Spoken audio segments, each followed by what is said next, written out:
Enlightened common sense. Since the 1970s, critical realism has grown to address a range of subjects, including economics, philosophy, science, and religion. It has become a complex and mature philosophy. Enlightened common sense, the philosophy of critical realism, looks back over this development in one concise and accessible volume. The late Roy Bhaskar was critical realism's philosophical originator and chief exponent. He draws on a lifetime's experience to give a definitive, systematic account of this increasingly influential, international, and multidisciplinary approach. Critical realism's key element has always been its vindication and deepening of our understanding of ontology. Arguing that realist ontology is inexorable in knowledge and action, Bhaskar sees this as the key to a new enlightened common sense. From the definition of critical realism and its applicability in the social sciences, to explanation of dialectical critical realism and the philosophy of meta-reality, this is the essential introduction for students of critical realism. Roy Bhaskar was the originator of the philosophy of critical realism and the author of many acclaimed and influential works, including A Realist Theory of Science, The Possibility of Naturalism, Scientific Realism and Human Emancipation, Dialectic, The Pulse of Freedom, Plato, etc., Reflections on Meta-reality, From Science to Emancipation, and the Formation of Critical Realism. He was an author of Critical Realism, Essential Readings, Interdisciplinarity and Climate Change, Ecophilosophy in a World of Crisis, and was the founding chair of the Center for Critical Realism. He was also a world scholar and director of the International Center of Critical Realism at the University of London Institute of Education. Enlightened common sense. The philosophy of critical realism. Roy Bhaskar. Edited with a preface by Mervyn Hartwig. Contents. 1. On the presuppositions and origins of the philosophy of critical realism. 1.1 Distinctive features of the critical realist approach to philosophy. 1.2 On the origins, development, and differentia of the philosophy of critical realism and the organization of the book. 1.3 Consequences of the vindication of ontology for social theory. 1.4 Preview of the argument to come. 2 Transcendental realism and the philosophy of science. 2.1 The double argument, for ontology and for a new ontology. 2.2 Implications of the argument for ontology. 2.3 Implications of the argument for a new ontology. 2.4 Tracing the consequences of transcendental realism. 2.5 A note on the disjuncture between the domains of the real and the actual. 2.6 Deepening the argument for transcendental realism. 2.7 The aporias of actualism. 2.8 The immanent context and transcendental necessity of transcendental realism. 2.9 The further development of ontology within critical realism. 2.10 Critique of irrealist alternatives and anthropocentricity. 3 Critical naturalism and the philosophy of social science. 3.1 Methodological preliminaries. 3.2 Transcendental realism, the philosophy of the social sciences and the problem of naturalism. 3.3 Transcending the macrodualisms and the critique of social theory. 3.4 Transcending the microdualisms. Intentional causality and the formation of human agency. 3.5 Critical naturalism and personalism. 3.6 Agency and actualism. 4 Applied critical realism and interdisciplinarity. 4.1 Applied critical realism generally. 4.2 Interdisciplinary research. 4.3 Utilizing further developments in critical realism in applied critical realist research. 5 Ethics and language, explanatory critique and critical discourse analysis. 5.1 Explanatory critique and ethics. 5.2 Critical discourse analysis and language. 5.3 Critical discourse analysis in action. 6 The further development of critical realism I, dialectical critical realism. 6.1 The development of ontology. 6.2 Absence and change. 6.3 Dialectic and 2e generally. 6.41 M non-identity. 6.53 L totality. 6.64d Transformative Praxis. 6.7 The Dialectic of Freedom. 6.8 The dialectical presentation of dialectical critical realism. 7 The further development of critical realism. 2. The philosophy of meta-reality. 7.1 Transcendental dialectical critical realism and the philosophy of meta-reality, two phases of the spiritual turn. 7.2 The primacy of identity and unity. 7.3 The basic arguments for meta-reality. 7.4 Principles of meta-reality. 7.5 Extension of the logic of freedom. 7.6 Creativity, learning and education and the critique of the discursive intellect. 7.7 The circles of love. 7.8 Spirituality. 7.9 Peace and conflict resolution. 8 Critique of the philosophical discourse of modernity and the Western philosophical tradition. 8.1 Critique of the philosophical discourse of modernity. 8.2 Critique of the Western philosophical tradition. 8.3 So how did it get to be this way?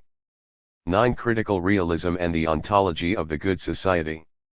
9.1 The dialectical development of critical realism and the collapse of the arch of knowledge tradition.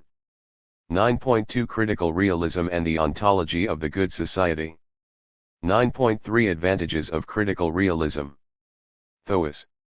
Do you believe that the crude Scythian, the barbarian, will hear the voice of truth and humanity that Atreus, the Greek, did not?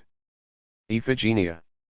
Everyone born under every sky, in whose breast life's source flows pure and unhindered, hears it.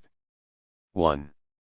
This is Roy Bhaskar's last solo-authored book. Point 2 The final table of contents of his manuscript is dated December 30, 2013. Point 3 In January 2014 he was diagnosed with heart failure and on November 19, 2014 he died. Bhaskar will long be remembered, I think, for three great achievements, all of which are evident in this book. First, his work arguably provides the most adequate solution yet arrived at to the nexus of problems that constitute post-Kantian philosophy. This is the working hypothesis of a brilliant young American philosopher now domiciled in the UK, Dustin McWhorter. Point 4 If borne out, it will rank Bhaskar above the likes of Nietzsche, Heidegger, and Derrida. Second, it articulates a powerful meta-theory for orienting or underlaboring for emancipatory science, that is, science capable of making discoveries that can assist in promoting human emancipation. Finally, it develops the most thoroughgoing and devastating meta-critique ever penned of capitalist modernity and its intellectual underpinnings, and offers a meta-theoretical roadmap out of it to a global eudaimonian constellation of societies in which the free flourishing of each human being is a condition of the free flourishing of all. The overall message of Bhaskar's work, as of this book, is that people can rationally change the world decisively for the better.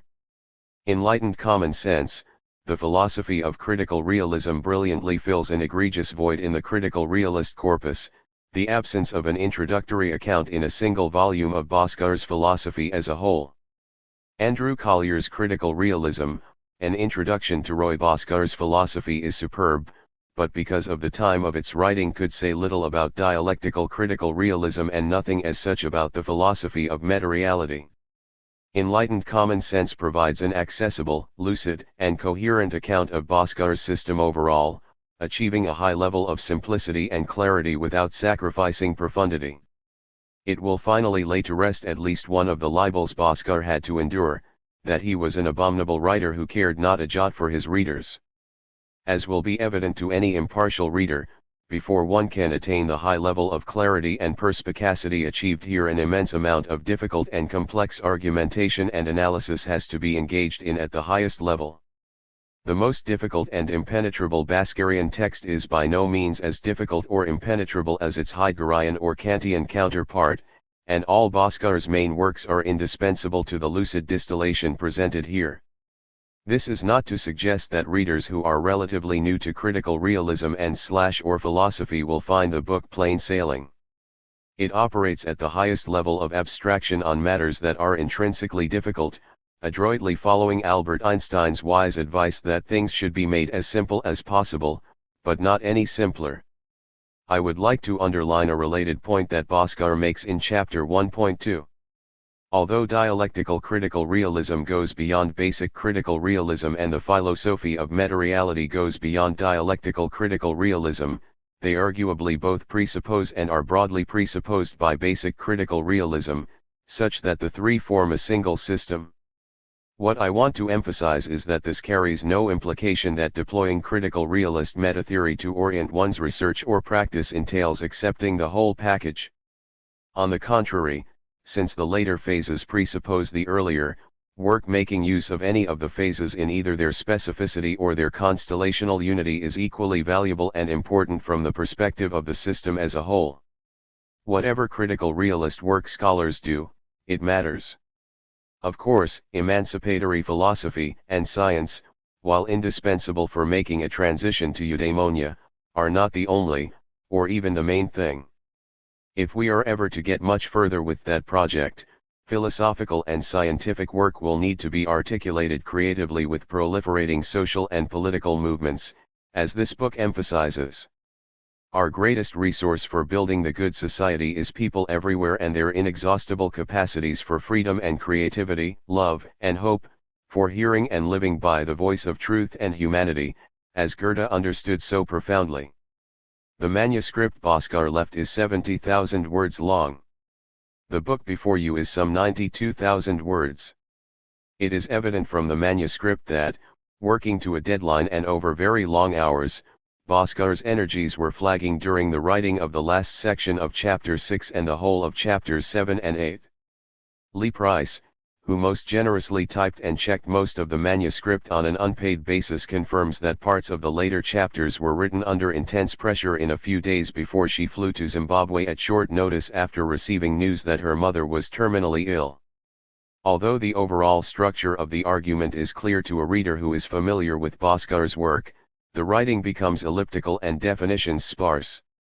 When at the suggestion of Bhaskar's literary executor, Hilary Wainwright, I sent the manuscript to Alan Jarvis of Routledge with the recommendation to publish it, Alan got back to us in a few days with a commitment to do so, providing that it was edited. Courtesy of Alan, Routledge quickly entered into an arrangement with me to accomplish this. Meanwhile, a team of people willing and very able to assist in bringing the manuscript to publication had already formed via the Center for Critical Realism. Maggie Archer offered to copy-edit all of it, which she proceeded to do with remarkable alacrity, and Hilary and Lee offered to read it with an eye to improving its accessibility. When Maggie had worked her way through to the more gnomic sections of the manuscript, she urged me to help Roy by fleshing them out. This I resolved to do, in consultation with the team. Our procedure in broad outline was as follows. I produced an overall editor version and then incorporated Maggie's edits and made changes in the light of her comments as seemed appropriate. I then circulated the result with changes tracked to the team and also to Alan Norrie, who had meanwhile kindly offered to give advice on chapters 6, 8, and 9, and invited further suggested changes and comments. Then I reviewed these and either made changes as seemed appropriate or, where I disagreed on matters of evident importance, took them back to the team for discussion, until consensus was reached. 5. In fleshing out the manuscript, I have tried to write as if I were Bhaskar. I have not hesitated to draw directly on his writings, usually without using quotation marks, and I have not confined my changes to the chapters indicated above, though my elaborations are concentrated there. In the interest of readability, the only occasions on which I differentiate my additions from Bhaskar's original are the few times when I make comments on material that has been published since his death. Scholars who wish to know which passages and notes in the book are to be found in the original manuscript and which I have added will readily be able to discover this by consulting the original in the Bhaskar archives or by applying for an e-copy to me or any other member of the team that brought this book to press. Well over a third of my additions in terms of number of words take the form of the bibliography, which is entirely new, and additional notes and references. My main innovation in the text, leaving aside elaboration, is the introduction of a selection of the many illuminating figures and tables 6 that Bhaskar incorporated in his books down to and including Plato etc.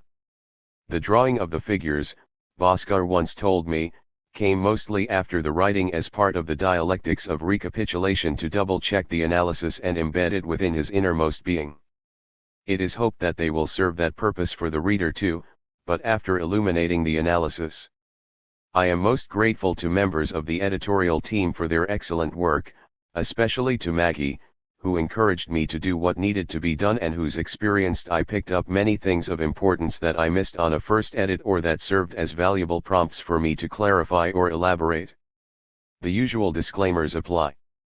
As Bhaskar was fond of pointing out, the paradox of the preface, like many of the other so-called paradoxes and problems of Western philosophy, is readily resolved on critical realist terrain.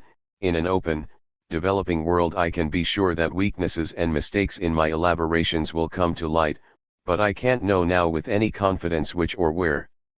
I have done my best to be true to Roy's thought. Mervyn Hartwig. January 2016. Notes. 1 J.W. von Goethe, Iphigenia in Taurus, lines 1936-42. Thoas, du glaubst, es der Royskith, der Barber, die Stimme der Wahrheit und der Menschlichkeit, die Atroes, der Griech, nicht Vernum? Iphigenie, es hort sie Jeder, geboren unter jedem Himmel, dem de Lebenskel durch den Bussen rein und ungehindert Flies. 2. There may of course be a Nachlass of unpublished manuscripts, addresses, and so on. 3. The manuscript is entitled Critical Realism in a Nutshell, an introduction to the philosophy of critical realism, reflecting the brief Bhaskar had been given by the Templeton-funded project Human Flourishing and Critical Realism in the Social Sciences, which provided the financial support necessary for its writing. The decision to change this was a collective one taken by the editorial team on the grounds that the book is summative rather than a basic summary of Bhaskar's philosophy, that is, it adds to and enhances, while recapitulating it. 4. C. Dustin McWhorter, Roy Bhaskar and Post-Kantian Philosophy, in Ruth Porter Groff, Lena Gunnarsson, Dustin McWhorter, Paul Marshall, Lee Martin, Lee Price, Matthew L. N. Wilkinson and Nick Wilson, in Memoriam Roy Bhaskar, Journal of Critical Realism 14:2, 119-36, 124-7.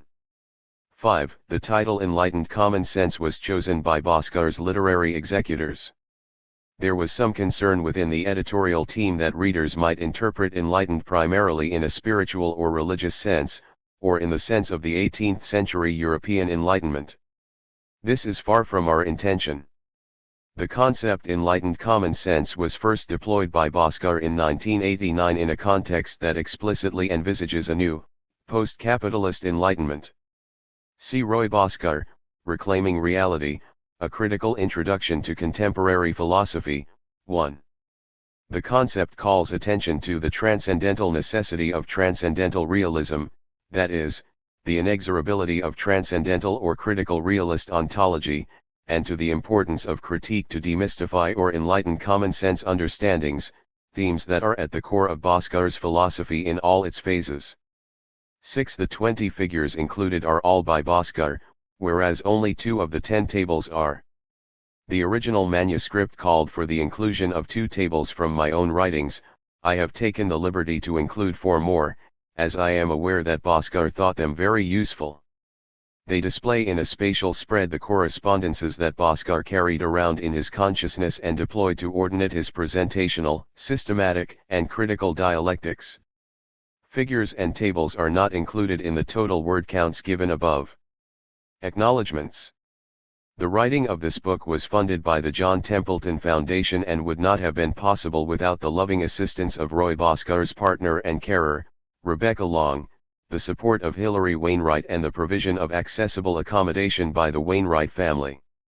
Its published version is dedicated to Rebecca. Also indispensable was the selfless voluntary work of Lee Price, who typed and checked the greater part of the manuscript that Roy left us. Rebecca took over these responsibilities after Lee flew to Zimbabwe. I am very grateful to Alan Jarvis of Routledge, who acted so decisively to bring this book to publication, and to the critical realists who gave me much valuable advice in the editing process, Hilary Wainwright, Lee Price, Alan Norrie, and Maggie Archer. On behalf of Roy and the publisher, I also wish to thank Guardian News and Media Limited for permission to reproduce the following copyright material. Will Hutton, in Language and Action, There's a New Brutalism in Westminster. The Observer, June 29, 2013. 1. On the presuppositions and origins of the philosophy of critical realism. I begin by introducing some distinctive features of the critical realist approach to philosophy. These are, its intent to philosophically underlabor for science and practices oriented to human well-being, its seriousness, that is, commitment to the unity of theory and practice, its method of immanent critique, its realism about philosophy, namely, its conception of its goal as the elucidation of the normally unreflected presuppositions of social practices of various kinds, and its commitment to transcendental argument, its aim of enhanced reflexivity and/or transformed practice, its endorsement of the Hermetic principle, that it should be applicable to and verifiable by everyone and in the context of everyday life, and its criticality and commitment to dispositional realism. After this introductory section, I describe the origins of the philosophy of critical realism and explain how the organization of the book is related to its subsequent development. In this section I also differentiate the philosophy of critical realism, which is relatively new, from its practice, which is not, and distinguish it from some of its namesakes. I then briefly look at some of the consequences of the ontological turn in the philosophy of science for sociology and social theory, anticipating to some extent the argument in Chapter 3.3. Finally, I survey, topically and thematically, the argument to come in the book. 1.1 Distinctive features of the critical realist approach to philosophy. Underlaboring. Philosophical underlaboring is most characteristically what critical realist philosophy does. The metaphor of underlaboring comes from the 18th century British empiricist philosopher, John Locke, who said, "The commonwealth of learning is not at this time without master builders, whose mighty designs in advancing the sciences, will leave lasting monuments to the admiration of posterity, but everyone must not hope to be a Boyle or a Sydenham, and in an age that produces such masters as the great Hyginus and the incomparable Mr. Newton, with some others of that strain, it is ambition enough to be employed as an underlaborer in clearing the ground a little, and removing some of the rubbish that lies in the way to knowledge." 1. Critical realism aspires to clear the ground a little, removing, in the first place, the philosophical rubbish that lies in the way of scientific knowledge, especially but not only in the domain of the social sciences, and in this way to underlabor for science and more generally for practices oriented to human well-being and flourishing. These philosophies have been inherited largely unthinkingly from the past. At one time they may have played a progressive role, but they have long since ceased to do so. Indeed, we can say with Albert Einstein that the world we have created today as a result of our thinking thus far has problems which cannot be solved by thinking the way we thought when we created them. Seriousness. Seriousness is a term of art deriving from the great German idealist philosopher, G.W.F. Hegel. It involves the idea of the unity of theory and practice, of being able to walk one's talk, of not saying one thing and doing something completely different. I shall be arguing that much modern, including contemporary, Western philosophy is palpably unserious. For instance, when one of John Locke's successors, David Hume, tells us that there is no better reason to leave the building by the ground floor door than by the second floor window, he cannot be being serious. 2 For if he really believed what he claimed to believe, then surely he should have left such buildings by their second floor windows on some 50% of all occasions. In a similar way, when Hume avers that he has no better reason to prefer the scratching of his finger to that of the destruction of the whole world, then again he is not being serious, because if he were to choose the destruction of the world, then since his finger is clearly part of the world he would lose that too. What Hume is tacitly doing here is extruding himself from the rest of the world, which of course includes himself and philosophy. It is, as we shall see, in such hypostasis, detotalization or disconnect that the seeds of academic unseriousness very often lie. What critical realism would like to do, then, is produce a serious philosophy that we can act on, and one moreover that is relevant to the pressing challenges we face and that ideally at least can illuminate a way forward. Immanent critique. Immanent critique is an essential part of the method of critical realist philosophy. It specifies that criticism of an idea or a system should be internal, that is, involve something intrinsic to what is being criticized. It typically identifies a theory/practice inconsistency, showing that the position being disputed involves a claim or analysis that would undermine the point, values, or substance of the position, so that it undermines or deconstructs itself. A moment's reflection shows indeed that this is the only way an argument can ever ultimately be won. Merely to assert what one believes will get nowhere unless it impinges in some way on what one's opponent believes. Thus, if someone says everyone should eat more meat and I disagree, what I have to do to begin to be rationally persuasive is to find something within their belief or value system or customary practices that would be undermined by eating more meat. The most devastating form of immanent critique is Achilles' heel critique. This identifies a weakness or blind spot at a point in a theory deemed by its proponents to be its strongest. Philosophy as explicating presuppositions. For critical realism, philosophy does not speak about a world apart from the world of science and everyday life. There is not a separate world for philosophy and another world for everything else, there is only one world for, and philosophy speaks about it too. What differentiates the discourse of philosophy is that it talks about the most abstract or general features of that world, which are not normally discussed in, but are tacitly presupposed by our practices. These abstract features are expressed by philosophical categories such as causality, substance, and so on. For critical realism, such categories refer to real but very general features of the world. Thus for it the world contains not only specific causal laws but causality as such. And it is the characteristic task of critical realist philosophy to explicate these higher order or abstract features, which are for the most part taken for granted in, or unreflectively but tacitly presupposed by our practices. What philosophy typically does, then, is to explicate the normally undisclosed or otherwise not topicalized assumptions embodied in our activities or underpinning our practices, which are for the most part given, but as tacit and very often confused. If philosophy is mainly about elucidating the normally unreflected presuppositions of our practices, then we can begin to see the importance of a key feature of critical realist philosophy, namely its commitment to a form of argument initiated by Immanuel Kant, transcendental argument. A transcendental argument asks what must be the case for some feature of our experience to be possible, or more generally what must the world be like for some social practice to be possible. As such it is clearly a species of a genus that plays a large part in science, which I call retroductive argument. A retroductive argument asks what would, if it were real, bring about, produce, cause or explain a phenomenon, and retroduction is the imaginative activity in science by which the scientist thinks up causes or, as we shall say, generative mechanisms which, if they were real, would explain the phenomenon in question. Enhanced reflexivity and/or transformed practice.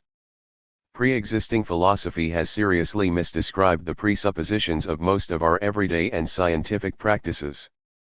So it involves theory/practice disjuncture or incoherence and performative contradiction, characteristically constituting what I call a TINA compromise formation, in which basically a truth in practice is combined or held in tension with a falsity in theory. The aim of critical realist philosophy can now be clarified. When a practice is more or less adequate, as we can perhaps grant it is most of the time in the natural sciences, but nevertheless theory falls woefully short, the aim is to provide a better or more adequate account or theory of the practice. However, where the practice is itself flawed, as patently must be the case with at least some of the large array of contested and conflicting social scientific practices, The ultimate goal of critical realist philosophy becomes the transformation of practice in the appropriate way. That is to say, the most general goal of critical realist philosophy is enhanced reflexivity or transformed practice. The principle of Hermeticism. Hermes is the Greek name for an ancient Egyptian sage who argued that we should accept nothing on authority, but test every proposition for ourselves in our everyday practices. This is very much in keeping with the radical spirit of critical realism. I would enjoin the reader, as we go along in this book, to refer constantly to their experience, to attempt to apply to it the arguments, theories, and concepts put forward, and to see whether they cohere or fit with it. For since there is only one world, albeit there are very variant descriptions of it, the theories and principles of critical realist philosophy should also apply to our everyday lives. If they do not, then something is seriously wrong. This means that our theories and explanations should be tested in everyday life as well as in specialist research contexts. Criticality and dispositional realism. Since the time of Socrates, philosophers have rightly deplored the unexamined life, but, for the examination to be worthy of the name, another life and another world must be possible, which presupposes that change must be possible, and that possibility must be real. This is the position I call dispositional realism, namely that possibilities, as well as the actualities that are instances of them, must be real. But it also presupposes that agency is real, and that I can transform it, that is, that a transformative praxis is possible and that reflection can play a part in ushering in a better life and a better world.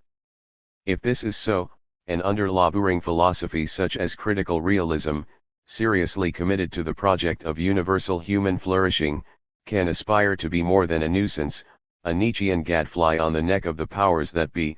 It can become a spark, a liberation, lifting the weight of the rubbish that mires us. This is philosophy as enlightened common sense 7 and as midwife, an agent of emancipatory change. 1.2 On the origins, development, and differentia of the philosophy of critical realism and the organization of the book. I now describe how I came to critical realism. I did an undergraduate degree at Oxford University in philosophy, politics, and economics and enjoyed each of the subjects more or less equally. But it struck me that economics dealt with questions that were perhaps more immediately important, concerned as I was with issues such as poverty in the Third World, so I decided to plump for further work in economics. Now the question that concerned me most was how relevant the economic theory that had been developed in the advanced capitalist countries of the West was to the needs and situations of the newly developing, so-called underdeveloped countries. My intuition was that current economic theory was not very relevant, since, though subject to many of the same structures, these were nevertheless very different and rapidly changing societies. So I enrolled for graduate studies and commenced work on a thesis on the relevance of economic theory for developing countries. However, it gradually dawned on me that I had chosen an impossible topic, since the dominant meta-theories did not allow for a comparison between a body of theory and the world. I was of course shocked to find that reference to reality was taboo, so I reverted to philosophy, and in particular the philosophy of science and social science, to find out why this was so. Alas, I did not fare much better here in sifting through the textbooks of orthodoxy. There was much on confirmation and falsification, explanation and prediction and other epistemic activities, but nothing about the nature of the world to which they were presumably attempting to refer, and no explanation as to the silence. So I delved deeper and, returning to the philosophies of Hume and Kant, the source of the trouble at last became clear. It lay in their injunction not to do ontology or the philosophical study of being. And so I embarked on the project of my first book, On the Terrain of the Philosophy of Science, a realist theory of science, which had the twofold aim of at once reivindicating ontology and establishing a new non-Humean ontology characterized by structure, difference, and the possibility of change. The origins of critical realism and the duplex argument for ontology. The context of philosophy of science in the 1970s was one in which Humean empiricism provided the baseline for most contemporary discussion. In particular, the Humean theory of causal laws, the idea that a constant conjunction of atomistic events was either necessary and sufficient or at least necessary for the attribution of a law, underpinned the standard deductive nomological or covering law model of explanation and almost all the other theories of orthodox philosophy of science. Point 8. This theory went alongside a meta-theory, championed by Hume and especially Kant, that ontology was impossible, a mistake, that it was sufficient for philosophy, in the words of the early Wittgenstein, only to treat of the network, and not what the network describes. Point 9. This meta-theory is what I call the epistemic fallacy, that ontology can be completely defined in terms of, or reduced to epistemology. Point 10. This supposition is clearly wrong because the Humean theory of causal laws implies that the world is uniform, flat and repetitive, undifferentiated, unstructured, and unchanging, and it is evident that this is not the case. However, it is one thing to know this and quite another to establish it in the discourse of philosophy. This set the double task of the work that initiated critical realism, namely, to establish that ontology was possible and necessary, and to establish the outlines of a new, non-Humean ontology. That both aims were necessary was very clear to me from my earlier reflections on economics. For the prohibition on ontology, in the guise of the possibility of reference to reality independently of the descriptions of a particular body of theory, had by no means banished ontology, but merely covered and disguised the generation of an implicit Humean ontology, which presupposed that the world was without structure or depth, difference, and context, let alone the possibility of emergence, change, and development. Employing the method of immanent critique coupled with transcendental argument meant that I had to find a feature of social practice that my opponents thought was important, so I picked on experimental activity. The question I asked was, what must the world be like for experimentation to be possible, and my analysis showed that it must be independently real, structured and differentiated. So I had provided at once an argument for ontology and an argument for a new ontology. This duplex argument generated a pair of double distinctions that are fundamental to critical realism. First, the distinctions between philosophical and scientific ontology and the transitive and the intransitive dimensions of science, together with the critique of the epistemic fallacy, or the reduction of ontology to epistemology. The understanding of science as at once a social process in which knowledge about an independently existing and acting world is produced situates the mutual compatibility and entailment of ontological realism, epistemological relativism, and judgmental rationalism, which I call the Holy Trinity 11 of critical realism. At the same time, the limits of what I call our natural attitude, in which we do not distinguish ontology and epistemology, but merely talk about the known world, a standpoint that Hume and Kant merely reflected, are clearly visible. This attitude breaks down when there are competing claims about the same world. For in this case we have explicitly to differentiate the independently existing world from our socially produced and fallible claims to knowledge of it. Second, there are the substantive ontological distinctions between open and closed systems and structures and events, or what I call the domain of the real and the domain of the actual, together with a corresponding critique of the implicit actualist ontology of empirical realism. Thus we have the theorem of the irreducibility of structures, mechanisms, and the like to patterns of events and of patterns of events to our experiences. The immediate implications of this ontological turn in the philosophy of science can now be registered.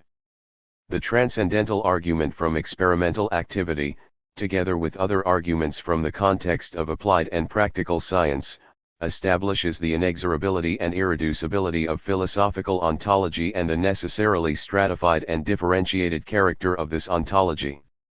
Moreover, it now becomes important to see science as a creative activity, essentially moving from descriptions of events and other phenomena to their causal explanation in terms of the structures and mechanisms that produce them.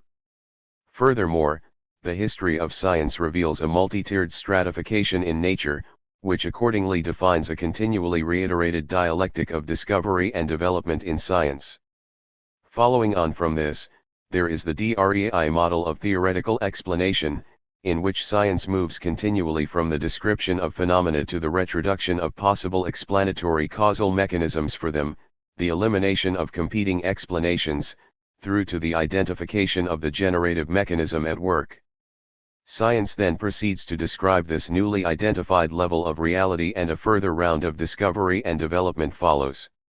On this new view of science, it is a dynamic social activity continually opening up deeper and more recondite levels of reality to the curious investigator, while on the new ontology stratification emerges as a key property. Three forms of stratification are immediately identifiable.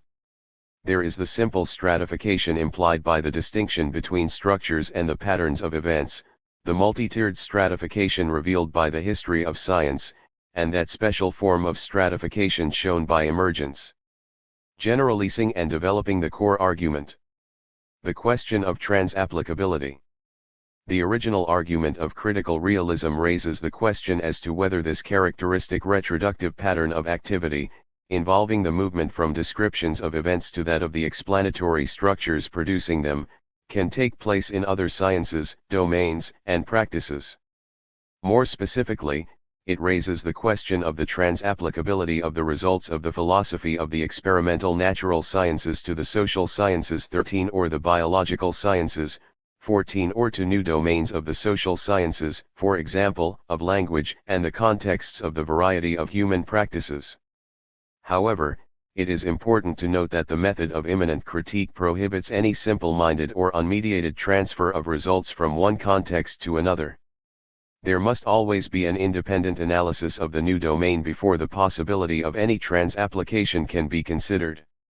Thus, when I turn to investigate the compatibility of the social sciences with the new transcendental realist ontology, I had first to latch onto something there that would be of comparable immanent weight to experimental activity in the natural sciences. I found this in the endemic dualism of contemporary philosophy of social science. There was an overarching dualism between positivistic naturalism and anti-naturalist hermeneutics, and a plethora of regional or topical dualisms or antinomies, including structure/agency, individual/collective, meaning/behavior and conceptuality/materiality, which I call the macrodualisms, and the microdualisms of reason/cause, mind/body, fact/value and theory/practice upon which the macrodualisms depend. The critical realist response to these dualisms is explored in Chapter 3. Other ways of developing the original argument. The original argument can also be developed in a variety of other ways. Thus there is its concrete and applied development, which involves the move, not from events to mechanisms, but into the nature of the particular concrete event, phenomenon, or situation itself. Then there is its critical, including metacritical development, which involves exploring the conditions of possibility of false or otherwise inadequate accounts and the practices they inform. Finally, there is the possibility of the theoretical deepening of the ontology to incorporate categories other than structure and difference, such as change and process, or internal as well as external relations, and so on. It is this further deepening of the ontology of critical realism, which will be addressed in detail in chapters 6 and 7, that I am concerned with now. It is not difficult to see that this deepening is in fact implied by the nature of the foundational arguments. Clearly, activities such as experimentation presuppose social life, and this in turn implies that we, as materially embodied social beings, are emergent conceptualizing parts of nature, capable of acting back on the material out of which we are formed. Here a distinction is mandatory between our possession, synchronically, of emergent powers and the diachronic processes of their formation. So the explicit ontology of transcendental realist philosophy of science in fact implies both society and emergence, and therefore both change, including the possibility of progressive or negentropic change or development, and unity. Change and unity are key themes in the deepening of ontology within dialectical critical realism and the philosophy of metareality, respectively. In other words, the dialectical and metareal developments of ontology are, like critical realism, implicit in the program of transcendental realism, and not, as is sometimes suggested, gratuitous excrudescences of it. If ontology is the initiating big idea of critical realism, The subsequent development of critical realism is most perspicaciously presented as founded on successive further deepenings of ontology, around each wave of which we can organize characteristic categorical/conceptual, epistemological, ethical, and methodological tropes, delineating the terrain of the book. In fact, it has now become customary to divide critical realism into 3 phases and to subdivide these phases further still. These divisions will inform the organization of the book. Thus critical realism is divided into basic critical realism, which is sometimes also just called critical realism, dialectical critical realism and the philosophy of meta-reality, and basic critical realism is itself subdivided into transcendental realism or critical realist philosophy of science, critical naturalism or critical realist philosophy of social science, and the theory of explanatory critique, which forms part of critical realist ethics. Transcendental dialectical critical realism is regarded as a form of dialectical critical realism transitional to the philosophy of meta-reality. The reader will have noticed that I use the term critical realism in 2 distinct ways, which refer to original critical realism, and my system of philosophy overall. The context determines which meaning is intended. Also worth mentioning is the associated 7-level schema for the development of ontology 15 that embraces these 3 phases. Here we progress from understanding being as non-identity, as structured, and differentiated, to understanding being as process, as involving absence, negativity, and change, to understanding being together or as a whole or totality, as involving internal relations, holistic causality, and concrete universality equals singularity, to understanding being as incorporating transformative praxis in four-planar social being, to understanding being as reflexive and inward, to understanding being as re-enchanted, as intrinsically valuable and meaningful, to understanding being as non-dual, as involving the primacy of underlying identity over difference and unity over split. Besides these divisions, I like to talk of applied critical realism, which is the subject of Chapter 4. The primary focus of this book is on basic critical realism, and within that on the work of the social sciences, both theoretical and applied. Nevertheless, as behoves a book with the subtitle The Philosophy of Critical Realism, I will discuss the other spheres of critical realism too. This is in any case necessary, as I have just indicated, for its coherent articulation. Thus chapters 2, 3, and 5 deal with the fundamentals of basic critical realism in the philosophy of science, social science and ethics, that is, transcendental realism, critical naturalism and explanatory critique, respectively, but Chapter 5 also looks further at the critical realist approach to language and in particular at the CR-inspired and influenced research tradition in this field known as critical discourse analysis, which is related back to the program of explanatory critique. Chapter 4 looks at applied critical realism, and Chapters 6 and 7 at dialectical critical realism and the philosophy of meta-reality, respectively, while Chapter 8 deals with the critique of the philosophical discourse of modernity and its roots in the Western philosophical tradition critiqued in dialectical critical realism. Chapters 4 and 9, like the presentation of applied critical realism in Chapter 4, extend the presentation of critical naturalism initiated in Chapter 3, so at least half the book is explicitly on the terrain of the social sciences, and all of it is pertinent to articulating a meta-theory capable of underlaboring for them. Differentiating the philosophy of critical realism. I differentiate fairly sharply the philosophy of critical realism, which a realist theory of science may be said to have initiated 16 from the practice of critical realism which has characterized much great science, and probably at least most natural science. I also distinguish it from various other philosophies that have been accorded the same name. The term critical realism arose from the running together of the critical in critical naturalism and the realism in transcendental realism. I decided at the time that it would be overly stuffy to reject it. For Kant had after all used critical as a synonym for transcendental, and critical realism is also critical insofar as it is oriented to the transformation of inadequate beliefs, practices, and indeed structures, while its credentials as a realism were obvious. However, when I accepted the label, I was unaware of the variety of other philosophies that had chosen or been given this designation. 17 The most prominent of these include the philosophy of science of Roywood Sellars and his co-thinkers of the 1920s, and the theological critical realism of the school of British philosopher-theologians that included Ian Barber, John Polkinghorne, and Arthur Peacock. But critical realism has also been used to characterize such diverse philosophies as the aesthetics of Georgy Lukács, the Thomism of Jacques Maritain, and the positivism of Moritz Schlick. Although there are areas of overlap with American and theological critical realism, none of these have an ontology of intransitive and transfactually active structures and generative mechanisms, though Alistair McGrath has begun to import one from my philosophical critical realism into theological critical realism. 18. A further qualification is necessary. Although most critical realists would accept most of transcendental realism and critical naturalism, there is not the same unanimity about dialectical critical realism and the philosophy of meta-reality, some aspects of which have indeed been hotly disputed.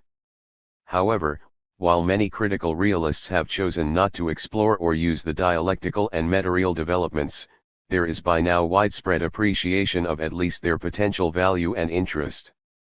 Moreover, it should be borne in mind that, according to critical realism, it is in the last instance the nature of the object that determines how it should be studied. Thus it is incumbent on every researcher to determine, in the light of this maxim, which parts of the expanding toolkit of critical realism they wish, in any given instance, to utilize. Finally, it may be worth differentiating critical realism from its ignorant and possibly willful misinterpretation as a species of neo-positivism committed to the idea of incorrigible foundations of knowledge. Nothing could be further from the truth. This interpretation completely ignores the transitive dimension, committing in effect the ontic fallacy by overlooking the fact that knowledge is an irreducibly social and changing product, and that our access to reality is always mediated by the research process, and overlooking too the continuing critique within critical realism of all forms of foundationalism and any claim to incorrigibility, and the fact that the development of critical realism is best viewed as a process of continuing self-critique. The ontic fallacy, namely that the world determines our knowledge, is the hidden social meaning of the epistemic fallacy. Whereas the latter reduces the world to our knowledge, the ontic fallacy reduces the resulting knowledge to the world, it ontologizes, hence naturalizes or eternalizes our knowledge and makes the social status quo seem permanent and ineluctable. Because they play complementary roles in generating the idea of incorrigible foundations of knowledge, I sometimes refer to these two fallacies as one, the epistemic-ontic fallacy. Its deeper ramifications will be explored in Chapter 8 in particular. 1.3 Consequences of the vindication of ontology for social theory. The critical realist philosophy of social science is established by the imminent critique and resolution of the dualisms of the contemporary philosophy of social science and social theory. The result is a critical naturalism, which steers a via media between positivistic hypernaturalism and hermeneutical antinaturalism, and which could indeed be as well styled a critical hermeneutics as a critical naturalism, a via media that is also equally a transcendence of both duals. Resolution of the antinomy between structure and agency is achieved by the transformational model of social activity, on which society, and social forms generally, are conceived of as pre-existing, but reproduced or transformed by human agency. 19 This transformational model appears prima facie similar to Anthony Giddens's theory of structuration, published in the same year. 20 However, Margaret Archer pointed out that time and tense are intrinsic to the TMSA, but not to or in structuration theory. Thus on the TMSA, structure always pre-exists any round of human agency, and the heavy weight of the presence of the past precludes voluntarism. The TMSA can be further deepened by situating it in the context of four-planar social being. 22 On this conception, every social event occurs along each of the following dimensions: material transactions with nature, social interactions between people, social structure proper, and the stratification of the embodied personality. The antinomy between individualism and collectivism is resolved by an understanding of the subject matter of social science as paradigmatically, not behavior, but the enduring relations that govern, condition and circumscribe behavior. This relational model of the subject matter of social science is in turn developed through a conception of its subject matter as occurring on any of the following 7 levels of scale: a sub-individual level, typified by the unconscious or the play of motives; an individual level, typically invoked by novelists and existentialists, such as Jean-Paul Sartre; a micro-level of small-scale social interactions, typically studied by ethnomethodologists and the followers of Harold Garfinkel and Irving Goffman; a meso-level, which is the field of classical sociological analysis, as practiced for example by Karl Marx, Émile Durkheim, and Max Weber; a macro-level which looks at the properties of whole societies, such as contemporary Norway; a mega-level which looks at whole geo-historical swathes and trajectories, such as the development of medieval Christianity; and a level which takes as its subject matter the global or planetary or cosmic whole. In relation to the antinomy between meaning and law, critical realism accepts the hermeneutical thesis of the conceptuality of social life. But it argues that social life, though concept-dependent, is not exhausted by its conceptuality. Thus it has a material as well as a conceptual dimension. War is not just a question of employing certain concepts in the correct way, it is the bloody fighting as well. Homelessness is not only a conceptual question, it is also not having a roof over one's head. Although hermeneutics defines the starting point of social science, conceptualizations are corrigible and subject to critique, a theme that is taken up in the critical realist theory of explanatory critique. The above 3 paragraphs indicate briefly how critical realism resolves the main macrodualisms of the philosophy of social science. I defer setting out the resolution of the microdualisms to Chapter 3. On this critical naturalist conception, there are important differences between the social and natural sciences. The most significant epistemological differences turn on the unperceivability of social phenomena, the absence of naturally occurring closed systems and the impossibility of experimentally establishing them, and the importance of context in social life.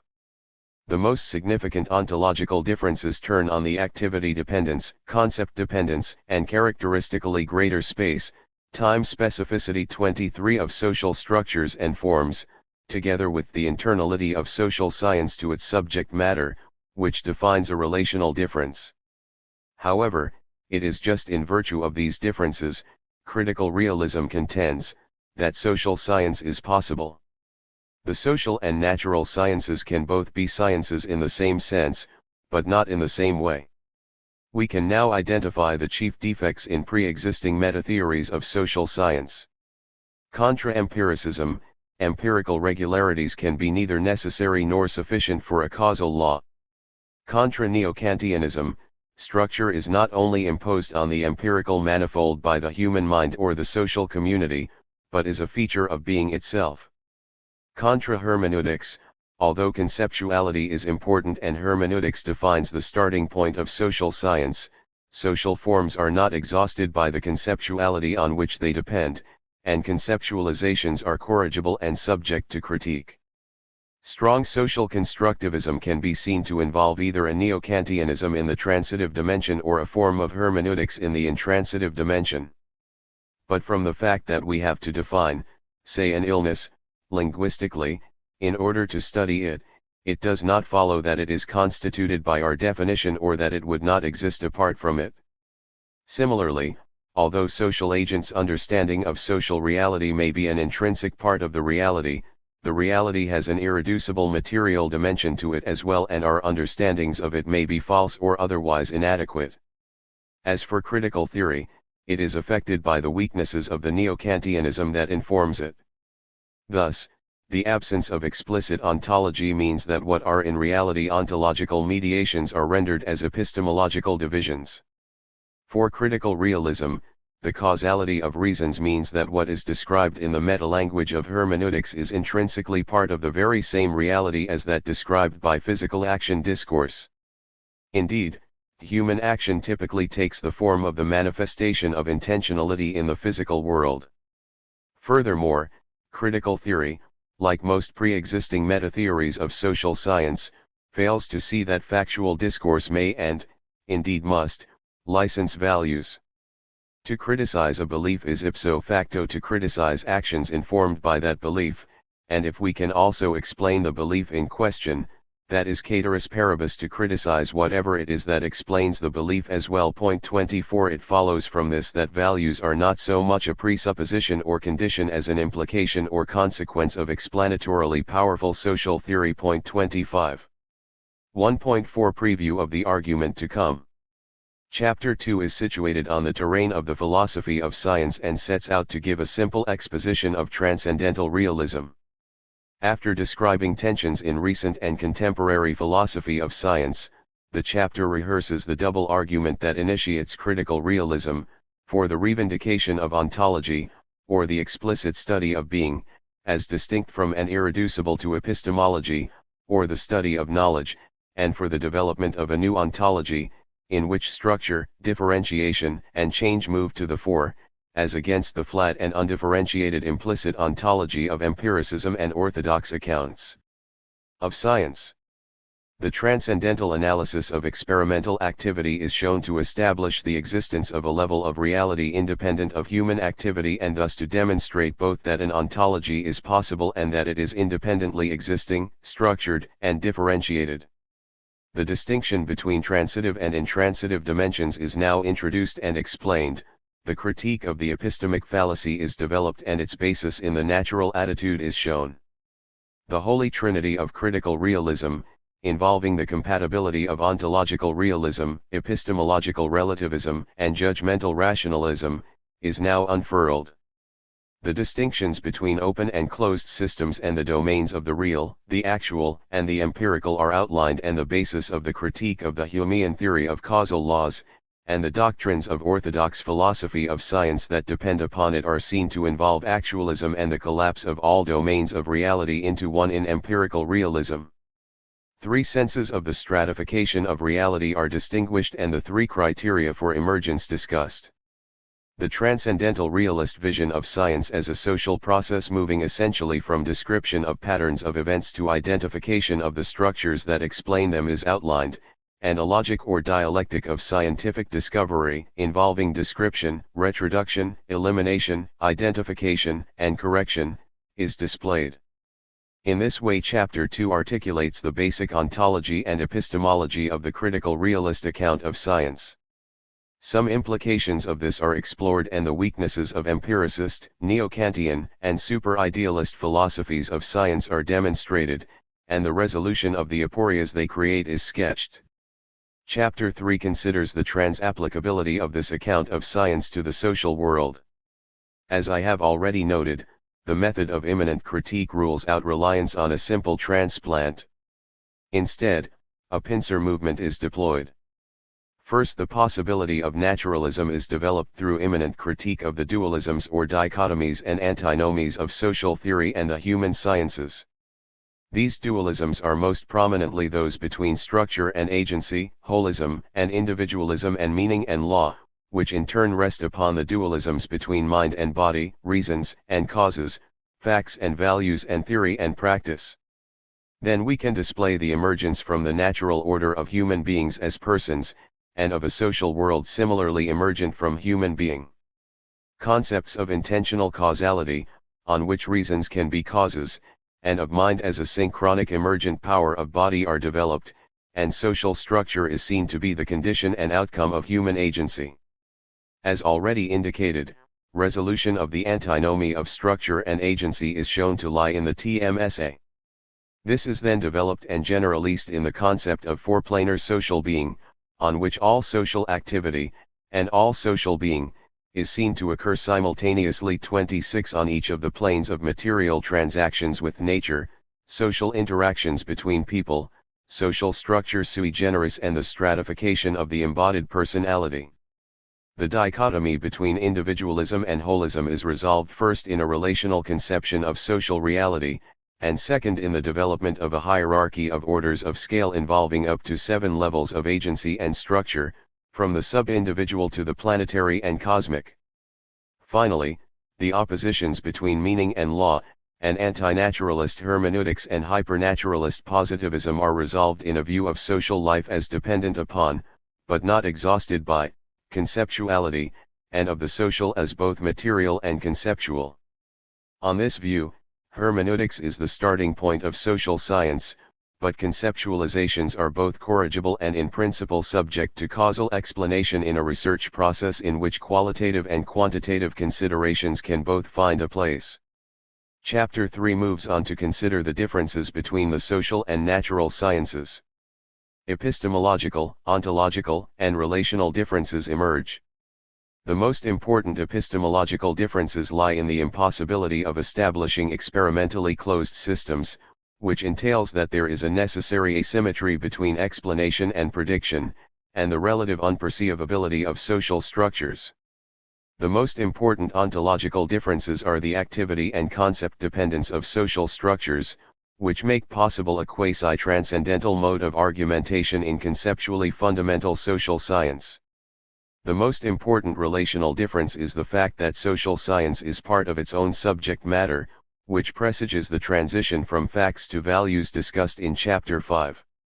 The implications of the context dependence of the operation of social mechanisms and the character of social science as involving a double hermeneutics are then traced. Finally, the consequences of the complexity and greater space, time dependence of social phenomena are explored. This chapter also extends the critique of empiricism and neo-Kantianism, established in Chapter 2, to hermeneutic, social constructivist philosophies of social science. In Chapter 4 our attention turns to the logic of the concrete. Social phenomena only ever occur in open systems, characterized by complexity and emergence.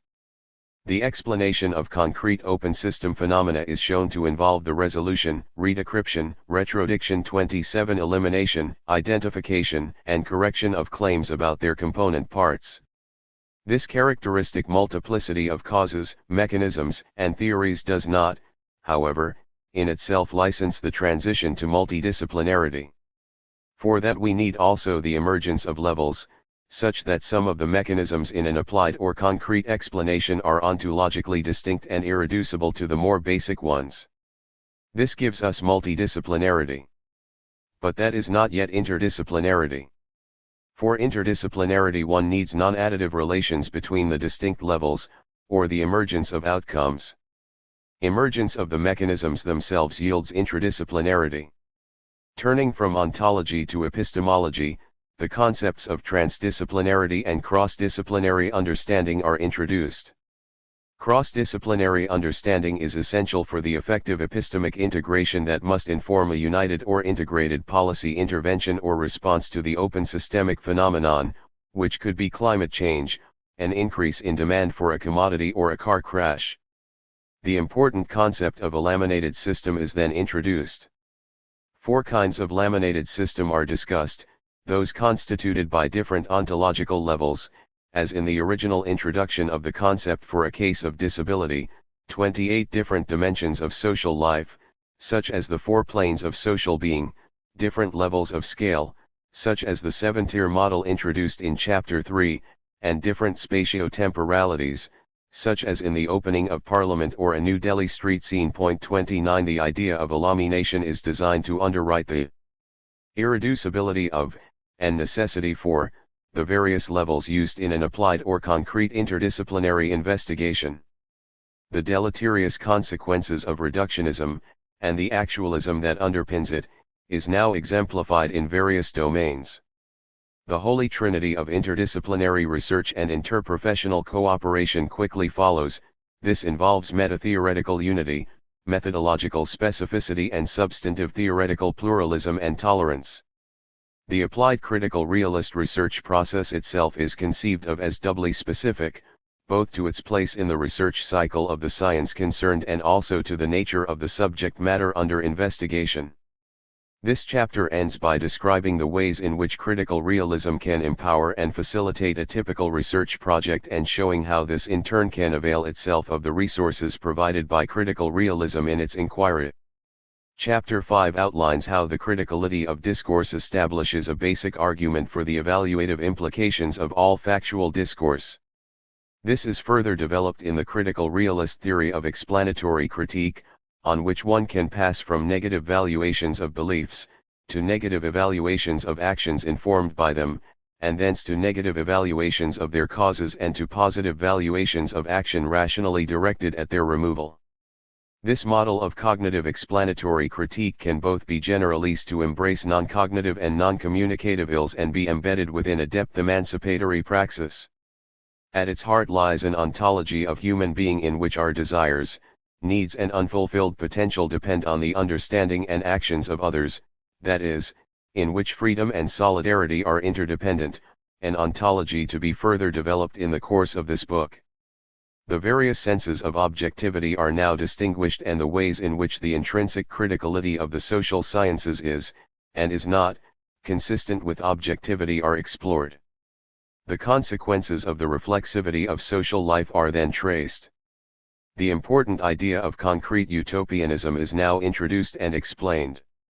The manner in which it forms an indispensable component in all ethical thinking is detailed, and the ways in which it provides a moment that can be progressively radicalized within the structures of a deepened and enriched democracy and community social life are developed. The nature of ideology and ideology critique are examined, and the characteristic pattern of critical realist critique as moving progressively through immanent critique, omissive critique and explanatory critique is demonstrated. Finally, a justification for the elision of transcendental realism and critical naturalism in critical realism is offered, along with further reflection on the character of philosophical discourse and the role and nature of critical realism. Chapter 5 then continues by considering in greater depth the phenomenon of language. The most characteristic form the epistemic fallacy takes today is that of the linguistic fallacy, involving the denegation of both being and the materiality of social life. The basis of semiotics in the semiotic triangle and the relationship between it and hermeneutics is explored.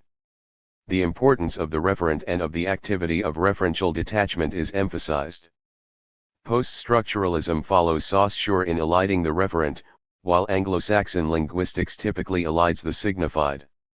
This chapter then explores the nature of language as an essential condition of social life, as both causally conditioned and causally efficacious, and as a diagnostic clue to extra-linguistic features of social reality, such as power relations and the distribution of resources, all of which furnish a basis for critical discourse analysis as an indispensable tool of social scientific analysis. Critical discourse analysis is related to the practice of explanatory critique, and two examples of evaluatively significant explanatory critique are discussed in some detail. This leads on to a discussion of the ways in which CDA enhances the criticality and reflexivity of social life. Chapters 6 to 8 could in principle be skipped in a first reading of the book. They develop themes from dialectical critical realism and the philosophy of meta-reality, as distinct from the basic critical realism that is outlined in the earlier part of the book. However, it is important to incorporate presentations of these bodies of theory insofar as they are already implied by basic critical realism and insofar as they bear on the arguments and subject matter of Chapter 9. Moreover, dialectical critical realism and the philosophy of meta-reality are part of critical realism and enlightened common sense. The philosophy of critical realism must, for completeness, say something about them. Chapters 6 and 7 are concerned with the development of critical realism through the theoretical deepening of its ontology. This can be seen to involve 7 levels or stadia 31 of development, each remedying absences in its predecessor level in a process of self-transcendence. The first establishes being as such, as non-identical, and as stratified. This is the level of basic critical realism. The second level involves the idea of being as process, the third that of being together or as a whole, and the fourth that of being as incorporating transformative praxis or agency. These form the basis for the so-called meld system of dialectical critical realism. The fifth level involves the ideas of being as incorporating reflexivity and inwardness. the sixth that of being as re-enchanted, and the seventh involves the idea of being as non-dual, or as incorporating the primacy of underlying identity over difference and unity over split. These last three levels are taken up and theorized in the philosophy of meta-reality. All seven levels comprise the so-called Meldarts or Meldara 32 system of critical realism considered as a whole. Chapter 6 begins with the analysis of absence and the critique of the ontological monovalence characteristic of the Western philosophical tradition since the time of Parmenides. Ontological monovalence is the view that being is purely positive. It is shown that absence or the negative is not only necessary for being, but that change, properly understood, presupposes absence. Moreover, the key category of absence yields the clue to the vexed problem of dialectic. For this may be seen to depend on the rectification of real absences in a move to greater completeness, inclusiveness, and coherence. Absence is also necessary for a full understanding of intentional agency. For agency is the absenting of absence or lack. This generates an axiology of freedom conceived of as depending upon the absence of constraints and unwanted and unneeded sources of determination generally. Absence is further shown to be the root concept of a group of categories necessary for the understanding of change, including most importantly the idea of contradiction, which is argued to be ontological and not just epistemological. Also theorized under the stadion of dialectical critical realism are space, time, tense, process, rhythmic, and the presence of the past. We then track back to note some further implications of the first categorial level, involving the ideas of being as such, and as non-identity or difference, and as structured. These include deepening our understanding of emergence, tracing the consequences of the inexorability and all-inclusiveness of ontology, and investigating the nature of dispositional, categorial, and moral realism. The theory of reference and referential detachment is further developed, and a four-componential analysis of truth, which situates the possibility of alethic and ontological truth, is given. The nature of TINA formations and the characteristic logic of emancipatory discourse, as involving both transformation and shedding, are displayed. The third level of categories, clustering around the idea of internal relations between elements, takes us into conceptions of holistic causality, the concrete universal, constellationality, reflexivity, alienation, and totality generally, and a characteristic combination of moral realism and ethical naturalism. The fourth level of categories, revolving around the idea of being as incorporating transformative praxis, is situated within the structures of four-planar social being, and the dialectic of freedom, involving a tendential rational geohistorical directionality towards the eudaimonistic or good society, is presented. A developing set of understandings of freedom, and of its interdependence with solidarity, takes us from simple agentive freedom, through concepts of negative and positive freedom, via emancipation and autonomy, to notions of well-being and flourishing, and thence to the idea of universal human flourishing. Chapter 7 begins with a brief discussion of the fifth level of reflexivity and interiority. It then discusses the sixth level of re-enchantment, and introduces the philosophy of meta-reality. The main theme of meta-reality is the primacy of identity over difference and unity over split. After a brief informal introduction and a discussion of the fate of Hegel's life and death struggle, the senses of identify and unity in the philosophy of meta-reality are shown to be very different from our normal atomistic and abstract concepts. This is followed by a presentation of the basic justification for meta-reality. Three senses in which identity is essential to social life are then differentiated, namely as basis, mode of constitution or reproduction and transformation, and as deep interiority. Four types of non-duality are distinguished: the transcendental self, transcendental identification in consciousness, transcendental agency, and transcendental holism. And three mechanisms of identification, namely, reciprocity, transcendental identification, and co-presence, are delineated. A tripartite analysis of the self, as consisting in ground state, embodied personality, and an illusory ego, is given, and the axiology of freedom developed in dialectical critical realism is further extended. A discussion of the axiological asymmetry between the heteronymous features of social life and their non-dual grounds leads into an investigation of a normally unremarked spiritual substructure of social life, in which principles of reciprocity, solidarity, and trust hold sway. Reason is non-instrumental and unconditional love and spontaneous creativity abound.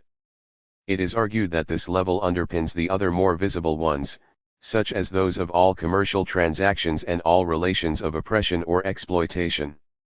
Finally, rationales for the axioms of universal solidarity and axial rationality are provided, and it is shown how they can be used both in the resolution of conflicts in social life and in collective decision-making. Chapter 8 outlines the development of the philosophical discourse of modernity through 5 phases: the classical discourse of modernity, high modernism, the theory of modernization, postmodernism, and bourgeois triumphalism.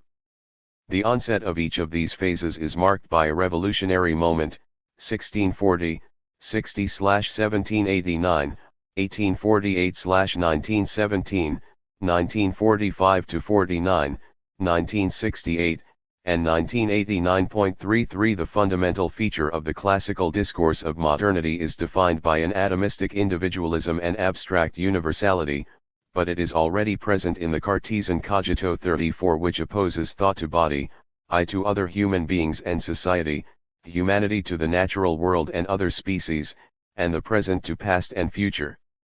It leads inexorably to the situation of a Hobbesian world, in which atomist individuals are set apart from each other and, in Humean fashion, related to each other and similarly punctiform objects only by attachment or aversion, desire and/or fear. In stark contrast to this is the Ubuntu of some southern African peoples. This means I am because you are. This chapter then shows how the problematic 35 of atomistic possessive individualism and reified abstract universality has given rise to the characteristic theories of science and social science we have been critiquing. It then explores its fundamental basis in 3 profound category mistakes: the epistemic fallacy, ontological monovalence, and primal squeeze, which entrains an actualist collapse on what I call the Platonic/Aristotelian fault line characteristic of dest-ratifying ontologies. The basis for a comprehensive explanatory critique of the Western philosophical tradition is thus established. In Chapter 9, further features of the ontology necessary for the social sciences are developed. In Chapter 3 we conceptually distinguished the person and the agent. We now further distinguish the person qua embodied personality from the self. Following the analyses in chapters 6 and 7 we can further develop the dialectic of freedom and solidarity to sketch some contours of the good society characterized by an orientation to universal flourishing in four-planar social being. The chapter goes on to consider what needs to be done to move towards universal flourishing in the context of the present multiple global crises or crisis system, raising concerns about capability and legitimacy alike.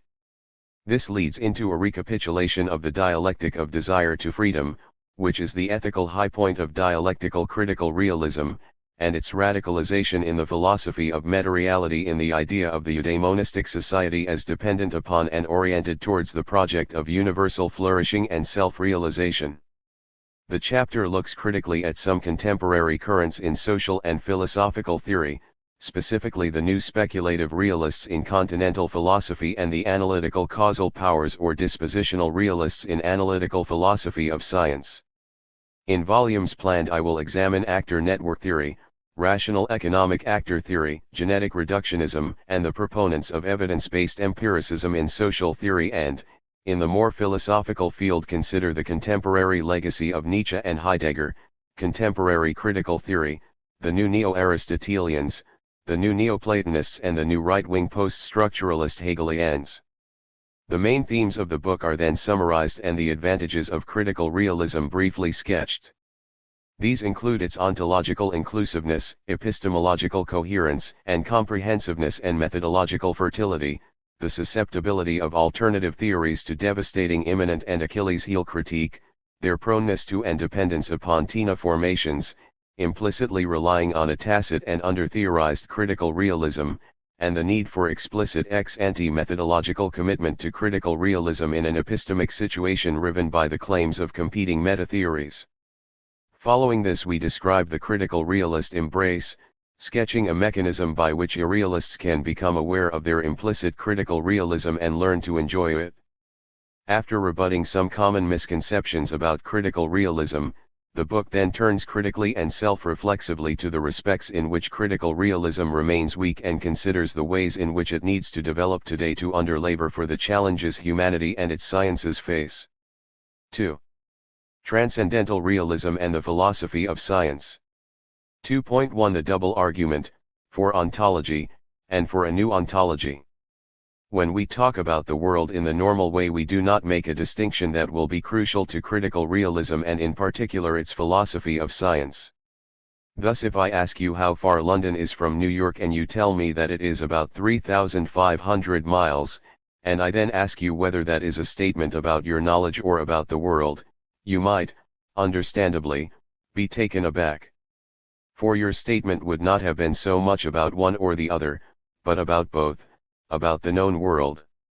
Indeed, in the normal course of things, in what I call the natural attitude one, we do not disambiguate or differentiate knowledge from being, what we know from what there is. Accordingly, it is perhaps not easy to see the need to distinguish them. But they are not in fact the same. On the contrary, there is always in principle a distinction between knowledge and what it is knowledge of or about. Moreover, whenever there is a doubt about our knowledge, or there are competing claims to knowledge, we will need to make a distinction between knowledge and being, and accordingly between epistemology, or the philosophical study of knowledge, and ontology, or the philosophical study of being. When I began work on the text that introduced philosophical critical realism, a realist theory of science, ontology was pretty much taboo. Indeed, there was an assumption, which I call the epistemic fallacy, that statements about being could always be analyzed in terms of or reduced to statements about knowledge, that it was sufficient for philosophy only to treat of the network, and not what the network describes. Point 3 A problem with this mistaken assumption is that there is no way that a claim to knowledge of the world can fail to embody assumptions about the nature of the known world, so that the epistemic fallacy will merely mask or cover the generation of an implicit ontology. Thus, if one holds to the Humean theory of causal laws, whereby laws merely report constant conjunctions of atomistic events or states of affairs, then this presupposes that the world is unstructured, undifferentiated, and unchanging, that is, flat, uniform and repetitive. For only a world so constituted is consistent with the availability of Humean causal laws. The implicit ontology of most mainstream epistemology continues to be dominated by the shibboleth, that is, the idea that causal laws and the other objects of scientific knowledge either just are, or at the very least depend upon empirical regularities. This assumption underpins the familiar deductive nomological or Popper, Hempel theory of explanation, that to explain an event is to deduce it from universal covering laws conceived of as invariant empirical regularities. But it also underpins a kindred theory of prediction, and theories of confirmation, falsification, theory production, and the development of science, and so on. Point 4.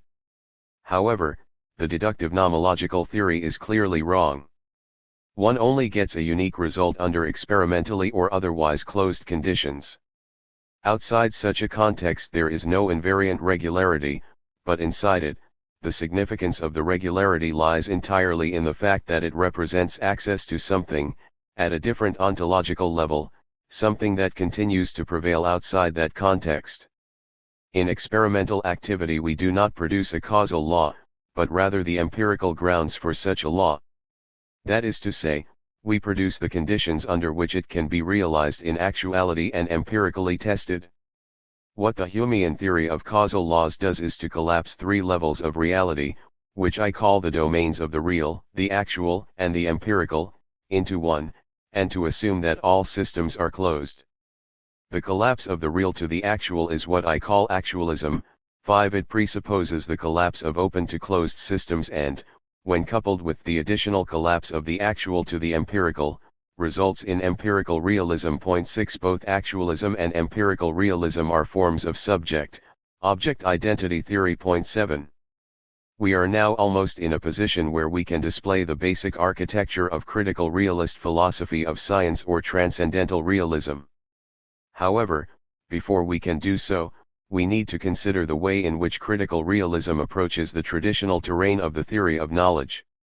It does so by introducing a distinction between two aspects or dimensions of science, both of which are necessary and irreducible. Thus critical realism reworks the traditional distinction between epistemology and ontology in terms of a distinction between two dimensions necessary for our understanding of science. The first dimension depends upon the sense, or refers to the way in which science is a social process, dependent on anterior social products. This aspect of science is called the transitive dimension. The second dimension depends upon the sense, or refers to the way in which, though a social process, science studies objects that exist and act independently of it. This aspect of science is called the intransitive dimension. This gives us the basic structure of the transcendental realist account of science. The aim is to revindicate ontology against the strictures of Hume and Kant, encapsulating the epistemic fallacy, and at the same time to establish a new non-Humean ontology, committed to the reality of structure, difference, and change against actualism, as encapsulated in the Humean theory of causal laws and the covering law model of explanation. Point 8. To achieve this anti-Kantian end, transcendental realism uses Kantian means, employing in particular transcendental arguments. Transcendental arguments ask what the world must be like for such and such a human activity to be possible. Commitment to the strategy of immanent critique means that the particular human activity analyzed, forming the minor premise of such arguments, must be that selected by our adversary. One thing that mainstream accounts of science all agree on is the importance of experience, especially under experimental conditions in science. The argument from experimental activity that I have already advanced indicates that its significance lies in its capacity to afford us access to objects of knowledge such as causal laws that exist and act independently of our activity. So, we have at once an argument for ontology, distinct from epistemology, and an argument for causal laws distinct from patterns of events, and correspondingly for a new non-Humean ontology. Transcendental realism employs other transcendental or kindred arguments from science, for example, from applied activity, from scientific change and from the possibility of incommensurability, but it also, as we shall see, employs transcendental type arguments from much more humdrum, everyday activities, such as the use of language or our interaction with other material objects in our world of material objects. For the moment, however, let us look at some of the more immediate implications of end. 2.2 Implications of the argument for ontology. Pursuing the implications of, we have the themes of the critique of the epistemic fallacy and of the necessity and irreducibility of ontology, of the need to understand science as a social process studying a world that exists and acts independently of it, that is, in terms of intransitive and transitive dimensions, and of the mutual entailment and compatibility of ontological realism and epistemological relativism. We can allow without strain that our knowledge is socially produced and changeable, but that it is of things and structures that are existentially quite independent of us and our knowledge, and relatively or absolutely independent causally. This point is further developed in the Holy Trinity of critical realism, which consists in commitment to ontological realism, epistemological relativism, and judgmental rationalism. The combination of epistemological relativism and judgmental rationalism allows us to assert that, although our knowledge is fallible and without sure foundations and is always knowledge under particular socially and linguistically mediated descriptions, nevertheless there can be rational grounds for preferring one to another competing description. In this way critical realism is able to sustain the realist intuitions of positivistic modernisms without succumbing to their foundationalism, while acknowledging, along with postmodernist constructivism, the social relativity of all our beliefs without resorting to their judgmental irrationalism. Since the end of the 19th century the epistemic fallacy has often taken the form of the linguistic fallacy. This is the idea that statements about being can be reduced to or analyzed in terms of language. Point 9. Generally, the epistemic fallacy represents a profound anthropocentricity in modern and contemporary philosophical thought. 10. Indeed, one can think of it as an instance of a more general fallacy, the anthropic fallacy, in which the conditions and interests of being are reduced to or analyzed exclusively in terms of those of human being. As we will see in Chapter 6, the anthropic fallacy, together with the reciprocating ontic fallacy, constitutes a characteristic form of anthroporealism or subject-object identity theory, which necessitates a complementary transcendent realism. The epistemic fallacy, in whatever form it is conducted, collapses the intransitive to the transitive dimension. In this way it can be seen to subvert the rationale of science. For science, at least understood in realist terms, is an ontological investigation. Indeed, we can now appreciate that realist science involves the suspension of the natural attitude, that is, our normal, but conflationary way of thinking in terms of the known world. 11. What then are we to say about the a priori ontology produced by transcendental argument? In particular, how do we differentiate such a philosophical ontology from the substantive scientific ontology produced as a result of, or in the context of irreducibly empirical a posteriori scientific investigations? A philosophical ontology, formed by transcendental argument from a specific epistemological premise such as experimental activity, will tell us only about the general form of the world, for example, that it must be intransitive, and structured and differentiated. Its detailed content, the particular ways in which it is structured and differentiated, must be furnished by the substantive investigations of a posteriori, irreducibly empirical science. Another way to look at this is to see transcendental philosophy as supplying only the most abstract, highest order or categorical descriptions, with empirically informed substantive science supplying their detailed content. Of course, if we are to understand philosophy as speaking about the same world as science, the one world, not a hypostasis or dual, we must make some distinctions such as this.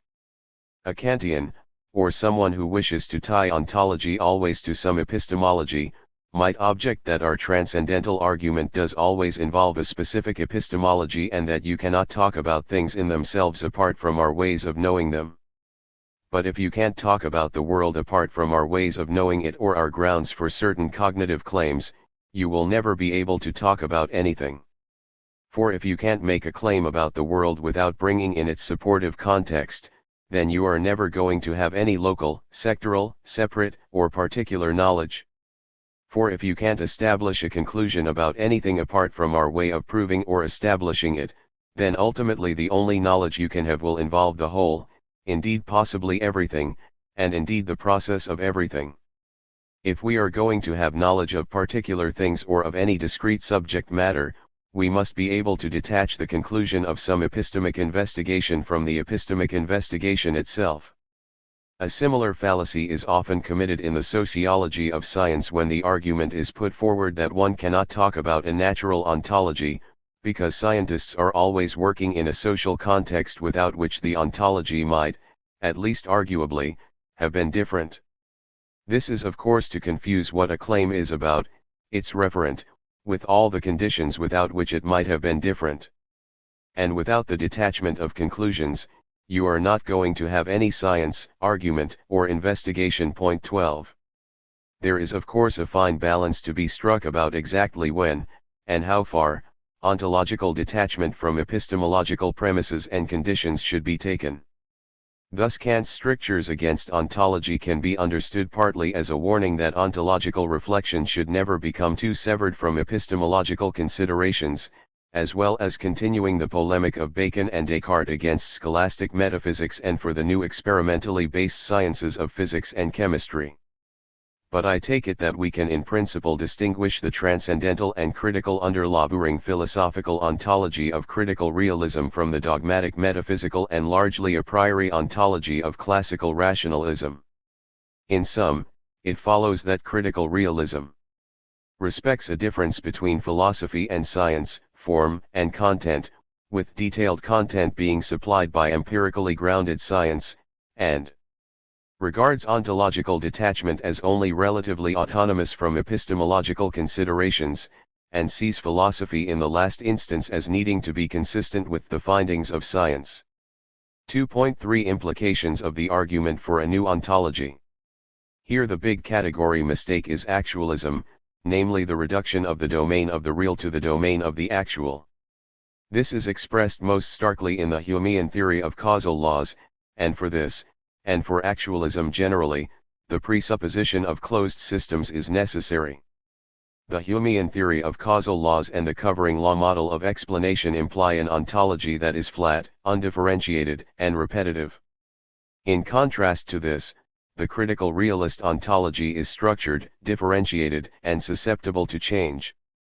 There are two cardinal or core distinctions here. The real/actual distinction, an index of the stratification of the world, and the open/closed systems distinction, an index of the differentiation of reality. It is important to appreciate that the distinction between the domains of the real and the actual involves a commitment, not just to the independent existence of generative mechanisms apart from events, or of powers apart from their manifestation or actualization, but also to their transfactual exercise apart from particular patterns or sequences of events or the contingent actualization of the disposition concerned. That is to say, what is involved in the real/actual distinction is a three-tiered dynamic and transfactual form of dispositional realism, not just a two-tiered form of it. 13 This differentiates transcendental realism from other dispositional realisms currently in vogue. Whereas the whole significance of open systems derives from the fact that one can no longer explain what happens in terms of a single type of mechanism, actualism tends pretty quickly to generate reductionist and monodisciplinary approaches, and these tend very often to physicalism or in a physicalist direction, that is, to see the biological, psychological, and social features of the world as nothing but the physical features of the world. 14 Necessarily, in open systems, more than one type mechanism is involved. As I have already indicated, actualism, especially in the forms of the Humean theory of causal laws and the deductive nomological model of explanation, constitutes the core of deductivism and mainstream philosophy of science. But, considered epistemologically, it also generates inductive skepticism. For if all we have to go on for a law or any other universal statement are its instances, then clearly we can never verify it, since no matter how many positive instances turn up, it is always conceivable that a negative one will be uncovered. The ontology of empirical realism, which collapses three levels of reality into one, immediately generates the problem of induction. For if the evidence for a law of nature is restricted to its instances, we can never be certain that a counter-instance will not turn up. There are numerous variants of the classical problem of induction.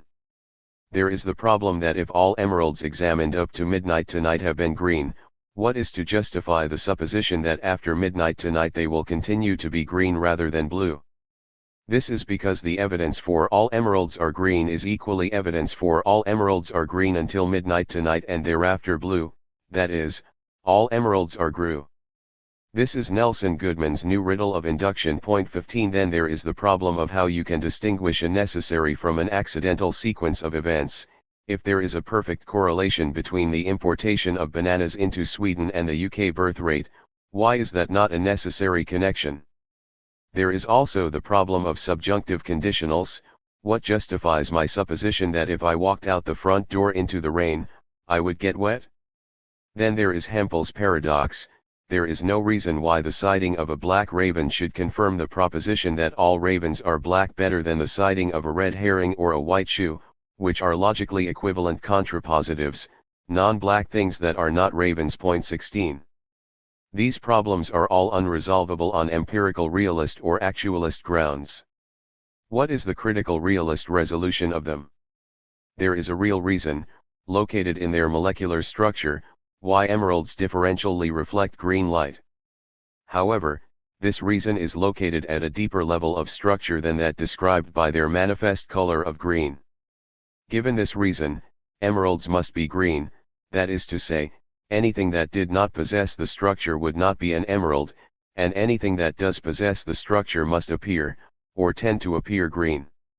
Moreover, the absurdity of the empirical realist or actualist response to the problem of induction, namely seeking out yet further positive instances, like Don Quixote, in the impossible project of corroborating it, is shown by the fact that scientists in practice, once there is evidence that two properties may be connected, do not waste time totting up further confirming instances but move immediately to the process of discovering the connection in question, following a logic I describe in the next section. The problem of induction has any number of open systemic homeomorphs or duals 17 and can be generalized as the problem of transdiction or of the transdictive complex 18. It is rationally resolved by remedying the absence that accounts for it, namely of the missing concept of ontological stratification. This is its theoretical or formal resolution. Its practical resolution comes from seeing that real scientists, once they have grounds for suspecting a real connection, do not endlessly seek out confirming instances of the association, but move always to seek to explain why, in an account of the mechanism in terms of which, when we have X, we must also have Y model of scientific discovery and development to be discussed below. The Popperian falsificationist response to the problem of induction, without the concept of ontological stratification, is equally heuristic. 19 First, because few law-like statements, if interpreted empirically, are unfalsified. In general, a statement can be empirical or universal but not both.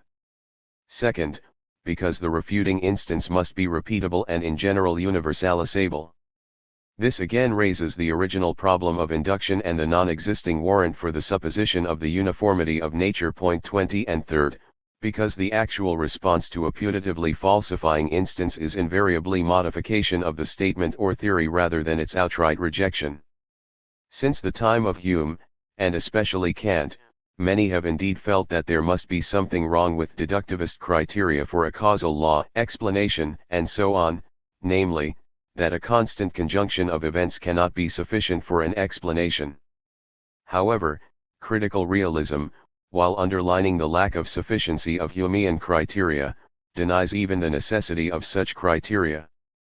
For we can certainly have a law of nature, that is to say the operation of a generative mechanism, in open systems where there is no regularity.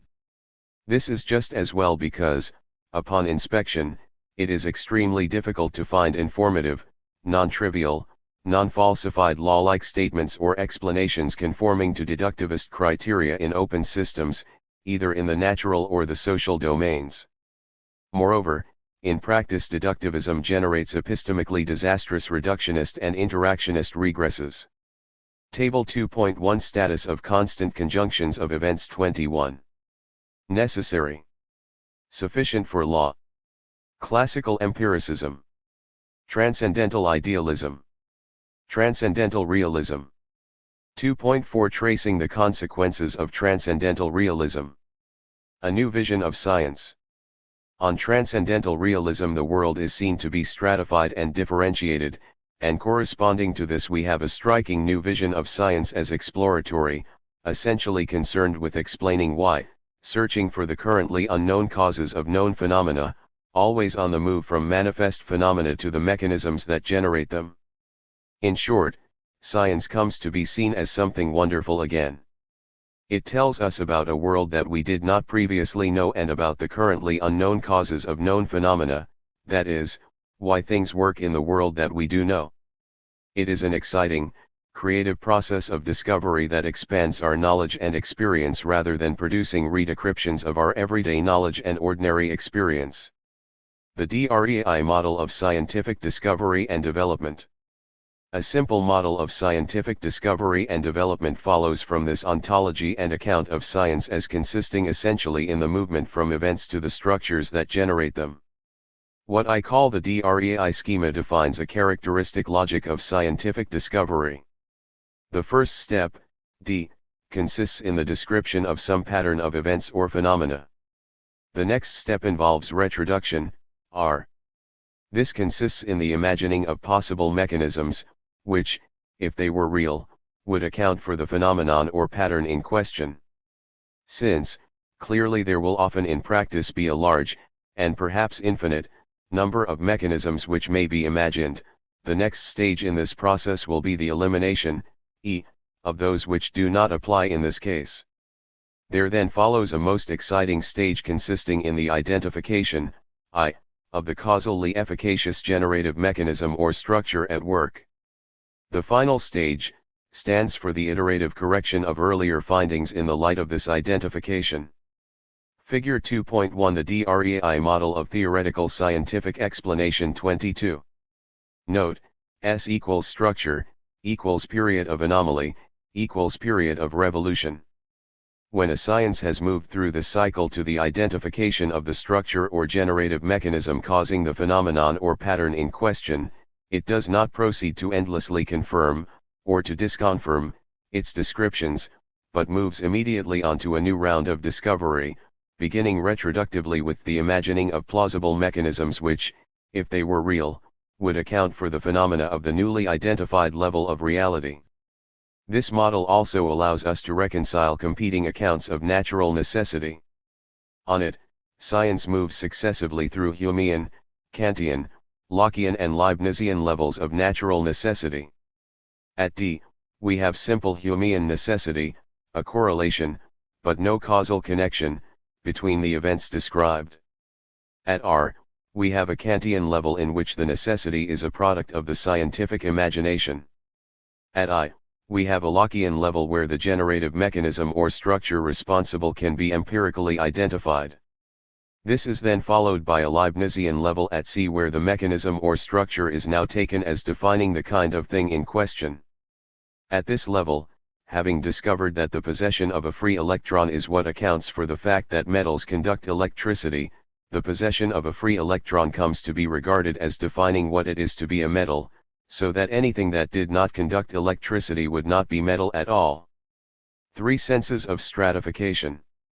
The stratification of reality is a striking feature of the transcendental realist account. For convenience, we can distinguish 3 senses of stratification. There is, first, the stratification involved in any scientific explanation that is involved in positing a structural or generative cause of some phenomena. This first sense of stratification turns, then, on the distinction between structures and events or between the domains of the real and the actual. The second sense involves the iterative reapplication of this distinction, and the third involves a special case of the second. The second sense consists in the kind of multi-tiered stratification of reality revealed in the development of science. The overt properties of material objects such as tables and chairs and molecules are explained by recourse to a deeper level of reality that is described by the theory of atomic number and valency. This, in turn, is explained by the theory of electrons and atomic structure, itself explained at a still deeper level of reality in terms of quantum fields, string theory, or some other competing theory of subatomic structure. 23.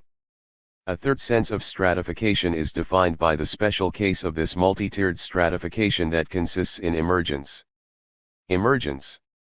We are talking here of course about ontological, not merely epistemic emergence. In order to get a good handle on ontological emergence, it is important to distinguish synchronic from diachronic emergence, and focus on the former, that is, to look at the relationship between the emergent or higher order and the lower order levels of reality once the emergent level has been constituted. There are 3 criteria for emergence, considered ontologically and synchronically. The unilateral dependence of the higher order or emergent level on the lower level. Thus mind is unilaterally dependent on body, in the sense that we do not have mind without body, but the converse is not the case. The taxonomic and causal irreducibility of higher order properties or powers to lower order ones in the domain of the higher order. That is to say, we cannot explain features and phenomena at the higher order level using the concepts of the lower order level alone. The causal irreducibility of higher order powers in the domain of the lower order. This is top-down causation. 24. The third criteria is especially noteworthy. Once a higher order level has been constituted, there is no alternative but to take into account its causal efficacy at the lower level. This is of course the kind of causality that is involved in anthropic climate change in our own times, but it is also involved generically in all intentional action, and its effects in agriculture and industry have proved momentous in the development of civilization and social life. There is a fourth condition which can be added to these three, that is the sense in which the lower contains the higher order as a possibility implicit or enfolded within it. 25 This is the sense in which, ontogenetically, the child's knowledge of mathematics may be regarded as implicit or enfolded in its first utterances, or the sense in which, phylogenetically, the possibility of human language is enfolded within the genes of the higher primates. 2.5 A note on the disjuncture between the domains of the real and the actual. We are concerned here with two familiar types of situation for the investigator. Where there is the continuing efficacy of a mechanism, but no regularity, and where there are regularities, but no connecting mechanism. In situations of type, we have two familiar kinds of cases in which a connecting mechanism may be overlooked. Case studies, where the mechanism is active in the particular case, but where there are no regularities, for example, the stimulus and/or releasing conditions for a mechanism are satisfied in this particular kind of local context, but are not generally met outside it, and counteracting mechanisms, where the stimulus and releasing conditions for the operation of the generative mechanism or exercise of the tendency are generally satisfied over a region of space, time, for example, those involved in anthropic climate change, but are not actualized or empirically manifest as regularities due to a flux of counteracting mechanisms and circumstances. In situations of type, we again have two familiar kinds of cases, but here an assumed connection is wrongly projected, rather than a real one overlooked. Illicit generalization or inference of a law-like or connecting mechanism where the posited mechanism either does not exist at all or is at any rate not instantiated. Use of empirical regularities to justify counterfactuals, subjunctive conditionals, and so on, either where there is no mechanism or where it is not actualized. But there are other frequently occurring types of situation, including a form of misplaced concreteness where there are regularities and a connection, but where the connection is the result of other deeper or mediating mechanisms, and contrapositive counteracting mechanisms where the absence of a correlation is wrongly taken as grounds for the absence of a connection, for there is a mechanism present, but its operation is masked, overridden, or undermined by the operation of other mechanisms and conditions. 2.6 Deepening the argument for transcendental realism. The argument for transcendental realism can be developed by an examination of scientific activities other than experimentation and the phases or logic of scientific discovery, as we have seen in section 2.4. But it can also be deepened by arguments from ordinary life, which is what I will be concerned with here. We live in an incompletely described world of agents. 26 And our praxis everywhere presupposes the independent existence and activity of transfactually efficacious mechanisms. 27 Thus, reflect upon the conditions of intelligibility of the most quotidian activity, like making a pot of coffee. We presuppose the independent existence of both the pot and the coffee, that the nature of water, coffee, pots and cups will not change, that if a cup breaks there is a reason for it and that sugar will continue to dissolve in the coffee. Everywhere we assume the independent existence and the enduring properties or causal powers of things. These are presupposed by our material practices. Moreover, language use presupposes the activity of referential detachment, that is, the non-anthropic detachment of both the referent and oneself from the act of picking out the referent. I am working with the assumption here that the intelligibility of language use and the possibility of meaning presupposes at a minimum the semiotic triangle, constituted by the signifier, signified and referent. 28 But it is important to appreciate that this argument for the necessity of referential detachment entails not only the independent existence but also the transfactual activity of things.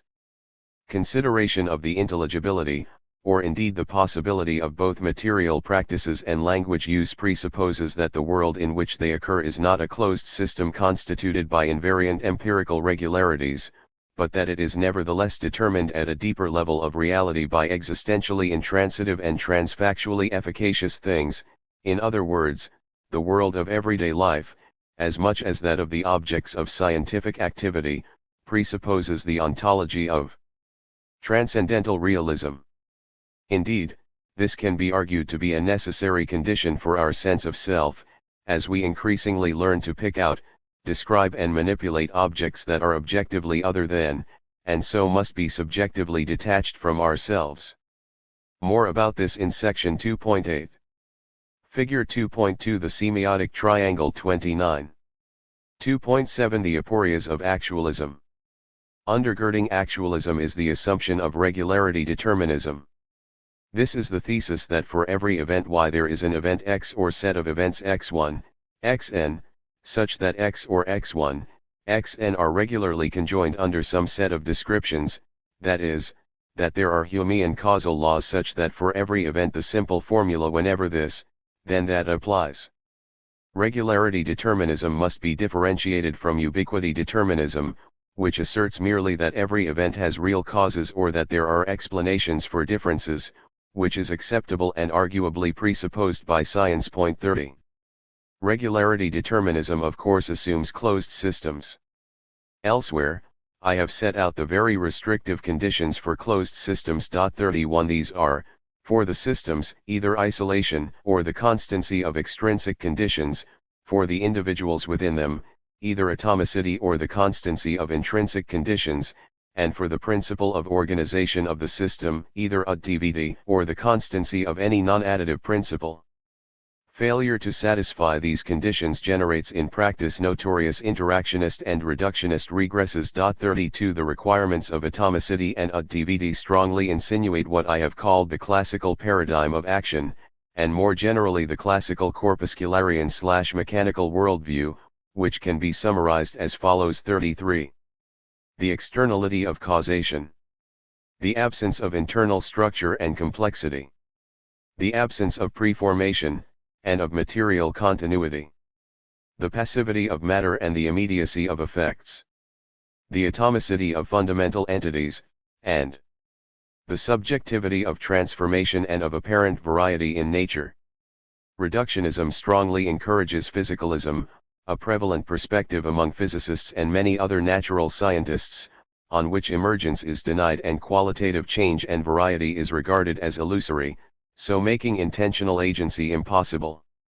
This is, from the standpoint of critical realism, a self-referential paradox. 34 And renders espousal of reductionism nugatory, for it cannot, in its own terms, have any real effects on the natural world, and hence any effect on other people's thoughts and opinions.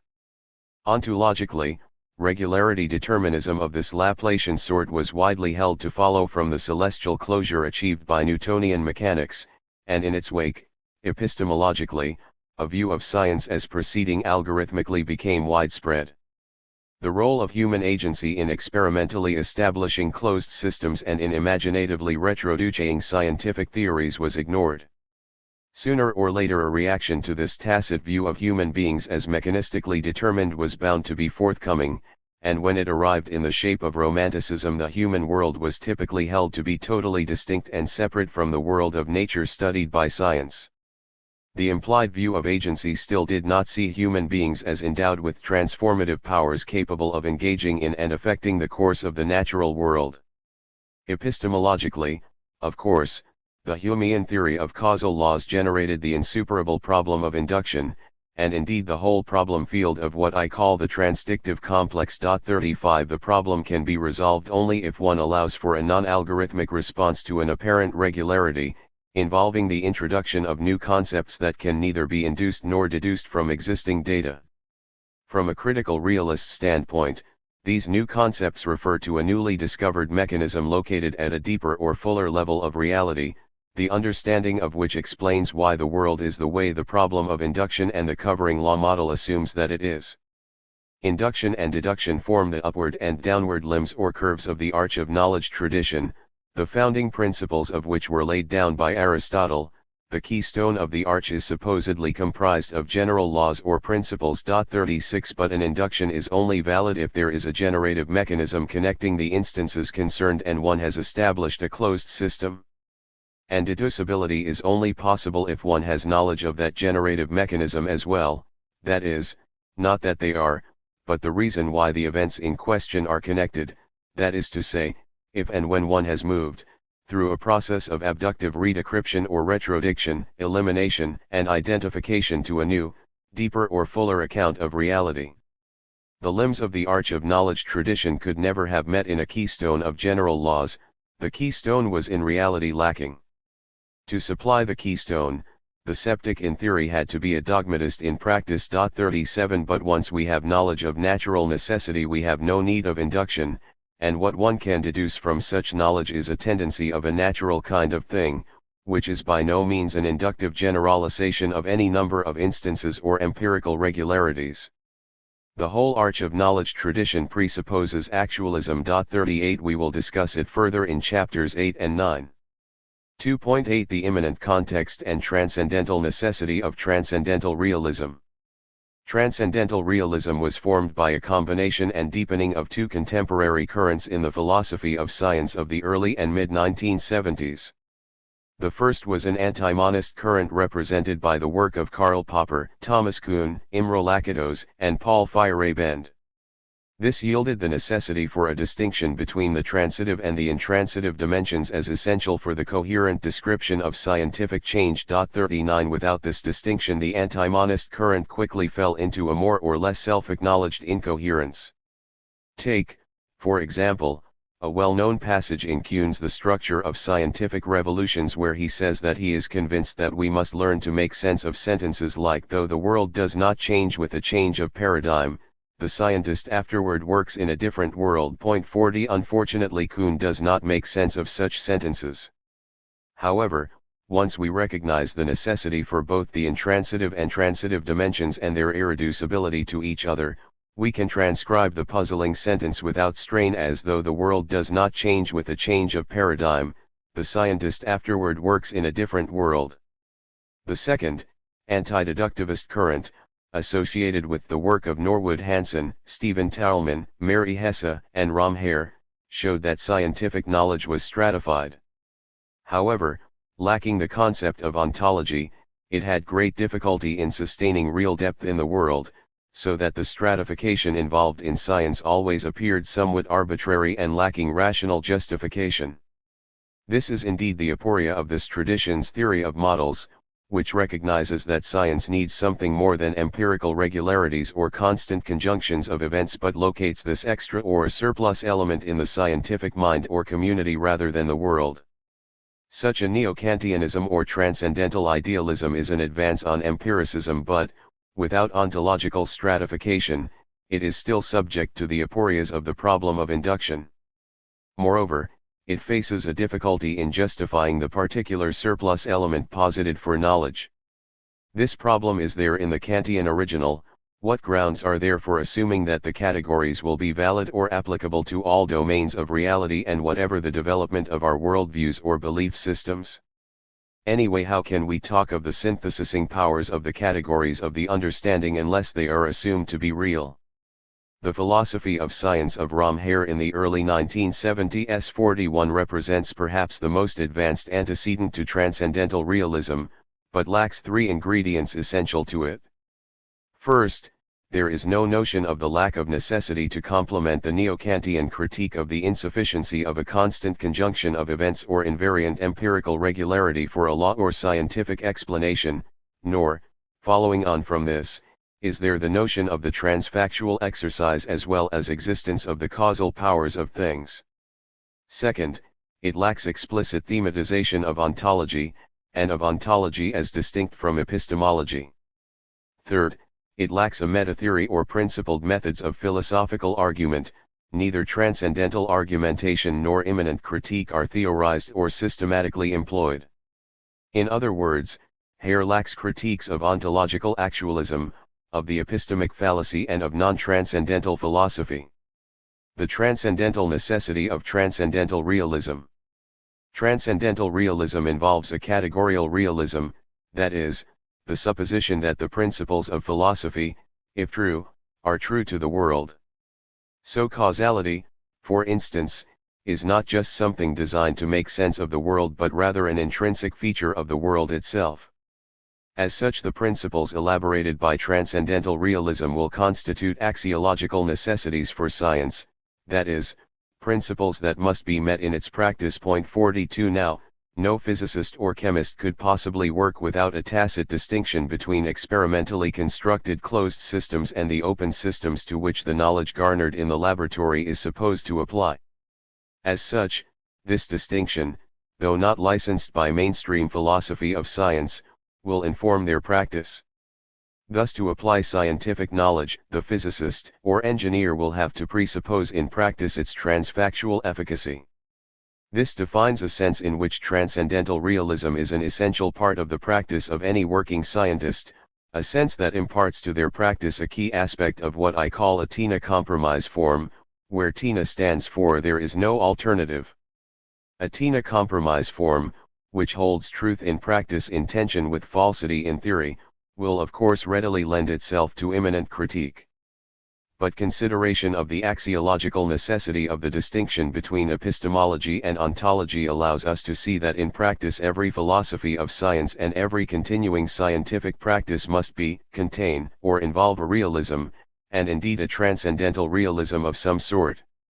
Transcendental realism is axiologically necessary also in the more general sense that it is a necessary condition of the ability of intentional agents to navigate their way in the world, a ubiquitous practical presupposition that underpins all currency of mind, in whichever particular practice is minted. Point 43. Hence all human societies always already possess a proto-scientific account of the world, and any serious science or philosophy is always necessarily trying to transform this account into a more adequate account, that is, to demystify and enlighten common sense. Point 44. The relevant questions will then be how far this realism is developed and in what form it is manifest. This of course gives the imminent critic of some position adopted in practice a way in which explicitly to critique it. But by the same token it becomes important for us not just to identify lazily as a realist, but to specify exactly what kind of realism the position being advanced is committed to, for example, in our case transcendental or critical realism as distinct from empirical realism and other forms of anthroporealism. Point 45.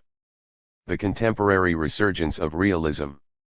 Recently there has been a resurgence of interest in ontology and, paralleling it, in realism, in metaphysics and philosophy of science in the analytical tradition and in the camp of the so-called speculative realists in the tradition of continental philosophy. Point 46. At the same time within analytical philosophy of science there has been a move away from Humean and actualist thought to locating the basis of a causal claim in the existence of the causal powers of a structure or thing. Point 47. However, it should be noted that the dispositional realism of these traditions has mainly been of the two-tiered, static variety, not three-tiered and dynamic, that is, it has sustained the existence of powers irrespective of their exercise, but not their transfactual exercise irrespective of the closure or otherwise of the systems in which they occur, that is, of the actualization of the tendency concerned. Moreover, the realism of the speculative realists has mainly concerned the existence of things, not the operation of their causal powers. It is a realism about things rather than about causality and hence the activity of things. 2.9 The further development of ontology within critical realism. If critical realism begins with an argument for ontology and an argument for a new ontology, it is important to see that its interest in ontology does not end there. This is because important corollaries of the argument for ontology are the inexorability and the all-inclusiveness of ontology. There is no way that one can talk about knowledge or language or activity in the world without presupposing some account of the world. So ontology will inevitably be extended and developed in the further development of critical realism. But ontology is not only inexorable, it is also all-inclusive. For a moment's reflection shows that ontology must also contain epistemology, that is, the world must include our beliefs about the world. Moreover, ontology will not only include beliefs, but specifically false beliefs and illusions, and indeed errors of all kinds. For anything that has a causal effect must be admitted to be real. Although every development within critical realism will involve an extension and development of ontology, the way is also open for the specific systematic theoretical development of the philosophical categories or concepts elaborated within critical realism. In dialectical critical realism and the philosophy of meta-reality, the critical realist understanding of being as such and as non-identity, structure and difference is developed in two ways. First, by elaborating categorial levels thematizing being as process, as internally related, as incorporating transformative agency, inwardness, re-enchantment, and non-duality. Second, by introducing a deeper reflection on categories of the non-identity form, of the difference and the structure kind, that is, specifically at the first level, 1m.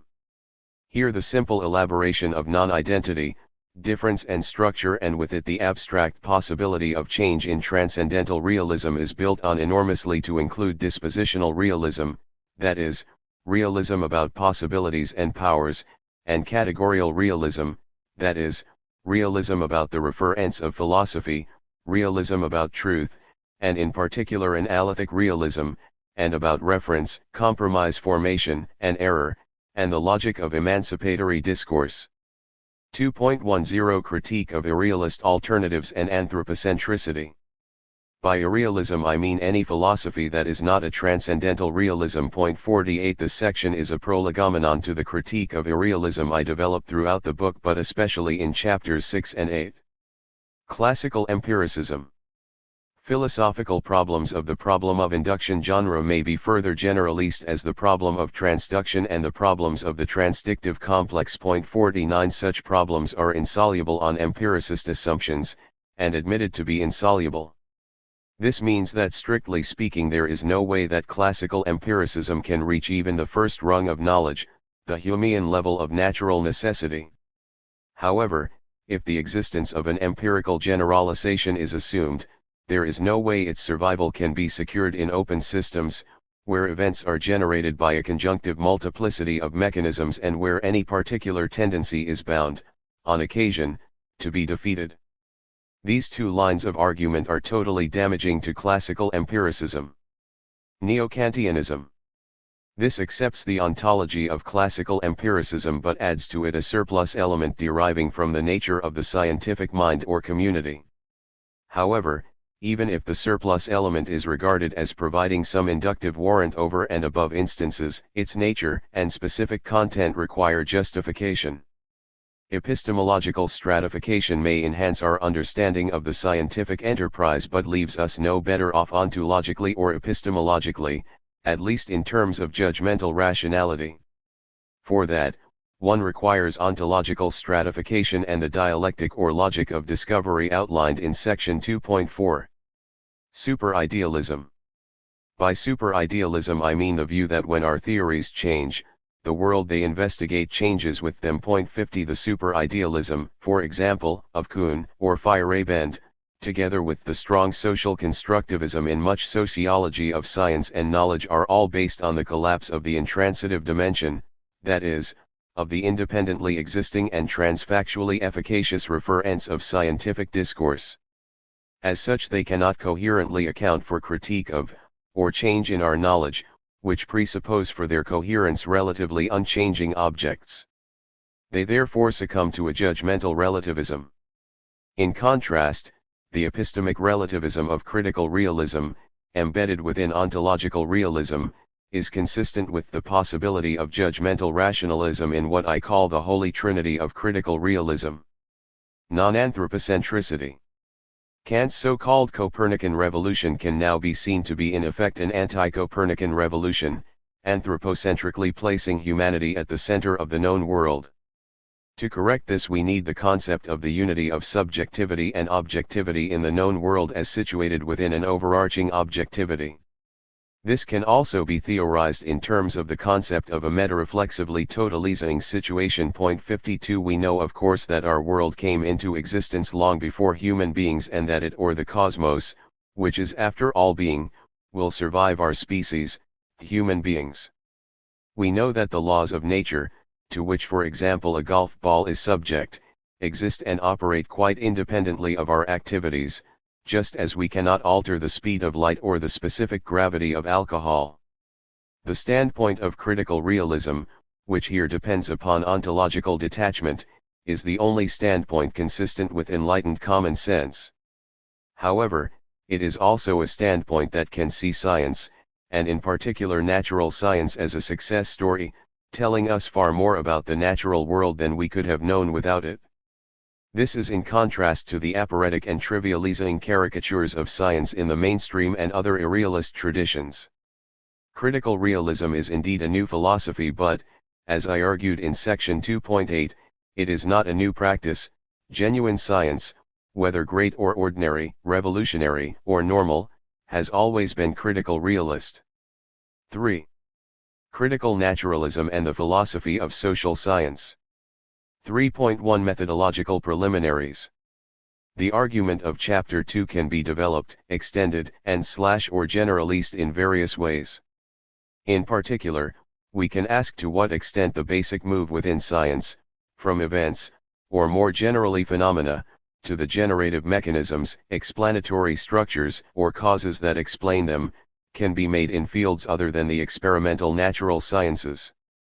We can ask whether this move occurs, or can occur in, say, the social field, or the biological realm, or to whole domains such as language.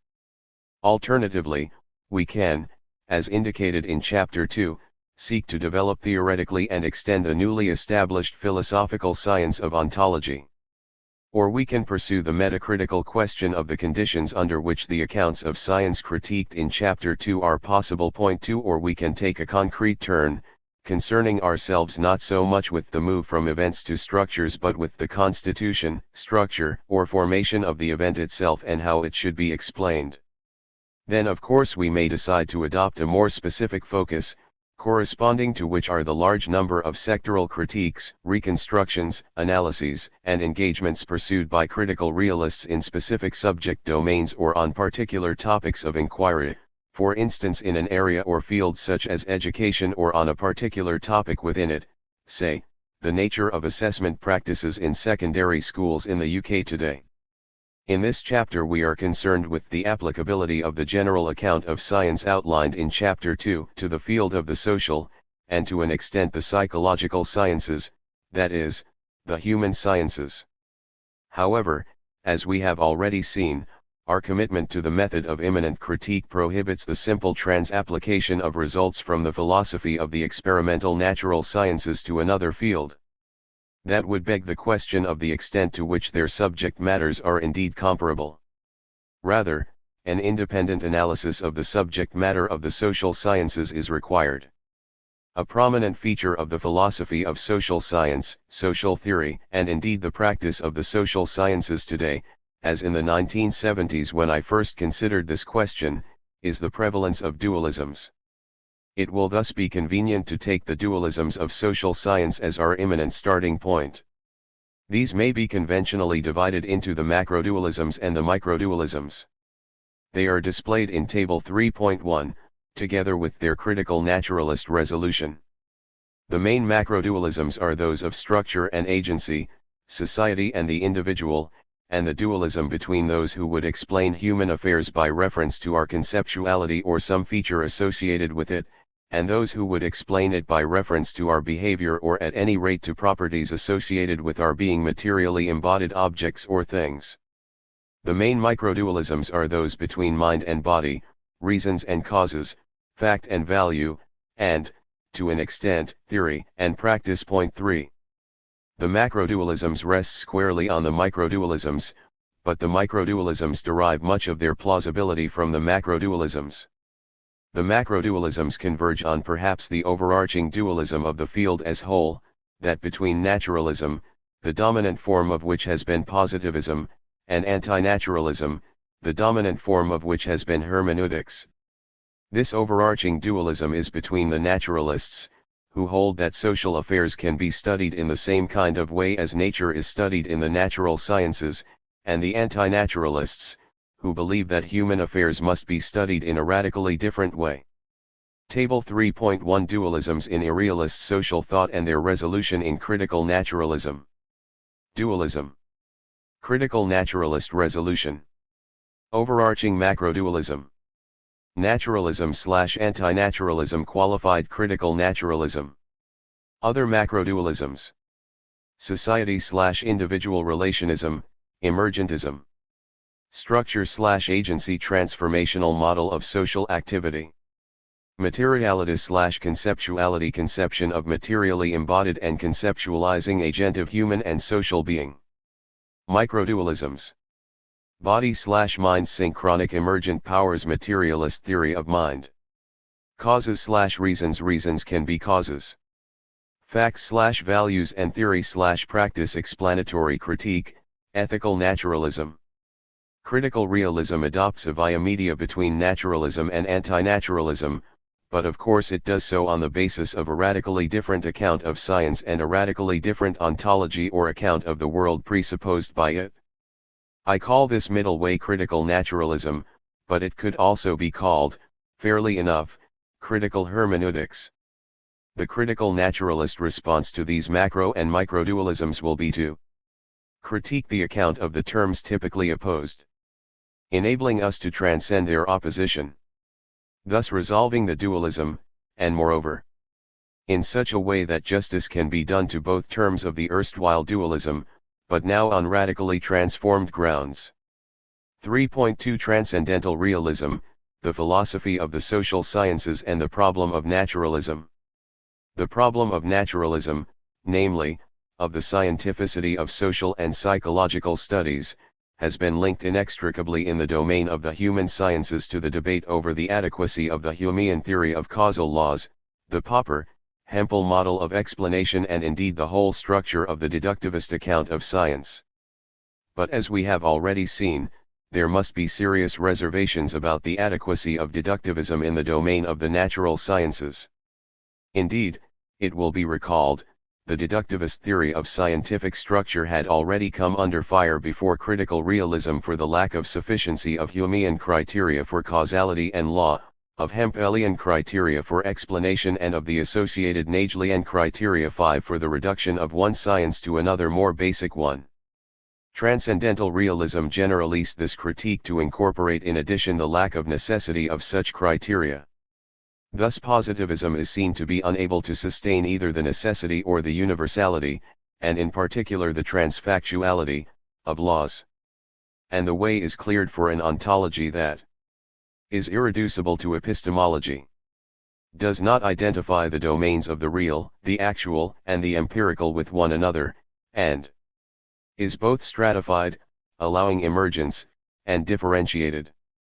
That is to say, Transcendental realism establishes the necessity for three kinds of ontological distinction, distance, and depth that may be summarized by the concepts of intransitivity, transfactuality and stratification.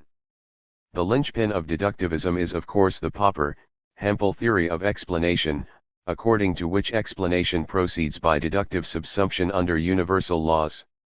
Its critics pointed out, however, that deductive subsumption typically does not explain but merely generalizes the problem. What is required for a genuine explanation is, as William Whewell had argued against John Stuart Mill in the 1850s and Norman Campbell against Mill's latter-day successors in the 1910s, the introduction of new concepts not already contained in the explanandum, such as models picturing plausible generative mechanisms and the like. But critical realism breaks with Campbell's neo-Kantianism by allowing that, under some conditions, these concepts or models could describe newly identified deeper, subtler or otherwise more recondite levels of reality. Theoretical entities and processes, initially imaginatively posited as plausible explanations of observed phenomena, could come to be established as real through the construction of sense-extending equipment or of instruments capable of detecting the effects of the phenomena. In the latter case we invoke a causal criterion for attributing reality, to be is now fundamentally to do, and no longer to be perceived. All this strongly suggests a vertical or theoretical realism.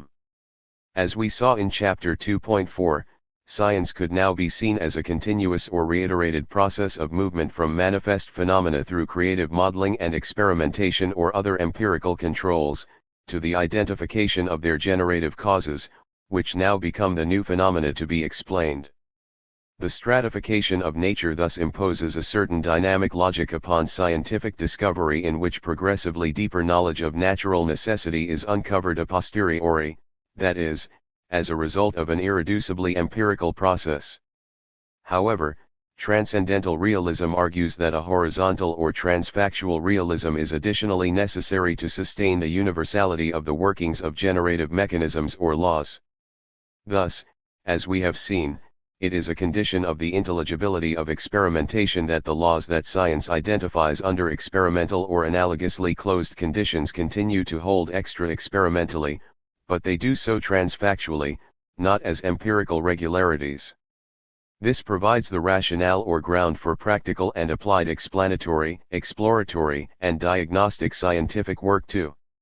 Indeed, the whole point of an experiment is to identify a law that is universal that, by virtue of the very need for an experiment, is not actually, and even less empirically, manifest and so not actually or empirically universal. It follows from the combination of vertical and horizontal realisms that the laws and the workings of nature generally have to be analyzed dispositionally as the powers, or more precisely tendencies 7 of underlying generative mechanisms.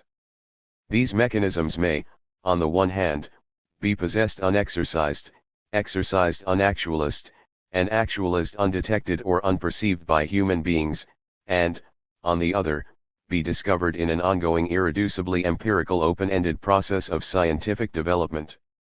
A transcendental argument from the conditions of possibility of experimentation in science thus establishes at once the irreducibility of ontology to epistemology and a novel non-empiricist but non-rationalist, non-actualist stratified and differentiated ontology, that is, an ontology characterized by the existence of structures as well as events and open systems as well as closed ones. As we saw in Chapter 2, there are thus 3 new kinds of ontological distance or depth in transcendental realism, which I now explicate more fully. Intransitivity. The Western philosophical tradition has mistakenly and anthropocentrically reduced the question of what is to the question of what we can know. This is the epistemic fallacy, epitomized by concepts like the empirical world. Science is a social product, but the mechanisms it identifies operate prior to, and independently of their discovery. This is existential intransitivity. Point 8. I distinguish existential intransitivity from the causal interdependence that obtains in the social sphere to varying degrees. Existential intransitivity obtains as much in the social as the natural world, constituting a unifying principle for critical naturalism. Everything within space, time is existentially intransitive or determined and determinate the moment it comes to be, for nothing can now alter that and why it has occurred. There is thus always an ontological distinction between beliefs and concepts and what they are about, even where what they are about is itself a belief or concept. Existential intransitivity is distinct from causal intransitivity. The latter is of 2 kinds, absolute, which pertains to things that cannot be changed by humans, for example, the speed of light, and relative, which pertains to things that can be changed by humans with varying degrees of difficulty, for example, the thawing tundra or a social structure, though only of course in the future in the present, not in regard of the past. While existentially intransitive, most social phenomena, unlike the fundamental laws of nature, are only relatively intransitive causally. But the most important distinction is between the intransitive and transitive dimensions as such, ontology and epistemology. Failure to distinguish them results among other things in the reification of the fallible social products of science. Of course, being contains, but it is not reducible to knowledge, experience, or any other human attribute or product. The domain of the real is distinct from, and greater than the domain of the empirical. Transfactuality.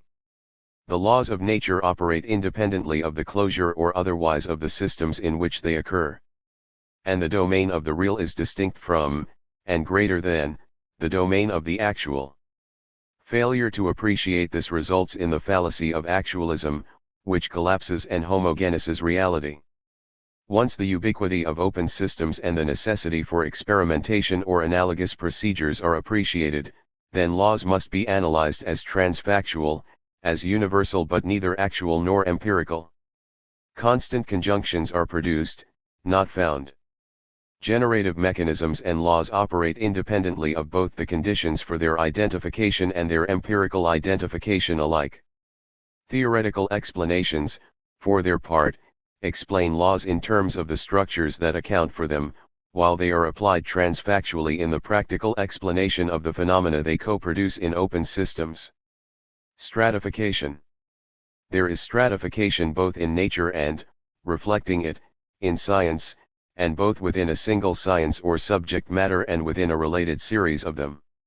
Recognition of the stratification of nature and the DREI logic of scientific development, in which natural necessity comes to be discovered empirically, that is, identified a posteriori, allows the resolution of a whole host of philosophical problems, most strikingly the notorious problem of induction.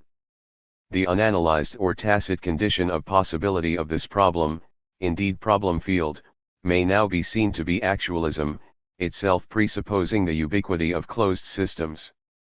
Thus if there is a real reason, located in its molecular or atomic constitution, why water boils rather than freezes when it is heated, then it must do so. The real multiplicity of natural mechanisms grounds a real plurality of sciences that study them. Even though one kind of mechanism may be explained or grounded in terms of another, it cannot necessarily be reduced to or explained away in terms of it. In particular, such grounding is consistent with its emergence. Given ontological emergence, the course of nature is now different from what it would have been if the more basic stratum alone operated. Hence, to invoke a causal criterion for reality, the higher order structure is real and worthy of scientific investigation in its own right. This takes us nicely to the domain of the social sciences, where what William Outhwaite has called the law explanation orthodoxy 9 was never even remotely plausible. As we have noted, for most of its recognized history the philosophy of the human sciences has been dominated by dichotomies and dualisms, which critical realism seeks to transcend. Once again, the main ones are: the overriding dichotomy or split has been between a hypernaturalistic positivism and an antinaturalistic hermeneutics, which is resolved in the generation of a qualified critical naturalism. Then there is the split between individualism and collectivism, which critical naturalism resolves by seeing society relationally and as emergent. The connected split, upon which the debate about structure and agency was superimposed, is between the voluntarism associated with the Weberian tradition and the reification associated with the Durkheimian 1.10. This critical naturalism transcends in its transformational model of social activity. Then there is the split between meaning and law, language and behavior or conceptuality and materiality, which critical naturalism transcends in its conception of materially embodied and conceptualizing agentive human and social being.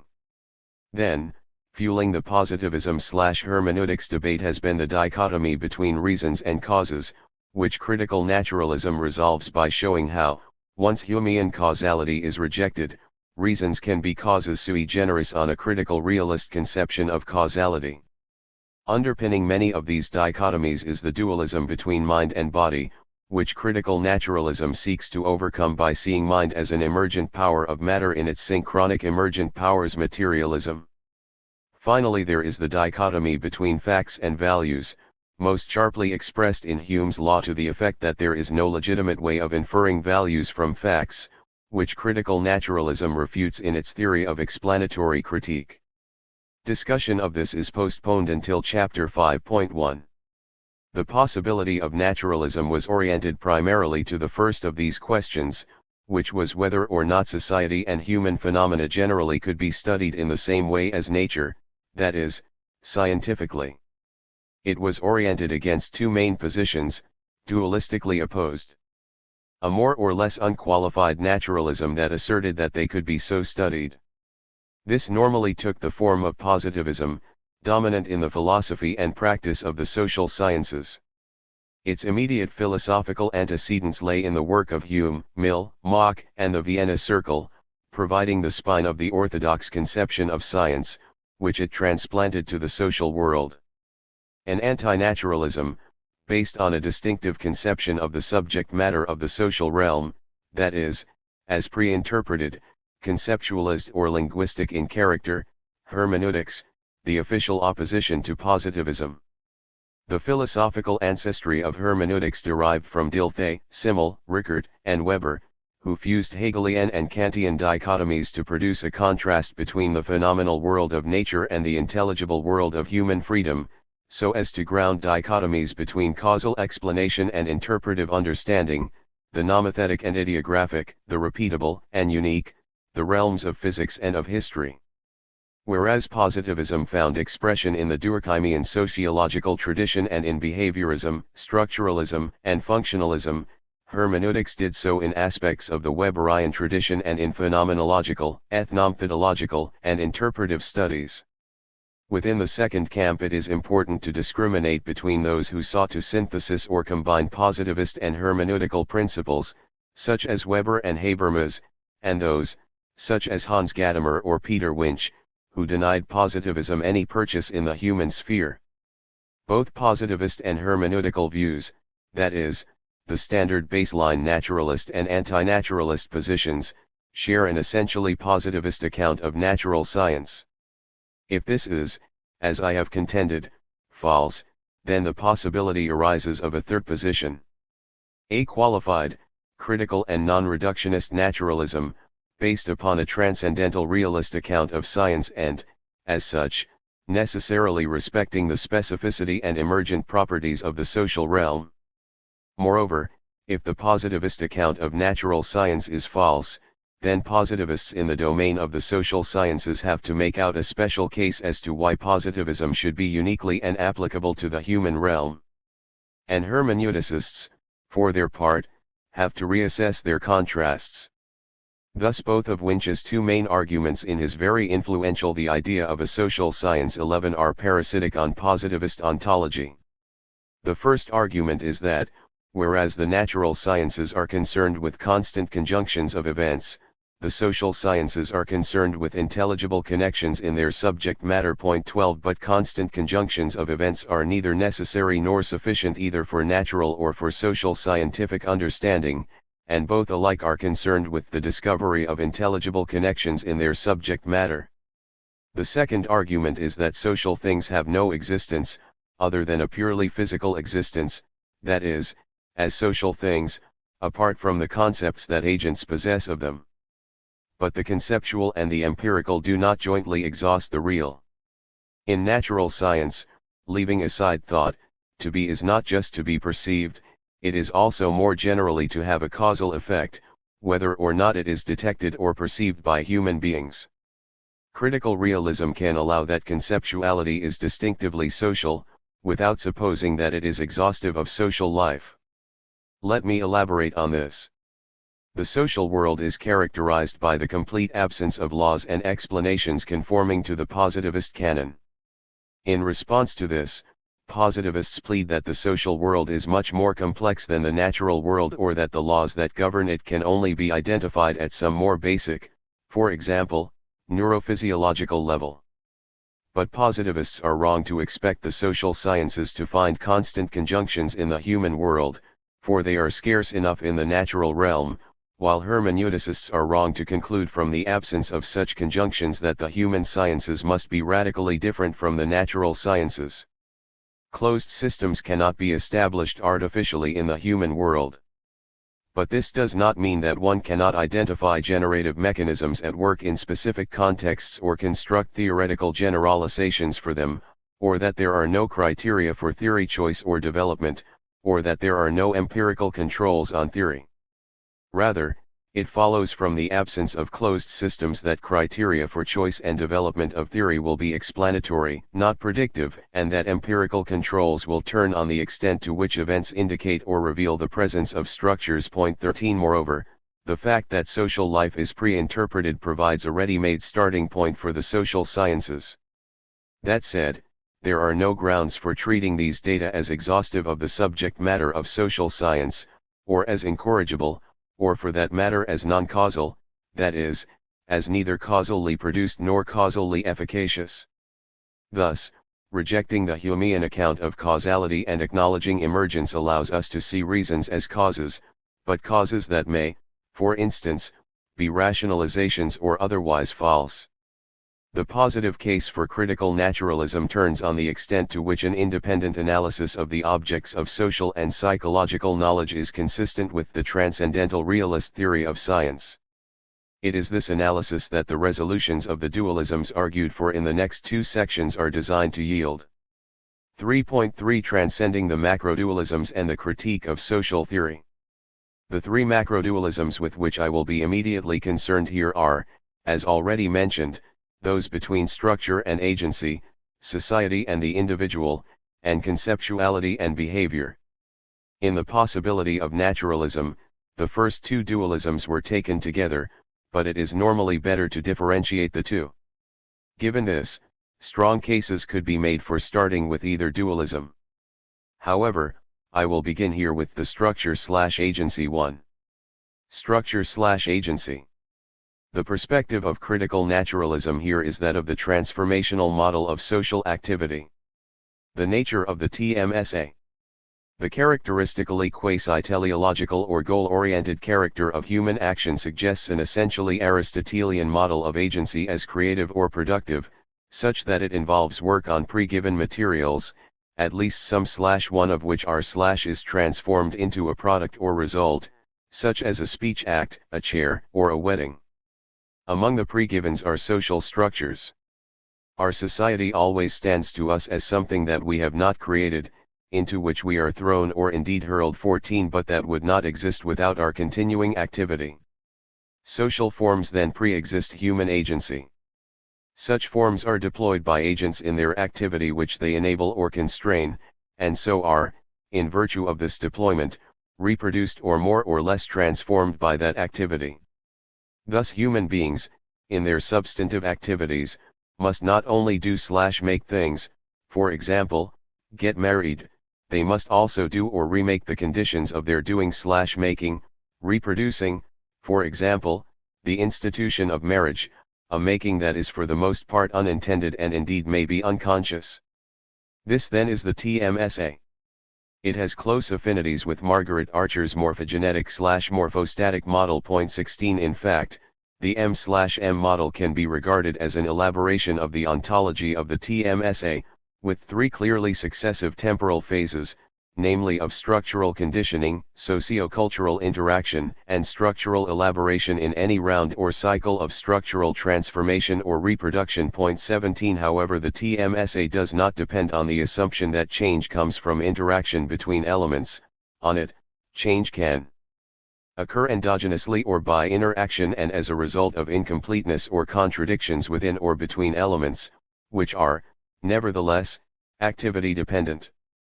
Figure 3.1 The transformational model of social activity. 15. Note, the second diagram draws out some of the temporal and other implications of the first. Time plays a crucial role in both the TMSA and the M/M models. Structure always pre-exists the actions that transform it and always postdates the actions by which it is transformed. However, I would prefer to identify the relationship between structure and agency as one of analytical duality, rather than, as in Archer's work, analytical dualism. 18. In elaborating the crucial role of time and temporal difference, it is important to note that social structure is dependent not only on the present activity of human beings but on their past activity. 19. The second important feature that the TMSA and the M/M model share is their highlighting of the non-identity of social structure and human agency, that they constitute radically different kinds of thing. This is the second reason why it is important not to conflate structure and agency. The TMSA versus structure/agency conflation. It is convenient to differentiate three inadequate, conflationary stereotypes that serve to obliterate the autonomy and efficacy of structure or agency or the difference and connection between them.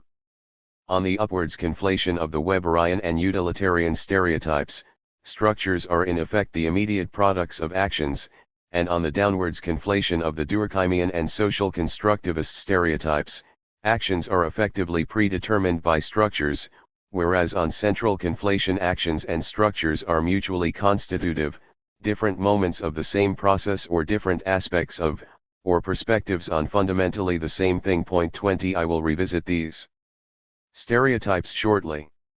Here it is worth dwelling on central conflationism a bit. There is the illicit identification of society and persons in the model of Peter Berger and Thomas Luckmann, on which society is conceived of as an objectification or externalization of human beings, and human beings, for their part, are regarded as the internalization or reappropriation in consciousness of society. Point 21. But the most influential form of central conflationism is Anthony Giddens's theory of structuration, on which structure exists only as the skilled accomplishment of knowledgeable actors. This encourages a picture of the social structure packing up or dissolving when we go to sleep, so that in the morning we might invent an entirely new one. The trouble with this idea, attractive though it is its voluntarism and neglect of the massive weight of the past.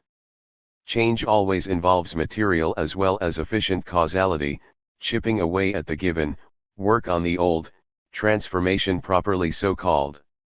Later in this chapter we will see how the ontological asymmetry and radical differences between the personal and the social, mediated by the distinction between persons and agents, is further accentuated in what can be described as the historic dominance of the social over the personal, especially in the form of the experience of the social as involving the preponderance of constraint over enablement for the vast majority of human beings, for whom mere survival, rather than specific achievements, let alone the condition of flourishing, has been the goal of existence. The further elaboration of the TMSA. The TMSA can be further elaborated in the conception of four-planar social being. This is the idea that all social activity, and all social being, occurs simultaneously on the four dimensions of material transactions with nature, social interactions between people, social structure, and the stratification of the embodied personality. Point 22. More on this below. In relation to the first big dualism, of structure and agency, we have identified three forms of conflation: Model I, the upwards conflation of the Weberian and utilitarian stereotypes, and Model II, the downwards conflation of the Durkheimian and social constructivist stereotypes. Both of these are reductionist and epiphenomenalist, holding that either structure or agency is inert and a dependent variable. Model 3, central conflation, is illustrated by the Berger and Luckmann model of illicit identification and Giddens's theory of structuration. This variant is a reductionist, holding that the terms are mutually constitutive. Thus we have the idea of the duality of structure, namely that structure is the simultaneous medium and outcome of action. But this ignores, of course, that whereas it is the medium of present activity, it is the outcome of past activity. Figure 3.24 Planar Social Being 23. Similarly, in regarding praxis as both productive and reproductive or transformative, the difference between the first-order product and the second-order reproduction of the conditions of production is elided in the theory of structuration, and the point is overlooked that the reproduction, that is, the social elaboration, is a joint product of social action/interaction and the given pre-existing structure, a vector involving two terms, in virtue of which, moreover, production and reproduction refer to distinct moments or phases of time. It is worth reiterating what Archer calls the two basic theorems of this approach. 24. Structure necessarily predates the actions that transform it, and structure necessarily postdates the actions that have transformed it. Finally, it is worth bearing in mind the following huge difference. For Giddens, structure has no existence independent of the knowledge that agents have about what they do in their day-to-day activity. 25 Whereas for critical realism, society is an articulated ensemble of such relatively independent and enduring structures. 26. However, there is an important asymmetry here. At any moment of time society is pre-given for the individuals, who never create it, but merely reproduce or transform it.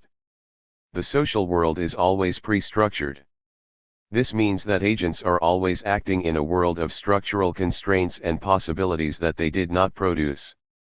Social structure, then, is both the ever-present condition and the continually reproduced outcome of intentional human agency. People do not marry in order to reproduce the nuclear family or work in order to sustain the capitalist economy. The social world is nevertheless the unintended consequence of, as it is the necessary condition for their activity. Society/individual. The second dualism is that between society and the individual. Historically, this dualism has taken the form of a clash between methodological individualists and methodological holists or collectivists.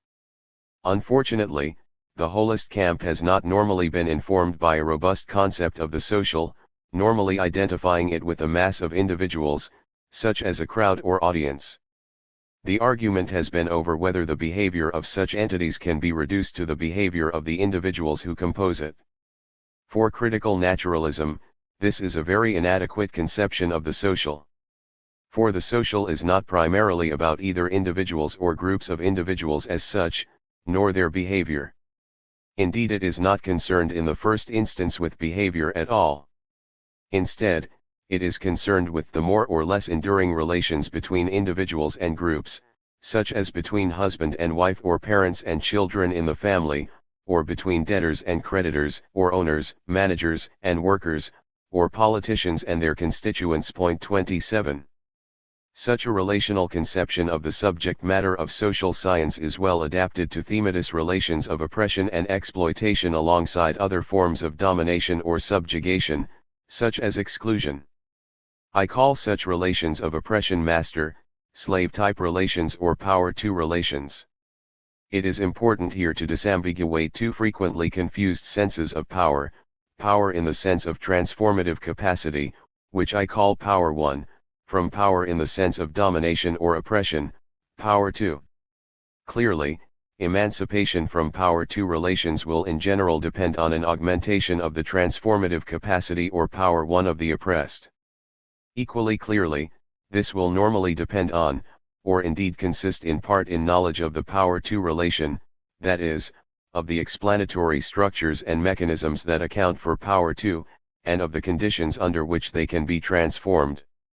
The goal of emancipation from any set of master-slave type relations is not only or primarily the liberation of those who are slaves, but the overthrow of the master-slave relation itself, that is, a transformation at plane, not just plane of social being. These themes will be further discussed in Chapter 6. This relational conception of social science accords well with the TMSA's conception of social structure, with the primary social structures of concern being defined relationally. The relations may often, but not always be understood as between the points of contact between structure and agency in what I called the position practice system 28, which define relations between the individuals and groups of individuals who fill the positions. However, the relational conception is itself perhaps unduly restrictive, insofar as it would seem to prohibit the study of entities and properties in the social world that cannot be defined relationally. So I have subsequently further elaborated this in terms of a conception of social science as operating at different levels of scale. 29. On this conception we can define various distinct levels of agency and structure with which social explanation may be concerned, including the following 7 levels. The sub-individual, psychological level, including the Freudian unconscious and that of our ordinary attributions of motives and reasons for action. The individual or biographical level, typically adopted by novelists but also argued by some, not just individualists, to be the most important in the social sciences. The micro-level studied for example by ethnomethodologists, concerned with such issues as turn-taking in conversation or how we avoid bumping into each other on the pavement. The meso-level at which we might be concerned with the relations between functional roles, such as capitalist and worker or politician and citizen. The macro-level, oriented to understanding the functioning of whole sectors of society, such as the Norwegian economy. The mega-level, concerned with the tracing and analysis of trajectories of whole traditions or formations, such as feudalism or contemporary Islamic fundamentalism, and the planetary level, at which we are concerned with the planet as a whole, as for example in Immanuel Wallerstein's world systems theory. This level may also be extended to cover the whole geohistory 30 of humanity or the planet, and so on. Conceptuality and behavior. Critical realism is in accord with hermeneutics on the methodological importance of the fact that social life is for the most part conceptualist, and moreover that this will normally be the starting point for any social investigation. For it must, at the very least, find out what the agents whose activity is sustaining some social institution, practice, or social structure think they are doing in their activity and why they are doing it. However, critical realism does not regard conceptuality as exhausting the matter. This is because we are not just conceptualizing beings, but materially embodied ones. Hence, in talking about war, for example, we are not only saying that the criteria for the use of the concept of war are satisfied, but talking about the bloody fighting.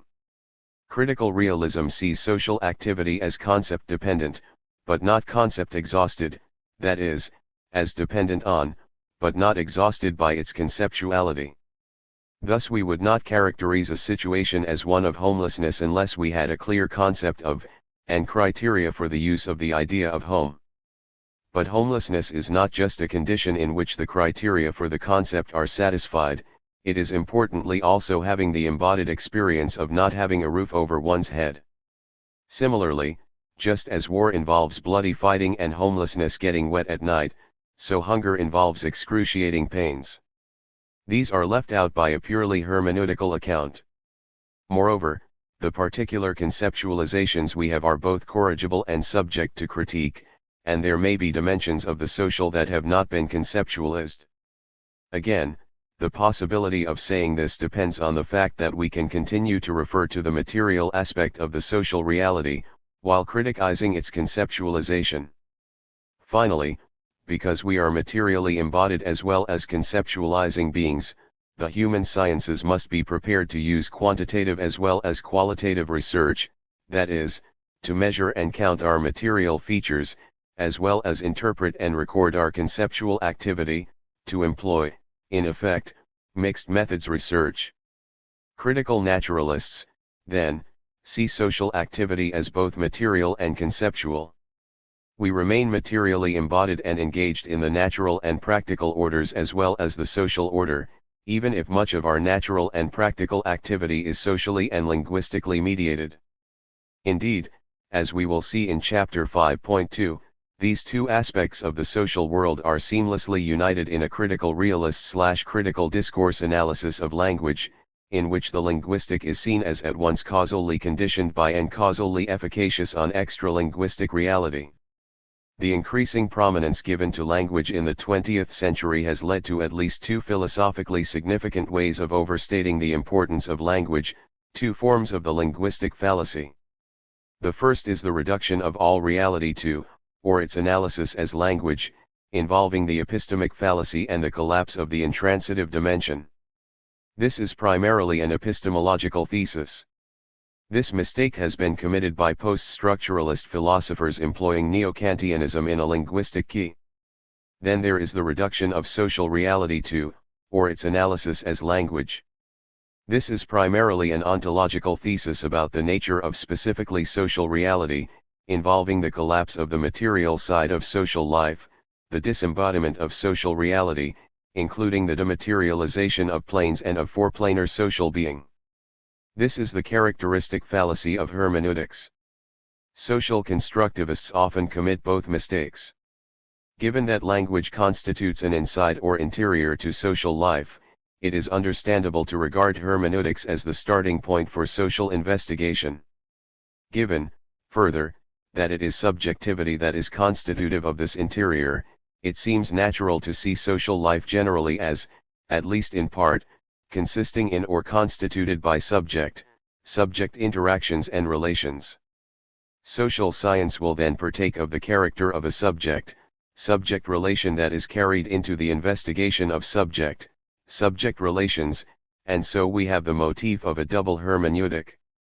Empathy is of course the basis for hermeneutics, and our capacity for transcendental identification in consciousness, which will be discussed in Chapter 7, is the basis of empathy. But it is important to remember that semiosis or meaning-making underpins all hermeneutics, and that all semiotics has a material basis both in the irreducibility of the referent in the semiotic triangle and of the activity of referential detachment in our linguistic practices, and in the materiality and forms of embodiment of the sign. 31. The case for critical naturalism. I have argued that the positive case for critical naturalism turns on the extent to which an independent analysis of the objects of social and psychological knowledge is consistent with the transcendental realist theory of science. Commitment to emergence, and in particular to synchronic ontological emergence, characterizes the TMSA and M/M. For both, the social world is a causally and taxonomically irreducible part of the natural world, such that persons and the personal are unilaterally, existentially and emergently dependent upon the biological, and societies and the social are unilaterally, existentially and emergently dependent upon the personal. I now wish to revisit the question of the limits of naturalism, that is, of the differences between natural and social structures and the forms of their appropriate science. 32. The emergent features of social systems that, on the invocation of a causal criterion for ascribing reality, can be regarded as ontological limits on naturalism, now need to be stated more carefully. The activity dependence and concept dependence of society must be parsed as the dependence of social structure on the present or past activity and conceptualizations of people. It remains true of course that the effects of social structure are only operative through human agency. 33 The greater space, time specificity of social structures remains unaffected, but this is only a relative difference. A lesser, but important, ontological difference is social relation dependence. Any social structure is dependent for its existence and identity on other structures of social relations. The causal interdependency between social science and its subject matter specifies a relational difference, which turns on the fact that social science is part of its own subject matter. This means that the social scientist has to be reflexive in a way that the natural scientist does not have to be. The condition that social systems are intrinsically open, the most important epistemological difference, accounts for the absence in principle of crucial or decisive test situations. This necessitates reliance on exclusively explanatory criteria for the rational assessment of theories. Critical difference will be discussed in Chapter 5. Table 3.2 Differences between natural and social structures and the forms of their appropriate science. Type. Differences. Remark. Ontological social, unlike natural, structures are activity-dependent. Social structures do not exist independently of the activities of people, present and past. Concept-dependent, entailing a hermeneutical starting point for social science. The activities of people are informed by beliefs. Relatively space, time-specific and transient. There is geohistoricity in the rest of the natural order, but in the emergent social sphere it is more localized spatially and happens faster. Social relation dependent. Any social structure is dependent for its existence and identity on other structures of social relations. Relational social science is internal to its own subject matter in a way that natural science is not, and may causally impact it. Social science is part of its own field of inquiry which, though existentially intransitive, may be causally affected by it. By contrast, the fundamental laws of nature are both existentially and causally intransitive. 3. Epistemological decisive predictive tests are not available for social scientific theories. Social systems are radically open, experimental closure is impossible, theories must be assessed exclusively in terms of their explanatory power.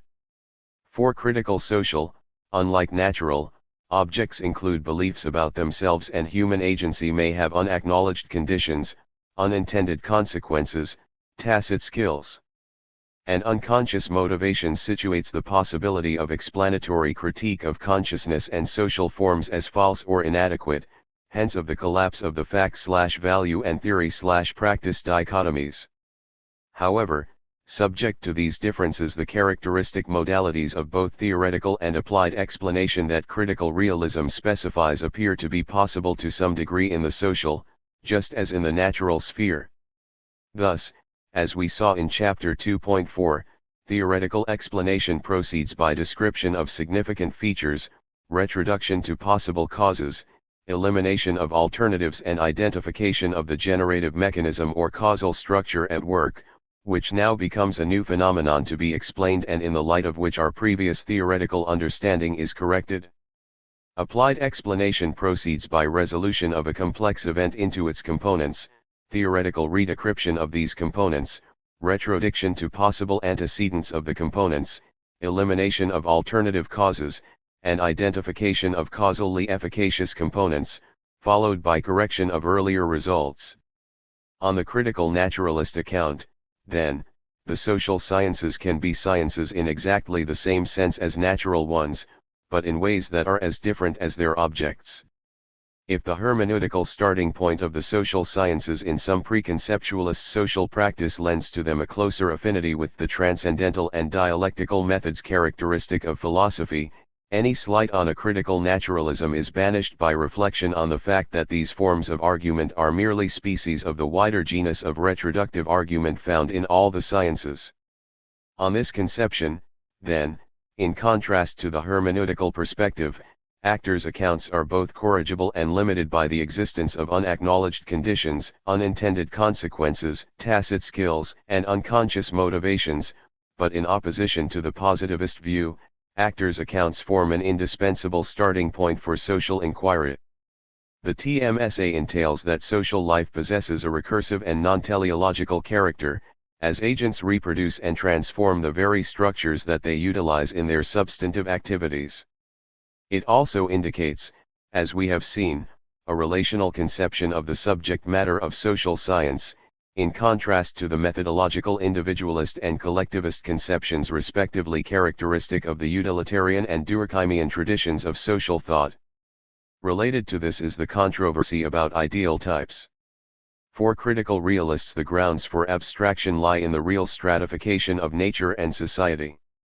So ideal types are not subjective classifications of an undifferentiated empirical reality but attempts to grasp precisely the generative mechanisms and causal structures that account in all their complex and multiple determinations for the concrete phenomena of human history.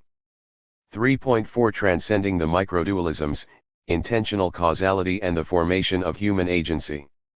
In this section I will mainly be concerned to recapitulate my resolution in earlier works of the microdualisms involved, so as to justify the critical naturalist view that citing an agent's reasons for acting can properly be treated as causal, that is, to represent my theory of intentional causality, and to situate the study of the field opened up by the idea of intentional causality in relation to that of the natural sciences. Subjectivity. If there were no subjective contributions to action in a social context, then there should be no difference in the human response to the same social circumstances. The fact that there is a difference, besides highlighting the absurdity of positing Humean causal laws or empirical regularities here, clearly indicates that there is a subjective component. And it is intentional agency, agency performed for a reason, that marks the site of the contribution of the human agent to the social process, that is, to the reproduction or transformation of social structures. The emergence of the social order. How are the objects of the social sciences related to the objects of the natural sciences? They may be regarded as taxonomically and causally irreducible but dependent and covariant modes of matter. Dependence. The objects of the human sciences are unilaterally existentially dependent on those of the natural sciences. Covariance. Fundamental changes in their natural bases will bring about fundamental changes in the objects of the human sciences. Taxonomic irreducibility. The natural sciences are at present unable to explain the human world under non-human descriptions. Causal irreducibility. Reference to properties not designated by physical theory is necessary to explain some physical states, namely those resulting from intentional action. 35. Note that this synchronic emergent powers materialism is consistent with a diachronic explanatory reduction, that is, a natural historical explanation of the formation in time of emergent powers, so that it is not pre-formationist or creationist, which is to say that it is metaphysically Darwinian. It is vital to appreciate that only an emergent powers materialism is consistent with a realist interpretation of non-physical explanations of human phenomena, and that a realist interpretation of such explanations is only justified if it can be shown that there are properties instantiated in the human world that are inexplicable in terms of different sets of conditions specified by purely natural laws. Ontologically speaking, we are confronted with a stark choice between reductionist physicalism and an emergent powers theory. Of course, explanatory realism might still be justified as an expedient pending the prospective physicalist reduction. But this interpretation of social and psychological theory as elliptical suffers from the acute embarrassments that, ontologically, higher-order phenomena appear highly underdetermined under the appropriate higher-order descriptions and, epistemologically, any choice of a higher-order theory seems arbitrary. While all human phenomena have a natural manifestation, it is clear that nature is more centrally implicated in some than other practices. However, even the most basic biological functions may be profoundly socially and linguistically mediated. 36 If the causal intersection of the natural and social orders defines the practical order, then it is clearly also the case that all human action occurs on this interface. Hence, if one would differentiate the three orders, this must be in terms of our differential engagement with them, that is, in terms of the intentionality of the agents and practices concerned. Thus in the case of the practical order our concern is precisely with the intersection of the natural and social, for example, in technology or in social biology or geography. Our engagement with the natural order would then take the form of practices concerned with our material bodies and their natural environments, while our engagements with the social order would be in terms of practices designed to produce, or oriented towards, a social effect. Correspondingly we can differentiate three types of explanation of concrete human phenomena, namely in terms of natural causes, in terms of social causes or in terms of a combination of social and natural causes, that is, mixed causes. 38. On the critical naturalist conception, social objects are the emergent powers and liabilities of natural ones subject to continual conditioning and constraint by nature. The emergence of society is shown in the causal irreducibility of social forms in the genesis of human action, and the emergence of mind is shown in the causal irreducibility of beliefs in the explanation of those states of the physical world that are the outcome of intentional agency. But the known effects of natural causes are normally mediated as cultural products, so that we are dealing with mixed rather than purely natural determination. Reasons and causes. The argument that the human sciences are concerned with the reasons for agents' behavior and that such reasons cannot be analyzed as causes is often used to buttress the hermeneutical position. For it is said that reasons are not logically independent of the behavior they explain, and that they operate at a different language level or belong to a different language game from causes. But natural events can likewise be redscribed in terms of their causes. Furthermore, unless reasons were causally efficacious in producing one rather than another sequence of bodily movements, sounds or marks, it is difficult to see how there could be grounds for preferring one reason explanation to another and, indeed, eventually the whole practice of giving reason explanations must come to appear as without rationale. 39. Figure 3.3 The natural, practical, and social orders. 37. Mind and body. In considering the emergent powers of persons, clarity is helped by first looking at the powers synchronically, setting aside the question of the evolutionary or historical processes of their formation.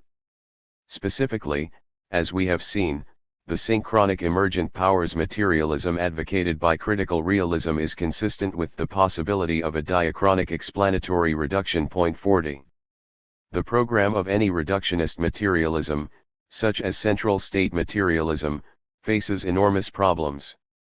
There is, first, the question of the analysis of psychological states. If they are regarded as real, the reductionist must also assume that they are completely determined by neurophysiological states, in which case they would appear to be purely epiphenomenal, playing no real generative role in the life of human beings.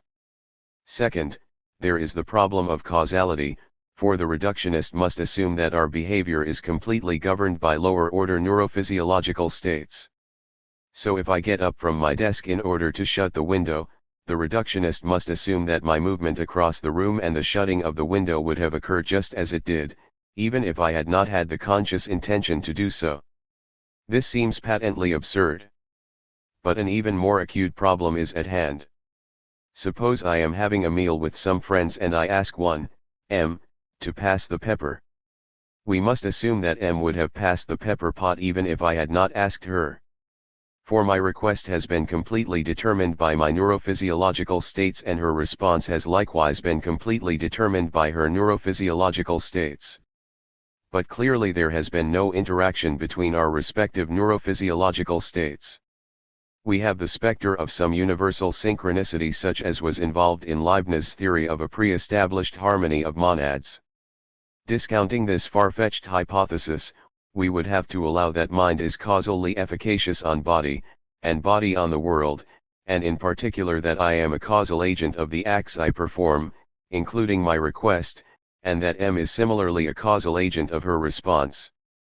It can now be seen that in effect what is involved in programs of reductionist materialism is an abstraction from the social context and natural environment in which embodied persons act, so what we have in effect is the idea of the neurophysiology of a single body constituting a closed system. For the program cannot deal with the case of social interaction or human response to a natural environment, such as is involved when I open my umbrella when it starts to rain.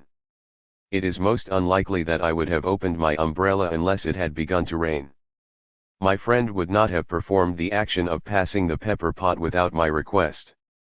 And I would not have made the request unless I was at the dinner table, or perhaps in the supermarket. This argument shows clearly that a world with other minds and environmental contingencies, among other things, that is, a four-planar social world, can supply us with reasons for performing one rather than another type of action, and it is clearly the reason at work that is causally responsible for the physical action performed and the ensuing result. But the reasons we have for performing actions do not only come to us from outside. We can certainly supply ourselves with reasons for acting. But reasons can also be of a more settled, long-standing sort. Thus we have reasons in the form of long-standing beliefs and dispositions to act. Thus if I am a supporter of, say, the Labour Party, I have a reason to vote for that party in an election. 41. I now consider the formation of action more generally. The formation of action and of agency. Characteristically intentional human action has been seen by philosophers as dependent upon beliefs and desires, with the beliefs typically informing the desires, so that together they characteristically form a want, which defines the intended outcome of the action, that is, our intentionality in performing it caeteris paribus makes it happen. A more general account of the immediate, formative components of action would identify 5 kinds of component or basis involved in any action. We might enumerate these as the cognitive and conative components familiar from the traditional model, together with affective, expressive, and performative components. Then again one might want to single out values and differentiate competences, facilities, and opportunities as subcomponents of the performative basis of action. In general, each component is necessary for action, and each component is learned, formed, developed. Together these components form a matrix of the subjective sources of action, as displayed in figure March 4, 42. On the TMSA, the social structure conditions actions, but this conditioning is always mediated by the actuality or possibility of reflexive deliberation by the agent on the course of action to be followed. This reflexive deliberation will of course be influenced by the values of the agent, and in particular by what has been called her ultimate concerns and commitments. 43 in relation to her capacities or capabilities and the feasibility of the course of action being considered. It is always in principle possible for the agent to adopt what I have characterized as a meta-reflexively totalizing situation. 44 identifying and appraising her projects, roles, and commitments in the context of her self-narrative and the totality of her life. Such reflexive deliberation may indeed, as Margaret Archer has argued, take the form of an internal conversation. Point 45. However, the actual decision taken may be the result of unconscious, as well as conscious elements, as is shown in figure 3.5. Actions in principle require grounds and justification, so the accountability of an action will be an important consideration. Generally, the agent will have to ground her agency in such a way that it is at least in principle universalizable, such that she would be prepared to commend her action to any other agent in exactly the same circumstances. Figure 3.4 The components of action. 46. Figure 3.5 The stratification of agency, a moment in a person's life. 47. The following can be put forward as a rough formula for the formation of action. Social structural conditioning plus circumstances plus reflexive deliberation plus values equals determination of the appropriate course of action. The capability approach.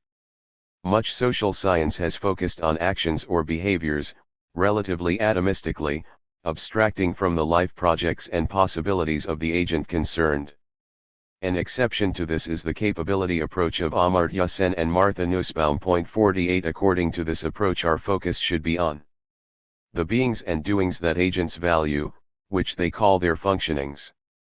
Their opportunities or substantive freedoms to achieve them, which they call their capabilities, together with the enabling or constraining personal, social, and environmental conversion factors that account for differences between people in converting their capabilities into achievements.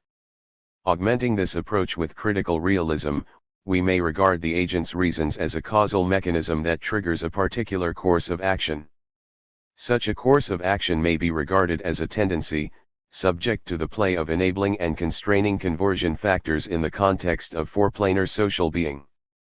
The result will be an expanded or constrained capability on the part of the agent to achieve valued functionings. Such valued functionings will include the development of a set of desired capabilities. One may choose a set of desired capabilities for oneself or for society overall. The development of such a set will involve a balance of negative and positive freedoms or opportunities for valued functionings, forms of solidarity that the capabilities entail, the universalizability of the capabilities, the degrees of empathy and co-presence encouraged and their potential contribution to the goals of well-being and flourishing for specific concretely singularized agents, with an in principle unique identity, sense of self and dharma. Agency. It is useful to distinguish persons and agents. As persons we have a continuous sense of self from an early age, which at a certain point matures into a conception of our personal identity. This will involve some balancing, sifting, and sorting of our engagements in various practices in the three orders of reality, especially in relation to our ultimate concerns. Our personal identity will depend in part on our social positioning, which may be established objectively in terms of our relationship to society's distribution of resources, opportunities, and benefits at and from the time of birth onwards. The I of self-consciousness is effectively confronted with a me defined in principle in relation to collectivities of agents who share in this respect the same life chances. This defines what Margaret Archer has called our primary agency. Point 49 However, the I also has the ability to form collective projects oriented to the transformation of society's distribution of resources and opportunities. Such collective projects define a we, instancing our corporate agency. Our social identity will depend on the balancing, sifting, and sorting of our various social roles, each social role defining a social actor in relation to our conception of ourselves or personal identity. For it is we who as persons impart concrete singularity or coherence to our various social roles. These distinctions between persons, agents, and actors are of course merely analytical, as are the distinctions between our personal and social identities. In concrete circumstances it is, of course, only the person who acts, though we will normally have to explain what they do in terms of the various social roles they are participating in and/or transforming. Therefore in the social process it is not just social structures but agents, or more precisely kinds of agents that are reproduced or transformed, that is, there is double morphogenesis. Point 50. 3.5 Critical naturalism and personalism.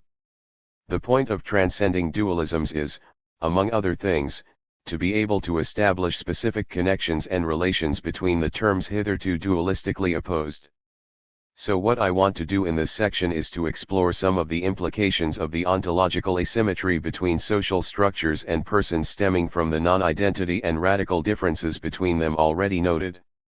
The basic orienting idea here is that critical realism and personalism, at least in the form developed by Christian Smith 51 and in particular freed from contamination with individualism and reductionism, can not only coexist but be happily and productively married. For what the self-conscious social animals that we call human beings are and can do provides the boundary conditions for, and places absolute limits on what forms of social life are possible. Indeed, in this way critical realism, at least as elaborated in and for the human sciences, must also be or entail a personalism. My argument here is that in our societies, and indeed in most of human history, the social has tended to dominate the personal, a fortiori our capacities as agents to dominate our human being and powers. The mechanisms of this domination include the necessary pre-existence and transcendental necessity of social forms, the disembedding of deeply entrenched sectors from the rest of society and human regulation, and the presence of reification and structural sin or fosse least master, slave-type social relations.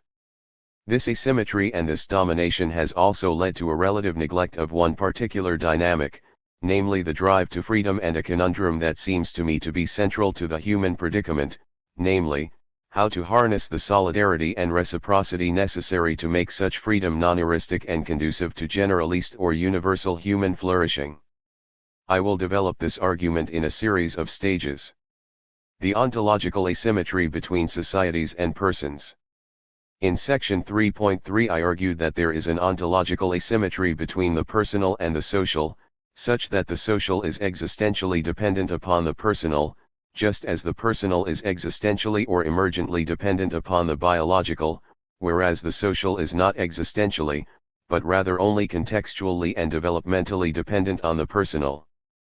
This existential dependence reflects criterion of emergence, the bottom-up unilateral existential dependence of higher-order properties and strata upon lower-order ones, while the contextual and developmental dependence reflects criterion, that is, the causal irreducibility, or top-down or downwards causation, of the higher upon the lower.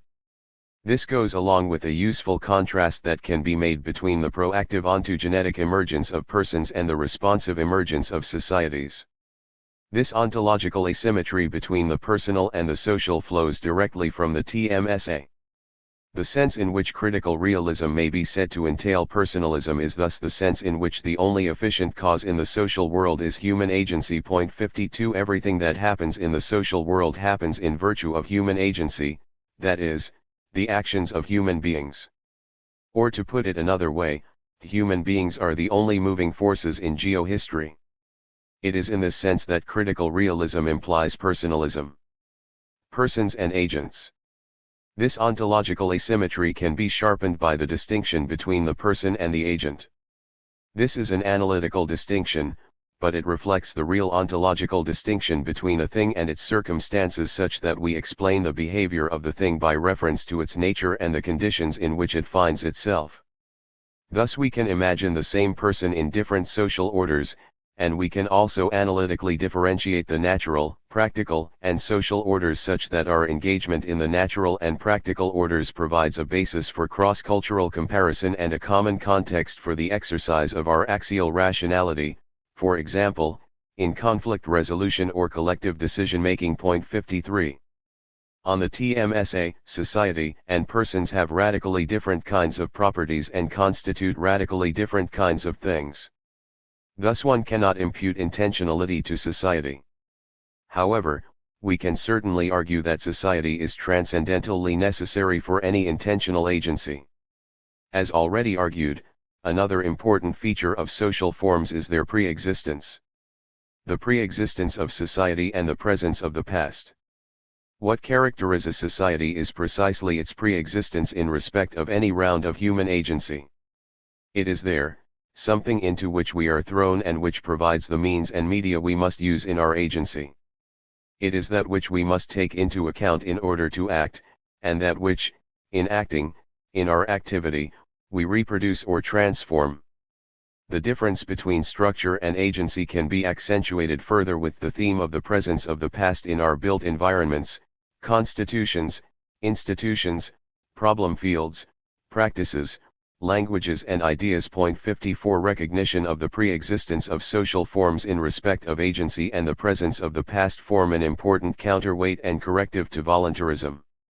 The disembedding of structure and the alienation of human powers. In contemporary social reality we have the radical disembedding of whole sectors and spheres of social activity from human control or direction. Thus analysis of the credit crunch of 2007-8 reveals the huge extent to which money had become dislocated from the real economy and to which the real economy had become dislocated from social control or regulation, that is, the extent to which the economy had in turn become disconnected from its social presuppositions. Point 55 This can also be described in the Habermasian terms of the disembedding of economic system from social life world. Indeed, if we take the idea of four-planar social being and conceive of every social event as occurring simultaneously on each of the four planes of material transactions with nature, social interactions between persons, social structure proper and the stratification of the embodied personality, we can trace a fundamental alienation of human being and powers on each of these planes, inducing crises on each plane. Thus we have ecological crisis, ethical or moral crises, including crises of social justice raised by gross and growing inequality in the distribution of resources and opportunities, and crises of political legitimacy and democracy, alongside the familiar crises of violence, terror, and war, economic and fiscal crisis, and existential crisis, including crises of identity and of centricity. 57 Of addiction and apathy. These crises are not of course independent of each other, indeed they become concatenated to form in effect a crisis system. Point 58. The alienation of human being and powers can be traced back at least to the generative separation at the dawn of capitalism and modernity. 59 And, indeed, arguably to earlier axial age rifts. 60 But it is manifest today in potentially cataclysmic form. Together and place limits on the priority, autonomy, and causal efficacy of the personal on the social. The social as involving constraint overreaching enablement. Indeed for most people, for most of human history, the social has figured mainly as a source of constraint on, not enablement of human desires and possibilities.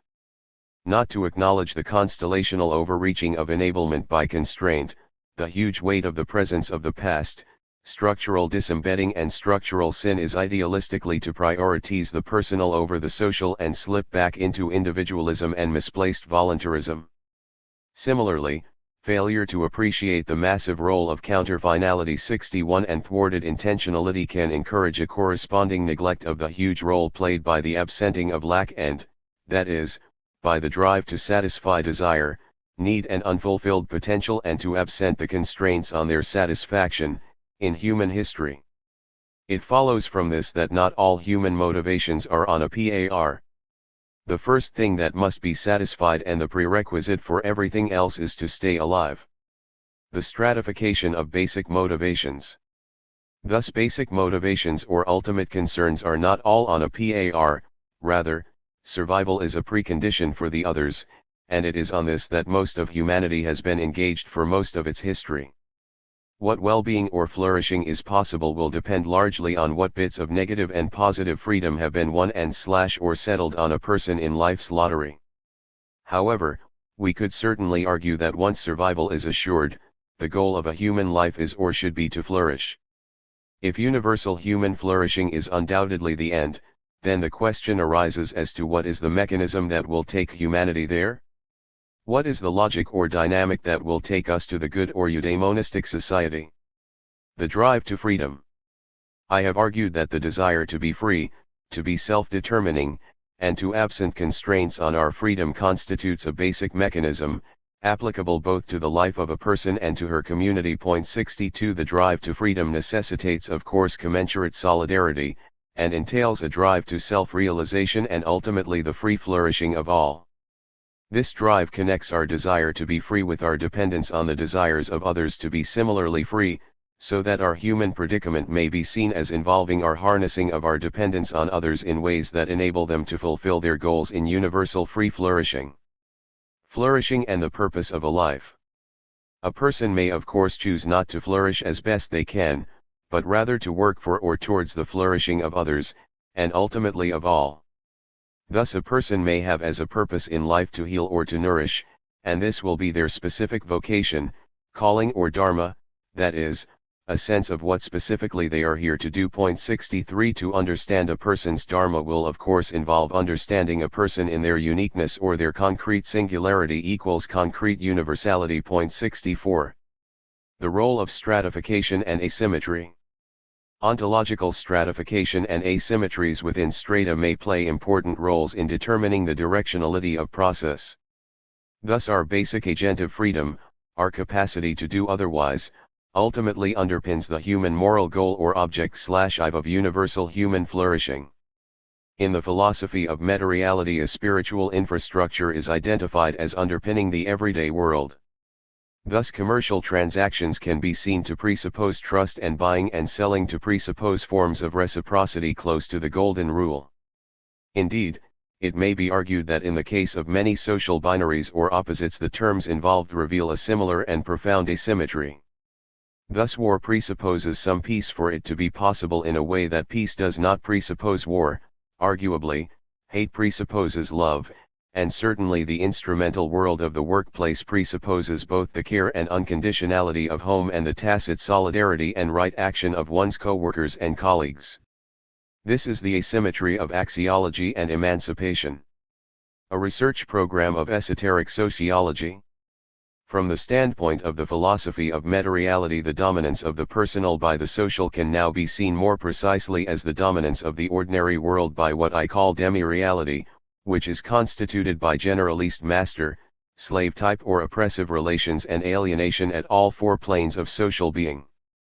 But from the exciting perspective of meta-reality, our heteronymous pursuits and oppressions are actually underpinned by, and depend totally upon our ground state capacities, such as creativity and love, and states or moments of transcendence or non-duality, capacities and states which indeed have been largely unrecognized by mainstream social science. What is opened up by this reflection is a new research program for the social sciences, namely of esoteric sociology, economics, anthropology, and so on. Good and evil are not on a par, nor logical equivalence, because evil undermines the very possibility of good, and sheer evil or evil without good is not a tenable, sustainable state. Such an asymmetry can impart a weak but definite tendential rational directionality to human history, as I will argue in Chapter 6. 3.6 Agency and Actualism. In Chapter 2 I argued that mainstream philosophy gives an inadequate account of both the world of everyday life and the world described and understood by science. A basic problem with it lies in its actualist understanding of what it means to be law-governed. Neither physics nor neurophysiology describes what happens at a dinner table, the flow of conversation, the precise movements of knives, forks, plates, and condiments, though nothing that happens at the dinner table or in the seminar contravenes the laws of physics or neurophysiology, and everything that occurs or is done remains consistent with them, just as in a game of chess the rules constrain and define, but do not determine the play. 65. Thus the downwards causation made possible by emergence does not involve violation of the laws governing these lower order levels. Instead, we can think of it as the higher order level affecting the initial and boundary conditions for the operation of lower order laws. 66 It is highly misleading to regard the relationship between human action and its neurophysiological basis or condition of possibility as standing in a one-to-one relationship between different events in a single causal nexus. Human action occurs in an open system, which is neither governed nor described by actualistic, Humean causal laws or event regularities. How does this mistake come about? We think of a single person as a single body who does things. This individualism, abstracting from the social context in which we act, appears as a tacit condition of reductionism. Both are fundamental to the philosophical discourse of modernity, as I will show in Chapter 8. In particular, Human action is influenced and co-determined by social structures, mechanisms, and situations, including of course the actions of other people, the natural environment, the state of the weather, and so on. Opening an umbrella when on my way to work in London is not determined by my physiology, though of course my physiology must be such that I can do it. Critical realist personalism must be committed to a non-Humean, non-actualist, and non-deterministic understanding of scientific laws. Individualism is deeply embedded in the philosophical discourse of modernity, which pivots on an atomistic egocentricity and an abstract universality. The Cartesian starting point of the discourse is profoundly mistaken. I think therefore I am privileges thinking over being, epistemology over ontology, mind over body, the I over you, we, society, and other species. Indeed, it would be better to adopt the starting point of those African peoples who begin with Ubuntu or I am because you are. If sociological individualism is rooted in the epistemic fallacy, reductionism is a legacy of actualism, which tends always to a monodisciplinary or a one-dimensional approach. Directly informing individualism is a particular model of human being, I have suggested, which is one of three sources or analogies of empirical realism, which together form a complementary triangle. The other two sources are the classical paradigm of action and the celestial closure established by Newtonian mechanics. If it is these last two that generate the abstract universalism, and thence the actualism and reductionism of mainstream approaches, it is the underlying model of human being that accounts for the individualism tacitly at work here. 4. Applied critical realism and interdisciplinarity. 4.1 Applied critical realism generally. If critical realism is to satisfy the criterion of seriousness, it must be applicable. Furthermore, it is in its applications that, on its own self-understanding, the whole point and value of critical realism as an underlaborer for and occasional midwife of good science lies. So much so that one could say that applied or practical critical realism in action, so to speak, is, or should be the soul or heartbeat of critical realism. The double specificity of applied critical realism. There is a double specificity of method in the research process in applied critical realism.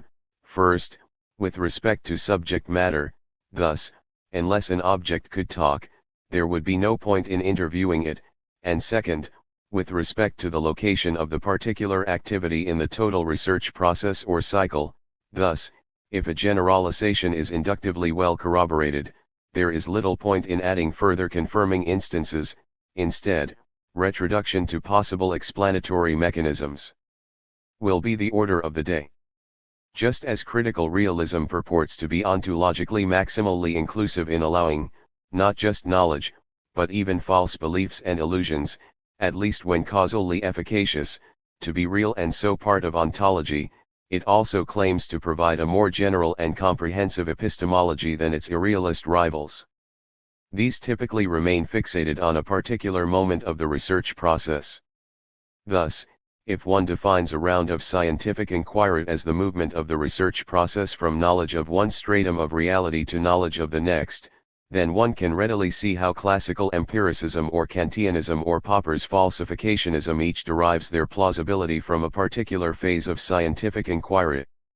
By contrast, critical realism attempts to provide an account of the whole research cycle model of natural scientific discovery introduced in Chapter 2, so providing a fuller, rounder, more comprehensive epistemology. The logic of the concrete, transcendental properties of applied critical realism in the social field. Critical realist research is characterized by the primacy of ontology in the research process, whereas for its irrealist rivals, such as positivism and social constructivism, epistemology is primary.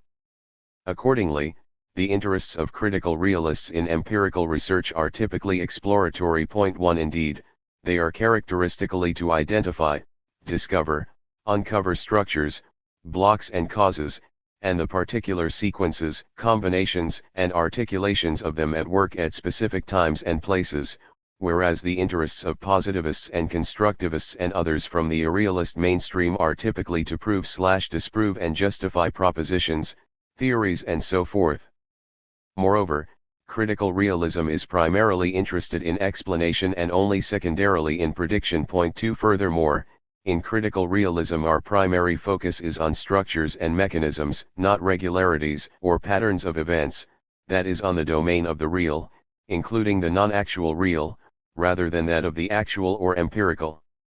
Moreover, there is a mismatch between the domains of the real and the actual caused by the fact that almost everything we might want to study occurs in an open system, where we find causality without correlation and correlation without causality. It follows from this that for critical realism scientifically significant generality is not on the face of the world, but at a remove or distance, characteristically withdrawn from it, and that it is transfactual, not empirical or actual. Critical realism is interested in theoretical or transfactual rather than empirical generalizations.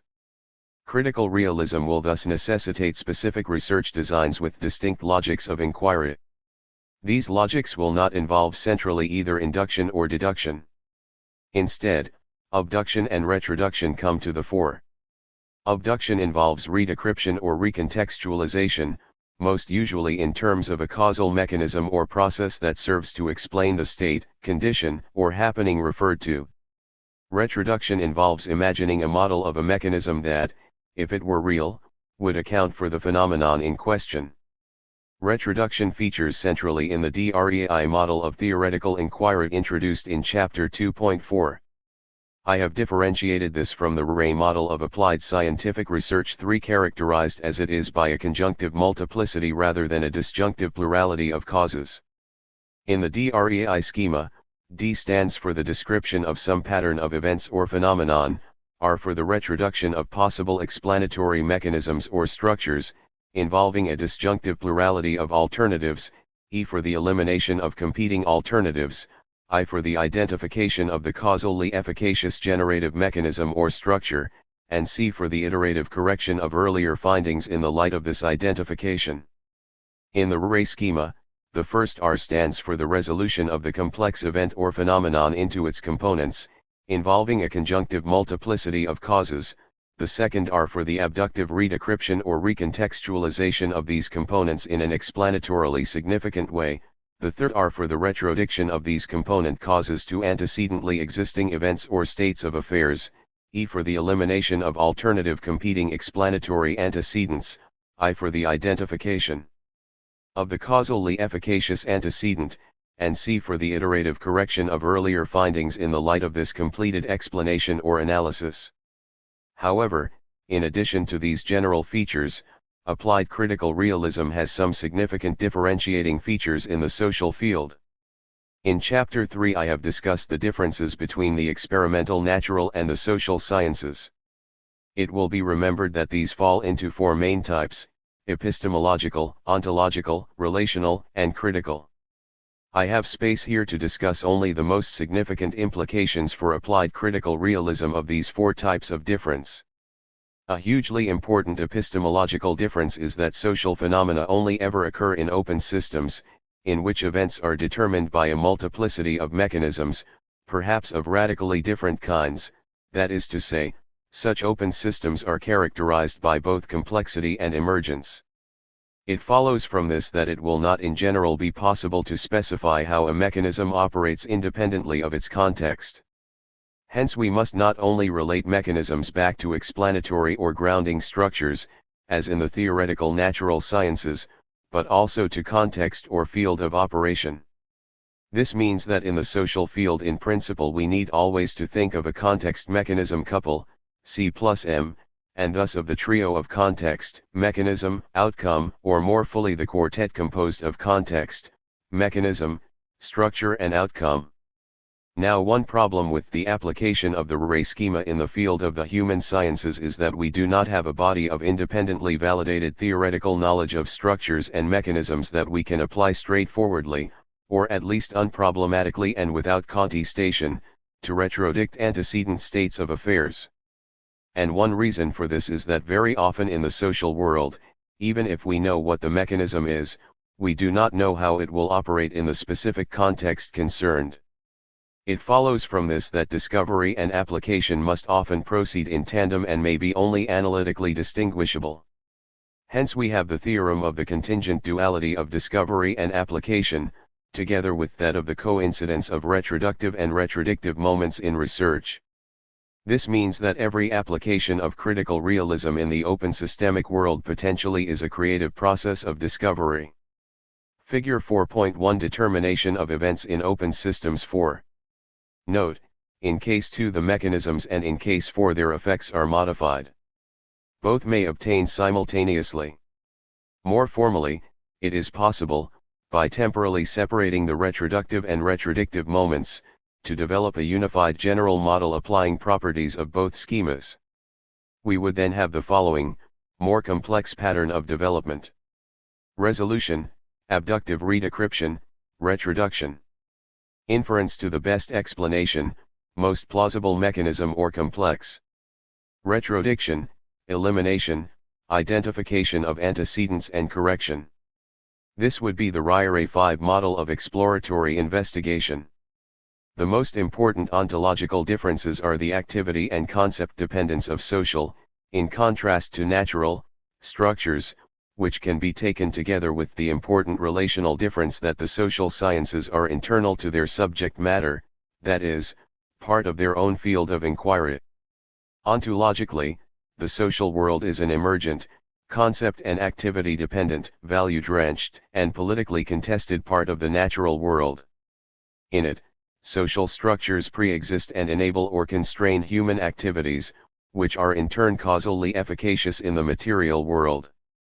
The fact that we are material, as well as conceptual beings means that social life, though concept-dependent, is never exhausted by its conceptuality and that our conceptualizations of it are always potentially subject to critique, including explanatory critique, in the context of practical and hermeneutical struggles over discursively moralized relations of oppression. Finally, there is the critical difference. It is the necessity for, and contingently critical character of hermeneutics in the social sciences that, taken together with its internality to its subject matter, generates the model of explanatory critique, just as the value-drenched and politically contested nature of a relationally defined social world means that the exploratory conception of social research readily transmutes into an action-oriented research model and to a transformative model in which learning about and changing the world are two moments of what I have called depth struggle 6 in emancipatory axiology. We are then equally and irreducibly materially embodied and part of nature, and emergent conceptualizing, reflexive and self-conscious beings. It is the fact that social life has an interior, at least partially conceptualized and reflexively accessible, that makes possible the rich, thick descriptions of qualitative research. Many of these hermeneutical features can, however, be seen to be complexly interwoven with the extensive materially embodied features of social life, amenable to quantitative research. Social research involves a constant toing and froing, a moving back and forth between the inner and outer, the internal and extensional, the intensive and extensive. Anti-reductionism and laminated systems. The condition of possibility of actualism and monocausality is closed systems. But outside the artificially created laboratories of natural science and a very few naturally occurring closed contexts, we are always confronted by open systems where the determination of phenomena by a multiplicity of mechanisms, perhaps of radically different kinds, is the rule. In order to guard against the constant tendency of mainstream influenced thought to actualizing reductionism, that is to flatten or one-dimensionalize, to destratify or undifferentiate reality, Berth Dänemark and I7 purloined our colleague Andrew Collier's notion of a laminated system 8 to mark the irreducibility of the mechanisms at the levels specified. Since the publication of our article in 2006, various concepts of laminated system have come into circulation. Our first or original kind of laminated system was one constituted by a number of ontological levels, in the original case 7, namely, physical, biological, psychological, psychosocial, socio-economic, socio-cultural and normative, earmarked for the understanding of a specific problem, in this case a type of disability. This model is similar to the World Health Organization's notion of a human being as, for health purposes, a biopsychosocial mix, and to critical naturalism, where psychology is seen as always and inexorably bounded and conditioned by, on the one hand, sociology and, on the other, biology. 9 Gordon Brown employed a similar kind of laminated system for education. 10, and others have developed kindred laminated systems for ecology, social work, and elsewhere. LS1. An irreducible ontological level. This type of laminated system, LS1, is composed, in a case-specific way, of irreducible ontological levels. However, in our article, we had already mentioned two other types of laminated system. LS2. Four-planar social being.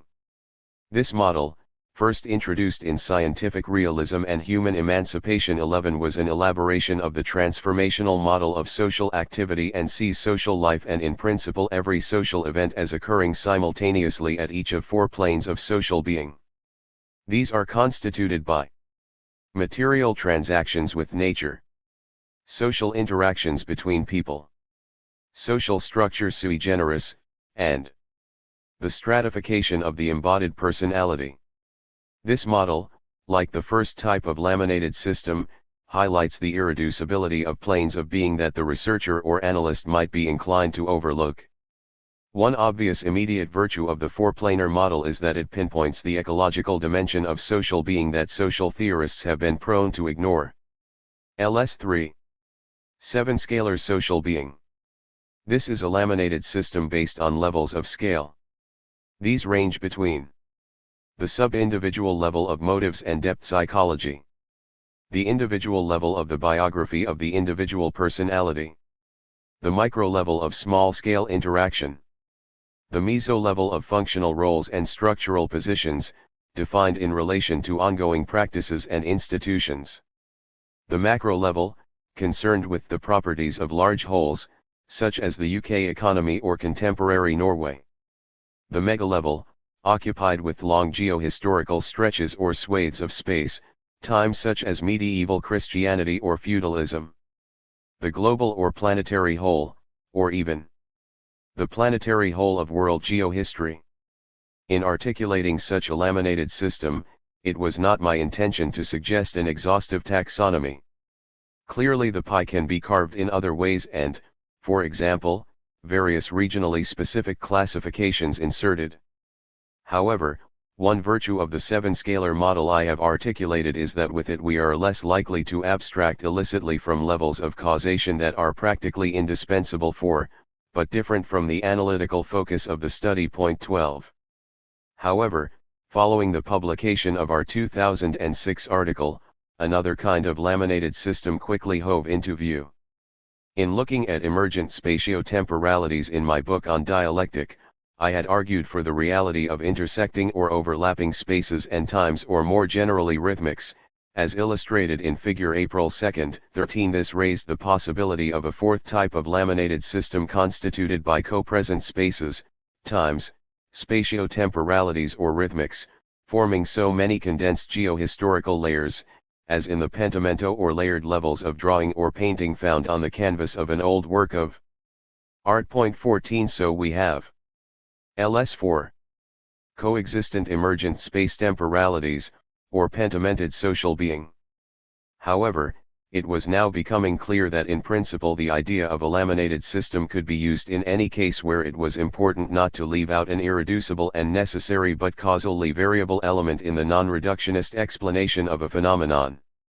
Thus, one could extend the idea to include the members of a set where each member is irreducible and necessary for the set as a whole. That is, one could specify a multiplicity of different components where each component is irreducible and necessary, for example, the elements of a diet, the components of a curriculum, the aspects of a good education or hospital or government, and so on. 16. Thus a further level is figure 4.2 intersecting and overlapping spaces and times. 15. LS5. Irreducible and necessary components in a complex whole. While I have hitherto mainly presented laminated systems as a heuristic for interdisciplinary research, 17, a laminated system may be useful even where the distinct mechanisms at work are known under the descriptions of a single discipline, that is, and more generally, whenever one is dealing with cases of both complexity and emergence or qualitative novelty, or whenever one needs to guard against the inherent tendency of mainstream influenced thought to actualism, and thence to the illusory and fateful couple of interactionism and reductionism. 4.2 Interdisciplinary research. When I began work some 10 years ago on the topic of interdisciplinarity with my colleague Berth Danemark as a guest professor at the Swedish Institute for Disability Research, we embarked on a lengthy review of the existing literature on interdisciplinarity. We were shocked by the almost complete absence of any ontological discussion, that is, any discussion about what there was in the world that necessitated recourse to interdisciplinary as distinct from disciplinary research. This absence, of course, parallels the more general absence of ontological discussion, at least in the philosophy of science, before the critical realist revindication of ontology in the mid-1970s. Nor, as in that context, was there any differentiation of epistemological from ontological questions. By contrast, a critical realist approach to interdisciplinarity will presuppose that ontological questions can be disambiguated from epistemological ones and that there are ontological, not just epistemological, grounds for interdisciplinarity in scientific research. Indeed, a critical realist approach to interdisciplinarity will be distinctive for two main reasons. First, insofar as it focuses on ontological as well as epistemological considerations and grounds for interdisciplinarity. This follows from the critical realist revindication of ontology and differentiation of ontological from epistemological concerns and the critique of the reduction of the former to the latter as the epistemic fallacy. Second, it brings to the fore a non-Humean, differentiated and stratified, non-actualist and non-reductionist view of the world. On this, the move from manifest phenomena to underlying generative mechanisms and structures lies at the heart of scientific discovery and the scientific enterprise generally. Indeed, it is precisely this move that provides the rationale for disciplinarity in science. The argument for interdisciplinarity builds on the basis or foundation of the argument for disciplinarity, but involves a series of additional ratchets or steps. These can be set out most fruitfully by differentiating ontological from epistemological considerations. I will accordingly frame my discussion of interdisciplinarity using these two optics seriatim. The ontology of interdisciplinarity. 1. Multi-mechanismicity. The ontological case for interdisciplinarity begins with the consideration that, outside a few experimentally closed contexts, a multiplicity of causes, mechanisms and, potentially, theories is always involved in the explanation of any event or concrete phenomenon. This is an index of the complexity of the subject matter of any science. 2. From multi-mechanismicity to multidisciplinarity. However, to get from multi-mechanismicity to multidisciplinarity, we have to add considerations of emergence to those of complexity. We can broach this topic by revisiting the three forms of stratification discussed in Chapter 2. The stratification implicit in the movement from a manifest phenomenon to an underlying mechanism or structure. The multi-tiered nature of such stratification revealed in the development of any one branch of science, for example, the fact that solid material objects such as tables and chairs are constituted by molecules which are in turn constituted by atoms which are in their turn constituted by subatomic particles. Emergence, briefly, an emergent level of reality is one that is unilaterally dependent on a more basic one, and varies along with it, but is taxonomically irreducible to the more basic one, and additionally causally irreducible to the domain of the more basic one. If such emergence is involved, then the characteristic multi-mechanismicity of open systems will have to be studied in a multidisciplinary way, that is, by a multiplicity of disciplines.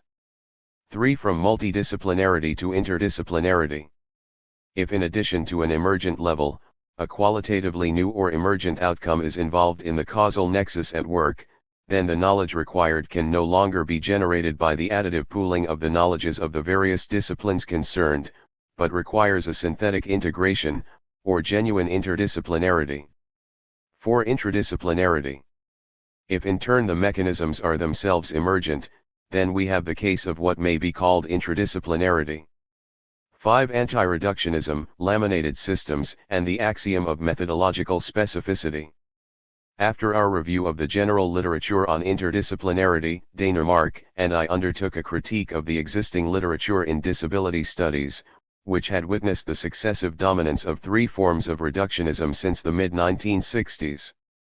First was a reductionism, espoused by the adherents of the so-called medical or clinical model, which had reduced everything to neurophysiological or related considerations.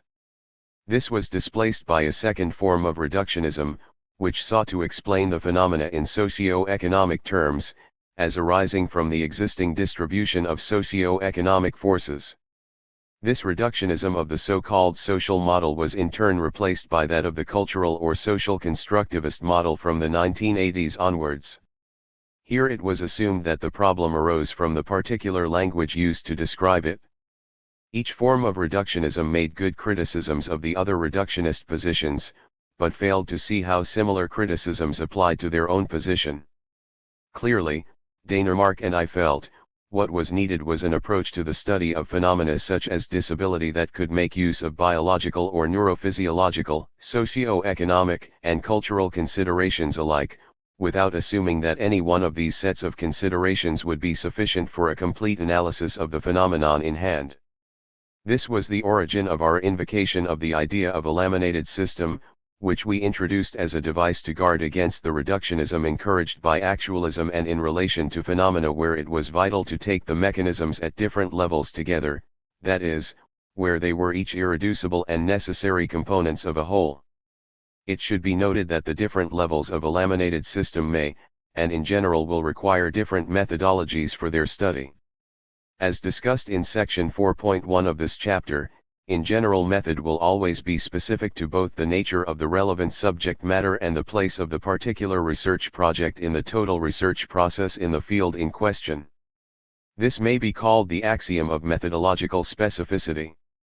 6. Special features of social systems.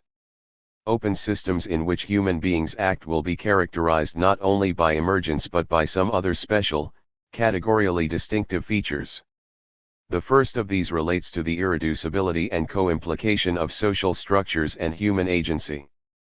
Social structures stand to human agents as something that they never create, but that always effectively pre-exist them and their agency, as something that they reproduce or transform, and as something that exists only in virtue of such present or past agency. This first feature of social life can in turn be set in the more general context of four-planar social being, that is, the conception that sees every social event or phenomenon as occurring necessarily in the four dimensions of material transactions with nature, social interactions between people, social structure proper, and the stratification of the embodied personality. The second relates to the characteristically relational quality of social life and the fact that the agency involved, although always mediated by human intentionality, may occur at several different orders of scale, ranging from the sub-individual, such as personal motivation, to the global. The third relates to the characteristic conceptuality of social life. Conceptuality is a distinctive and essential feature of social being, but it does not exhaust it. It follows from this that the conceptualizations of agents are always in principle corrigible and that the conceptual component of social being will be both causally conditioned by and causal efficacious on the extra-conceptual aspect of social being. This third feature of social life, namely its corrigible conceptuality, renders it contingently subject to critique. I turn now from ontological to epistemological considerations. The epistemology of interdisciplinarity. 7. Transdisciplinarity. The generation of the knowledge of an emergent outcome will depend upon a species of transdisciplinarity. This involves drawing on the resources of pre-existing knowledge, which may be exploited in myriad different ways, including the creative, often lateral, occasionally oblique, use and development of analogies, metaphors, and models from a whole variety of different cognitive fields. 8. Cross-disciplinary understanding, immanent critique and effective epistemic integration. The successful integration of knowledge of the workings of the laminated system to produce an integrated result or field will also necessarily depend on cross-disciplinary understanding between the members of the research team. I have argued that the possibility of such cross-disciplinary understanding and interdisciplinary integration presupposes principles, or are grounded in axioms or postulates of universal solidarity and axial rationality. Point 18. However, the irreducibility of structure to agency and the corrigibility of agents' conceptions mean that, in addition to the limitations on the ability of practitioners to successfully practice hermeneutic encounter and understanding with members of the other disciplines and the limitations on their ability to successfully integrate their respective findings epistemically in a unified explanatory account, the nature of the cognitive structures at work in the various disciplines may play an independent role in constituting blocks within interdisciplinary research.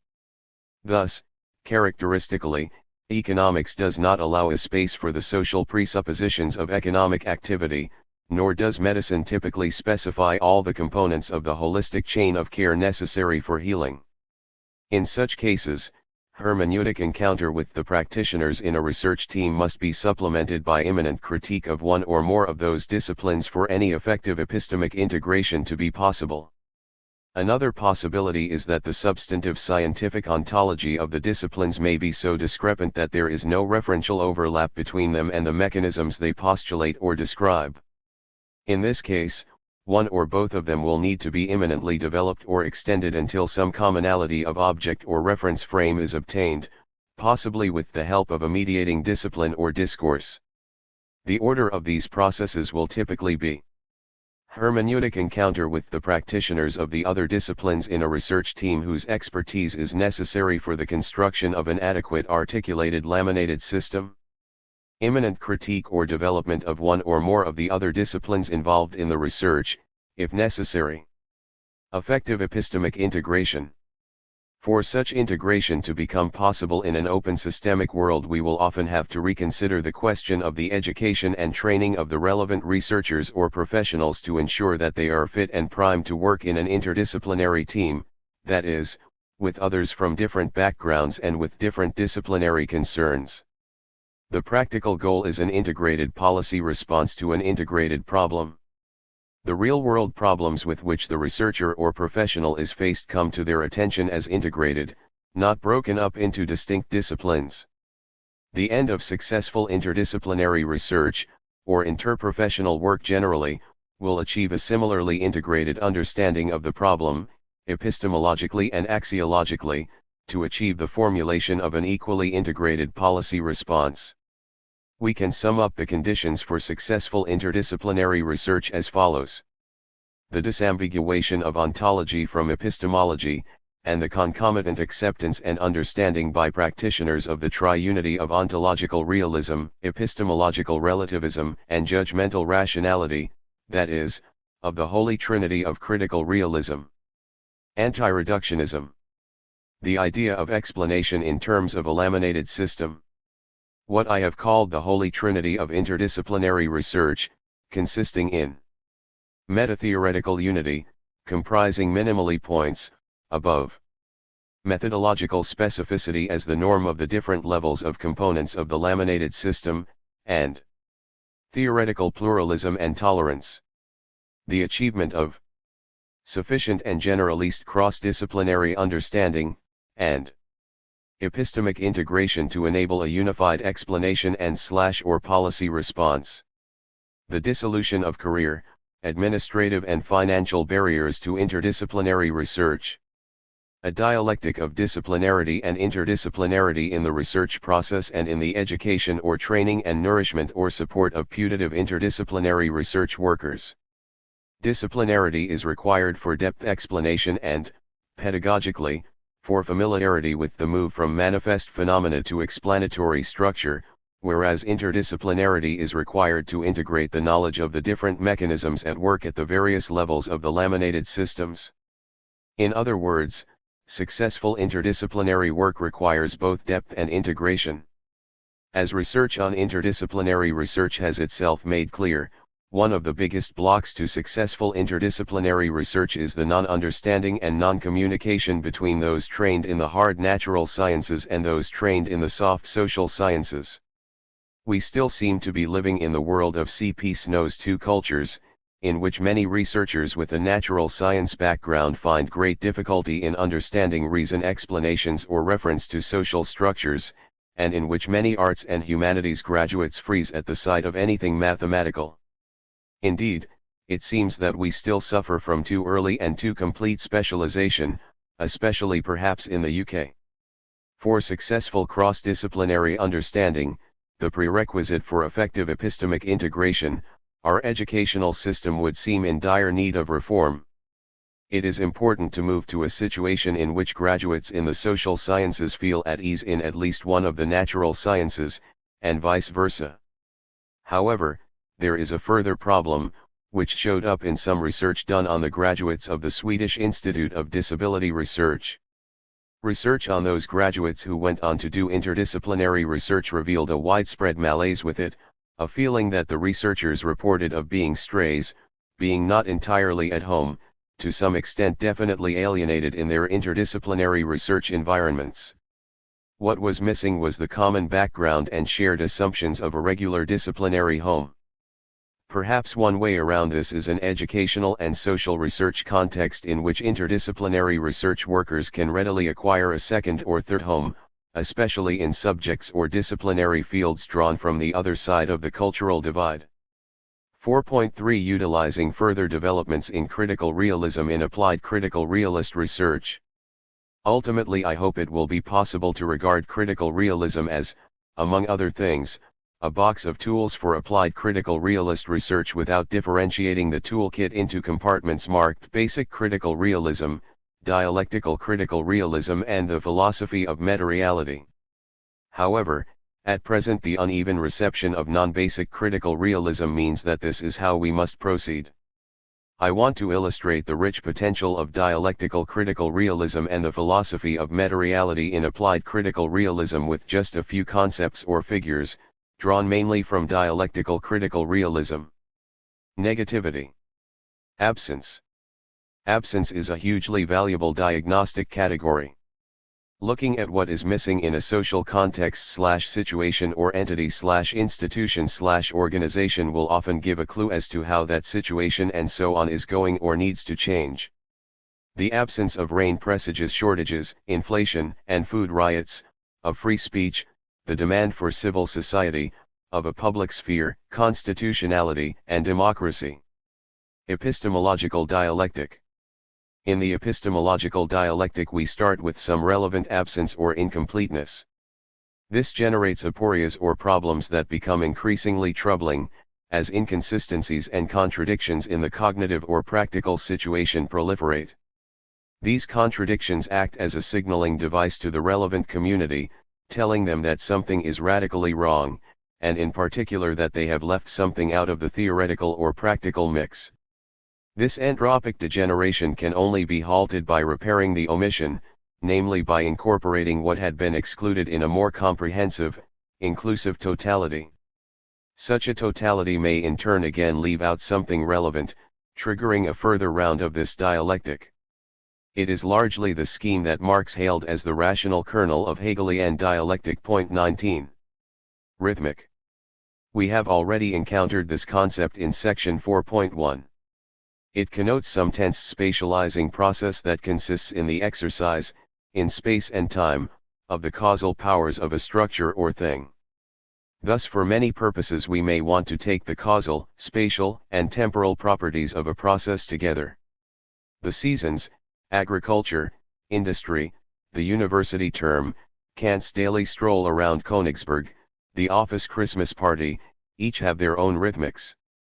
Rhythmics may clash, coalesce, reinforce, or undermine one another or other processes in a variety of different ways. Totality. Concrete universal.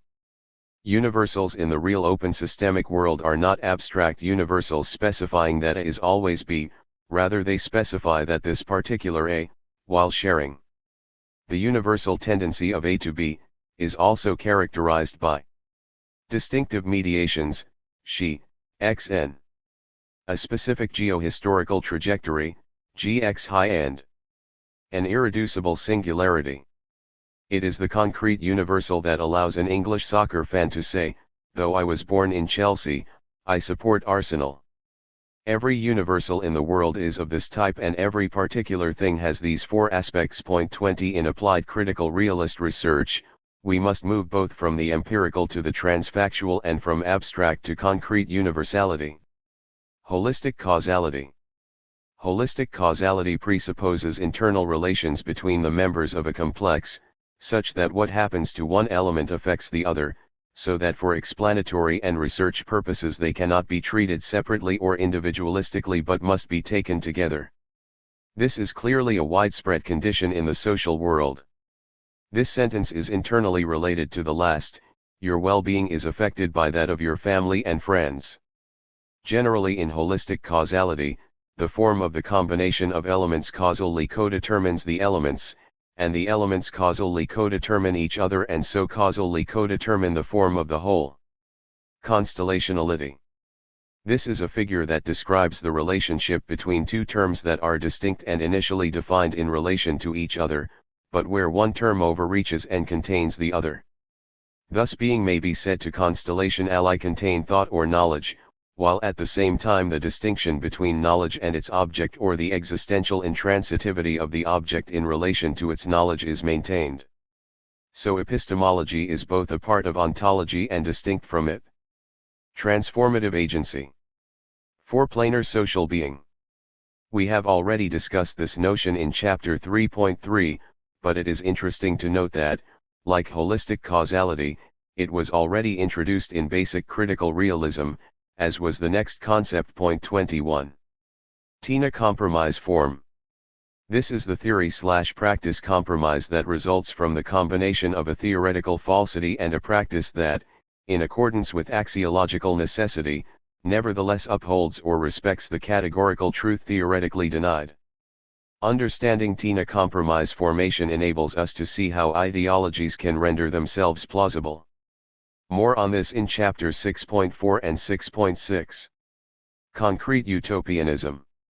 This is an exercise that invites us to think how we could better deal with a constraint or a necessity with a given set of resources.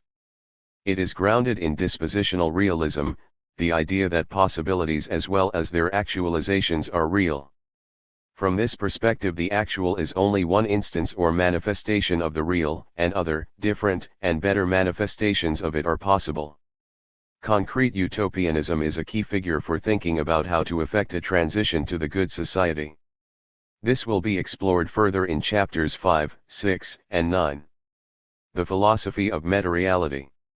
Universal solidarity and axial rationality. Among its many uses, the philosophy of meta-reality can sensitize us to levels or aspects of social reality of which we may not normally be aware.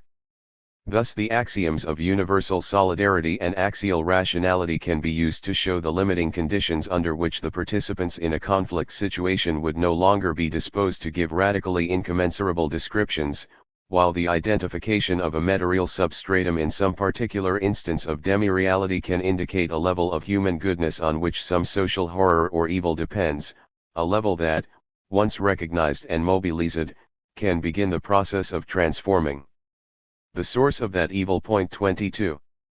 5. Ethics and language. Explanatory critique and critical discourse analysis. In this chapter I am concerned to do two things, which will turn out to be closely related. The first is to outline the critical realist approach to ethics, focusing especially on the critical realist development of a form of ethical naturalism known as the theory of explanatory critique. This is oriented against Hume's law, namely that the transition from factual to evaluative statements, although frequently made, is logically inadmissible. The second is to go a little more deeply into the critical realist take on language, and in particular to look at a CR-compatible and to a degree CR-influenced approach to the analysis of discourse, critical discourse analysis. 5.1 Explanatory critique and ethics. The idea that one cannot derive values from facts could well be called the second big shibboleth of orthodox or mainstream philosophy of the social sciences, the first being the Humean theory of causal laws, the linchpin of the deductivist account of science. Together they render social science irrelevant to the explanation of real-world phenomena and to debates about social policy, since social science must deal with open systems, and any explanations that did happen to be generated would be irrelevant to social debates about values, since one cannot derive values from facts. In this chapter I show how the criticality of discourse establishes a basic argument for the evaluative implications of factual discourse. This is further developed in the critical realist theory of explanatory critique, on which we can pass from negative evaluations of beliefs, to negative evaluations of actions informed by them, and thence to negative evaluations of their causes and to positive evaluations of action rationally directed at the removal of their causes. This model of cognitive explanatory critique can both be generalized to embrace non-cognitive and non-communicative ills and be embedded within a depth emancipatory practice. At the heart of this extended model lies an ontology of human being, in which our desires, needs and unfulfilled potential depend on the understanding and actions of others and in which freedom and solidarity are interdependent. This is an ontology that will be further developed in subsequent chapters. Point 1. In chapter 3.3 we identified ontological, epistemological, relational, and critical types of difference between the social and natural sciences. The fourth critical type of difference depends upon the third or relational kind of difference, which stems from the fact that the subject matter of social science is both about social objects and about beliefs about those social objects. This makes possible the explanatory critique of consciousness, which entails judgments of value and action without parallel in the domain of the natural sciences, so vindicating a modified form of substantive ethical naturalism, that is, the absence of an unbridgeable logical gap between statements of facts and values of the kind maintained by Hume, Weber, and G. E. Moore. Indeed, the theory of explanatory critique is most economically presented as a refutation of the philosophical orthodoxy known as Hume's law. Point 2. It need not be denied by the advocate of Hume's law that causal relations exist between factual and evaluative statements such that they motivate, predispose, or causally influence each other, but it is asserted to be the case that facts do not logically entail values. Doubt is immediately cast upon this by the value-impregnated character of much social discourse. This seems closely bound up with the value-impregnated character of the social reality that the social sciences are seeking to describe and explain, which is such that the best description of a social situation will very often be evaluative, that is, possess evaluative implications. Thus, to take a famous example offered by Isaiah Berlin, compare the following accounts of what happened in Germany under Nazi Rule 3. The country was depopulated, millions of people died, millions of people were killed, millions of people were massacred. All four statements are true, but is not only the most evaluative, it is also the best description of what actually happened. However, the defender of Hume's law can still argue that one is free to reject the value in the so to speak re-enchanted for social reality that necessitates such a description. It is for these kinds of reasons that the arguments, prevalent in the mid and late 1960s, of John Searle from Institutional Facts, Anthony Pryor, Philippa Foot and others from Functional Facts and Elizabeth Anscombe's generalization of their arguments through to the notion of flourishing are less than logically compelling. For it is always logically possible to deny that watches, knives or guns or the flourishing of some particular species are themselves good things. The definitive critique of Hume's law begins to get off the ground when we refuse to detotalize or extrude social beliefs from the societies in which they are formed, that is, when we understand societies as including or containing beliefs and the processes of their formation. Such beliefs may patently be logically contradictory, or in some other way false to the subject matter that they are about. And it is clearly within the remit of factual social science, which includes in its subject matter not just social objects but social beliefs about those objects, to show this. If and when it has done so, we can pass immediately to a negative evaluation of those beliefs and of action based on them and, cateris paribus to a positive evaluation of their rejection. Hume provides an example of gratuitous detotalization, as we saw in chapter 1.1, when he avers that he has no better reason to prefer the scratching of his finger to the destruction of the whole world. 5 What he is doing here is assuming that he is not a part of the world, that is, he is extruding himself from the totality. Because if he were to choose the destruction of the world, then since his finger is clearly part of the world, he would lose that too. What Hume is tacitly doing is extruding himself from the rest of the world, which of course includes himself and philosophy. This is an error characteristic of Western philosophy, and indeed the Academy generally. If the value-impregnated character of social reality and hence of factual descriptions of it cast doubt on Hume's law, then the definitive critique of it stems from the inclusion of belief and values in society, together with rejection of the idea that such beliefs cannot be causally explained. Then, if we have a true account of the causes of such false beliefs, we may, and must, pass immediately to a negative evaluation of those causes, and thence to the conditions, structures, or states of affairs found to be responsible for them, and thence, cateris paribus, to a positive evaluation of action rationally directed at removing or transforming those causes and conditions. Thus, if a social structure is generating, for example, false racist or sexist ideas, we should act to change it, cateris paribus. Opponents of the theory of explanatory critique sometimes aver that it lacks real-world examples, but, to look no further than the example of racism, in the second half of the 20th century formal segregationist structures were dismantled around the world on the grounds, among other things, that they were generating ideas that had been demonstrated by science to be false. The theory of explanatory critique thus opens up the exciting possibility that social science may be able to justify social policies rationally and indeed, in the last instance, determine and even discover true and well-grounded values, in particular by undermining beliefs that prove to be incompatible with their own true explanation. Let me rehearse the argument for this result more simply. Step 1. The first step is to see that all discourse is implicitly or explicitly critical, or at least has a critical component. We can perhaps see this most clearly in the context of education, which consists largely in the process of learning truer, more accurate, and rounded or coherent beliefs about a subject matter. To acquire a new belief about a subject matter normally means to reject an old, less adequate belief about it. Acceptance of the truth of the statement that the earth is spherical implies rejection of the belief that it is flat, and the rejection of that false belief is already an evaluation, and an action. Step 2.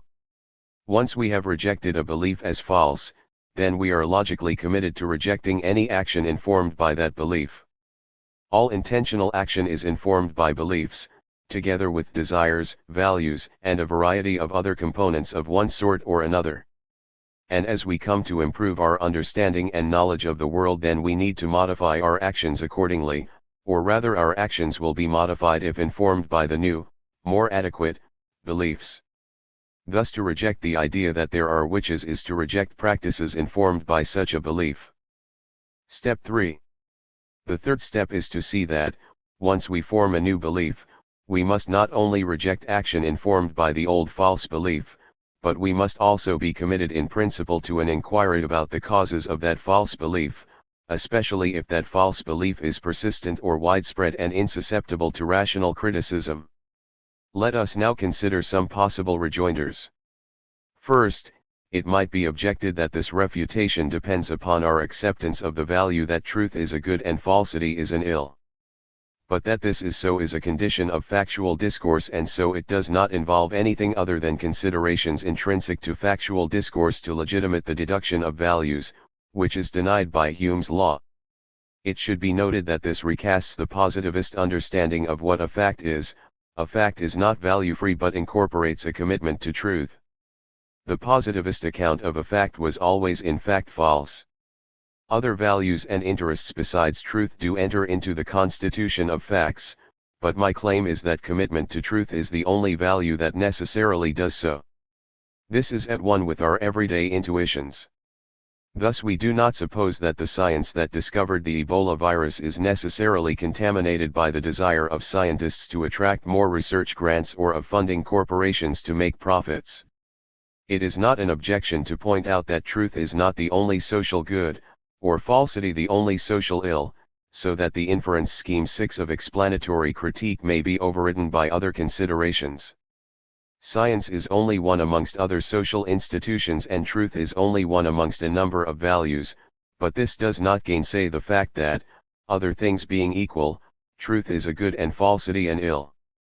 Third, it is the case that the inference from the negative evaluation of a structure or state of affairs accounting for the falsity of a belief to a positive evaluation of action rationally directed at transforming it is contingent upon both substantive theory and concrete practical judgments.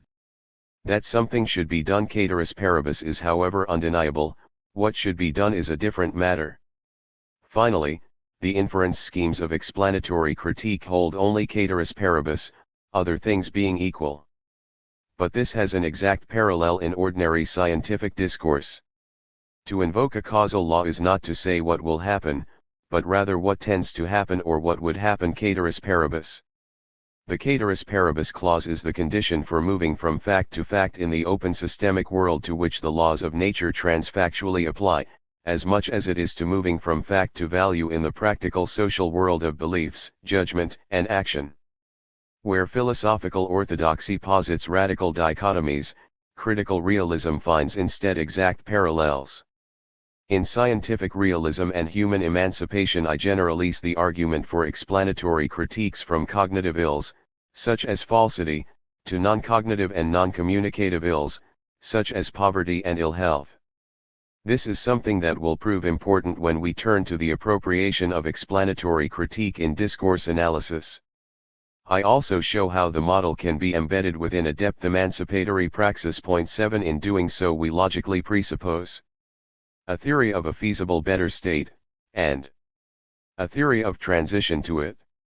In dialectical critical realism these two become concrete utopianism and the theory of transition and, added to explanatory critique, this package becomes the explanatory critical theory complex, to be related to a depth emancipatory practice in the ethical tetrapoly. Point 8 Concrete utopianism involves the imaginative working out of the way in which a person or a social entity, such as a family or university department, could better deal with a constraint.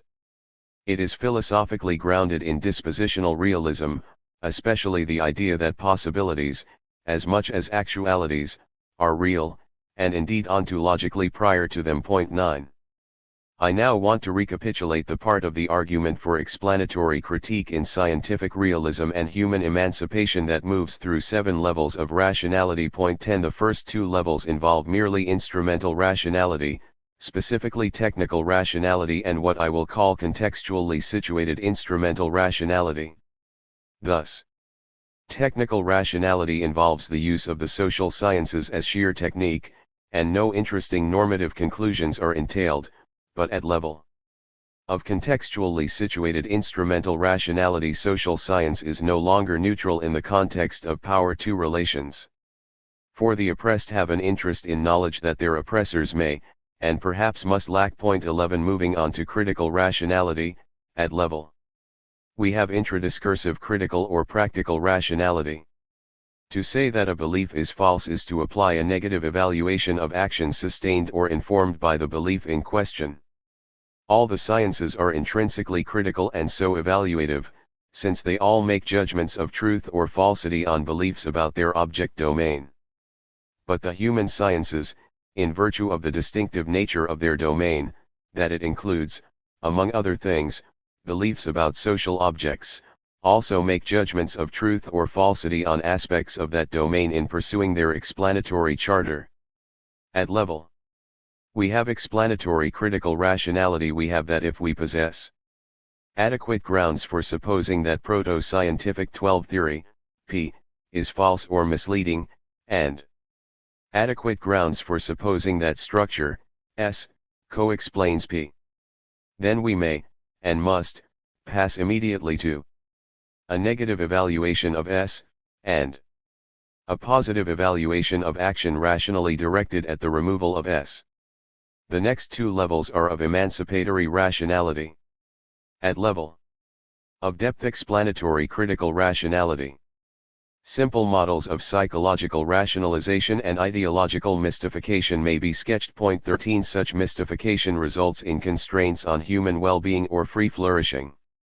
In any situation of constraint on flourishing, what is required is diagnosis, explanation, and action. This is the DIA model of practical problem resolution. Insofar as this involves normative change, what will be needed is description, explanation, and transformation of some normative consensus or actually existing morality. This is the debt schema represented in Figure 5.1. This model may be regarded as successively combining Humean, explanatory critical, and Spinozan moments. At the first, Humean moment, some widely shared set of values is described; at the second, critical realist moment, the genesis or maintenance of the consensus is explained; and at the third, Spinozan moment, cognitively inappropriate values are transformed or eliminated in the praxis of the agents concerned, as the agents come to see that their values are no longer appropriate in the light of the explanatory structures revealed. Point 15. Figure 5.1. The DIA-debt model of practical problem resolution. 14. At level of depth investigation. The internal relations between explanatory theory and emancipatory practice come into their own. Here the DIA-debt model comes fully into its own. Diagnosis, explanation, and action/transformation follow each other in rapid succession. Point 16. Discussion of geohistorical directional rationality is postponed until the next chapter. 5 general conditions for the possibility of emancipatory practices may be indicated. 17.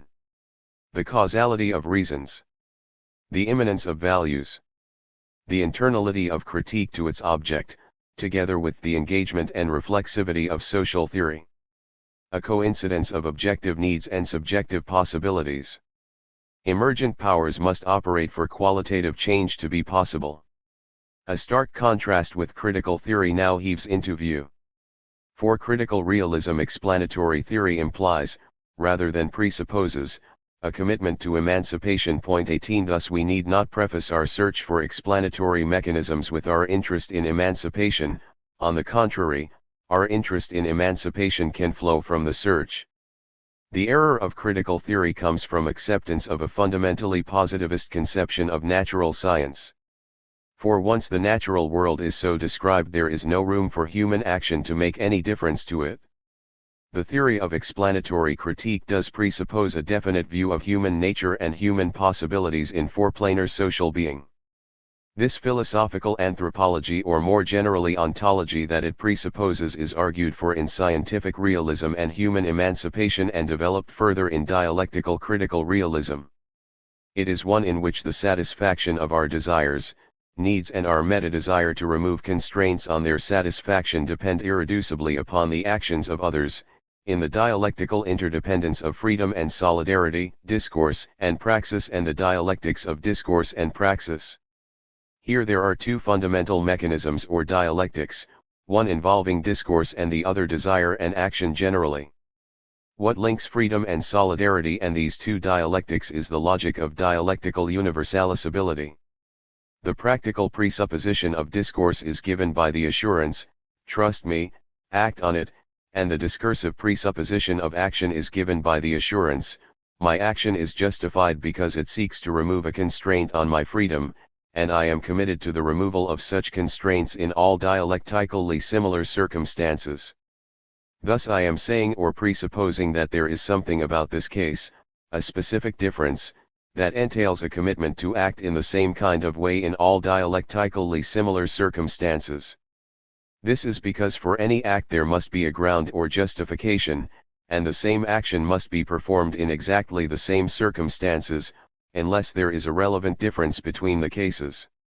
So the process of rationally grounding or of reflexively deliberating implies a commitment to dialectical universalizability.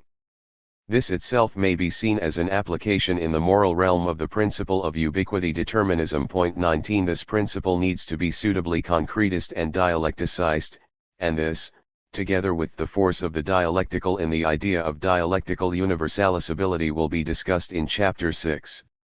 Here it is important to note that universalizability is subject to the ceteris paribus clause and a number of side constraints, such as feasibility, which will also be discussed in the next chapter. 5.2 Critical Discourse Analysis and Language. Critical discourse analysis is concerned with the analysis of value-impregnated and ideologically saturated discourse, relating such discourse back to its conditions of production in such a way as to bring out the practical implications and presuppositions of the discourse. Such conditions are both discursive and extra-discursive, and they include power-to relations. Notwithstanding the fact that critical realism justifies a strong, and even ontological sense of truth, critical discourse analysts typically fight shy of analyzing discourse in relation to its truth or falsity, that is, in relation to cognitive ills, preferring to show how the discourse reinforces, or at any rate fails to challenge, gross inequalities of income, wealth, or opportunity or power to relations. No doubt this is partly explained by the widespread skepticism in the academy, dominated by postmodernist epistemic and judgmental relativism, concerning the possibility of using strong epistemic criteria. But it is a shame, since it has served to prevent discourse analysts from making full use of the resources of the theory of explanatory critique, while at the same time critical realists have often fallen back on the textbook examples of Marx and Freud, effectively ignoring the huge number of contemporary texts and actions, discourses, and policies susceptible to an explanatory critique informed by CDA. The leading proponent of CR-compatible and influenced CDA is Norman Fairclough. 20 Critical discourse analysis is concerned very generally with looking at the meanings of texts. This clearly involves both semiosis, the study of meaning-making, and hermeneutics or the interpretation of texts. The minimum necessary unit for semiotic analysis is the semiotic triangle, constituted by the signifier, the signified and the referent. 21 The referent is an absolutely indispensable part of this ensemble. It is existentially intransitive and depends upon its detachment from the act of referring. As such, the referent is, in respect of any production of meaning, extra-discursive, something outside the discourse of which it is the referent. Elsewhere I have differentiated four hermeneutical circles. 22. C1, the circle of inquiry. C2, the circle of communication. C3, the circle of inquiry or investigation into other existing societies, cultures, traditions, and C4, a circle of investigation into meaningful objects or products, including texts. Critical discourse analysis is a form of the fourth hermeneutical circle. A discourse is a collection of texts that have been pressed into service by an individual, group or institution for a particular purpose or end. Critical discourse analysis is a method of analysis that examines the meaning-making and the circulation of systems of meaning and their imbrication in relations of power and ideology. In Chapter 2 we saw that critical realism established its break from mainstream philosophy by reivindicating ontology and establishing a new ontology, which will be further developed in Chapters 6 to 9. A question therefore arises about language: does it have an ontology? And can the new critical realist ontology be applied to it? The answer to both questions is yes. The new ontology, pivoting initially on the distinctions between the domains of the real, the actual, and the empirical, can certainly be applied to language. Thus, corresponding to this general distinction we have the distinctions between dr. discourses at the level of the real, d. texts at the level of the actual, and d. interpretations at the level of the conceptual, which corresponds in this field to the empirical.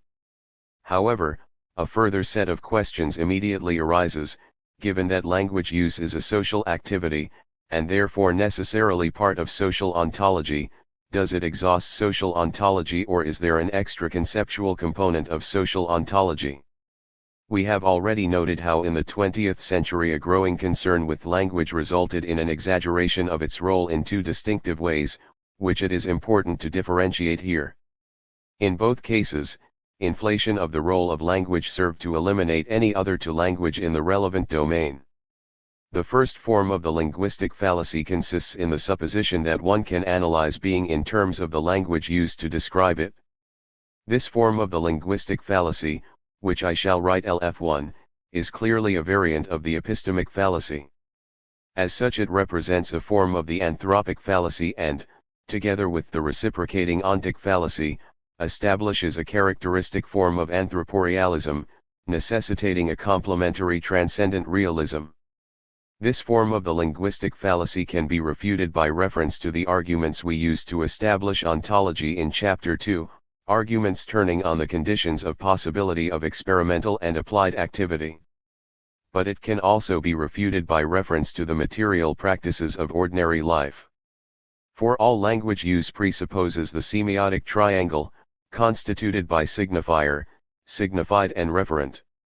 And any use of language presupposes the characteristic activity of referential detachment, which is the process whereby the referent is detached from the human activity of referring. The second form of inflation of the role of language serves, not to identify language with the whole of knowable reality, but rather to identify it with specifically social reality. I shall write this fallacy LF2. This is a characteristic position of hermeneuticists, social constructivists, and most so-called post-structuralists, at least in their strong or exclusivist form. It can be refuted by consideration of the role of the material, including the materially embodied, alongside the conceptual part of social reality. It follows from this that conceptuality, though a defining and necessary feature of social reality, does not exhaust it. Thus, as we saw in Chapter 3, fighting a war, or homelessness, or hunger cannot be explicated solely in terms of the satisfaction of criteria for the application of a concept, but constitutes material states of being. It follows from this that social reality, though concept-dependent, is not exhausted by conceptuality. There is a close interdependence between hermeneutical and constructivist accounts of the social world and social science and the positivist account of natural science, which we have already noted in Chapter 3. The arguments of these accounts for the distinctive character of social science often turn on a contrast with an account of nature and natural science as misdescribed by positivism. Thus, in the idea of social science, Peter Winch has two main arguments for the hermeneutical position. The first is that social science, unlike natural science, seeks out intelligible connections in its subject matter. But of course, on a critical realist understanding, this is just what natural science, indeed any science, does. The legacy here of the Humean, positivist idea that events are conjoined, but never connected, is only too clear. Knowable generative mechanism or structure at work, this is the principle of intelligibility. Nature, like society, is intelligible. Winch's second main argument is that things in the social world have, if they are not to be reduced to their physical manifestation, only a conceptual existence. This argument betrays the heavy legacy of the empiricist doctrine that esse est percipi. But of course, if we reject this, then the possibility of a causal criterion for establishing existence is opened up, and we can allow that, although unperceivable, reasons and social structures may function as causes in the social world, just as magnetic or gravitational fields do in the natural one. Very often the two forms of the linguistic fallacy are combined. With this in mind, critical realists should rather talk about the construal of social reality than its construction, because the idea of construal allows for the notion of an independently existing intransitive domain that is described or interpreted one way rather than another. The voluntaristic implications of construction are also objectionable on the grounds that they ignore the pre-existence of a social object, a pre-understanding, a nominal definition, and so on, that is always presupposed, on the transformational model of social activity, when we arrive at a new conceptualization of a thing. And the idea of a construction is further objectionable in that it scouts the fact that social things are always at least partly materially embodied.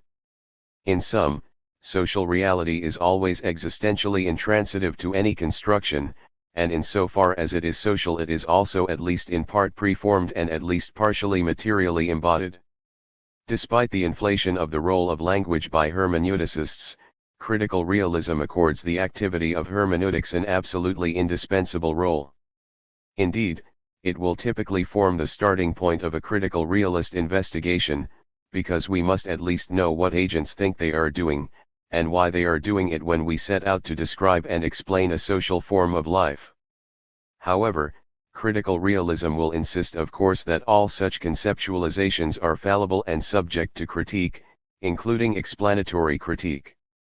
In the social world, language/discourse cuts across four-planar social being, and there are crucial linguistic/conceptual components at all four planes.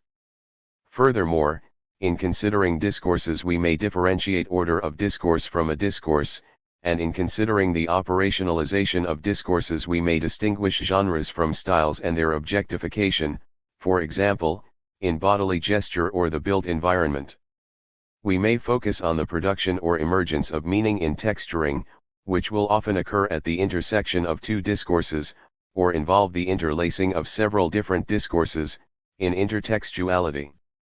Discourse operates at three levels simultaneously: as text, as discourse practice, and as socio-cultural practice, with the discursive activity occurring in a particular immediate situation, a specific social institutional locale, and a more general societal context.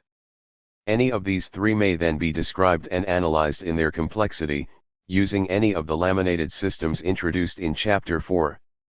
A typical discourse analysis might take the form of the following three phases: description of the text, including its formal linguistic properties; interpretation, in terms of the relationship between the discursive processes and the text; and explanation of the production, role, intended effect, and force of the text in terms of the relationship between the social and discursive processes. The text can in turn be regarded as constellation ally contained or embedded in the context of the discursive processes of its formation and interpretation, which are in turn embedded in the wider social and cultural reality. Let us call the CDA schema 1. In social explanation we must in principle understand the relationship between language and the extra-discursive part of social reality as a causal one, with the causality being two-way. Thus we see language and discursive processes as being causally conditioned by extra-discursive aspects of the social reality, and at the same time as causally efficacious on the rest of social reality. A good example of the use of CDA Schema 1 is provided by the first 8 paragraphs of Will Hutton's article in The Observer, June 29, 2013, which analyzes UK Chancellor George Osborne's financial statement of the week before. See text box. Point 23. Phase 1 of the process is the description of the text, Osborne's speech. This is accomplished in paragraphs 1 to 5. It is then, in Phase 2, interpreted in terms of political positioning in the context of the discursive processes of the production and intended effect of the text. This occurs in the first 2 sentences of paragraph 6, where it is interpreted as a party political stratagem. It is then explained in the rest of paragraph 6, which relates these discursive processes back to the state of the British economy and society, that is, to the social context that generates them and in which they are intended to play a role. This corresponds to phase 3 of the schema. In paragraph 7 and 8 Hutton expresses doubts about whether the stratagem will be as successful as the author of the text supposes. In Language and Action, there's a new brutalism in Westminster. Will Hutton. 1. It was a litany of nastiness couched in the language of reform, fairness, and helpfulness. A series of measures to bring the spending review speech to a triumphant political finale, appealing to poisonous prejudice but framed to minimize any such suspicion. In order to change lives for the better and reduce dependency, George Osborne introduced the upfront work search scheme. Only if the jobless arrive at the job center with a CV, register for online job search, and start looking for work will they be eligible for benefit, and then they should report weekly rather than fortnightly. What could be more reasonable? 2 more apparent reasonableness followed. There will now be a 7-day wait for the job seeker's allowance. Those first few days should be spent looking for work, not looking to sign on, he intoned. We're doing these things because we know they help people stay off benefits and help those on benefits get into work faster. Help? Really? On first hearing, this was the socially concerned chancellor, trying to change lives for the better, complete with reforms to an obviously indulgent system that demands too little effort from the newly unemployed to find work, and subsides laziness. What motivated him, we were to understand, was his zeal for fundamental fairness, protecting the taxpayer, controlling spending, and ensuring that only the most deserving claimants received their benefits. 3. Osborne has taken the Orwellian misuse of language to new levels. Losing a job is traumatizing. You don't skip down to the job center with a song in your heart, delighted at the prospect of doubling your income from the munificent state. It is financially terrifying, psychologically mortifying, and you know that support is minimal and extraordinarily hard to get. You are now not wanted, you are now excluded from the work milieu that offers purpose and structure in your life, along with the company of others. Worse, the crucial income to feed yourself and your family and pay the bills has disappeared. Of course you want to find a job as fast as you can. The sooner the whole experience is behind you the better. Ask anyone newly unemployed what they want and the answer is always, a job. 4. But in Osborne-Eland, your first instinct is to flop into dependency, permanent dependency if you can get it, supported by a state only too ready to indulge your mendacity. It is as though 20 years of ever tougher reforms of the job search and benefit administration system never happened. The principle of British welfare is no longer that you can insure yourself against the risk of unemployment and receive unconditional payments if the disaster happens.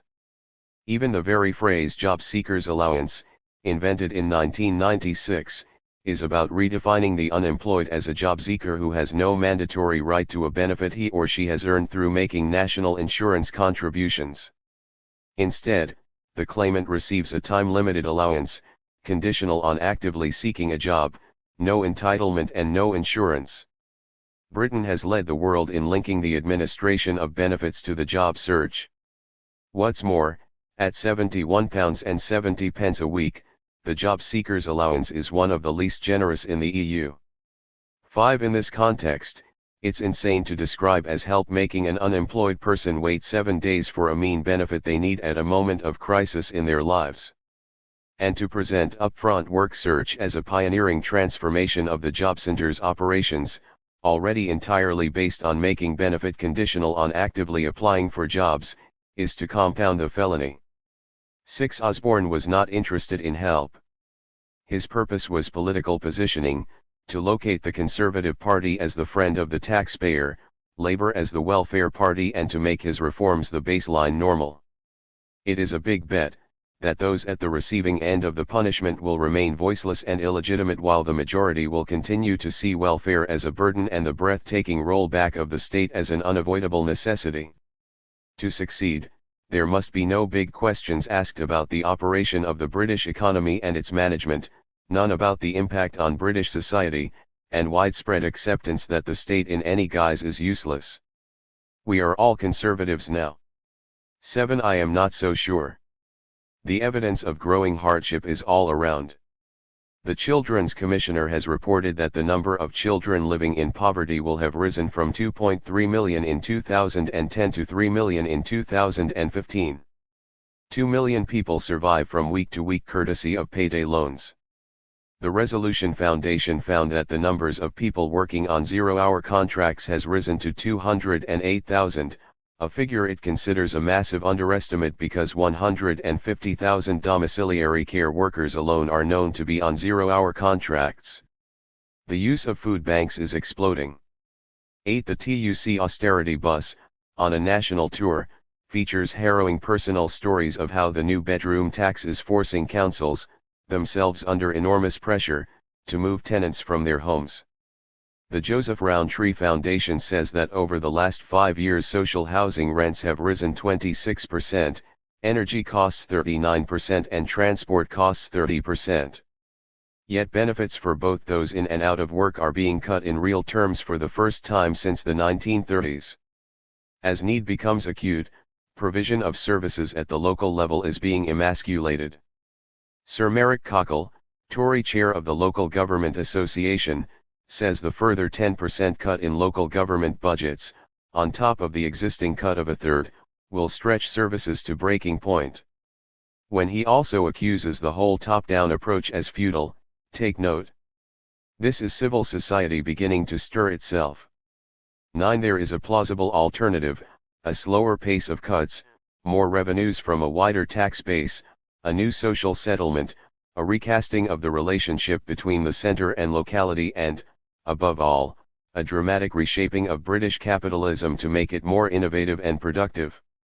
Osborne believes his bet will succeed because no coalition can be constructed to argue for a contrary position, that while Sir Merrick and the Children's Commissioner may fulminate, there is no possibility of their becoming part of a broad-based coalition arguing for change, including, say, both unions and business. 10. But nastiness disguised as help, and coming with no promise of anything but more of the same, is not the way to a majority coalition either, and the social impact is desperate. The spending review looked clever for 24 hours, but discomforting Ed balls on the Today program is not a long-term political strategy. Instead, it may prove the catalyst for an effective opposition coalition. The Chancellor has gone a step too far. Norman Fairclough has developed a methodology for doing critical discourse analysis modelled on my conception of explanatory critique 24. Stage 1, focus upon a social problem that has a semiotic aspect. This corresponds to the initial focus in a basic explanatory critique on a false belief, or more generally, a social ill. The point of focusing on the problem or the ill is to produce explanatory knowledge of it which can inform emancipatory change. Stage 2, identify obstacles to its being tackled through an analysis of the network of practices within which it is located, the relationship of semiosis to other elements within the particular practices concerned, and the discourse itself. Correspond loosely to 1 to 3 in CDA Schema 1 and so to the first 8 paragraphs of Hutton's article. The objective is to understand how the problem or ill arises, and how it is rooted in the way social life is organized, by focusing on the obstacles to its resolution, on what makes it more or less intractable. Stage 3, consider whether the social order in a sense needs the problem. Why, if at all, is the problem needed? What are the mechanisms producing and reproducing it? The point here is to ask whether those who benefit most from the way social life is organized have an interest in the problem not being resolved. Stage 4, identify possible ways past the obstacles. This stage is a crucial complement to Stage 2, it looks for hitherto unrealized possibilities for change in the way life is currently organized. This is where concrete utopianism, a theory of transition and a relationship to an ongoing depth struggle becomes crucial. We can now define a notional. Stage 5, these unrealized possibilities become the object of an emancipatory practice oriented to the definitive resolution of the social problem or ill, in the context of concrete utopianism and a coherent theory of transition. This will in principle include a moment of self-reflexivity defining a notional. Stage 5 *, in which we self-reflect critically on our analysis, including considerations as to the interests and social positionality of the analyst. We may call this 5-stage schema CDA Schema 2. Its last 2 stages are partially exemplified by paragraphs 9 and 10 of Hutton's article. Another example of its use might be in relation to the text normally provided by experts on news and current affairs programs when the topic of anthropic climate change comes up. The context may be that of a sudden freak storm or unusually hot or cold or wet weather. The expert will be asked whether humanly driven climate change has anything to do with it. They will reply that they cannot say because of the huge number of factors impinging on this particular event or period. From a critical realist meta-perspective, this is very unsatisfactory. For, of course, any event or sequence of events in an open system will be determined by a multiplicity of factors, and as such it will not be deductively predictable or completely explicable in terms of a single factor. However, there is a clearly established main mechanism relating to the burning of fossil fuels that is causing the rise in global temperature, and empirically verified measurements of both suggest that they are rising at alarming rates. Clearly, to say this one needs to differentiate, as critical realism does, open from closed systems, with empirical regularities only being a decisive indicator in the latter, and between structures or mechanisms and events or their patterns, that is, between the domains of the real and the actual.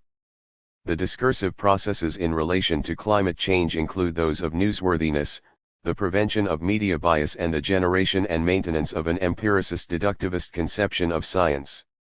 The social processes in terms of which one might want to explain texts of this particular kind include the large amount of oil and other corporate money poured into right-wing think tanks and research specifically designed to produce skepticism about or denial of anthropic climate change.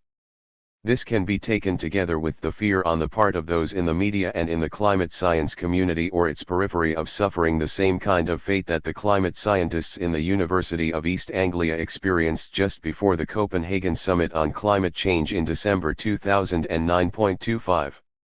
How might critical realism intervene in this discursive process? Clearly by critiquing, among other things, the deductivist ideology at work in and underpinning these discursive practices. Note that critical realism can become immediately liberating here at level 2 of the 7 levels of rationality sketched earlier in this chapter, that is, at the level of intradiscursive, contextually situated instrumental rationality. For we can see clearly that the general public have an interest in knowledge, here of these critical realist distinctions, that the oil corporations and those funded by them do not have. 6. The further development of critical realism I. Dialectical critical realism. 6.1 The development of ontology. If there is a single big idea in critical realism, it is the idea of ontology.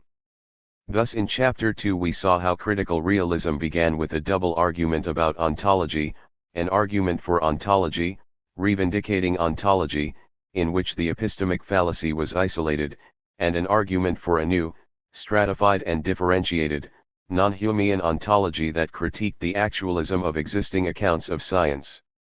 In this chapter and the next I will be concerned with the further development of critical realism, and in particular of ontology, in a process by which our understanding of being is successively enhanced and refined.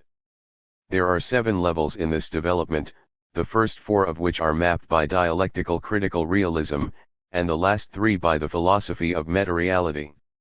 In this chapter, I will be concerned with dialectical critical realism. Point 1 By way of anticipation and overview I will list all 7 levels here, the names of which form the acronym MELDARTS or MELDARA when the numerals are omitted. Point 2 They are set out, together with their characteristic figures and themes, in Table 6.1. 1 being as such, and as involving non-identity, difference and structure. 2 being as process. 3 being together or as a whole, and 4 being as incorporating transformative practice. These are the 4 moments or levels of dialectical critical realism. The philosophy of meta-reality incorporates the further understanding of 5 being as incorporating reflexivity, inwardness and, in a certain sense, spirituality. 6 being as re-enchanted, and 7 being as incorporating the priority of identity over difference, or as non-dual. The key concept of dialectical critical realism, which necessitates its formation as a distinct, systematic structure of concepts, is that of absence. What this concept makes possible above all else is the understanding and analysis of change. It is therefore to situating absence and change that I turn first. 6.2 Absence and change. Absenting and presencing. Our ordinary understanding of change involves the absenting of something that was there and or the presencing of something that was not there. This presencing can also be understood as absenting the absence of what was not there. This understanding of change incorporates 2 concepts, namely those of absence and negativity, that have been anathema to mainstream philosophy since the time of Parmenides.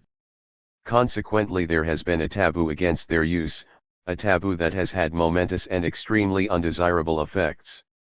The doctrine that philosophy must eschew the use of negating concepts, and therefore of change in our ordinary understanding of it, I call ontological monovalence. Point 4. Because the world evidently contains change, or at least appears to do so, there is a prima facie implausibility about this approach.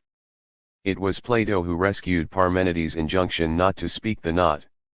He did so by analyzing change in terms of difference. Point 5. And the idea that change can always be reparsed in terms of difference is fleshed out substantively by the understanding of difference as involving the redistribution of unchanging parts, be they Platonic forms, atoms or whatever.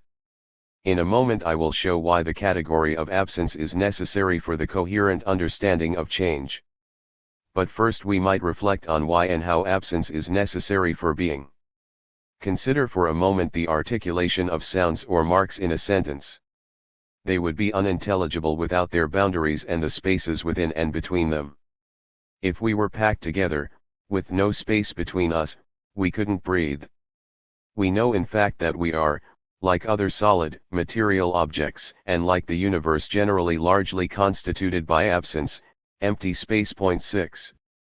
We might also want to reflect on the consideration that absence is equally necessary for intentional agency. Intentional agency always presupposes a lack, want or need that it is precisely the point of the action to remedy. Absence as a presupposition of basic critical realism. Pre-dialectical critical realism had not thematized absence as such. Point 7. But it had, of course, presupposed it. Thus the distinction between that part of the real which is actual and that part which is not, involves centrally the idea of absence in the shape of the absence from actuality or the non-actualist character of a part of the real. Of course, one of the initial motivations for basic critical realism was precisely to ground the possibility of change. Thus, once we differentiate clearly between the transitive and intransitive dimensions, change can be coherently described. But what such change means or involves remains unanalyzed. Moreover, emergence plays a crucial role in the basic critical realist argument, and diachronically it too clearly involves change. Similarly, in critical naturalism the transformational model of social activity puts transformation, thence change at the heart of the social process, but the concept of change remains unanalyzed, that is to say, change, unlike say structure or difference, is taken for granted, not analyzed, but merely presupposed. The analysis of change. Prima facie, change, involving absenting, and difference are distinct concepts. Thus if Sartre is waiting in a café for his friend Pierre to turn up, then we would say that Pierre is absent from the café. And this is different from saying that he is somewhere else. On the other hand, when Pierre arrives in the café, then we can describe his presence in the café as the absenting of his absence from it. Change presupposes a continuous something that has or undergoes the change. Point 8. It is important here to differentiate absence and negativity at the level of the intransitive dimension from absence and negativity at the level of the transitive dimension, that is, to distinguish clearly negativity in the world from negativity in our understanding and description of the world. The Western philosophical tradition has been prepared to countenance transitive change, as of course it must do if it is to talk about our changing beliefs or knowledge or to situate the possibility that some claims to knowledge are false. But it has always fought shy of allowing negativity in being itself. Now I want to differentiate clearly three levels of negation, and to do so making use of the terminology of R.M. Hare. Point 9. Hare distinguished the phrastic or ontic content of a proposition from its affirmation or denial, which is an operation on the noustic. He differentiated this, in turn, from an operation on the assertion or denial of the ontic content, such as imagining, entertaining, or hypothesizing it, which is an operation involving the tropic. Tropics designate a domain of discourse, for example, the fictional as distinct from the factual. Noustics convey attitudes such as acceptance, rejection, or indecision. Phrastics denote the ontic content of propositions, what they are about, which may be positive or negative. Thus we can distinguish between the following kinds of statement. 10. S1. It is raining in Manchester. This expresses the presence or absence of rain in Manchester, which involves an operation on the phrastic. S2. The affirmation or denial of the proposition that it is raining in Manchester, which is an operation on the gnostic, affirming or denying the claim about Manchester. S3. The invitation to imagine, or pretend, or to investigate whether, or to adopt some other meta-epistemic attitude to the assertion that it is raining in Manchester, which involves an invitation to think about or relate to it in some way without committing oneself to affirming or denying it, and of course without this imagining, or such affirmation or denial being the same thing as the presence or absence of rain in Manchester. This is an operation on the tropic. S3 is very important in the concrete utopian movement of thought. The important point here, however, is that we have in S1, S3 instances of negativity or negation at three different levels, involving negation within reality, negation within factual discourse and negation of factual discourse within our mode of discourse when we engage in fictional or speculative, and so on, discourse. From within the epistemological process, the first level will be seen to be in the intransitive dimension and the second and third in the transitive dimension.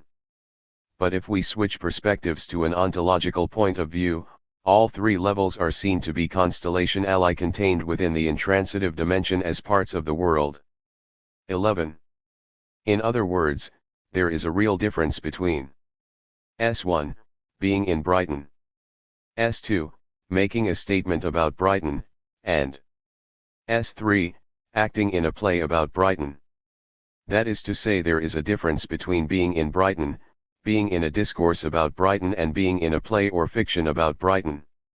The first crucial step in sequestering the possibility of referring to ontological absence or negativity, and hence real change as we understand it, was taken by Plato. This consisted in tying reference to existence and presence, so that one could not refer to what was not, that is, to what was absent. One could not give an affirmative gnostic or tic, square root, to a negative phrastic content, square root. Against this, ontological absence is necessary in order to analyze and explain change in being, including change in our beliefs about being and change in our meta-epistemic attitudes towards being. The necessity of reference to absence. I now want to consider the extent to which reference to concepts of absence and negativity are necessary. The meaning or correct analysis and understanding of change always involves absence, more especially absenting, that is to say, in our ordinary understanding, change consists in, or at the very least involves the coming into being of something new or the passing out of being of something that was there. And this normally presupposes a continuant, an underlying substance that has or undergoes the change. Because of this, absence is at the very least necessary in order to analyze or understand the meaning of the human response to change. Of course, in describing change we do not have to use the concept of absence. However, upon analysis this is what it involves, that is to say, what it presupposes. In saying this, it is important to remember what I have urged in Chapter 1, namely that it is the job of philosophy to analyze the unreflected presuppositions of our practices. One could still argue, though, that the scientific or correct explanation of change does not involve absence, but merely the redistribution of unchanging elements or components. However, change cannot be completely explained in such a way when one is dealing with a basic or ultimate level, or when one is dealing with an emergent level, or more generally whenever one confronts a case of novelty. In the social world, because of the prevalence of emergence, change at any one level cannot be parsed in terms of the reorganization of lower-order elements but centrally involves transformation, that is, a rupture or rift within elements or a new variety at that level. Hence we have to presuppose the analysis of change as absenting, at least at that level. However, it could still be said that such a change was caused by the impact on a thing of the reorganization or redistribution of unchanging things in its environment, that is, by external events. But if the transformation has been caused by external pressure, there must be something about the thing in virtue of which it succumbs or responds to external pressure in this way, that is, it must be liable so to respond, so that the liability is an inner cause of the transformation, which cannot thus wholly be the result of the external reorganization, that is, there must always be an endogenous component, as well as exogenous ones in any interaction. Point 12. So in the case of emergent entities, at the very least, change, involving a transformation or rupture at that level cannot be accounted for / explained totally in terms of an internal redistribution or external events, but must be explained at least in part by internal novelty or transformation, that is, as involving absenting, that is, in a non-monovalent way. This is to say that absence and absenting are irreducible in the meaning, analysis, and explanation of change. But there are two other reasons why the absenting analysis of ontological change is necessary. What we are doing in such analysis is applying categories of change and absence to the world itself that we are perfectly prepared to apply to the transitive level, which deals with belief. But if our beliefs are themselves not to be hypostatized or extruded from the world, then we need an ontological absenting analysis of change to successfully situate change in belief. In order to avoid extruding those beliefs from the world, they must be a part of the world and so susceptible to the ontological analysis. Moreover, in order to make sense of the processes by which we come to change our beliefs, we must understand the human operation of changing beliefs, itself, ontologically, that is, in terms of ontological absenting. We can see one reason why extending critical realism to dialectical critical realism is necessary and implied by the concepts of basic critical realism. Extending our ontology to include negativity and absence, and sui generis change, is indispensable for the correct understanding of the meaning of change at any level. Furthermore, the possibility of giving a revisionary, redescriptive account of change breaks down at ultimate or emergent levels and when we are considering beliefs or human actions and attitudes to beliefs. Of course, it is also the case that the concepts and categories of dialectical critical realism enormously extend the range of concepts for understanding the world.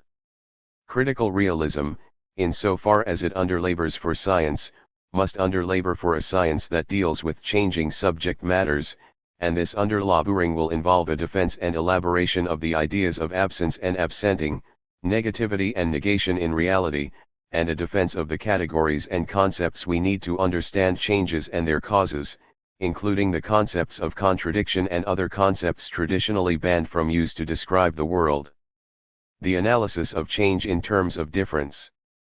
I have already noted the origins of the doctrine of ontological monovalence in a purely positive account of reality given by Parmenides. His injunction not to consider any negativity or change in reality is in a way the primordial pronouncement of the Western philosophical tradition. But it was Plato's subsequent analysis of change in terms of difference, and with it the idea that apparent change can always be redescribed in terms of different distributions of unchanging things that allowed mainstream philosophy to get away with its taboo. However, its victory proved to be a rather pyrrhic one in that it could not coherently account for its superiority over its rivals, because a coherent account involves negation, nor could it coherently account for the processes of coming to understand its truth, which also involve negation. For a coherent and consistent philosophy of change, we must embrace change and absence and negativity in reality, as much as in our beliefs about reality. To say Sophie dyed her hair is different from saying Sophie's hair color is different now from yesterday. In particular, it points to, and presupposes, a substantial process of change, which is what explains the difference. Diagnostic value of absence. Focusing in particular on social analysis, absence has a remarkable diagnostic value. Looking at a social situation and asking what is not there, what is missing, will often give the researcher an invaluable insight into how the situation needs to change and / or how it will change. Polysemy of absence and negation. In dialectical critical realism, absence is understood to include non-existence anywhere anywhen. It is systematically bipolar, designating absenting processes, which may be of a distantiating 13 and / or transformative kind, as well as simple absence in a more or less determinate level or context-specific region of space, time. In fact, it displays a fourfold polysemy, as product, process, process in product, and as product in process 14. Absence includes, but is far from exhausted by the past and outside. Negation and negativity. So far I have discussed absence and change, but negation and negativity are important dialectical or 2E concepts that also need to be situated here. Like absence, negation has a process/product homonymy and a fourfold polysemy. This is displayed in Table 6.2. In talking of negation, it is important to differentiate determinate from indeterminate negation and absence. The Western philosophical tradition has been wont to consider only indeterminate negation, such as nothing. But the main kinds of absences with which dialectical critical realism is concerned are real determinate absences, such as we experience in hunger or the soil experiences in the absence of rain. The category of negation includes both the situation of absence and a process of absenting. It is useful to differentiate real, transformative, radical and linear negation. Real negation includes empty space as well as transformation. Transformative negation includes change induced by external as well as internal elements. Radical negation is self-transformation resulting from multiple determination within a totality. Linear negation is self-transformation in a unilinear sequence or line of transition. 6.3 Dialectic and 2E generally. I now turn to consider the other categories and concepts which dialectical critical realism introduces and/or refines at its second level, before reverting to the first level and thence proceeding to the third and fourth levels of the MELD schema. Absence. Absence, which we have already discussed, is the central category of dialectic and of 2E, and indeed of dialectical critical realism. For whether dialectic is conceived of as argument, change, or the augmentation of freedom, it depends upon the identification and elimination of mistakes, states of affairs and constraints, or more generally ills, which are argued alike to be absences. Dialectic. Dialectic is a very old and venerable concept that I have discussed in detail elsewhere. Point 16 Its core meaning has to do with change, argument, and/or freedom.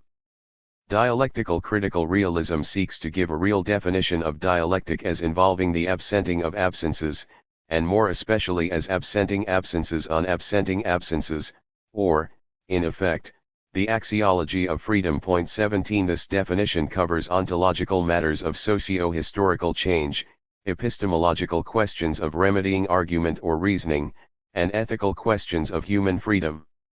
Argument, the socio-historical development of human being and ethics are all marked by what they lack. There is a fundamental bipolarity of absence and presence, so that negativity is a condition of positive being. 18 And it is this essential relationship on which dialectic, which may be diffracted into a multiplicity of modes and figures, revolves. Thus, if we identify the vocation of critical realism as underlaboring for science and practices oriented to human well-being, we may explicate this dialectically as removing ideological rubbish from the process of absenting absences, such as ignorance, lack of understanding. So dialectic in this sense really describes what critical realism is about. We may dwell on this for a bit. At the beginning of basic critical realism, in transcendental realism, the first move was to get rid of the taboo on ontology, to undo it, by reivindicating ontology. This was because the taboo stood in the way of understanding science, which in turn blocked our efforts in the social sciences to understand the impediments to human well-being and flourishing. The rational kernel of Hegelian dialectic. In this book I am attempting, among other things, to give an account of the uses and value of dialectical critical realism without a lot of textual reference to the writings of Hegel and Marx. However, it is important at this juncture to say something about them. It will be remembered that Marx talked about Hegel as isolating the secret of dialectic, its rational kernel.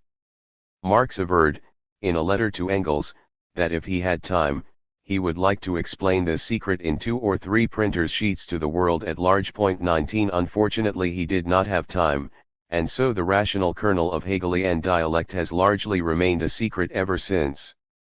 True, in the second half of the 19th century a worthy text of several hundred pages appeared bearing the title The Secret of Hegel. 20 Regretfully, on reading this book, the secret remained as obscure as before. What then is it that excited Marx so much about Hegelian dialectic? It is a very simple learning process, which indeed may be seen at work in science and in progressive social change. Point 21. Let me deal with science first. The process goes like this. Scientists seek to describe and explain some sector of reality. In their descriptions and explanations, they will inevitably leave something out.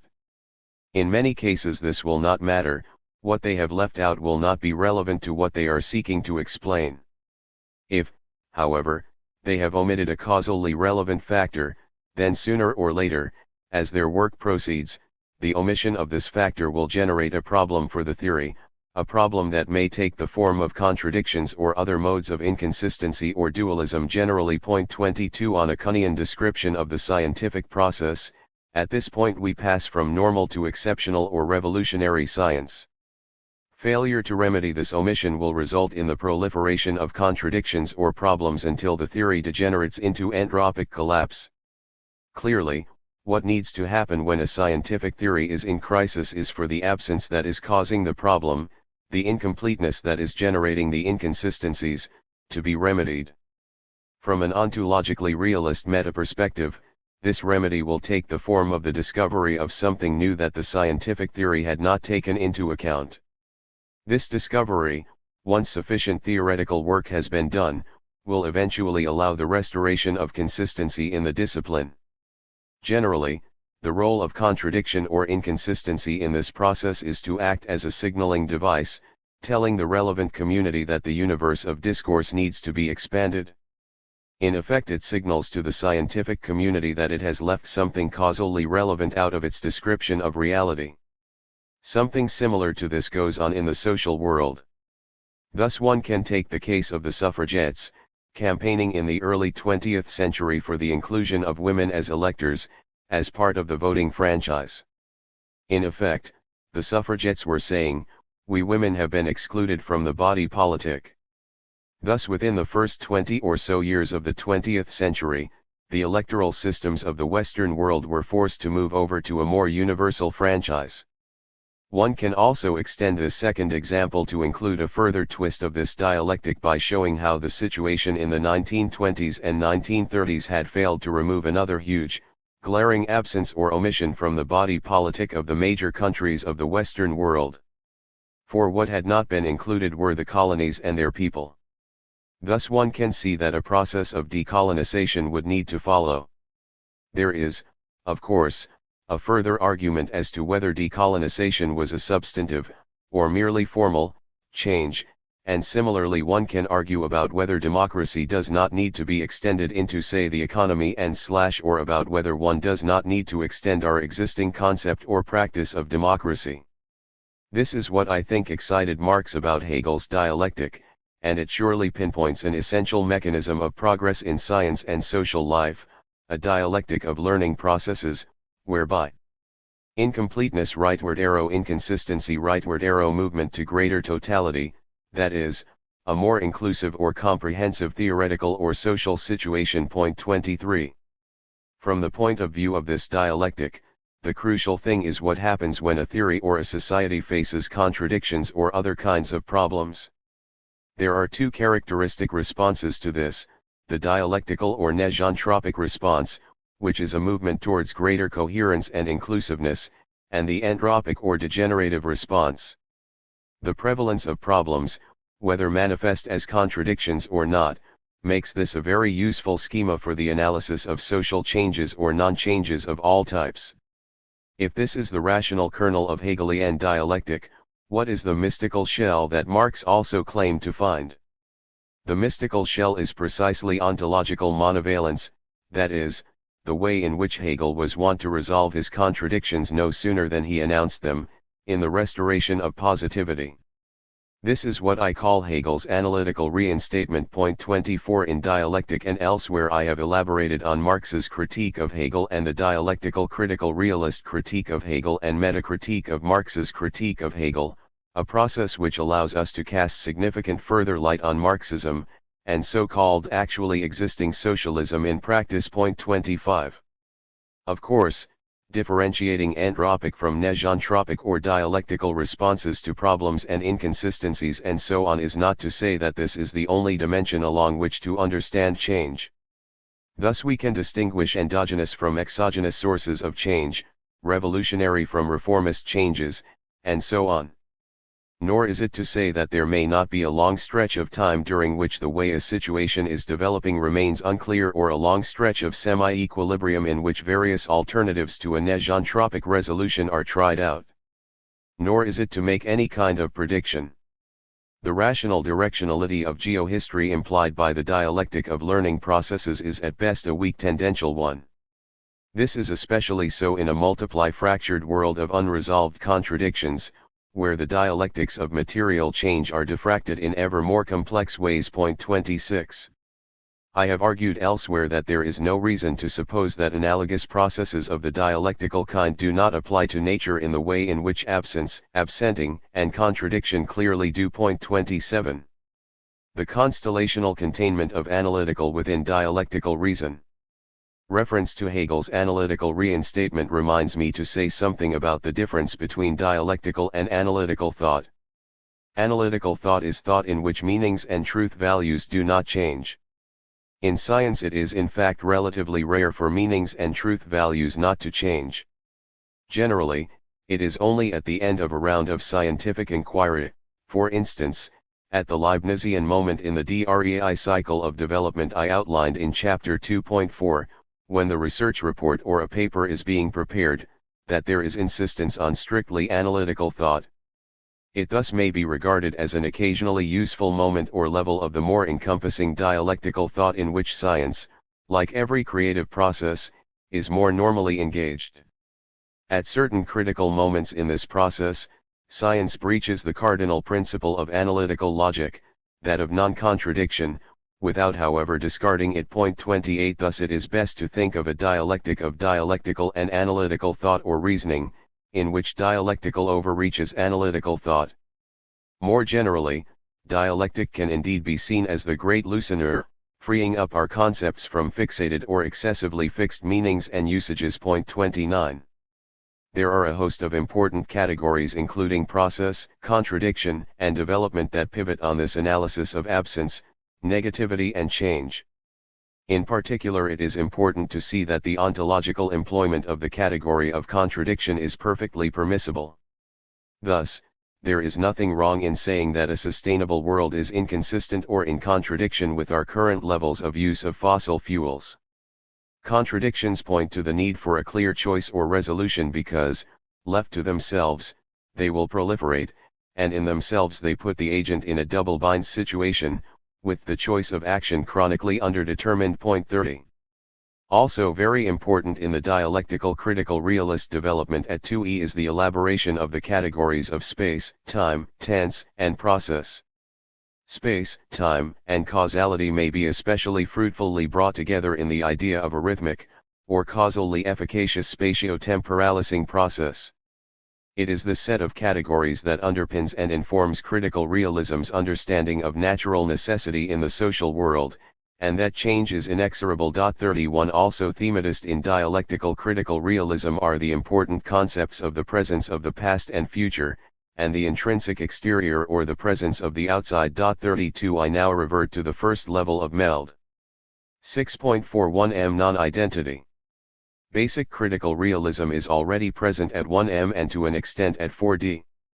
But in dialectical critical realism the ontology is deepened and the categories and concepts we may use for describing and understanding the world are considerably enhanced. 1m is the sphere under which we think ontology or being as such, and in particular being as non-identity. Most of the basic moves in transcendental realism involve differentiating relations of non-identity. Thus ontology is not the same as epistemology, the domain of the real is not the same as the domain of the actual, open systems are not closed, and so on. So non-identity plays a very big role at the stadion of dialectical critical realism. The two key concepts of non-identity are those of structure and difference, and we have already discussed these in Chapter 2. It was also mentioned there that ontology is not only inexorable but all-encompassing. Thus there is no way not to do ontology, and beliefs, including false and contradictory beliefs and illusions, must all be allowed to be real, at least in so far as they are causally efficacious. Dispositional and categorical realism. At 1m we have some important additions to the type of realism sustained here. Thus we have dispositional realism, which is realism about possibilities as well as actualities. 33 It is clear that the notion of the possible is a more encompassing one than the actual, for if an actuality is real, then so must the possibility that it actualizes be real too. The analysis of dispositional realism is in fact presupposed by the analysis of causal powers and tendencies in transcendental realism. But dispositional realism is also important in ethical thought, where it plays a large role in concrete utopianism. Concrete utopianism involves a differentiation within the domain of possibilities of those that are real from those that are not. Real here means realizable, and designates which possibilities may be actualized given a particular constraint. Such a constraint may be a family budget or the level of resources of a department or a school, and so on.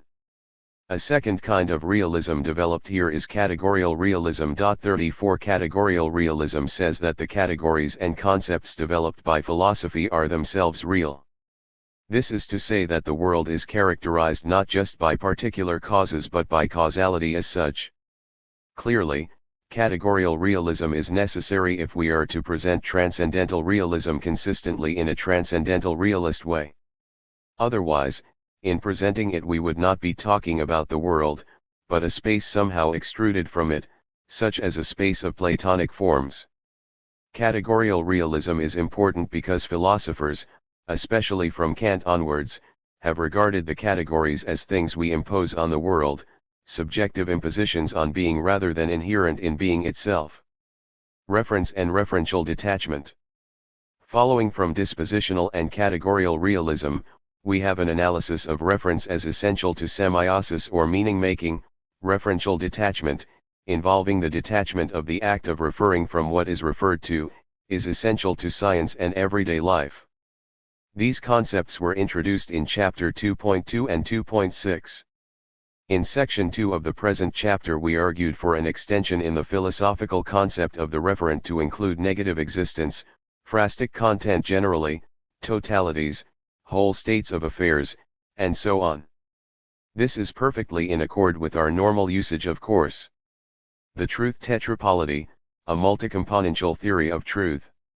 Dialectical critical realism develops the analysis of truth that was implicit in basic critical realism. 35 According to this analysis, truth is a multi-componential concept, straddling each of four distinct meanings or components, which I refer to as the truth tetrapolyty. This is displayed in Table 6.3, along with some key correspondences, including the ethical tetrapolyty. The four meanings are as follows. I. The fiduciary meaning, in saying that something is true, I am saying you can trust me, take my word for it. 2. The evidential component, this is the feature most often highlighted by philosophers. It involves saying there is sufficient evidence for a proposition, it is warrantedly assertable. 3. The expressive referential meaning, in saying the grass is green is true, I am saying that the grass is green perfectly expresses the greenness of grass. Indeed, what is a better way of reporting it? If the fiduciary aspect of truth locates it as an interpersonal or social bond and the evidential one puts it in the transitive dimension, then the expressive referential use of truth sees it as straddling the ontological/epistemological, transitive/intransitive divide, and 4. The alethic use of truth, this occurs when we say something such as the truth of water boiling at 100 degrees is its molecular constitution, or the truth that all metals conduct electricity is their possession of a free electron. What this alethic use does is point to the reason or ground in the world in virtue of which, from an evidential or expressive point of view, the truth is a truth, that is, the reason in the world, the generative structure that makes the proposition true. So the alethic concept of truth is grounded in ontological stratification, but once we have it, we may use truth in a wider ontological sense to designate quite simply anything that makes a proposition true. We thereby include in our theory of truth the referential counterpart of the expressive use of truth. This is an important addition to the critical realist armory of concepts. 36. Alethic truth or necessity is the objective pole of three levels of natural necessity related to human praxis. At the subjective pole lies axiological necessity, with the reality principle in between. These concepts thus offer three perspectives on the same thing. The concept of alethic truth, which concerns natural necessity as such and in general, is not at all tied to specific concrete human practices, whereas axiological necessity always is, and the reality principle relates to concrete practices in general. Table 6.3 Polysemy and Modes of Truth and Untruth 37. Ontological, axiological chain 1m non-identity rightward arrow 7a/a identity 2e negativity 3l totality 4d transformative agency. Concrete universal equals singular universality is specific geohistorical trajectory particular mediations concrete singularity. Judgment form evidential descriptive imperatival fiduciary expressively veracious. Truth tetrapolity, truth as ontological, alethic adequating, or epistemic normative fiduciary expressive referential. Modes of alethic truth axiological necessity, reality principle alethic truth as such praxis dependent totalizing contextualized by the dialectic of the singular science concerned. Qualities of truth grounded dynamic totalizing context sensitive. Ethical tetrapolity freedom as universal emancipation. Eudaimonia or moral aletheia explanatory critical theory complex fiduciariness totalizing depth praxis. Modes of falsity in an object or being to its essential nature about an object or being untrustworthiness in an object or being. Form of ideology underlying generative falsity theoretical. Practical. Form of alienation self-alienation conceptual. Practical. Holy Trinity ontological realism epistemic relativism. Judgmental rationalism. Unholy Trinity ontological monovalence epistemic fallacy. Primal squeeze on empirically controlled theory and natural necessity. Domains of reality. Real. Empirical/conceptual. Actual. Note. IA equals the intrinsic aspect of the transitive dimension, ID equals intransitive dimension. TD equals transitive dimension. Correspondences with the domains of reality are loose. TINA compromise formations. Following on from the alethic sense of truth, which I call alethic realism, we have an important idea that we have encountered a number of times already, that of TINA compromise formations. 38 A TINA formation occurs when a false belief in theory is sustained by elements of a more adequate practice, in virtue of which the theory/practice ensemble manages to sustain itself. The idea at work here is that reality contains axiological necessities, these are imperatives that must be met for any belief to maintain itself. 39 Thus, as we have seen in chapter 2.8, there is no way that a chemist or physicist, whatever their theoretical beliefs, can possibly avoid sustaining a distinction in practice between closed and open systems and therefore a distinction between the real and the actual. What happens in practice is that these distinctions are applied unself-consciously for the most part, whilst any theoretical or philosophical apparatus that denies the distinction just runs idle, playing no role in the practice.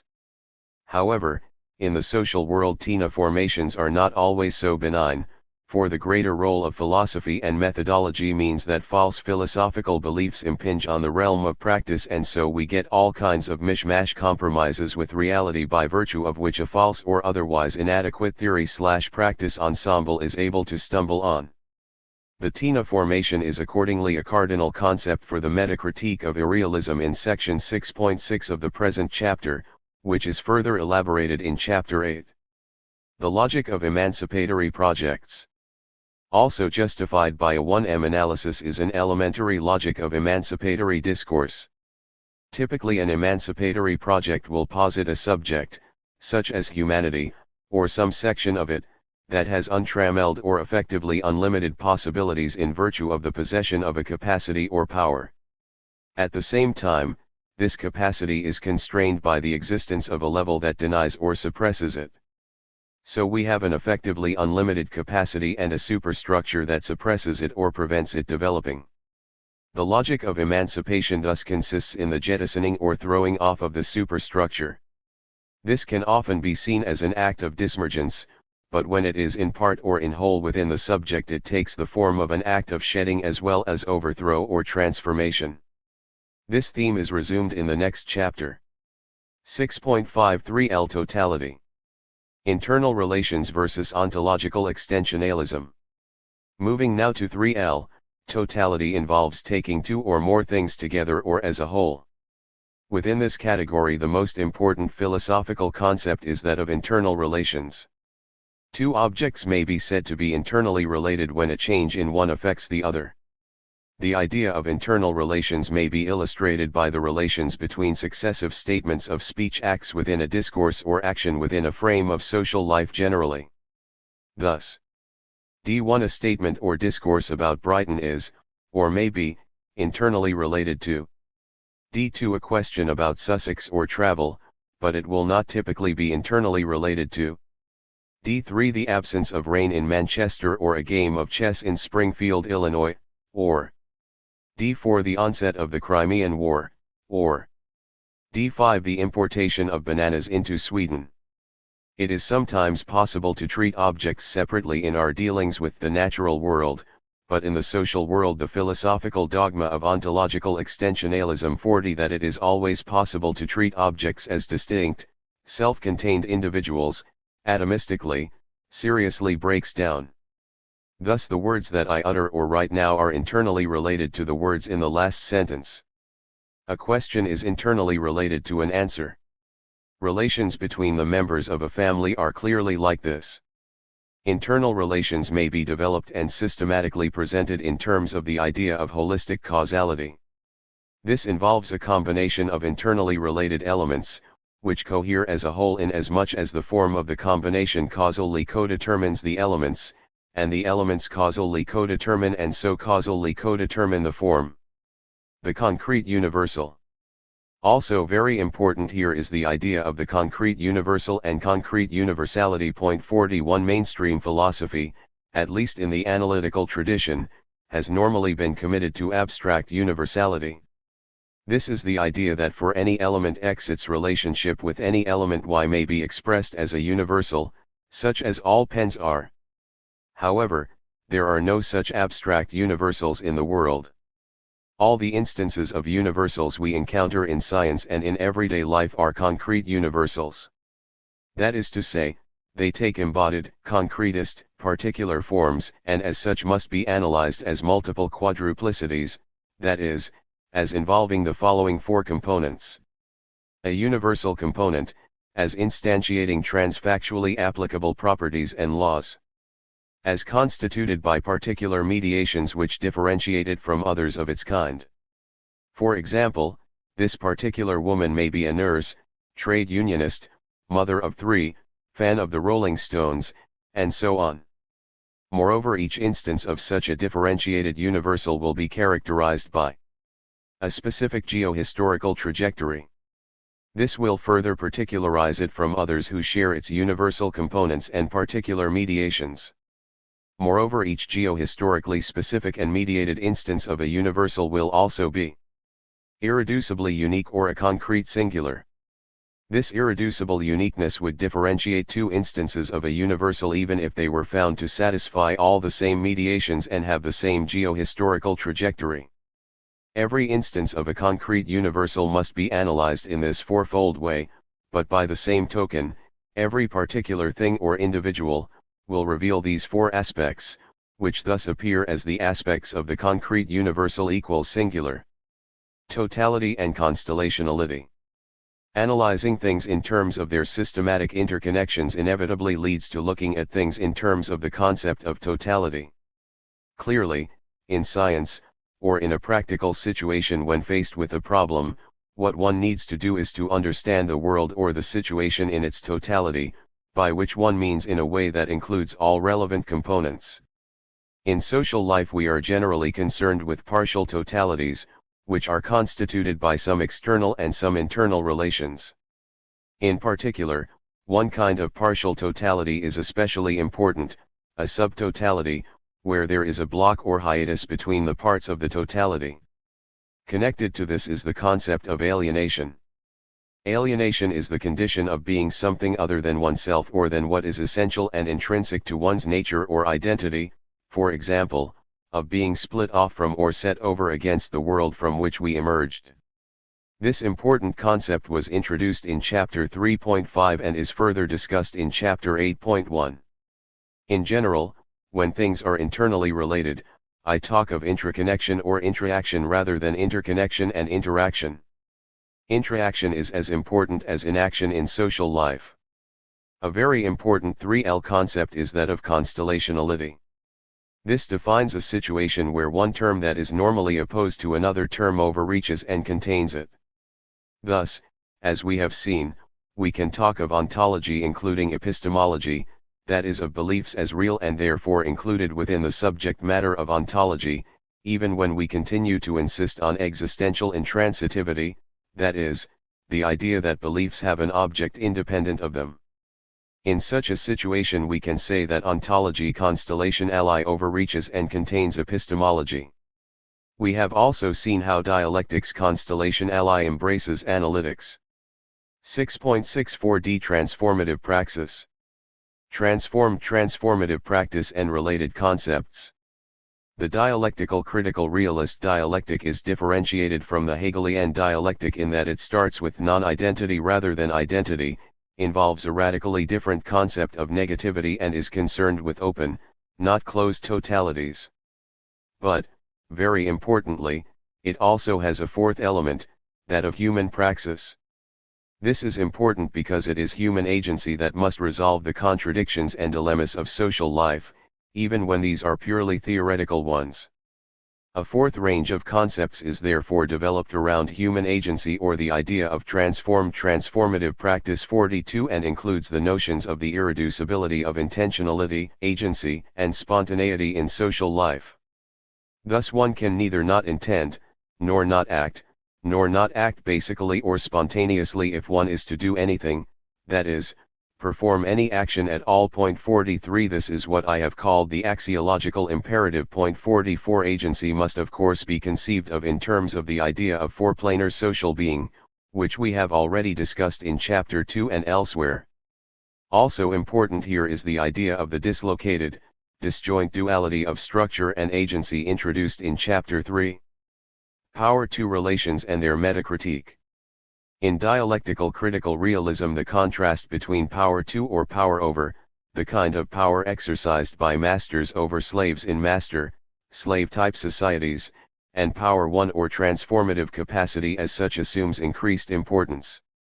While power to is linked to both Hegel's master-slave dialectic and Marx's analysis of the exploitation of labor power under capitalism, dialectical critical realism generalizes it to all socially structured power relations, such as those of gender 45 ethnicity, ability, and age, through which agents or groups get their way against the overt wishes or real interests of others. But dialectical critical realism also relates the significance of historical power to relations to the forms of Western philosophy, in its metacritique too of that tradition. 46 Thus analytical philosophy may be seen to secrete an ontology of stasis. In this way it unself-consciously normalizes past changes and freedoms while denying present and future ones, thus helping to maintain the status quo. 47 Since an ontology of stasis is closely linked to the cardinal errors that characterize the Western philosophical tradition, such as ontological monovalence, dialectical critical realism raises fundamental questions about the relation between power to relations and knowledge. The metacritique of irrealism. Irrealist philosophy is philosophy that is not transcendental realist, more specifically philosophy that commits the categorical errors of the epistemic fallacy, ontological monovalence, ontological extensionalism, and reductionism or dualism, thereby destratifying, denegativizing, detotalising and de-agentifying being. The dialectical critical realist metacritique of irrealism 48 is structured around an analysis that sees irrealism as depending on a combination of anthroporealism and transcendent realism.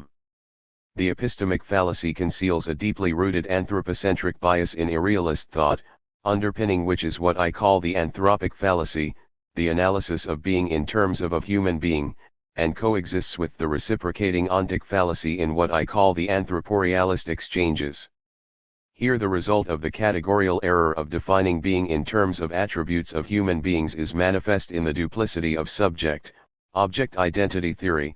Anthropocentric identity theory presupposes an anthropomorphic realist dual, the result of which may be equivocity over the independent existence of things and the dogmatic anthropomorphic reification of socially produced facts, as depicted in Figure 6.1.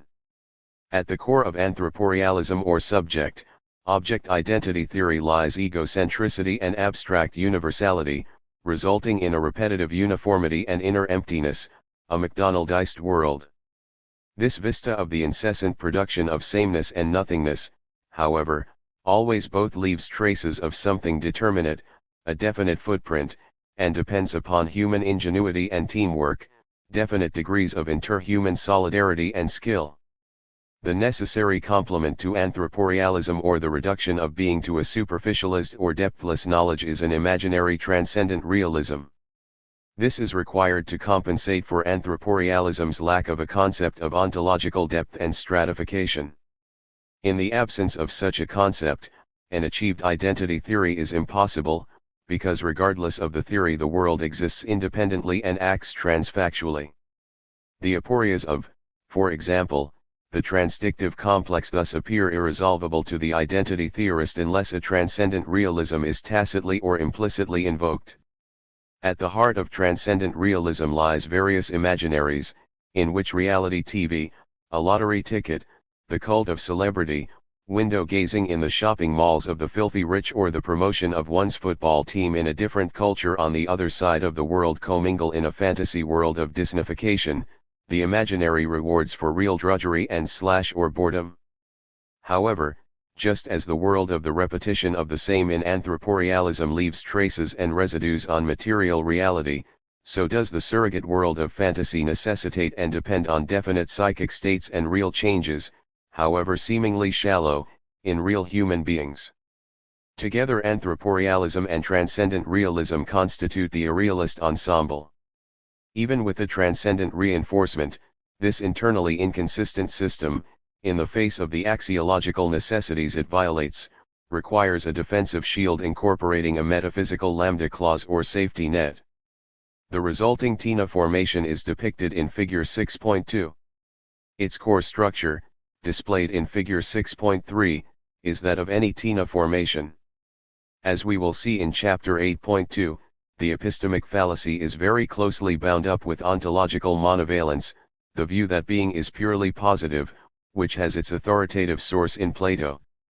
When Plato analyzed change in terms of difference, he confined change and absence to the epistemological domain, banishing them from the world.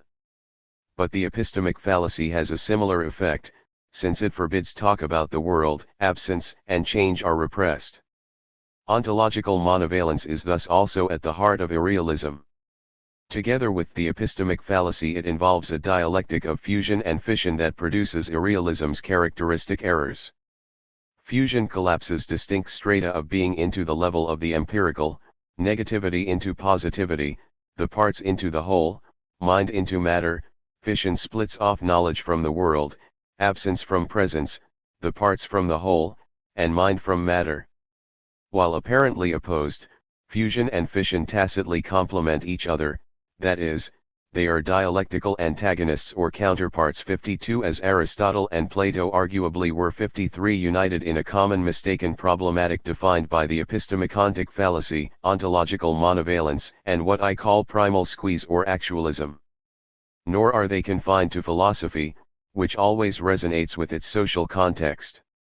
Thus one form of illicit fusion in capitalist modernity is the exchange of non-equivalence, which is pivotal to the wage-labor/capital contract, and without which the capitalist economy could not function. This is in turn connected with the representation of sectional interests as universal, which is characteristic of free market ideologies, as when sectional Anglo-American, and so on, interests are identified with those of the international community. And a prevalent form of illicit fission at work in capitalism is the non-parity of equivalence that is evident when women and immigrants are paid less for the same work than native males, which is also connected with an ideological mechanism, the representation of universal interests as sectional. Fission and fusion may thus be put critically both to vital politico-ethical and to systematic diagnostic use. Point 54. The most important development within 4D is however contained in its dialectic of freedom. 6.7 The dialectic of freedom. We are at once desiring, acting creatures and judging, speaking beings, but our agency has discursive presuppositions and our judgments practical ones.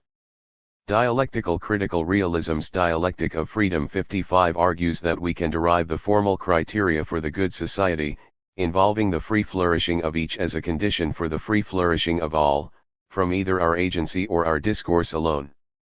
We can do this by means of either a dialectic of agency or a dialectic of discourse. Substantively, this involves a totalizing depth praxis, including research, tending in the direction of universal free flourishing and implied by the research. The combination of formal and substantive criteria, and the dialectical cross-fertilization of each, issues in dialectical reason, or the coherence of theory and practice in practice. This is level of the levels of rationality we discussed in the last chapter, the presentation of which we postponed to this chapter, geohistorical directional rationality, which is powered by the pulse of freedom or the real yearning and striving of people everywhere, as the dialectic of freedom shows, to absent constraints on free flourishing. The most compact way to present dialectical critical realism is in terms of the basic structure of the dialectic of freedom. This can be written as absence, elemental desire, referential detachment, constraint, understanding of the causes of the constraint, dialectic of solidarity, totalizing depth praxis, emancipatory axiology. Point 56. The dialectic of agency and the dialectic of discourse each express the other pole of the coherence of theory and practice, and both effect a double transition from form to content, first to the action entailed by solidarity and the totalizing depth praxis, and second to the free flourishing of all as the content of the good society. As acting and speaking beings we cannot truly flourish in a social context characterized by master-slave type social relations and alienation, and we cannot be true to ourselves unless we work towards such a society. Thus emancipation is also a coming home to ourselves, self-realization. The logic of this cannot be brought out fully until we have a finer-grained analysis of the self, which we have in the philosophy of meta-reality. Here I confine myself to the logic expounded in dialectical critical realism. The dialectics of desire and agency and judgment and speech action or discourse take us to the same result. A key role is played in both dialectics by the practico-theoretical duality of both desire/agency and discourse. The dialectic of desire/agency trades on the conceptual and quasi-propositional character of desire and intentional agency and the fact that desire logically entails a meta-desire for the removal of constraints on the satisfaction of desire. These take us into the provinces of discourse and sociality/solidarity, specifically the wants and actions of others. For in desiring something we are logically committed to the removal of constraints, including power to or master-slave type relations, on the satisfaction of the desire, and thus to the removal of all dialectically similar constraints.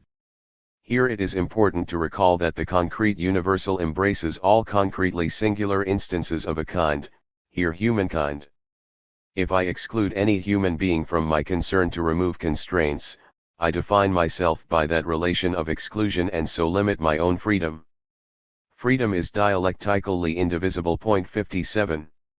The dialectic of speech/discourse trades on the evaluative and practical implications of factual discourse and the consideration that a judgment or assertion carries the imperatival fiduciary commitment that it is reliable and can be acted on, such that my saying X is true entails trust me, you can act on it. These take us back to the questions of my actions and my solidarity with the addressees of my remarks.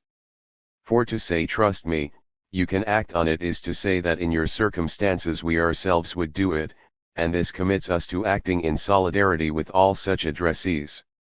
More fully, the dialectic of agency is set up by the condition that it is analytic to the concept of desire, that in having a desire we have an interest in removing the constraints on it, constraints that are ills and falsehoods to concretely singularized human nature. This stems, as already noted, from the intentionality of human praxis, that is, from the conceptual and implicitly teleological character of human agency. Thus in seeking to absent an ill we are logically committed to removing all dialectically similar ills, cateris paribus. This entails absenting their causes, hence explanatory critique and totalizing depth praxis. Theory/practice consistency in this process then requires that our actions and the theories informing them be both directionally progressive and universally accountable, such that they are transfactually, actionably, concretely, and transformatively grounded. In absenting a constraint, I am thus committed to the removal of all dialectically similar constraints and thence to the removal of all remediable constraints as constraints, that is, of constraints in so far as they are dialectically similar in being constraints, and thence to a society free of such constraints and to the realization of a certorically imperatively sensitist concretely singularized equality of autonomy, flourishing and freedom. This is the basic form of the dialectic of agency. In short, the dialectic of desire or agency proceeds as follows. Rightward arrow absent all ills as such rightward arrow content of the explanatory critical theory complex left right arrow totalizing depth praxis of emancipatory axiology rightward arrow freedom qua universal human emancipation. Turning to the dialectic of judgment and discourse, we may note more generally that making a judgment implies expressive veracity, plus descriptive and evidential adequacy, as well as fiduciariness, and that each of these components is universalizable. This stems from the condition more generally that any judgment or speech act has four internally related components or dimensions, which are implications of its being performed. In particular, it should be expressively veracious, in as much as one gives one's assent to it. Imperatival fiduciary, in so far as it implies that it is reliable and can be acted on in appropriate circumstances. Descriptive, in claiming that it indicates the way things are. Evidential, saying that it is in principle well grounded. Each of these four moments of the judgment form 58 is dialectically universalizable as follows. Expressive veracity, if I had to act in these circumstances, this is what I would act on. Fiduciariness, in exactly your circumstances, this is the best thing to do. Descriptive, in exactly the same circumstances, the same result would ensue. Evidential, in exactly the same circumstances, the reasons would be the same. Note that the imperatival and descriptive evidential aspects together entail that practico-theoretical duality is intrinsic to the judgment form.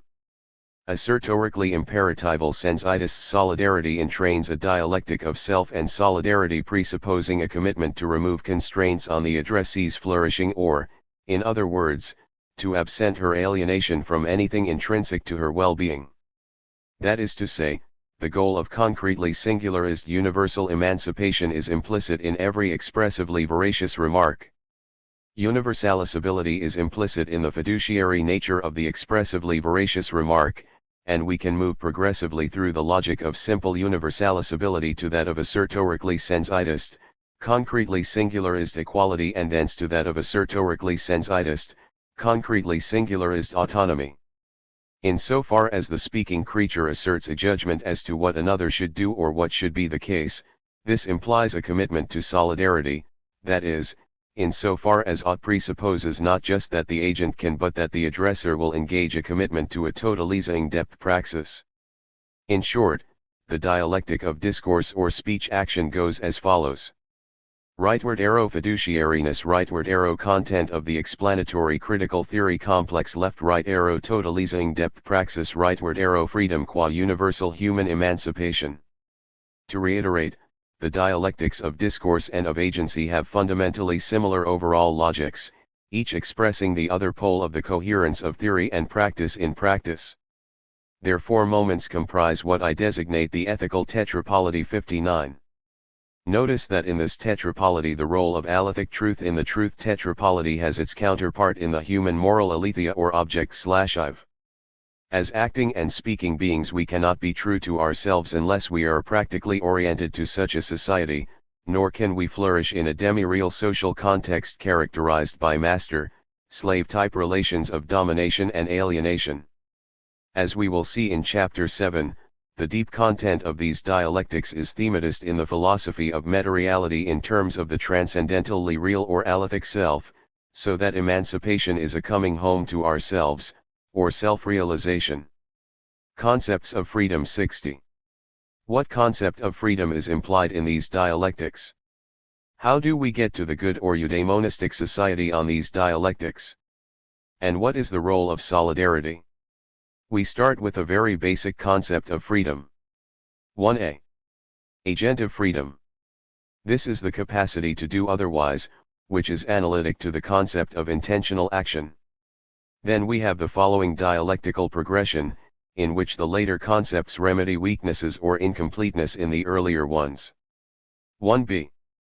Formal legal freedom, which neither implies nor is implied by 1a. 2a. Negative freedom from constraints which, since the absence of a capacity to do X can always be viewed as a constraint on doing X, is equivalent to 2b. Positive freedom. 3. Emancipation from specific constraints, where emancipation is defined as the transformation from unwanted, unintended, and/or oppressive structures or states of affairs to wanted, needed, and/or liberating ones, a special case of which is then 3. Universal human emancipation. If we now introduce the concept of 4. Autonomy qua self-determination, we can then form the derivative concepts of 4. Rational autonomy and 4. Universal human autonomy in nature, which to be universalizable must be concretely singularized, that is 4. Universal concretely singularized human autonomy in nature, specifically subject to the rights of other species and future generations. These can now be further elaborated in the concept of freedom as 5. Well-being and correspondingly 5. Universal concretely singularized well-being, and thence to freedom as 6. Flourishing, with the emphasis turning to the presence of achievable goods and the realization of possibilities, including possibilities for development, and 7. Universal concretely singularized human flourishing in nature or the eudaimonistic society, to which the logic of dialectic universalizability inexorably points, or so I argue. Point 61. Note that, if the emphasis in the dialectic of desire is on freedom, that in the dialectic of judgment is on solidarity. But for each of these freedoms, a requisite form of solidarity is necessarily implicated, and the link between the freedom demanded and the solidarity to be secured is given by the logic of dialectical universalizability. Moral realism and ethical naturalism. Dialectical critical realism is committed to a combination of moral realism and ethical naturalism, which are presupposed by the dialectic of freedom. As I deploy the term, ethical naturalism is the view that transitions from facts to value are not only possible in philosophy and social science but mandatory, that is, ethical naturalism is the theory and practice of explanatory critique, which was the subject of Chapter 5. Moral realism holds that morality is an objective property of the world. Ethical naturalism grounds a distinction, within moral realism, between the domains of actually existing human morality, which is susceptible to explanatory critique, and the moral real of the human species, which explanatory critical philosophy and science may discover. On this view, morality, like truth, has a properly ontological and alethic employment, and, like knowledge, morality has an intransitive object/I. Point 62. The human moral aletheia or object/I is, I have argued, universal free flourishing in nature. Point 63. Moral realism is constellation ally embedded within the geo-historical development of human society or four-planar social being, allowing us to define a variety of different modes in which ethical systems have stood to social actuality. Thus, where the moral real is the real and actually existing morality is the actual, we can delineate the following three patterns. The real in the actual, the real beyond and against the actual, the real under the actual. Point 64. In Chapter 9 we make use of the schema to show the various ways in which the metareal stands to the world of duality dominated by demi-reality. Note that the transfactual character of moral truth means that dialectical critical realist ethics depends neither on a neo-Kantian ideal speech situation, in the manner of Habermas, nor on a neo-contractarian original position in the style of John Rawls. However, it is well to remember that the logic of dialectical universalisability in actual history will always be a messy affair. 65 Moreover, as a transfactual, processually oriented, concretist, transformatively directional norm, this logic is subject to both multiple cateris paribus clauses and a number of side constraints, including actionability or feasibility, prefigurationality, non-triumphalism, and non-substitutionism. Non-substitutionism is entailed by the primacy of self-referentiality or self-transformation in social change, a principle I elaborate in the works of the spiritual turn. One changes society by first changing oneself. 66 Furthermore, although there are no a priori limits on solidarity, it must always be assertorically sensitus to the concrete singularity of the agent concerned and counterbalanced with the other priorities of a balanced life, including the necessary space for amour de soi and self-development. However, there is the further consideration that to be practically useful the processes of solidarity and dialectical universalization should not be too complicated, in particular they should allow for spontaneity and perhaps a small element of chance. It may often be best to make use of rough and ready rules of thumb or the catallaxy of existing institutions like the market and correct their results.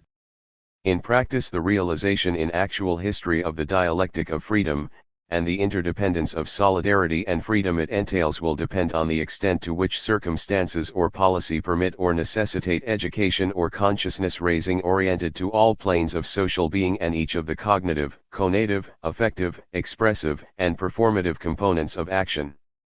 6.8 The dialectical presentation of dialectical critical realism.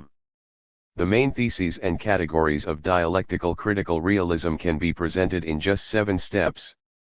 They start from the arguments for ontology. Beginning with absence, taking the form of desire, we establish in one step referential detachment, the horizon of those axiological necessities that comprise the reality principle, the case for ontology and the concept of existential intransitivity, and the necessity for differentiation as a condition for scientific classification and explanation. The second leap is therefore to stratification, entailing both transfactuality and alethic truth. Change is already implicit in the primordial act of referential detachment or even in the onset of desire. But we make this explicit from the meta-theorem that to change is to cause is to negate and, if determinate, to absent, and that to contradict is to negate, and we can develop the full range of 2E categories here, from constraint through dialectical contradiction and overt conflict to non-antagonistic argumentation. We are now in the realm of space, time, and tensed process, and, together with stratification and contradiction, this leads us onto the plane of emergence and, with it, multiple control, mediation, internal relationality and thence directly into the 3L sphere of totality, which encompasses the multiple quadruplicity of the concrete universal equals singular and the phenomena of holistic causality. Reflexivity is the inwardist form of totality and manifests itself in the agency of stratified selves over distantiated space, time. Agency, on the one hand, leads us back to our starting point of the absenting involved in anything from speech action or cooking a meal to experimental praxis. Lack, on the other hand, as suffering from constraints or ills, takes us into that absenting absentive agency intrinsic to the dialectic of the desire to freedom and into the totalizing depth praxis of explanatory axiology involving counter-hegemonic struggles over oppressive power to relations to the eudaimonistic society of universal human autonomy and flourishing. In this process the transition from fact to value passes over into the transition from form to content, ultimately naturalistically grounded in a theory of the possibilities of a four-planar developing social being in nature. 68. 7. The further development of critical realism. 2. The philosophy of meta-reality. 7.1 Transcendental Dialectical Critical Realism and the Philosophy of Meta-Reality, Two Phases of the Spiritual Turn. There were widespread returns to religion and spirituality as the second millennium CE drew to a close. My so-called spiritual turn was one of these. One of the cardinal reasons for these returns was undoubtedly the escalating planetary crisis system that the human species is now facing, and promoting. One of my main motivations for embarking on the spiritual turn was a concern in this context to increase the cultural resources of emancipatory movements. It was clear to me that spirituality was a presupposition of emancipatory projects and that 20th century emancipatory projects had by and large failed. I wanted to identify and remedy conceptual absences that played an important role in this failure, thereby also increasing the overall rationality of my system of philosophy. At a more personal level, I had a spiritual experience in 1994 that was, for me, revelatory of the deep interior of things, and took a decision to investigate this domain systematically.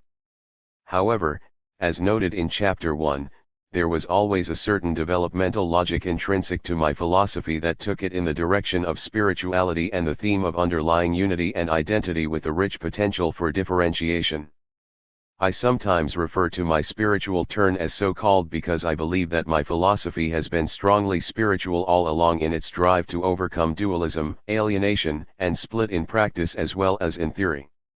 My earlier work arguably does successfully resolve all the main dualisms of Western philosophy and social theory, but with the exception of the most momentous dualism of all for human well-being, the antinomy of slavery and freedom famously noted by Rousseau. People as such are free, but everywhere in chains. If realism is true, how is it that irrealism is everywhere dominant? Irrealism is dominant because it reflects the oppressive structures of the master-slave-type society that we inhabit, so realism can be conceived to be true only if it reflects a deeper, more basic level that most of us have not fully developed or that is so occluded by heteronymous structures that we do not notice it and resign ourselves to living in a half-world or demi-reality. Point 2 Not only is this more basic level accessible to people everywhere, it is already pervasive in our daily lives, if largely unnoticed, I argue, informing and sustaining everything we do, the indispensable substratum of social life.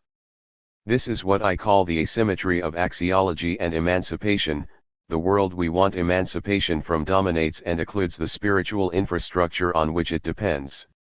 From East to West, published in 2000, articulating a position characterized as transcendental dialectical critical realism, represents the first investigative phase of the spiritual turn. It was succeeded by a second definitive phase, represented by the philosophy of meta-reality, elaborated in 3 books published in 2002, Reflections on Meta-Reality, From Science to Emancipation and the Philosophy of Meta-Reality. Although I was concerned to articulate a spirituality that would not be hostage to institutionalist religion, 3 From East to West focused on religion and the thematization of God, for 2 main reasons. First, because religion had a near monopoly on the topic of spirituality, and second because it was clear that much immediate progress could be made on the possibilities of intra- and extra-faith dialogue by the straightforward application of the critical realist holy trinity of ontological realism, epistemological relativism, and judgmental rationality to the topic of God, thereby synthesizing the dualism of sacred and profane. Point 4 Outside of theology departments and the like, there was a deeply entrenched taboo in the Western Academy on discussing the truth claims of religion. 5 That I wanted to challenge in order to promote critical religious literacy, understanding, and tolerance. Today there is a flourishing critical realist literature devoted to constructive critique and debate of matters religious and spiritual. Point 6. The philosophy of meta-reality, for its part, seeks to transcend rather than synthesis the dualisms of sacred and profane and natural and supernatural and the binary human God. Furthermore, it differentiates sharply between spirituality and religion, holding that, although the two are connected at the limit by a notion of the absolute, the former is essentially concerned with transcendence, the latter with the transcendent. Point 7 Meta-reality sees spirituality as ubiquitous and as a necessary condition for everyday life, whereas From East to West, although it did much of the metaphysical heavy lifting necessary for the transition to the philosophy of meta-reality, 8 did not satisfy the Hermetic principle that I outlined in Chapter 1.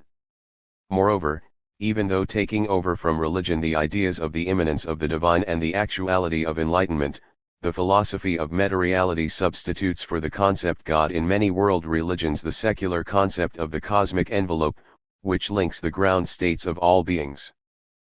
Finally, in its underlaboring role, meta-reality issues in a sharp critique of much actually existing religiosity and its organizational forms.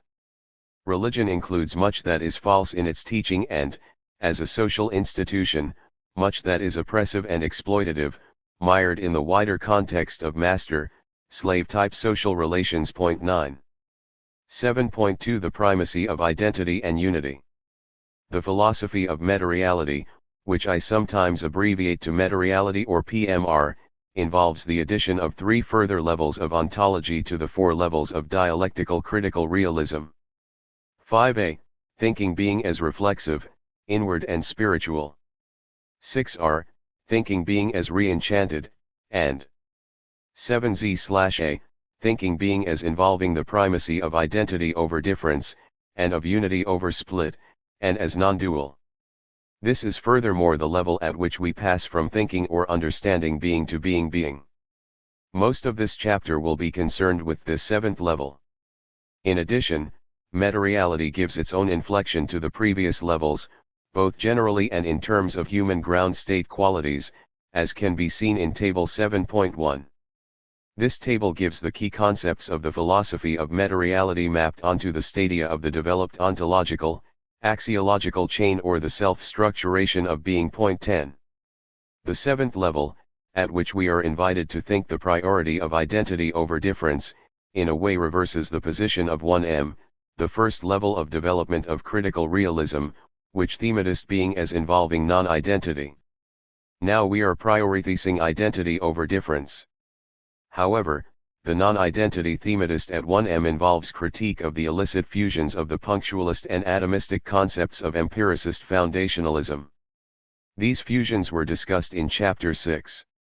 Punctualism and the converse fallacy of blockism or block universalism are irrealist theories of space, time entailed by the Humean account of causal laws, theories that deny the reality of tense and process, and hence cannot sustain an adequate concept of causality or of human transformative practice. Punctualism is entailed by the atomism of the Humean account, blockism by its actualism. Blockism postulates the simultaneous coexistence of all times and events, that is, spatio-temporal closure, the absence of an open universe.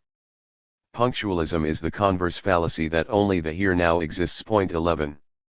Underlying identities and unities are already presupposed by basic critical realism at 1m, for example, an event is a change or transformation in an enduring thing, and this underlying presupposition is further explicated in dialectical critical realism in the figures of constellational identity, dispositional identity, and rhythmic identity at the level of ultimata for science. 12. Moreover, the concept of identity involved is a very different one from that of the empiricist tradition. The identity we are invited to think is in no way atomistic or punctual, it involves a rich, differentiating and developing identity, the sort of identity one might achieve after a deep learning process with a beautiful work of art or music. Nevertheless, it remains true to say that at this 7th level of ontological development we are in a sense turning our back on realism, at least realism as understood in terms of the independent existence of an object in a subject-object duality. For at this level the subject-object distinction breaks down, and it is in this sense that meta-reality is perhaps better called a philosophy of truth, as indicated in Table July 2, 14. Reflection on our ordinary concepts of identity, difference, unity, and split allows us to indicate what is at stake here. If I say that two people, X and Y, are of different heights, then I am presupposing that they have something in common, which remains the same over the comparison, namely height. Indeed, it only makes sense to say of two things that they are different if they have something in common. In this way our normal use of difference presupposes an underlying identity. Similarly, If someone tells us about their experience with an alien or extraterrestrial visitor, the fact that it is their experience makes it a part of our world, and they're sharing it with us, even more so. It would seem that anything that human beings can come to experience or imagine must be a part of our cosmos. 15 These examples indicate intuitively how identity and unity might come to be regarded as prior to, and presupposed by difference and split, respectively. I now want to introduce into this discussion a passage from the history of philosophy that prioritizes identity and unity and suggests reasons for regarding these asymmetries, that is, the primacy of identity and unity over difference and split, as transcendentally inescapable. The passage in question is that concerning the life and death struggle in Hegel's Phenomenology of Spirit. 16. The life and death struggle. Hegel asks us to imagine a situation in which two primordial human beings are fighting each other to the limit. His question is, why, when the victor has vanquished the other, does he not kill him? Hegel's answer is that he needs him alive as a witness to testify to his valor, bravery, and so on, that he needs to spare the other in order that the other may recognize him. Thus we have a long line in post-Hegelian philosophy up to Axel Honneth that thematizes the struggle for recognition. 17 Feuerbach, Marx, and the left Hegelian suggested another answer: the victor spares the one he vanquishes in order to make him work for him as his slave. Thus begins an alternative line of interpretation in post-Hegelian philosophy up to Sartre and the present day that thematizes the master-slave relationship. 18 However, the master-slave relationship is normally thematized in such a way that it involves a dialectical reversal whereby the slave, working hard and objectifying himself in the products of his work, grows stronger until he is in a position to overthrow the master and indeed the master-slave relation itself, and so unity is achieved.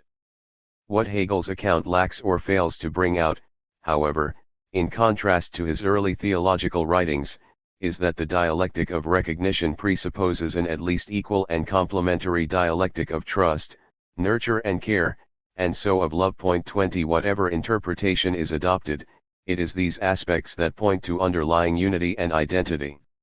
Table 7.2 Key moments and figures of the philosophy of meta-reality mapped to the critical realist domains of reality. 19. Domains of reality: real, actual, empirical/conceptual, experiences, concepts and signs, events, mechanisms, experiences, concepts and signs, events, experiences, concepts and signs. Realms of reality: absolute reality, the unfolded, the implicit, fields of implicitly conscious possibility; relative reality, the unfolded, the explicit; demi-reality, the falsely unfolded. Social principle: love and peace, struggle, war, control. Philosophy: meta-reality, critical realism, irrealism. Ontological principle: truth, realism, irrealism. Metaphilosophical principle: non-duality, duality, dualism. Metaphilosophical principle: truth, non-identity, misidentification, error, falsity. Orientation to being, being, thinking, being, evading being. Subjectivity, objectivity, relation, unity in diversity, expressive unity, diremption. Dimensions of the self: transcendental or alethic self or ground state, embodied self, ego. Forms of enchantment: enchantment, re-enchantment, disenchantment. Forms of freedom: peace, freedom to, freedom from.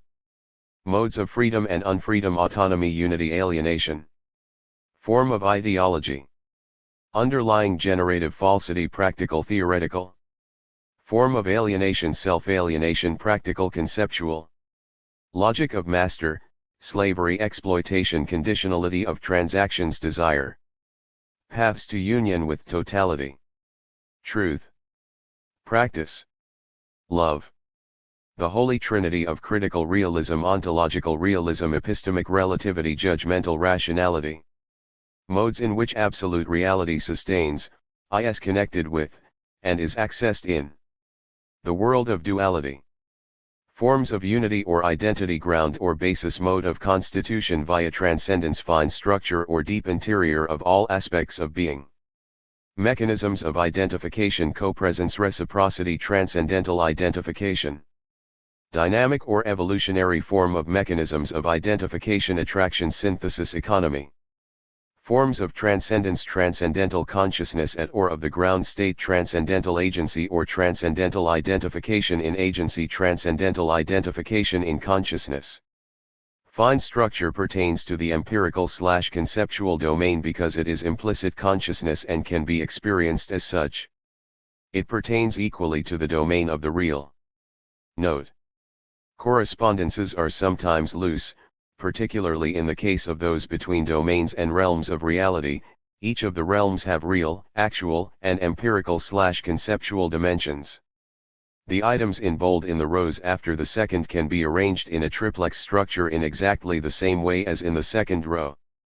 Lowermost levels can then be seen to constellation ally embrace upper levels, hence to have ontological, epistemological, and logical priority over them, the priority of the enfolded over the unfolded, the possible over the actual. Where upper levels, which thus presuppose primary levels, embody categorical error and ignorance, they function to occlude lower levels. Square bracketed levels are not given in the concept of levels without square brackets but are presupposed by them. Non-duality, duality and demi-reality.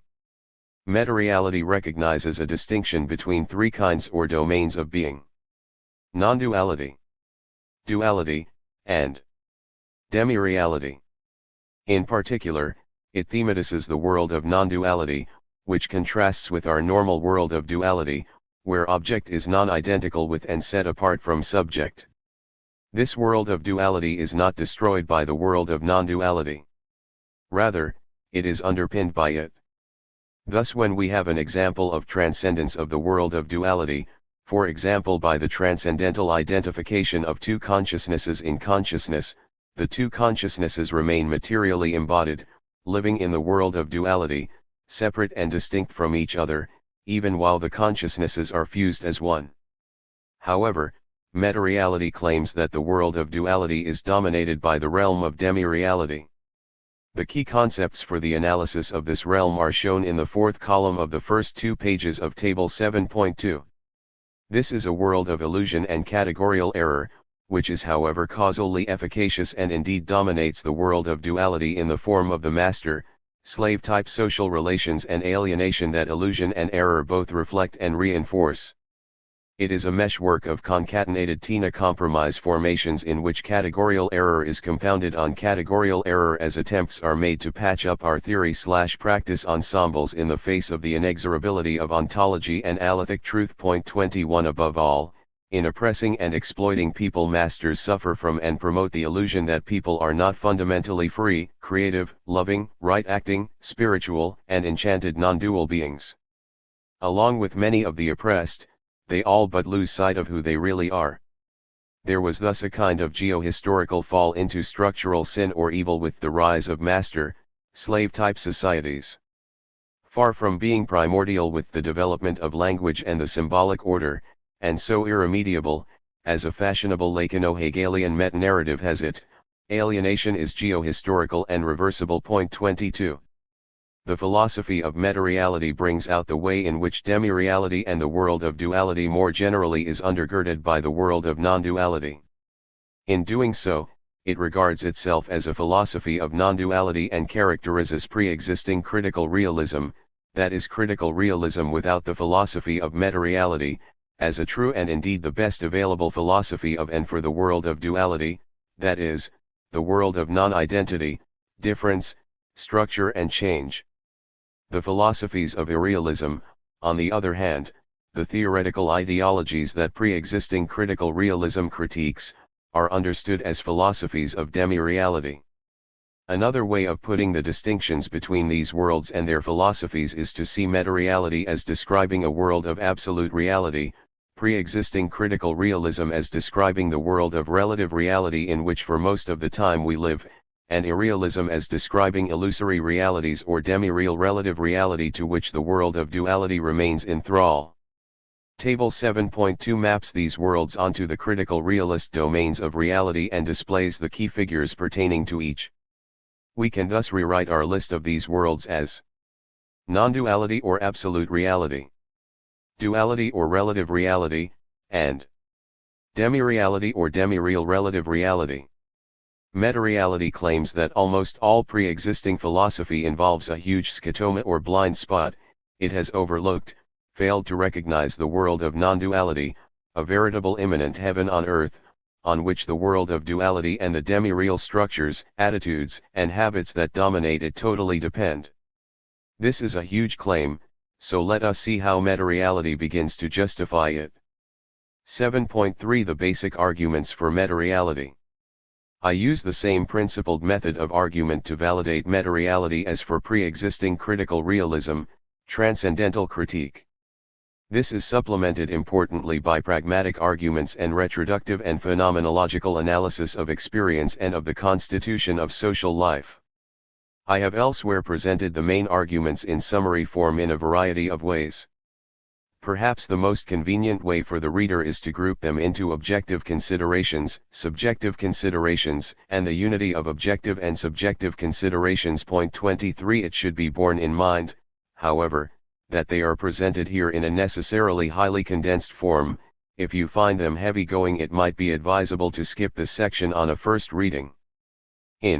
The method of transcendental critique is deployed to develop the philosophy of critical realism to the point where realism about transcendence leads to the self-transcendence of realism, as an absolute realm of non-duality is seen to be essential to social life as its basis or ground, its mode of constitution and its deep interior. Point 24 Thus I have already argued in section 7.1 that the truth of realism, in the context of the untruth of irrealism that is everywhere dominant, presupposes a more basic level that we have not fully noticed or developed, namely, a non-dual or meta-real level.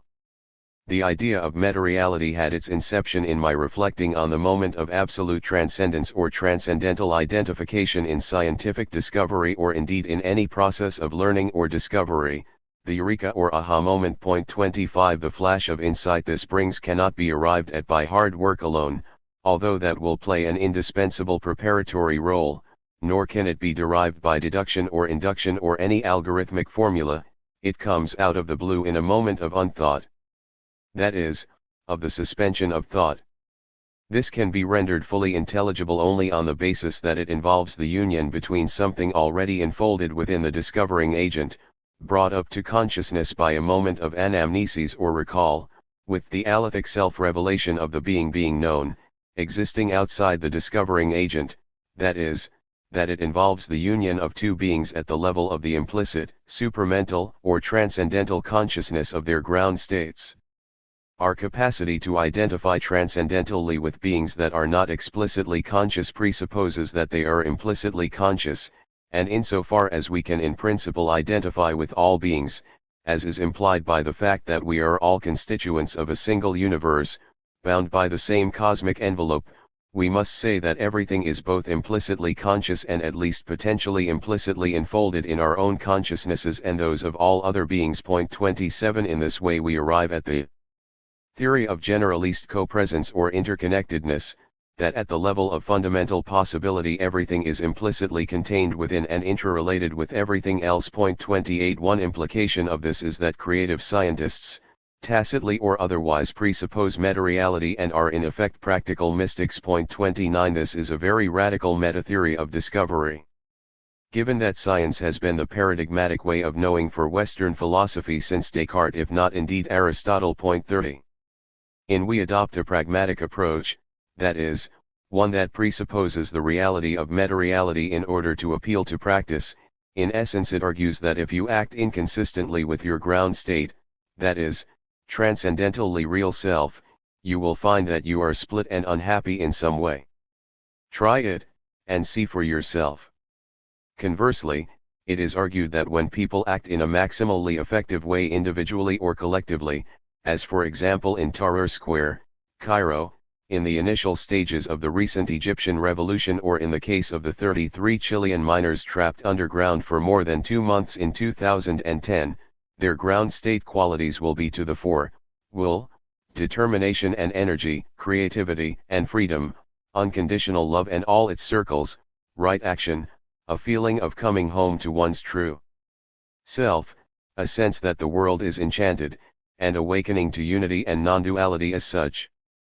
The situation in Egypt remains tragic and demi-real, but that does not gainsay the reality of the stupendous eruption of the pulse of freedom in Tahrir Square upon the fall of the Mubarak regime. On this line of argument, achieving your goals in life depends ultimately on getting in touch with your real self and clearing your embodied personality of heteronymous elements that are inconsistent with it. This is a development of my position in dialectic, on which emancipation and enlightenment consist ultimately in theory-practice coherence, which is fundamentally coherence with our transcendentally real selves. 31. The third approach builds on critical realism's demonstration of the depth stratification of being to argue the reality of a foundational level of non-duality as a necessary condition for any being at all. On this line we could ask, for example, where else could the eruption of pure bliss in Tahrir Square upon the fall of the Mubarak regime ultimately come from, if not from the fundamental structure of possibility of the universe? To say that it is a specifically human creative power or a human construction hardly answers the question in a thoroughgoing way. Here the argument would be that the ground state properties of human action established by are in resonance with the ground state properties of being as such, established by, as the relevant correspondences noted in Table 7.1 also suggest.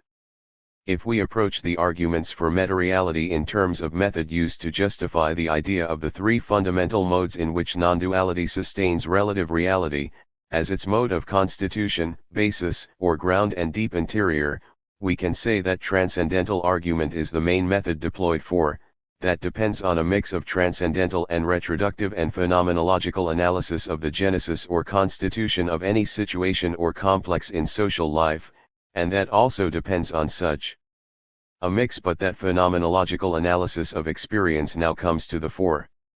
Here the argument is that, if one goes deeply enough into any aspect of being or consciousness, as in mystical experience, it will reveal the qualities of bliss, emptiness, suchness, rich identity, or pure unbounded energized love, and so on, qualities that are arguably continuous with the ground state qualities of creation, which thus infuse all the rest of being as its ontologically ultimate interior. 32 It should be noted, though, that arguments from experience alone are insufficient. Those who have had the relevant non-dual experience may find these arguments convincing, but they will cut no ice with those who have had no such experience, and then there will be stalemate. Meta-reality aims to be maximally inclusive, aspiring to develop an outlook that will appeal to those of no faith and all faiths. In addition to these main lines of argument, there is of course a logic of interimplication or entailment among the various propositions. Thus transcendental agency or the ultimate spontaneity of action entails cateris paribus the primacy of subject or self-referentiality, which in turn entails and is presupposed by commitment to a eudaimonistic society or universal self-realization. 33 The collapse of subject-object duality in transcendental identification entails that reality is enchanted. 34 and so on. Furthermore, the intricate inter-articulation of the moments of the system, which is mapped in the tables in this chapter, lends plausibility to the arguments overall. This has been underlined by Mingyao Seo in relation to the logic of anti-anthropism in the development of my philosophy. Seo demonstrates that only when human beings both see themselves and act as a contingently emergent part of the cosmic totality, anthropocosmically, and not as in any way split off from it, is anti-anthropism carried through to a definitive conclusion, and this is the prospect that the philosophy of meta-reality holds out. 35. A standard objection to these arguments is that human experience of the non-dual may be illusory, that is, while experience of non-duality in consciousness and agency may indeed be real and pervasive, it may not be indicative of a foundational non-dual level of being, it may be erroneous, limited, and so on, and may pertain solely to the specifically human emergent level of being. One may ask how, in that case, human agency and understanding are possible. 36 The objection tacitly endorses human world dualism, disconnecting or splitting us off from the world from which we have emerged, presupposing that when we experience bliss, it is a discrete emergent phenomenon at our level of being that does not owe anything to the affordant possibilities of the world.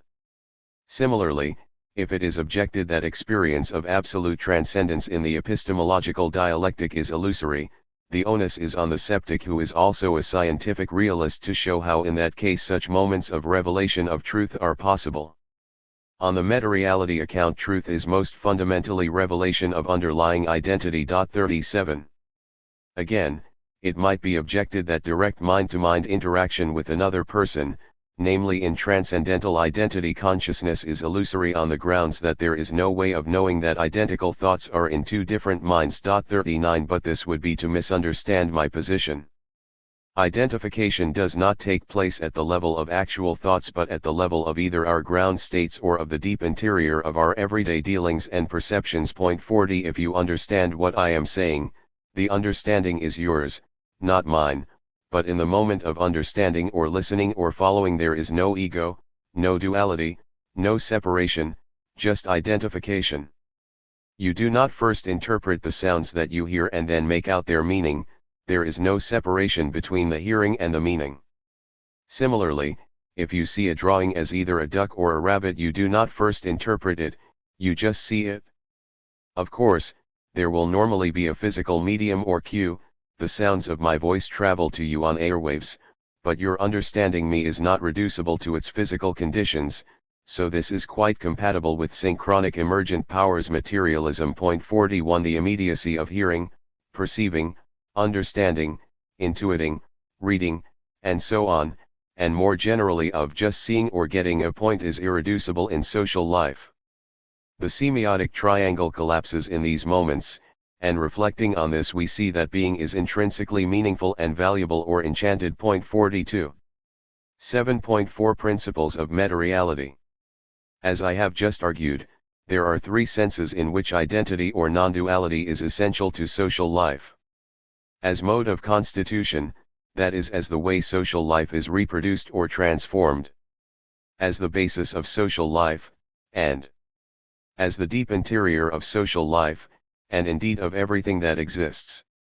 There are four main forms of transcendence of duality, that is, of transcendental identity or identification, or of the ingredients of non-duality in social life. Transcendental identification in consciousness. Transcendental agency. Transcendental holism or teamwork, and the transcendental self. Transcendental identification in consciousness. Rehearsing what I argued above, when you are listening to me, or me to you, intently, the sense of a separate me and you disappears. Our consciousnesses become one at the level of fine structure. There is just what I am saying.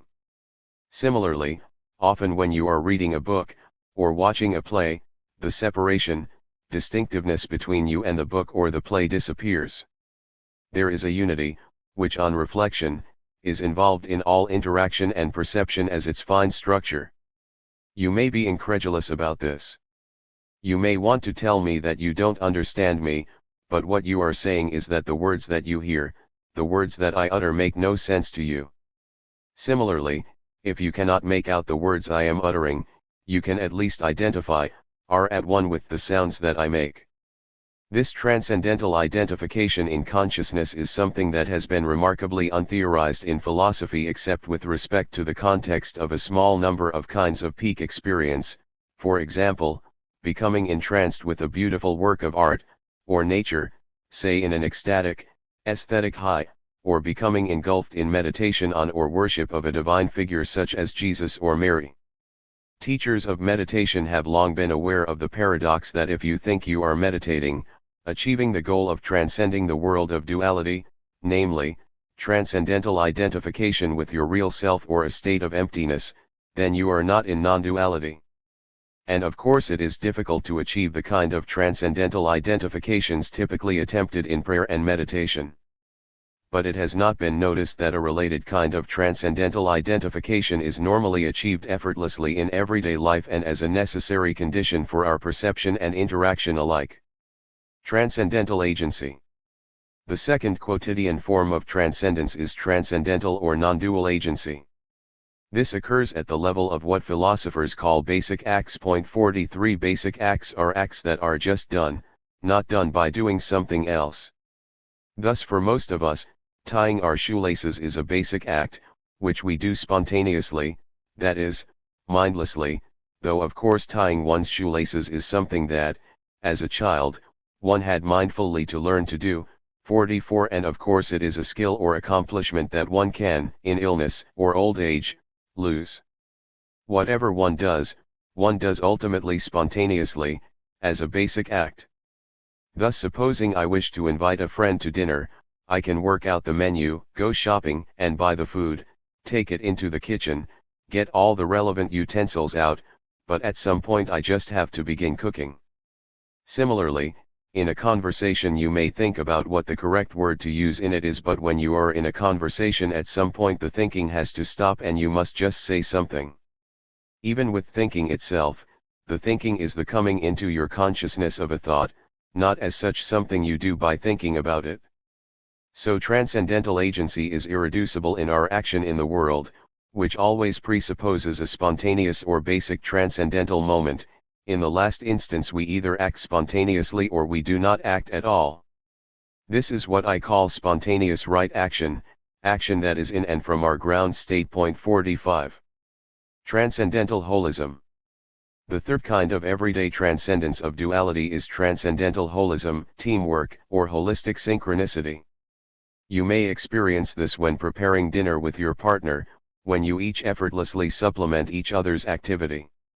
Transcendental holism can be seen every day on the pavements of city streets in the way we manage to avoid bumping into each other, but it is best exemplified by reference to, for example, the sort of teamwork that is displayed in a football team in passing the ball to each other and running imaginatively in the build-up to a goal, or the acting that is done by accomplished actors in a well-rehearsed play, or the playing of a musical band or orchestra.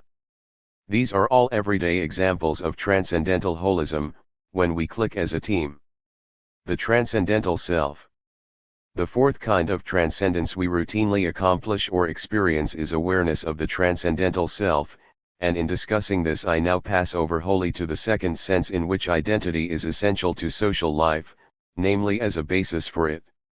Meta-reality contends that we all possess three concepts of the self: as ego, as embodied personality, and as transcendentally real self or ground state. The ego is the concept of self we have as separate from everyone else. This is our sense of self as an island. It is this concept of self that is the dominant one in our civilization.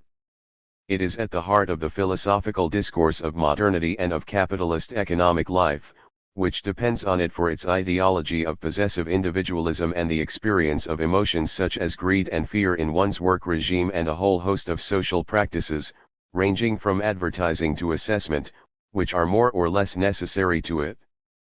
But this sense of self, the ego, is totally illusory. No one can possibly live separately from everyone else. Even a monk in a monastery is totally dependent on his fellow monks and the relations of the monastery with the outside world, at the very least for much of what is needed to meet his physical needs. But of course he is also dependent on previous generations for the teachings that he contemplates, the doctrines he recapitulates and finesses and the rituals he employs. What then of the embodied personality? This Lockean sense of self is real, but it is a relative, changeable reality. As we grow up and develop, we get taller, our beliefs mature, our values change, and so on. Moreover, this sense of self is contextually variable. For many people, in some contexts, their job or partner is part of themselves, while in others it is not. For many men, their car is an essential part of their identity. The third sense of self, the transcendentally real self, may be introduced by reflection on the idea of our higher or better self. This is roughly ourselves on a very good day, when we feel on top of the world and spontaneously do the right thing, act generously and kindly to all. It may begin to be justified philosophically by reflecting on what is involved in its denial. Thus when Hume tells us that he has searched everywhere for the self and been unable to find it and declares that there is no such thing as the self, 46, we may ask, who is it who is saying that there is no self? Similarly, consider the familiar postmodernist theme of the fractured self. Someone may complain that they are split, that they are hearing 10 voices in their heads, but even if they are hearing 10 voices, it still remains the case that there is only a single listener who is hearing the voices, and that is their transcendentally real self, and if they are split, they at least know that it is they who are split, and this also gives an anchor or basis on which the healing of the split can begin. This relates to the second sense, in which non-duality or identity is essential to social life, as its basis or ground, but also to the third sense, as a deep interior, intrinsic to everything. This is a sense that, as we saw in section 7.3, cannot be established fully by transcendental argumentation, but follows mainly from the phenomenological analysis of experience in what I call practical mysticism. Thus mystics have reported that if they go deeper and deeper into something, indeed anything, they will eventually find Sat Chit Ananda, the bliss consciousness at the heart of being, the Buddha nature that inheres in everything, the unconditional love that permeates the world. This does have a role in meta-reality. It intimates what I call the cosmic envelope, which connects the ground states of everything, including our real selves, in a whole or unity. Mechanisms of identification and/or unification. There are three mechanisms of identification and/or unification in the philosophy of meta-reality, the first two of which have their ultimate ontological basis in the THIRD-WORLDISM. Transcendental identification in consciousness, reciprocity, and co-presence. We have already discussed transcendental identification in consciousness. Reciprocity is when I smile at you and you smile at me. It presupposes a moment of identification that has its basis in co-presence, that is, the capacity to be one with another lies in the fact that the being or qualities of the other are implicit or enfolded within oneself. Co-presence is thus the most radical or deepest mode of identification. It is when we come to see the other as part of ourselves, an experience we have all had with a partner or child or other loved one, at least occasionally. The theory of generalist co-presence holds that at the level of fundamental possibility or alethic truth everything is interconnected, implicitly contained within and related to everything else.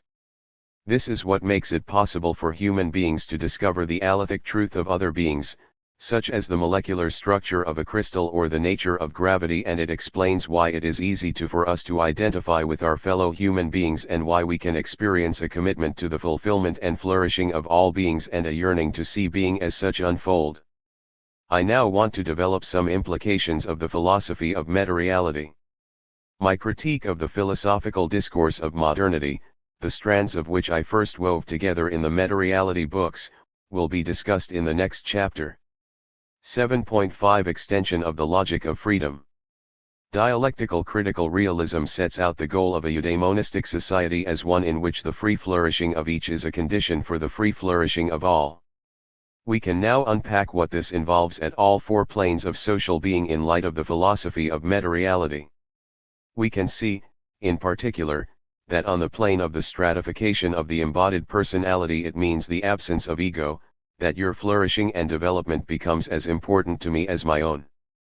Most projects of trying to build a better society have been oriented to action only on the plane of social structure. They have ignored the question posed by Marx in the third of his theses on Feuerbach as to who will educate the educators. Transformation on the plane of social structure, and in particular the abolition of master-slave-type relations, is of course essential, but it needs to be complemented by equal attention to the other three planes. 48. Marx focused overwhelmingly on the one plane of social structure, with little attention to other structures and other planes. He underestimated the role of ideas, and failed to examine the material or the spiritual conditions necessary for a society in which the free development of each is the condition for the free development of all. In particular, on the plane of the stratification of the embodied personality, this involves the shedding of the ego and the clearing of heteronymous elements that are inconsistent with the ground state.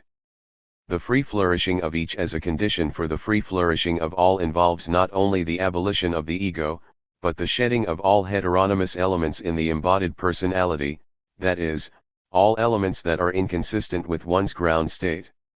Without this shedding, the embodied personality will be subject to endemic conflicts, with the ground state pushing one way and the heteronymous elements pushing another, so that one's intentionality will be split and undermined. It follows from this, of course, that one will not be able to achieve one's objectives in life. Hence one could say, paraphrasing the Buddha, that what you should do in your life is seek to become enlightened or self-realized, because this is the only thing that you can ultimately be sure to have the capacity to achieve, and attaining it is moreover a condition for your maximally efficacious agency in the world.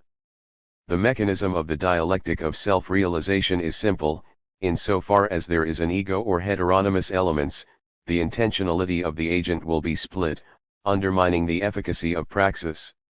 From the standpoint of the embodied personality, it is thus in its interest to become self-realized. At the same time, the ground state, positive emotions such as love and the drive to truth all reinforce the immanent teleology to self-realization. Thus there is a link between the immanent teleology of praxis and the drive to self-realization, such that the eudaimonistic society can now be seen to presuppose and entail universal self-realization. Enhanced empathy, augmented awareness of co-presence, the co-presence of ground states located on the cosmic envelope that interconnects all beings, and the tendency to generalist synchronicity set in motion by what I have called the dive to the ground state will all tend to induce an echoing, confirming, reinforcing response on the part of all dialectically similar agents or aspects of agents to action moving in an emancipating, self-realizing direction. 49 This illustrates the way the logic of dialectical universalizability is played out in more concrete form in the philosophy of meta-reality. More generally and cosmologically, there is an even deeper link between the latent immanent teleology of praxis and the immanent teleology of ground states and the cosmic envelope, on which everything is enchanted and in the process of becoming one with its ground state. This link is generalist co-presence, the concept of which I introduced above, leading ultimately to a situation that can be characterized as one of individual and universal God realization. 50 This brings out the so-called anthropocosmism of meta-reality as a consistent anti-anthropocentricity, as noted in section 7.3. At the same time, it allows us to situate the woeful inadequacies of positivistic naturalist accounts lacking a concept of intentional agency, and of the romantic reaction to them, based on one or other form of Kantianism, with the aporia that the self remains unknowable. 7.6 Creativity, Learning and Education and the Critique of the Discursive Intellect. There is a paradox involved in learning, the paradox of the exam. This takes the following form: when we are studying, as a student, we always attempt to revise until the very last minute, yet when we become parents or teachers, we always tell our children or students not to revise up to the last minute, to be fresh for the exam. I will come back to this paradox in a moment, but first I want to articulate a basic dialectic of learning that applies when we are coming to learn anything. The standpoint of meta-reality is that the knowledge that you are trying to achieve as a student is already enfolded within you as a potential, and the task of learning is to unfold that potential. This is why I call this model of learning that of unfolding the enfolded. 51. I can best elaborate by starting with another seeming paradox, which is that you cannot teach anyone else anything. That you cannot emancipate anyone else should be apparent from what I have argued in this chapter. Emancipation always has to be, or involve, self-emancipation. Thus one can unlock the doors of the cells in a prison, but the prisoners have to walk out. It is on the face of it more surprising that the same principle applies to learning, but imagine trying to teach someone a logical rule, such as, if it is the case that either A or not A, then if A is the case, then it is not the case that not A.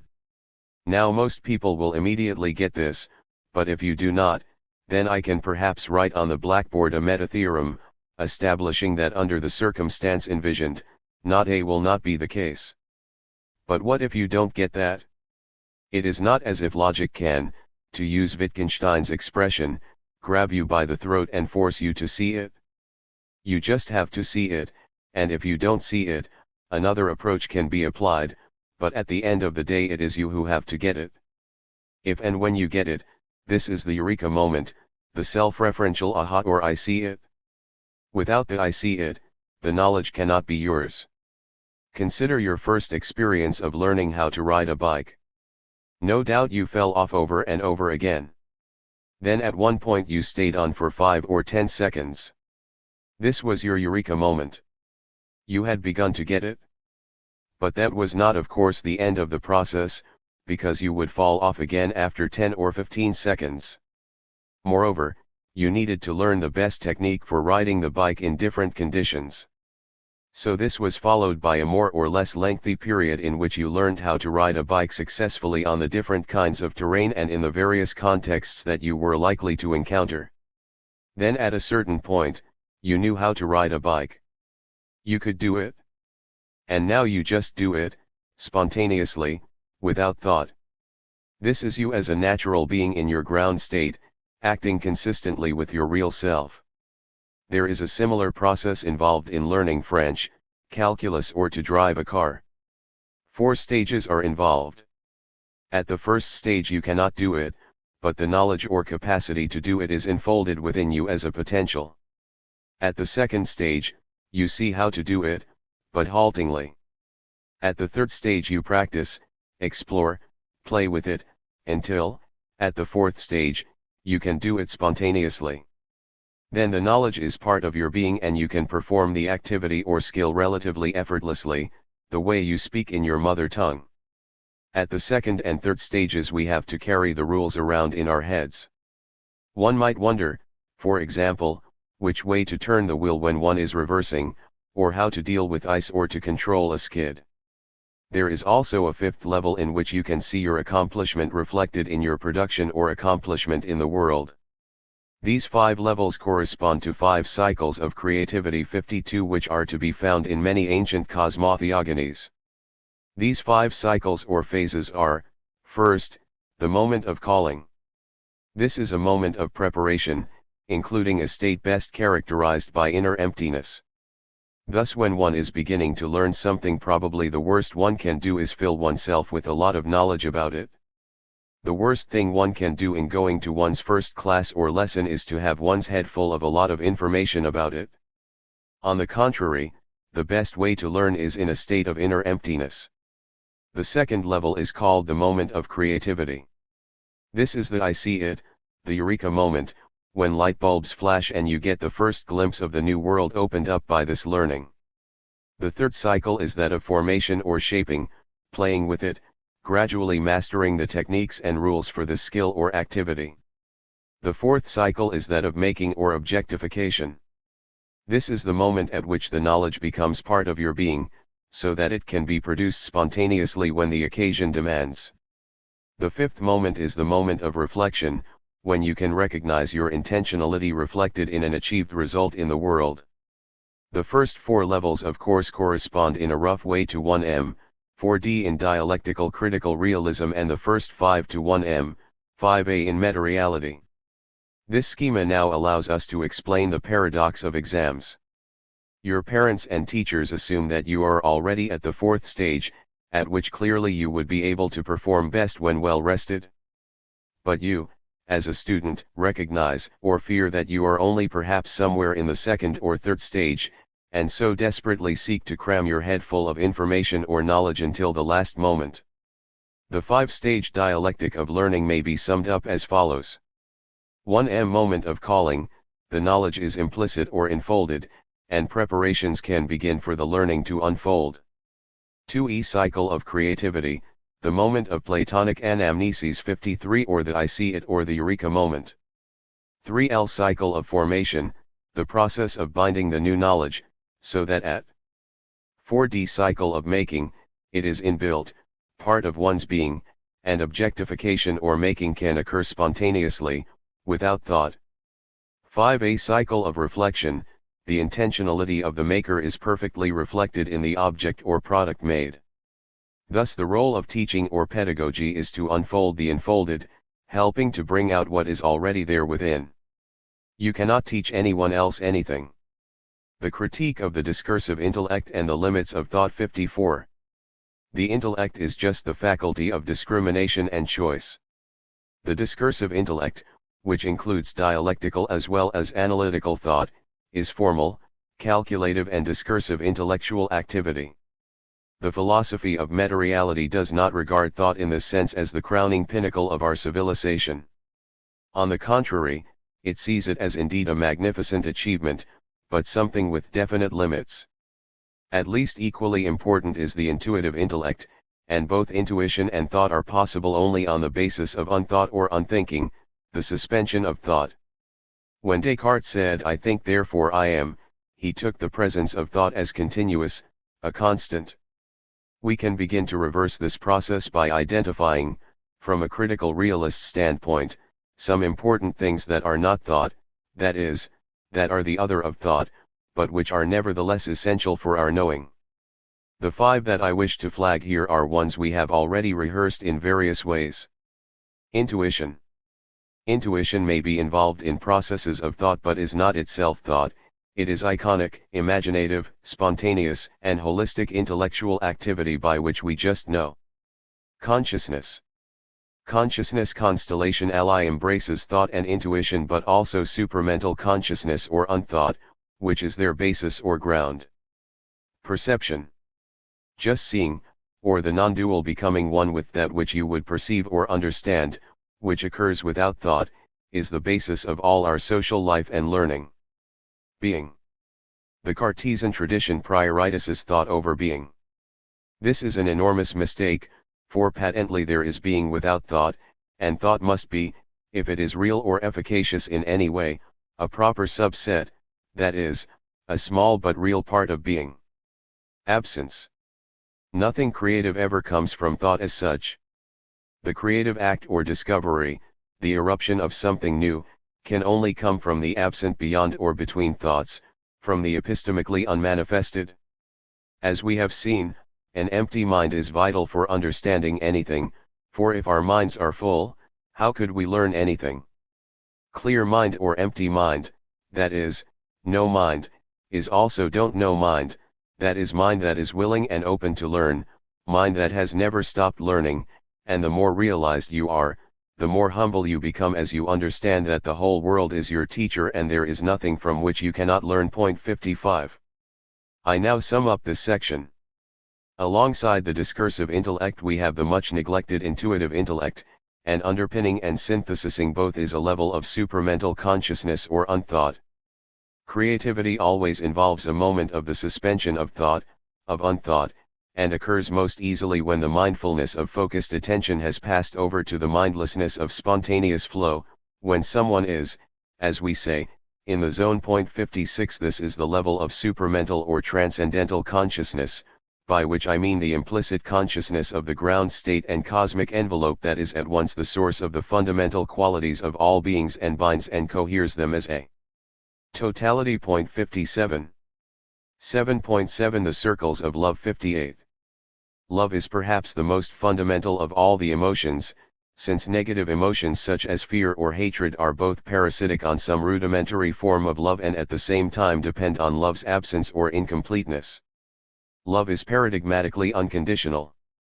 Conditional love is love mixed with some other emotion, such as jealousy or fear.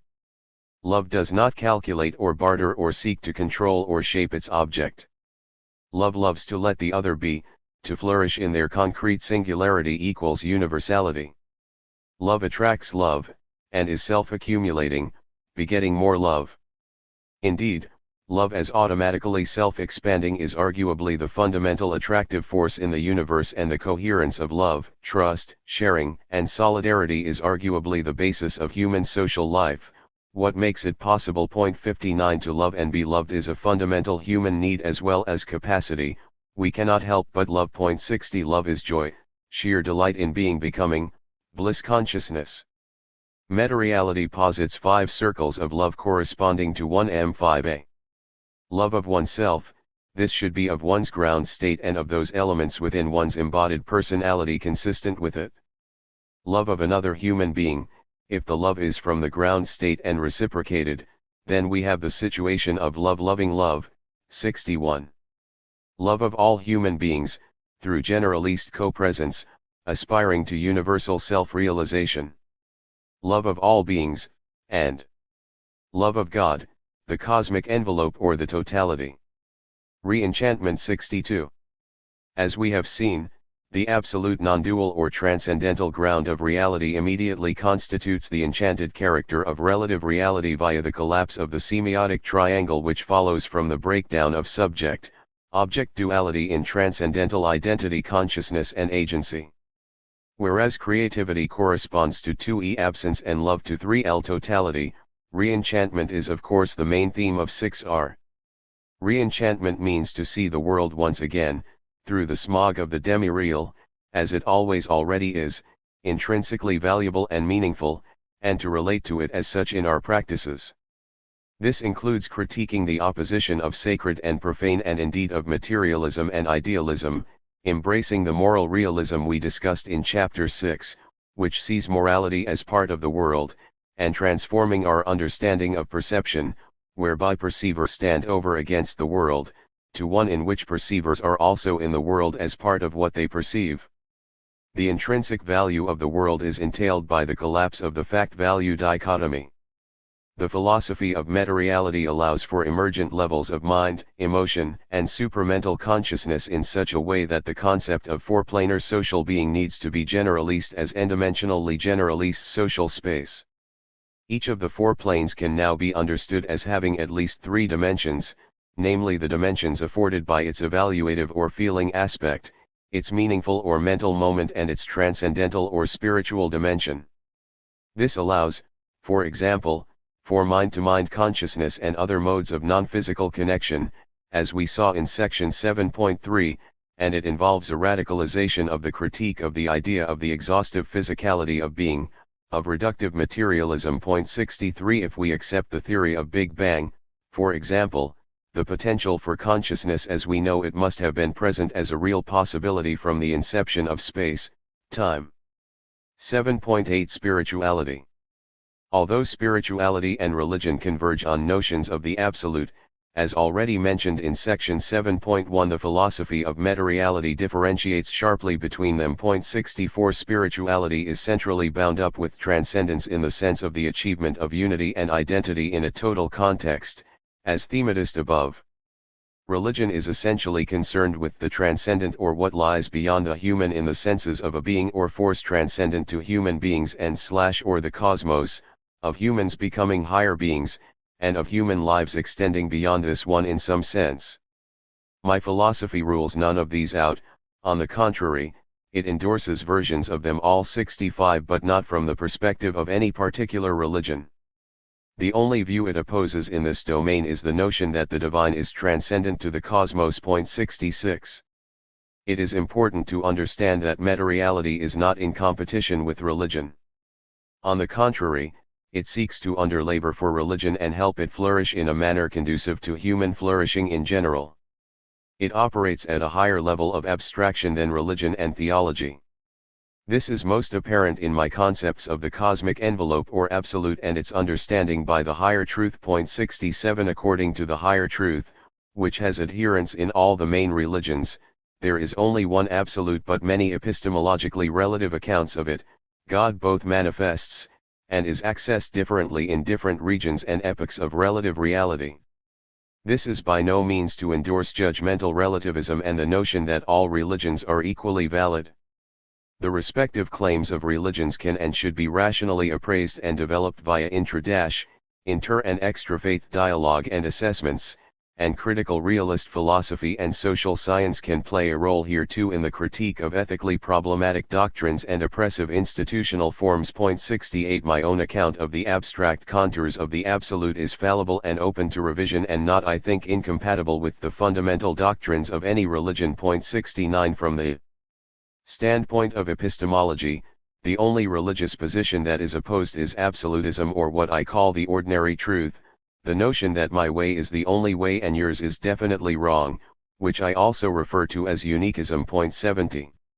Meta-reality holds that spirituality is a presupposition, not only of religious and emancipatory practices, but of everyday life. According to it, the whole of our social existence is underpinned by a barely noticed, but deep, spiritual or meta-real infrastructure.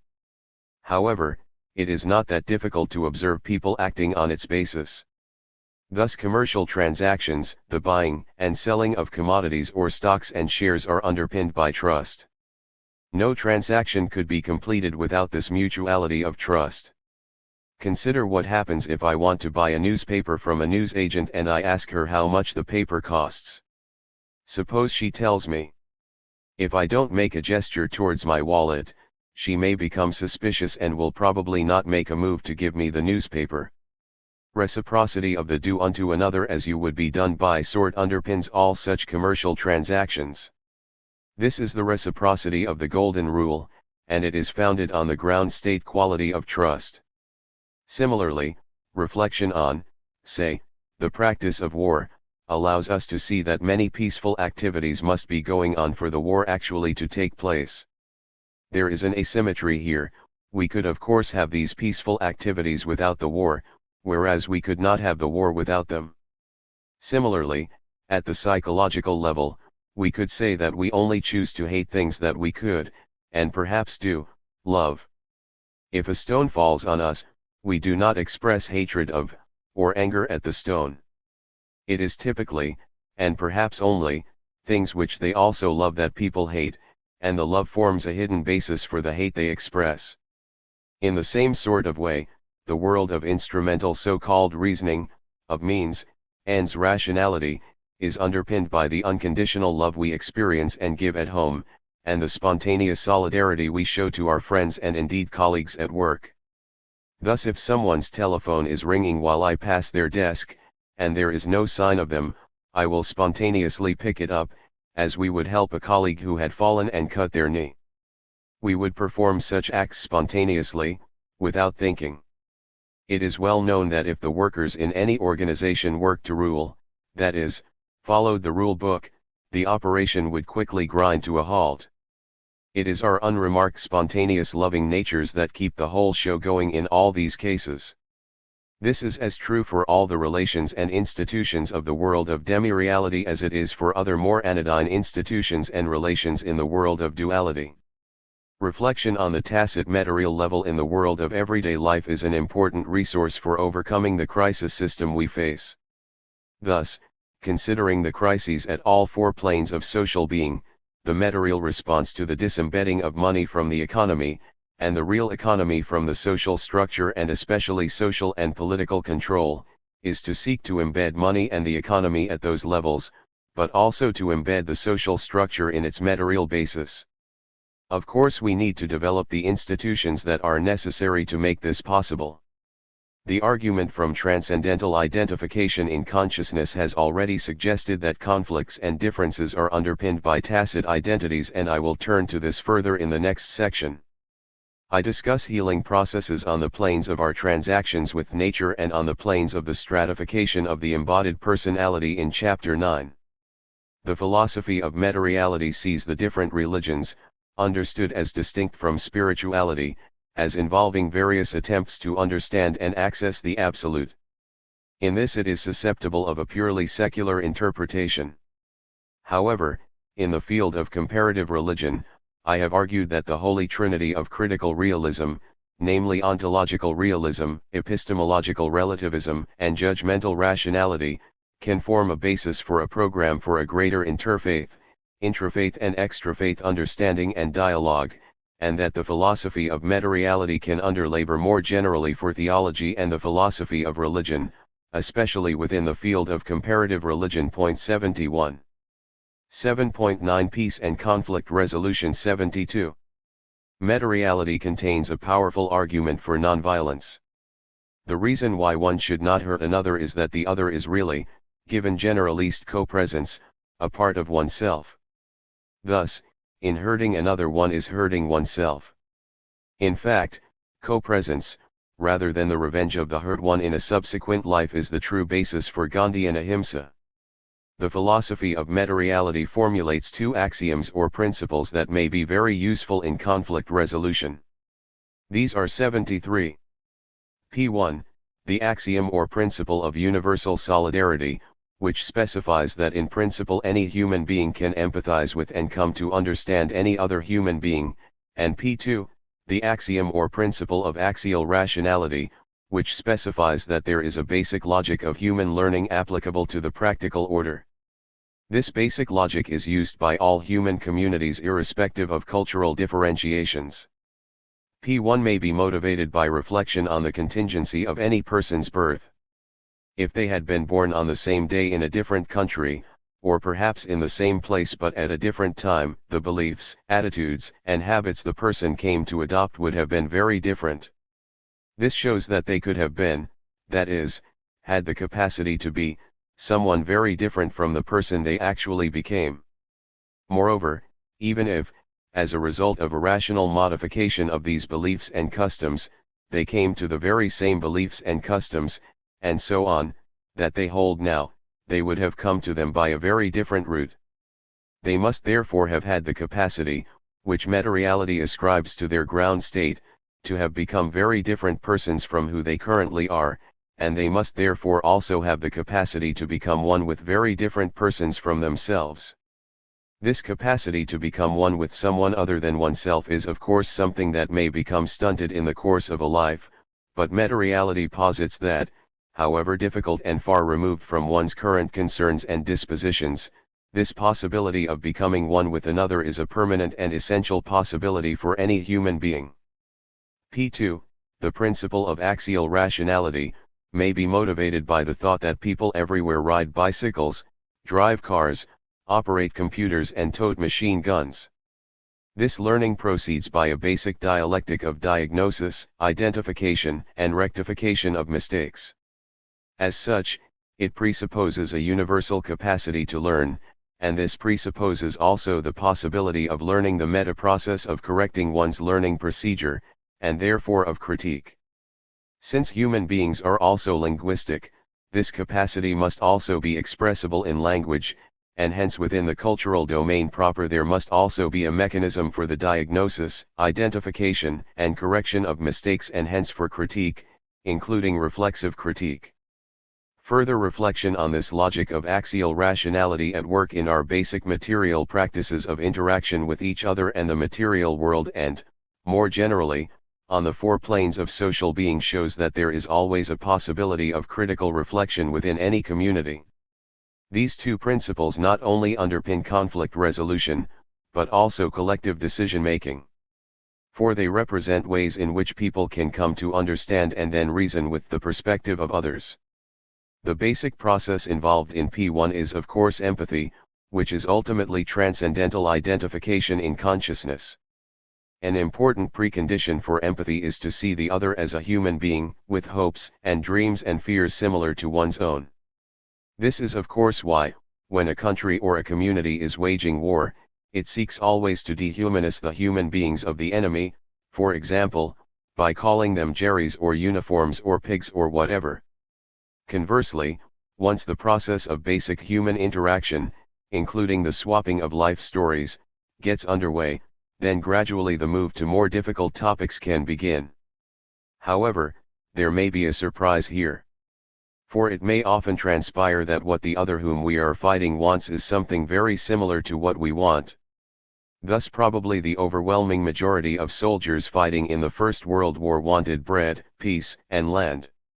Discussion of shared or similar objectives may point the way to the isolation of the real constraints on the attainment of these objectives.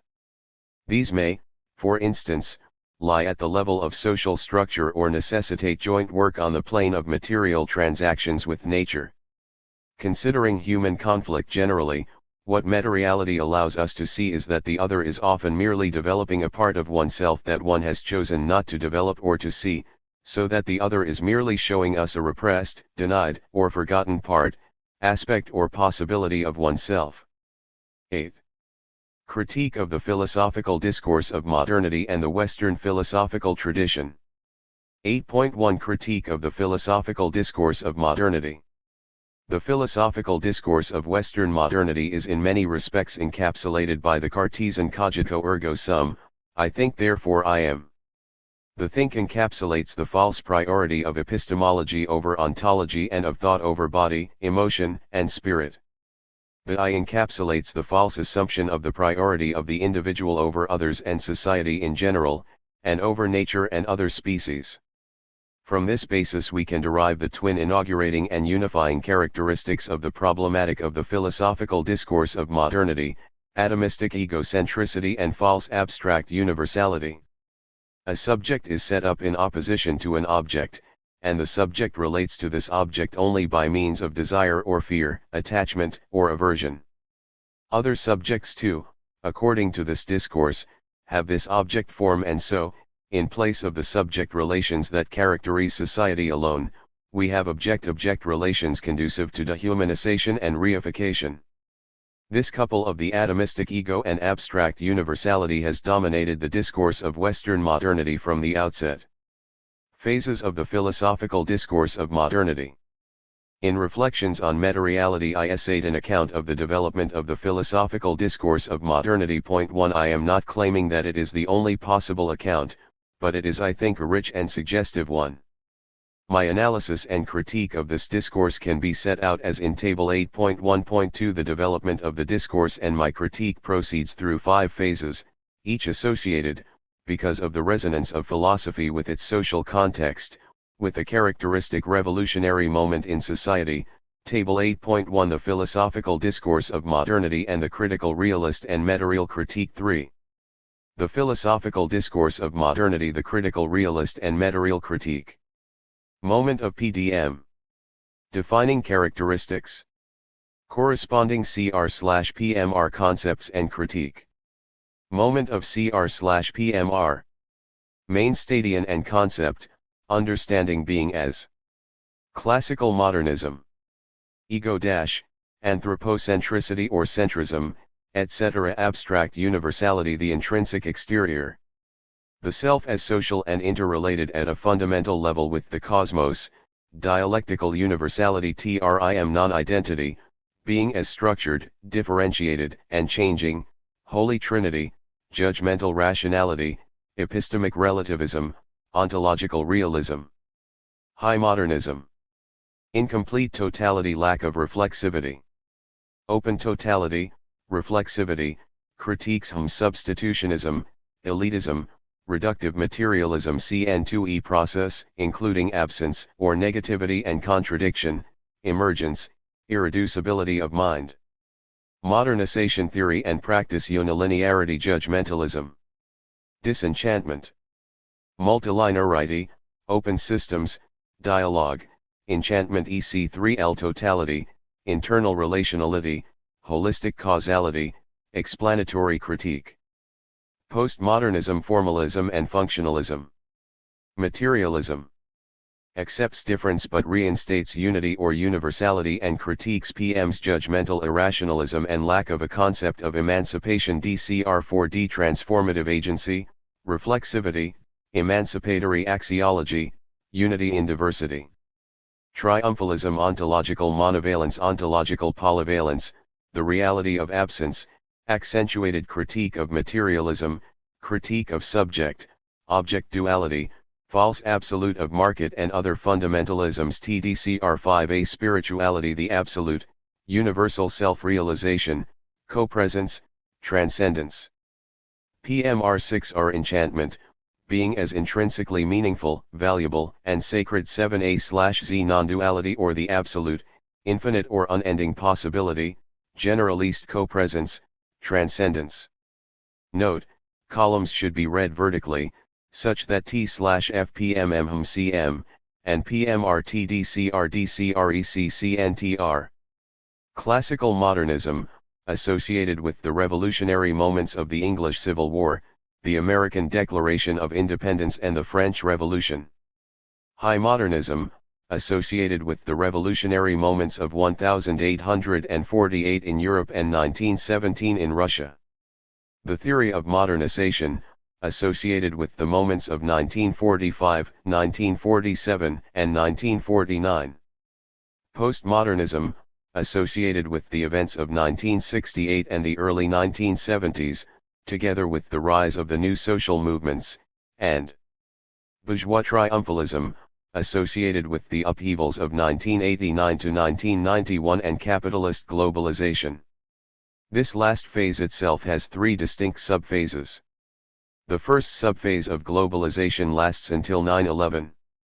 The second subphase of the War on Terror ends with the credit crunch of 2007-08, and since then we have had a third subphase of global multipolarity and intensified and concatenated crisis.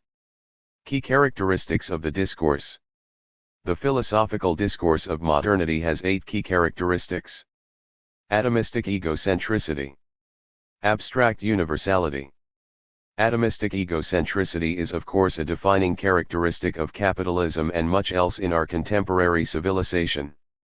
It is underpinned and reinforced by a persistent model of the human being as propertied and tacitly gendered as male. Together with what I have called the classical paradigm of action and the celestial closure achieved by Newtonian mechanics, it forms one of the 3 main sources of empirical realism. Point 4. The whole point of characterizing a society as modern depends on a contrast with the non-modern or pre-modern. So at first blush this contrast would seem hard to reconcile with abstract universality, which suggests that people are much the same, at all times and places. Point 5. However, the functioning of the modern world depended in very large part on its relations with the allegedly pre-modern and non-modern. This part of the world, absent in theory, but present in practice, constituted a kind of intrinsic exterior, an outside that was also crucially inside the modern in that the latter depended in practice on exploiting and dominating the non-modern. It was natural then that high modernism, associated with figures such as Marx, Freud, Joyce, and Proust, should indict classical modernism for incomplete totality, and for a remarkable lack of reflexivity that represented sectional interests as universal. However, in its proneness to substitutionism and elitism, high modernism is itself vulnerable to some aspects of its own critique. Elitism itself represents sectional interests as universal. Moreover, it is incompatible with the argument of materiality for the principle of the primacy of self or subject referentiality or the self-emancipation of the human subject. This principle states that only we can act, no one can do it for us, and all social change is also self-change, and while action certainly implies solidarity in removing constraints on flourishing, solidarity is not substitutionism. The educators must educate themselves, as emphasized in the concept of transformative praxis. If this is not effected within emancipatory movements, they will merely replace one set of master-slave relations with another.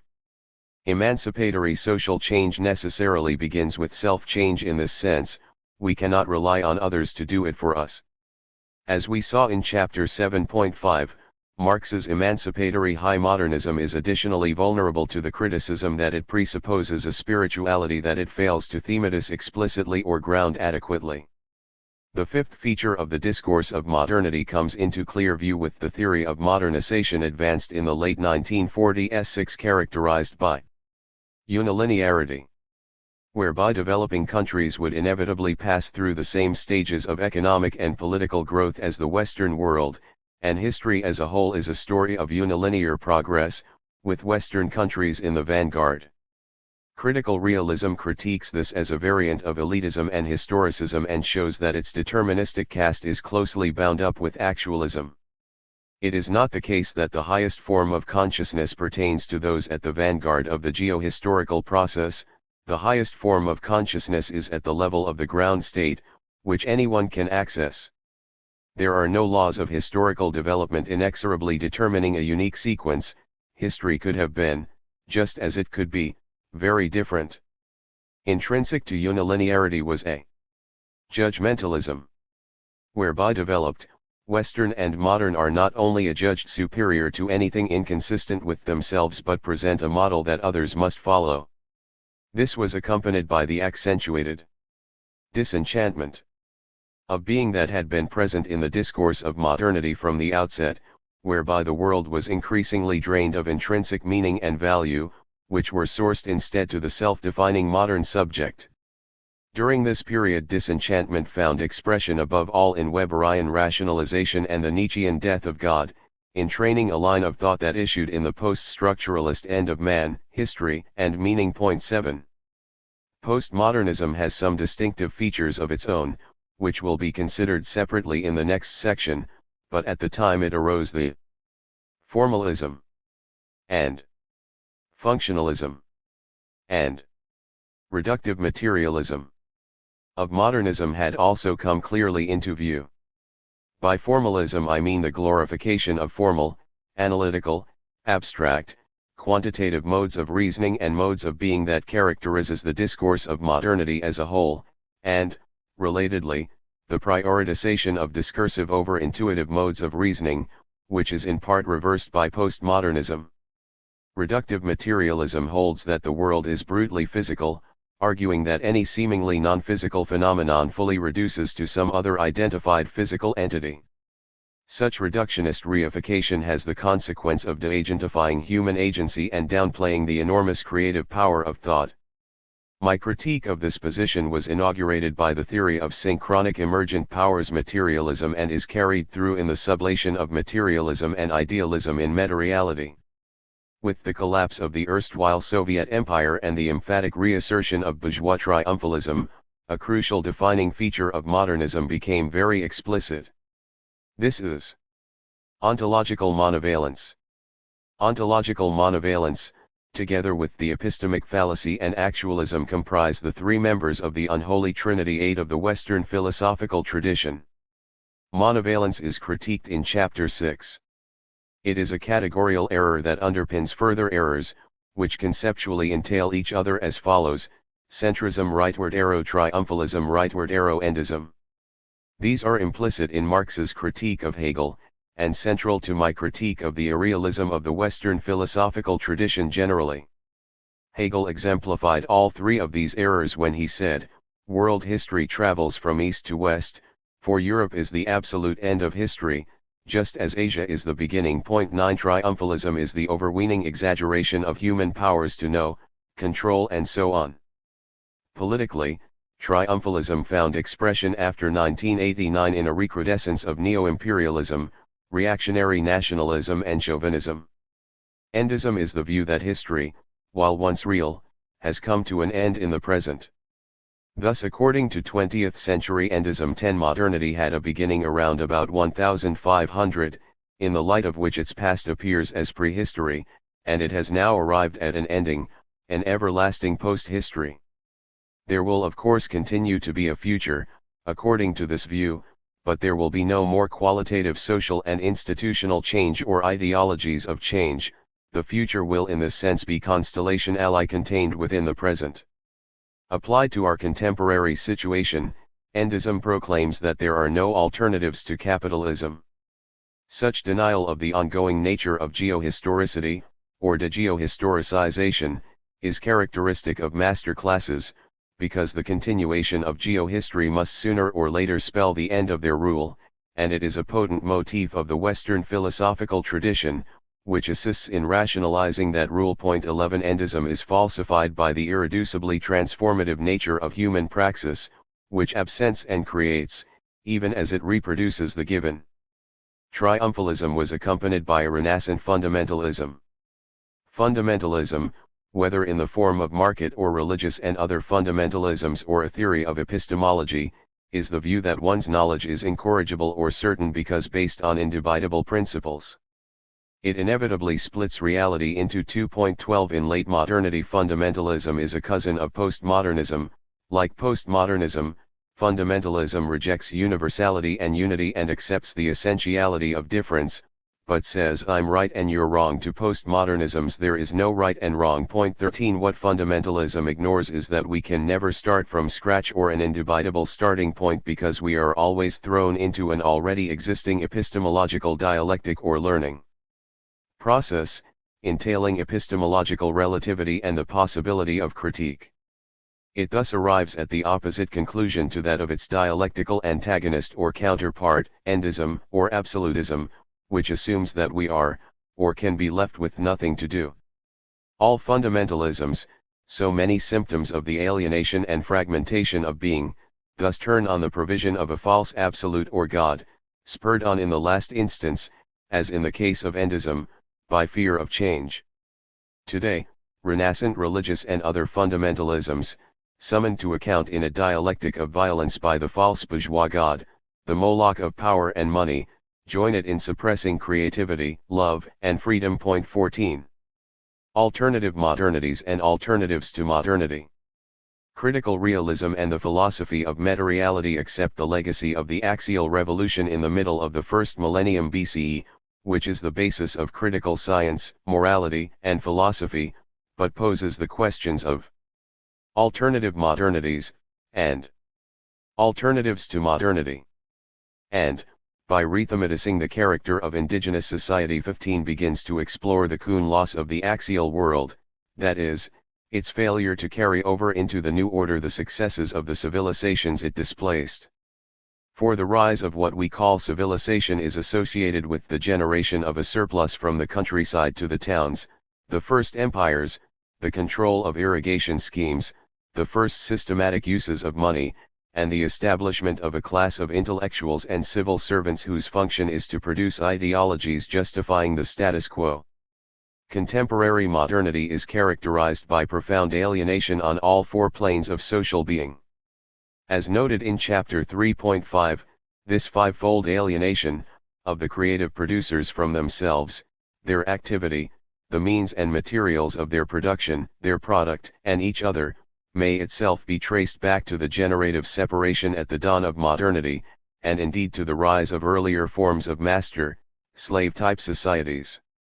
But the generative separation that produced an agrarian capitalism was itself overdetermined by other momentous changes at the time, in a complex which also saw the discovery of perspective and the birth of a public sphere that generated capitalism and Eurocentricity. 16 Alongside modernity, in the wake of the Renaissance and Reformation. 8.2 Critique of the Western Philosophical Tradition. 17. Signature errors of the Western tradition and their unification. We saw at the beginning of Chapter 6 that the development of critical realism expanded its ontology enormously, but in particular through the elaboration of 7 successive levels of presuppositions, which are also 7 levels of ontology. I now want to recapitulate these 7 levels and to identify, corresponding to each, a signature philosophical error, weakness, or absence characteristic of the Western philosophical tradition, together with its tendential effect in philosophy and its social meaning. Recall that denegation means denial in theory, affirmation in practice, in training tina compromise formation. 1m, the epistemic fallacy and actualism. 2e, ontological monovalence, normalization of the status quo. Rightward arrow, denegation of negativity.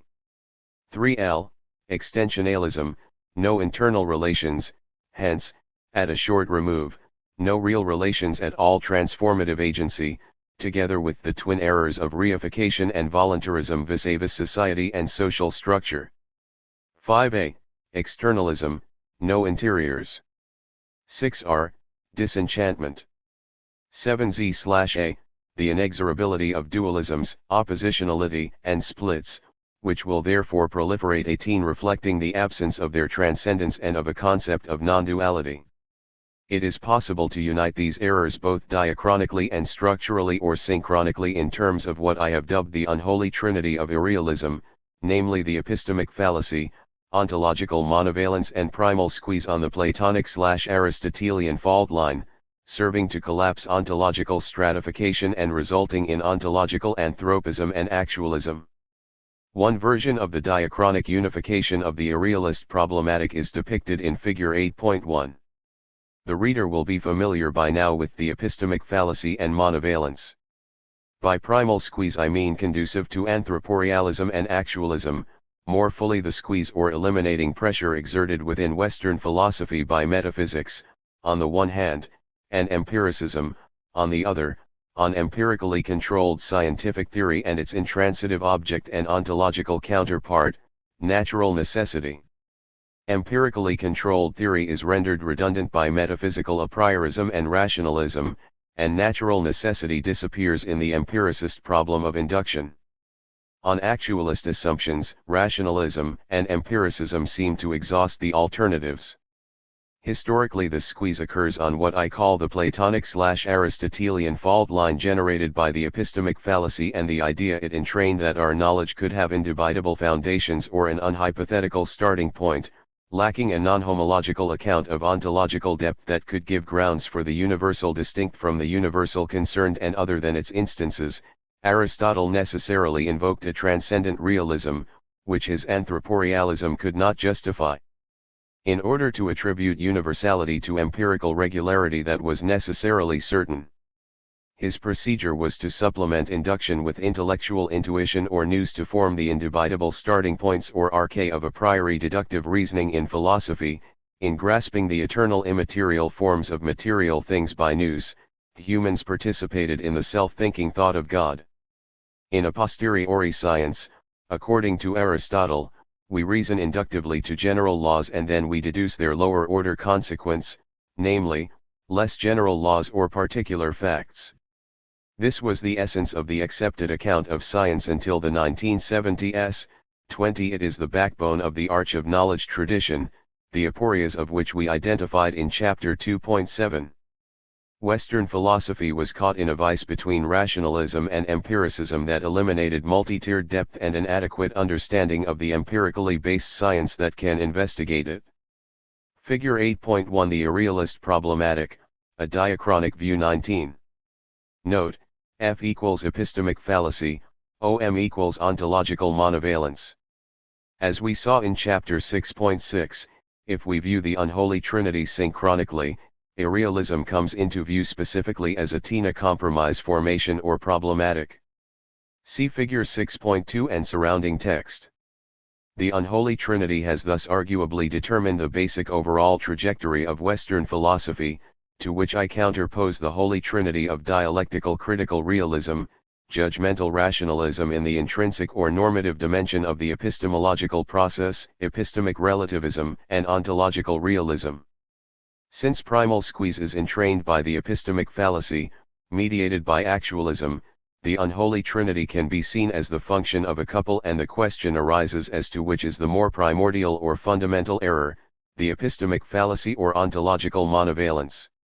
I source both ultimately to alienation and the desire to preserve the status quo, arriving at a real definition of Western philosophy as the Janus-faced aporetic and generally unconscious normalization of the status quo ante. Point 21 Considered historically, ontological monovalence determines the trajectory of the entire Western philosophical tradition from the time of Plato, who analyzed change in terms of difference, but considered synchronically or from a structural point of view the epistemic fallacy and the associated ontology of empirical realism is dominant in the thought of modernity.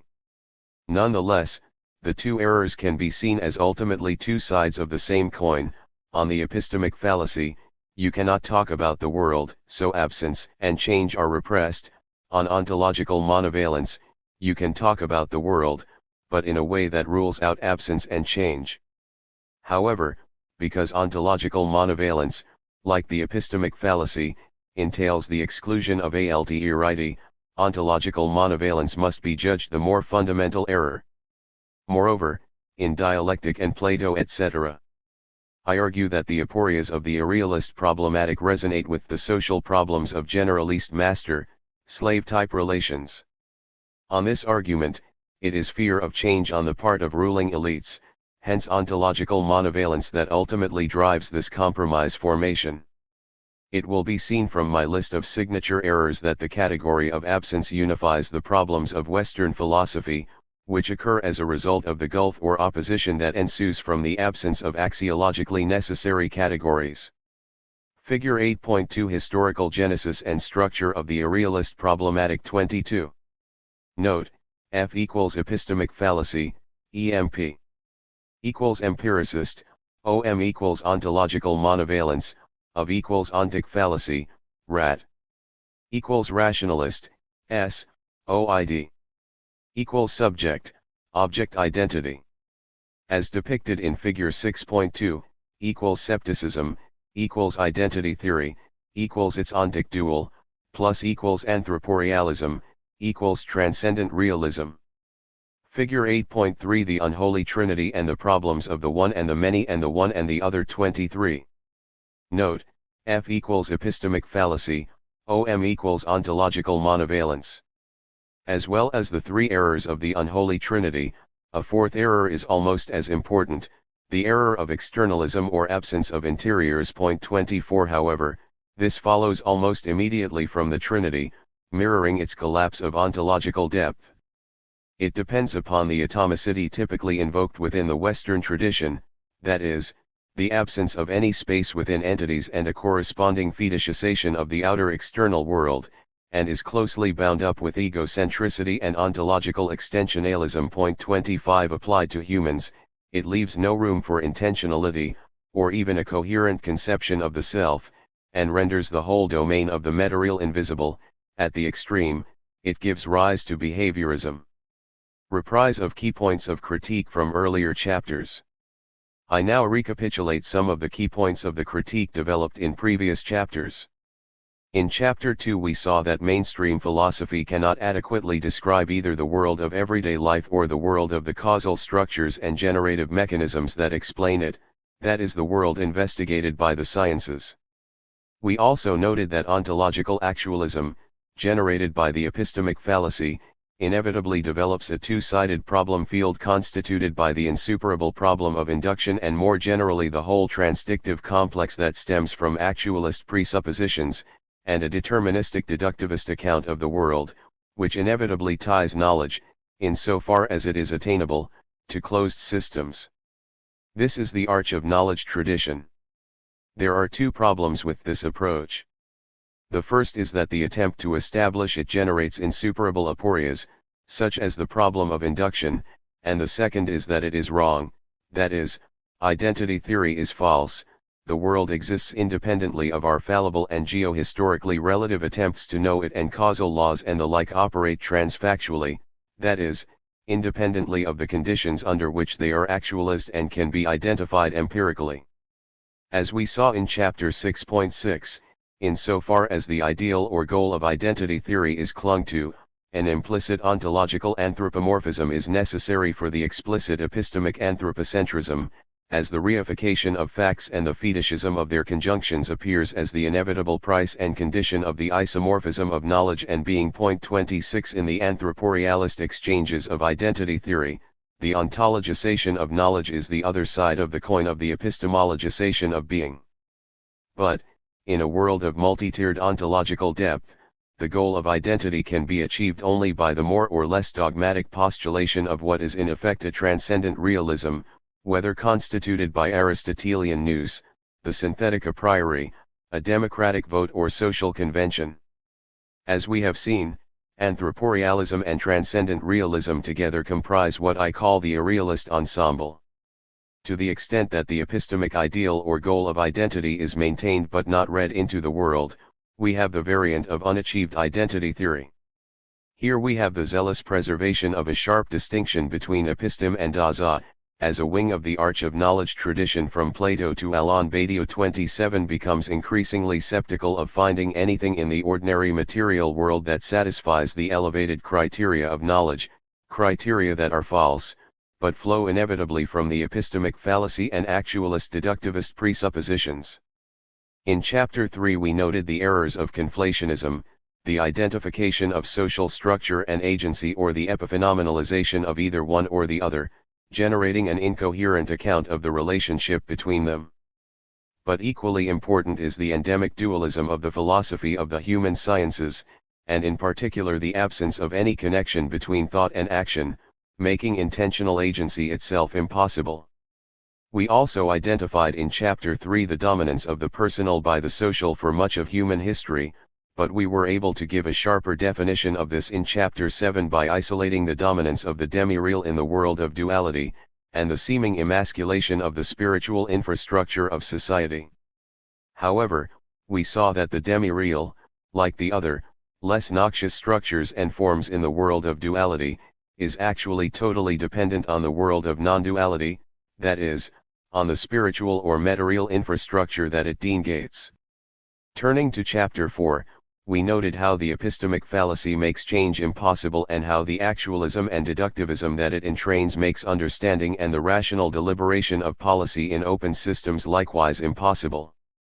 For understanding and rational deliberation depend on the capacity to make the distinctions between the domains of the real and the actual, and between open and closed systems, distinctions that are unavailable to mainstream or irrealist philosophy. We also saw how important the concept of ontological emergence is in allowing us to sustain the various kinds of laminated systems we identified in Chapter 4. In Chapter 5 we saw how the dichotomy between fact and value makes the rational informing of values impossible, generating an anti-naturalism. This is buttressed by the view that values are subjective impositions on the world, that is, by disenchantment at the level of 6R, including moral irrealism. It quickly follows from this that our discourse and powers of persuasion and argument cannot have an effect on policy, nor can our policy rationally change the world, because of the de-agentification induced by mind-body dualism. So the whole epistemic sphere, including philosophy as well as science, becomes entirely epiphenomenal. Instead of being constellation ally embedded within ontology, epistemology, and the epistemic sphere generally become totally dislocated from the world, which has been actualistically misdescribed. The hypostatization and detotalization of philosophy quickly follows from this. It becomes a discourse running idle, with no real effect in the world other than obfuscation and reinforcement of the status quo. Thus it was Plato's achievement, as a good servant of the master class, to take change off the ontological agenda, so that by the time that a public sphere came to be celebrated in modernity, philosophers and intellectuals generally experienced a Hegelian unhappy consciousness, knowing that, on the one hand, change is happening in the world, but being unable, on the other hand, to credit any way in which philosophy could possibly affect it, that is, make a positive difference. So we have a picture of intellectuals talking about a world in which they were impotent to intervene to make it a better world, as indeed was any rational discourse. In a way, once an actualist ontology had been established, this was an inevitable outcome in a master-slave type social context. Thus in Chapter 2.6 we saw how ontological actualism and the induction-deduction problem field characteristic of the arch of knowledge tradition makes the application of knowledge, and hence policy, and hence rationally informed change impossible. So the philosophers have painted a picture of the world in which human beings cannot make a difference. This poignantly expresses the dehumanization of human beings and the de-agentification of agency. We are somehow predetermined to behave in accordance with the course of nature, including of course our compliance with the powers that be. But actually, as the argument of chapters 3, 6, and 7 makes clear, the course of nature depends at least in part on us, while the powers that be depend totally upon our continuing tolerance of them. 8.3 So how did it get to be this way? A closer look at the development of the irrealist problematic. In what follows I look more closely at the historical story of the development of the errors identified in section 8.2 into the full-blown ideological monster that is mainstream philosophy. If we start with the dispute between the Parmenidean and Heraclitean camps in ancient Greece, the first thing to note is that there are at least two interpretations of Heraclitus. The first is as a theorist of flux and the second is as a theorist of explicable change, that is, as a proto-theorist of structured being and becoming. 28. Of course, the first interpretation also has its absurd Critylline variant which would make the rational reporting of change impossible. But even if we take Heraclitean philosophy as a theory of flux, albeit in its non-absurd form, it was a sufficient threat to the goals of Parmenidean monism for Plato to consider that analyzing change away by means of difference was essential to safeguard reason, which had to be certain and unchanging. The effect of the Platonic operation is of course to hypostatize philosophy and indeed knowledge, to extrude or detotalize it from the world. For, patently, philosophy would be pointless unless epistemic negation, absence, and change were to be allowed. This is the first effect of the Platonic operation, to confine change to our knowledge. But simultaneously with Plato's analysis of change in terms of difference, the dominance of the problem of the one and the many over the problem of the one and the other was established. And with it the dominance of the analytical over the dialectical tradition, and over Eastern, mystical and other traditions, involving critiques not just of analytical thought but of thought per se, had also been effected. Moreover, within this problem field of the one and the many, it is the many that is bound to secure victory over the one, which fixes the subsequent trajectory of Western philosophy as involving a variety of theories of difference. By the time of Aristotle, it is clear that an achieved actualist identity theory can be established only at the biological level of the individual and the species, and that this necessitates recourse to a Neoplatonic moment of nous, necessary to confer deductive certainty on an otherwise unending series of inductive hypotheses. This is what I call the Platonic/Aristotelian fault line. The overall cast of irrealist philosophical thought has now been firmly established. Thus, it is clear that Aristotelian nous cannot do the job that ontological stratification can secure. 30 Rather, it marks the point at which Western philosophy becomes prone to insoluble taxonomic and explanatory aporias. There are problems of universals and induction, to which Aristotelian nous, Christian faith, Cartesian certainty, Humean custom, Kantian synthetic a priori, Fichtian intellectual intuition, Hegelian autogenetics, or Straussian dissolution cannot provide an answer. 31 It is clear that once real determinate absence with its link to change has been sequestered, and subject-object identity theory and actualism are ensconced on the throne, the anthroporialism of philosophy must inevitably lead to the generation of a new transcendent in the absence of any concept of ontological stratification, that is, of a concept of the transfactuality of relatively enduring causal structures and generative mechanisms in open systems. Figure 8.4 The unhappy consciousness of modern Western philosophy stuck on the Platonic/Aristotelian fault line. 32. Figure 8.4 shows the way in which the unholy trinity of errors was played out in the philosophical discourse of classical modernism. The Western tradition takes a subjective turn in modern times with the establishment of the Cartesian problem field. Unserious Cartesian doubt leads inevitably to Humean scepticism, and on to what I have elsewhere described as the Humean turntable of Western philosophy. 33 It is of course Humean scepticism that Kant is expressly concerned to counter. But the Kantian moment in philosophy sees the involution of our rational intuitions and the development of an anti-Copernican standpoint, as suggested in Chapter 2.10. Apart from the performative contradiction involved in the unknowability of Kant's own premises of the transcendental subject, and therefore of the agent who must effect the Kantian synthesis required to produce knowledge. 34 The knowledge that is produced is of a world that is still described by Humean causal laws.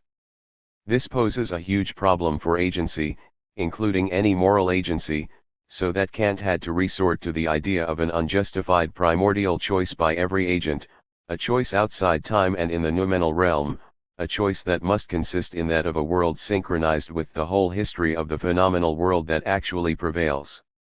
Patently, this involves the collapse of any morality, including any notion of causal responsibility by particular agents for one rather than another sequence of events. The most portentous result of the Kantian enterprise for post-Kantian philosophy is, however, dichotomy and dualism, in which subjects are split off from the world that they would describe and explain, a dichotomy only weakly repaired in the synergies of the third critique. This dualism goes on to take various forms, including phenomenology and the hermeneutics of Heidegger, in which an authentic human world is segregated from the world of nature. There are also the Gadamerian or Winchian forms of hermeneutics, which I critiqued in The Possibility of Naturalism. In one guise or another, the dichotomist neo-Kantian world is taken over in critical theory, especially in its Habermasian form. We also find it in the analytical tradition, most evidently in the two worlds or two languages theory of Friedrich Waismann, following the later Wittgenstein, and in the anomalous monism of Donald Davidson and contemporary analytical philosophy. Nietzschean perspectivism brings out the subjective implications of this dualism very clearly in the doctrine that there are no facts, only interpretations, so that the judgmental relativism in which the irrealist tradition culminates is very clear. This judgmental relativism becomes even more pronounced in postmodernism and poststructuralism generally. By now the epistemic fallacy has taken a linguistic form, of course, but the implications, in terms of ontological irrealism and judgmental irrationalism, are the same, never more so than in the tradition of so-called continental philosophy in the works of Gilles Deleuze and Jacques Derrida. In the latest manifestation of this wing, Slavoj Žižek invokes a rediscovered Hegel, but produces an impotent, purely retroactive Hegelianism, while Alain Badiou's philosophy involves a form of Platonism in which mathematical ontology takes the form of episteme, and in which nothing in the material world can be described as knowable except for the sheer event, which is a celebration of the purely singular, the abstracted event. The event is abstracted from the open systemic context of its formation, its interpretation, and its effect. The progressive face of Western philosophy. We have been investigating the negative side of Western philosophy's Janus face. We can give a more positive interpretation to the development of modern philosophy by seeing it in terms of a succession of metacritiques, one, involving the identification of key absences. Thus, Kant may be seen as engaged in the metacritique one of the Cartesian ego from which modern philosophy starts, arguing that an objective manifold is a condition of possibility of the transcendental unity of apperception that allows us to synthesis the empirical manifold presented by a world unknowable in itself. Hegel in his Metacritique 1 of Kant sees the transcendental unity of self-consciousness as a social, not purely individual achievement, ultimately grounded in a public world of moral order, enshrined in the constitutional structures of his rational state. Marx in his Metacritique 1 of Hegel identifies in turn the real basis of the Hegelian state in civil society founded on the alienation and exploitation of labor power, and radically generalizes Hegel's dialectic of mutual reconciliation into a dialectic of de-alienation, arguing that capitalism is a geo-historical product, destined to make way for a society in which the free development of each is a condition for the free development of all. 35. Dialectical critical realism argues that this goal can only be achieved by a further radicalization of Marx's dialectic of de-alienation into a dialectic of liberation from the totality of master-slave-type relationships, and that this moral goal of universal human emancipation is a presupposition of the most elemental desire, the first initiating act of referential detachment, induced by negativity in the guise of absence. The philosophy of meta-reality further radicalizes this argument, insisting that this goal cannot be achieved except on all four planes of social being, including in particular the plane of the stratification of the embodied personality, where it involves the shedding of the ego and of all elements of the embodied personality that are inconsistent with the ground state. From this perspective, we are able to begin to envisage totalizing depth praxis that would produce a plausible, concretely utopian model of flourishing within the eudaimonistic society, necessary for the actionability of the project of universal human emancipation.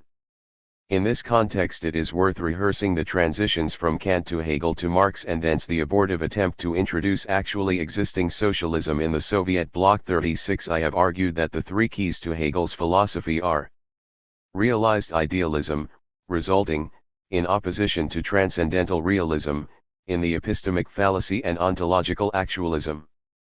Constellational monism, based on the privileging of thought in the speculative illusion, to which we may oppose the synchronic emergent powers materialism of critical naturalism, and endism, or ontological monovalence, which of course undermines the force of the transformational model of social activity. Subjectively, these were motivated by Hegel's desire to realize the traditional goals of philosophy within an immanent metaphysics of experience, that is, an achieved identity theory. Commitment to a philosophy of unity in diversity, and attempt to avoid unhappy consciousness without succumbing to the fate of the beautiful soul, and escaping into a fantasy world. The beautiful soul attempts to resolve its problems by withdrawing from the world, the unhappy consciousness by a process of introjection/projection. The unhappy consciousness is aware of its self-division but unable to overcome it.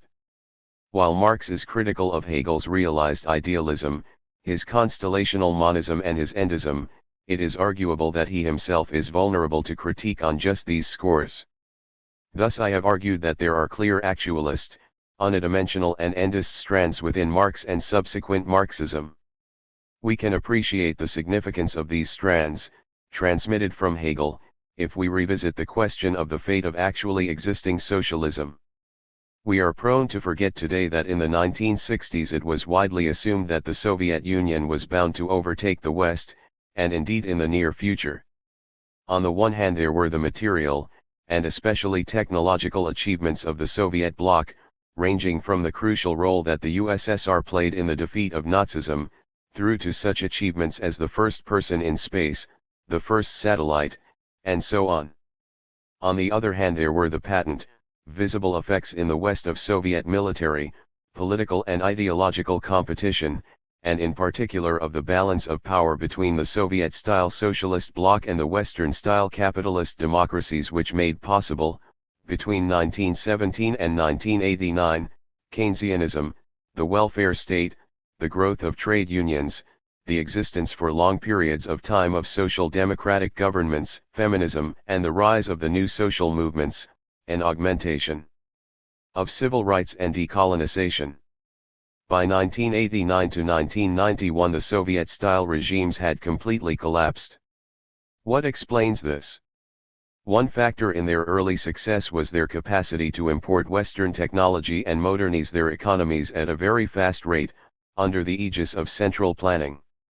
They had practically achieved the limits of such import substitution by the mid-1960s.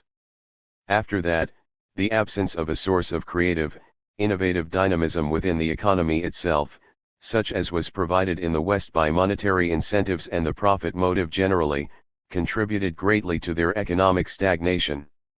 For what they had tried to do was to realize socialism on the basis of a strategy orientated to one plane of social being, namely the social structure, and moreover to one particular social structure, economic relations of production, in one particular country, the USSR. They had indeed successfully taken control of the relations of production. However, they had not passed control of the labor process, as Marx had enjoined, to the immediate producers in the labor process, but instead retained control in the hands of party managers. So capitalism was replaced, not by socialism but by a commandist party state. Marx's own critique of Hegel's constellational monism and speculative illusion led him, moreover, into a serious miscalculation of the role of thought and ideas, astonishingly, given the part that class consciousness and social scientific theory were earmarked by his own work to play in changing the world. At the same time he had followed Hegel's sociological reductionism of ethics, leading to a disregard for morality and constitutional procedures. Thus, there was no culture in the Soviet Union of discussing the ethical implications and presuppositions of the project for a new and fundamentally better society. Instead, the pretense that the regime was in some way introducing a different kind of society gave way, first, to the weak rhetoric of socialist humanism and then to an even weaker rhetoric to the effect that what was being developed in these societies was something that could be seen as a way of producing more and better material goods, such as washing machines, motor cars, and holidays on the Black Sea.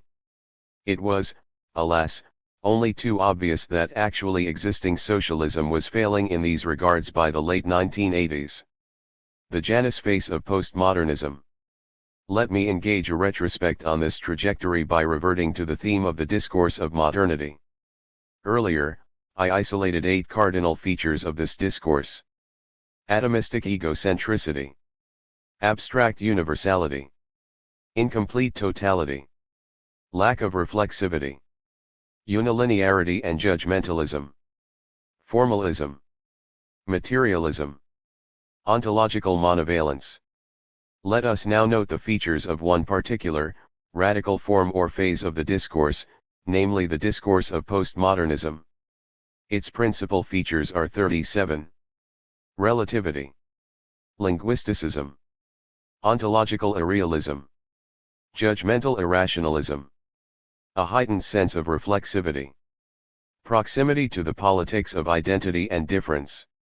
Lack of universality. Lack of totality.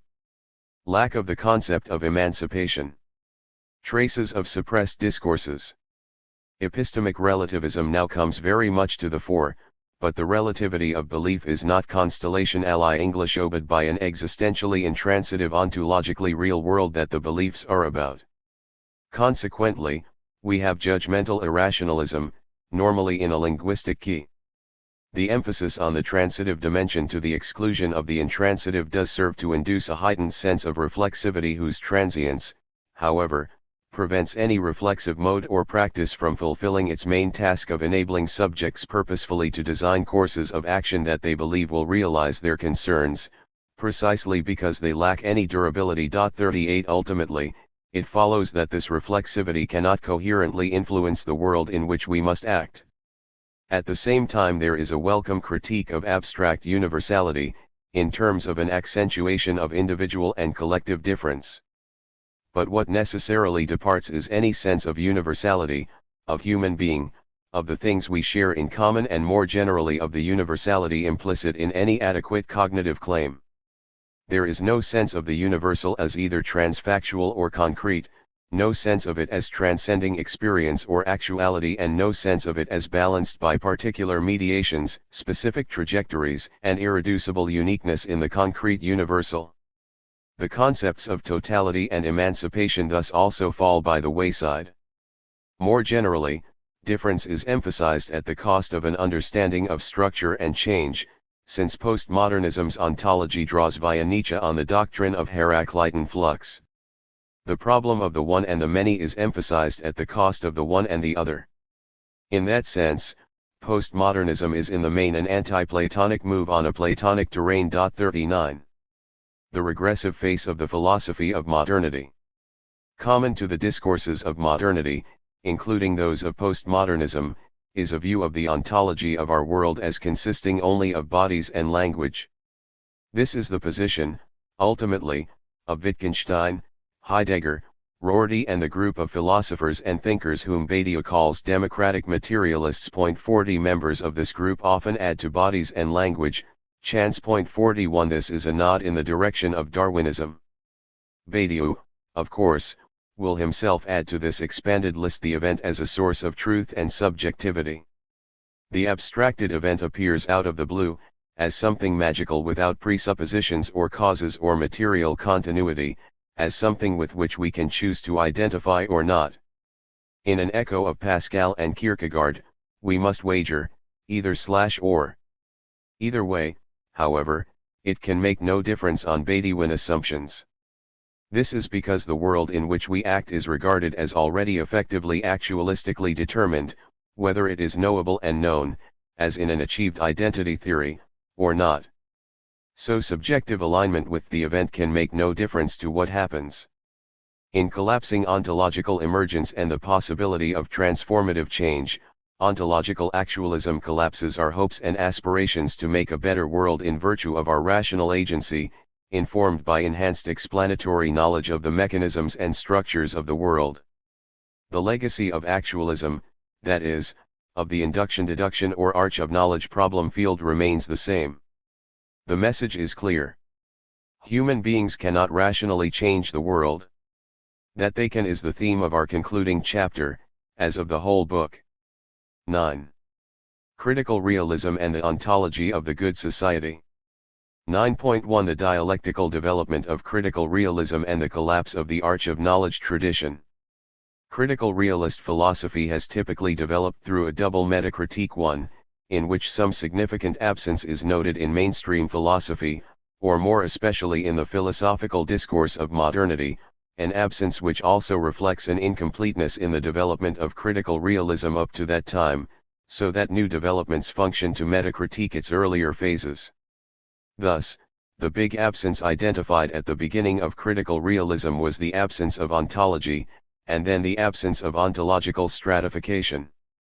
With the development of dialectical critical realism, the massive absence of absence itself was identified as a crucial scotoma or blind spot. The successive levels of the Meldart/schema brought out the absences of internal relationality, intentional causality, and transformative praxis, spirituality and inwardness generally, enchantment and non-duality. Critical realism has thus itself developed dialectically, by the identification and rectification of absences in philosophical orthodoxy and in its own previous phases.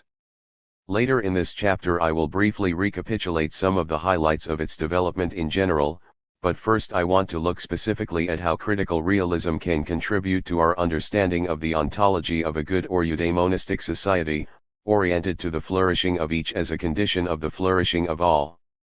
In previous chapters we have seen how the arch in the arch of knowledge tradition, with its impossible combinations of induction and deduction, empiricism and rationalism, has collapsed, and how the duplicitous combination of anthropocentrism and anthropomorphism, and of the epistemic and ontic fallacies, in which certain knowledge is achieved at the price of reified facts and fetishist conjunctions necessary for an actualist achieved identity theory, can be sustained only by the invocation of a complementing transcendent or otherworldly realism as tacitly underpinning or explicitly contrasting with this world. However, the primal squeeze on the Platonic, Aristotelian fault line resulting in ontological distratification and actualism continues to exact a heavy price. For in an actualist world our transformative agency becomes unsustainable, and so does any possible efficacy in the world of new and more adequate ideas, whether philosophical or scientific, technical or lay. This is an enormous price to pay.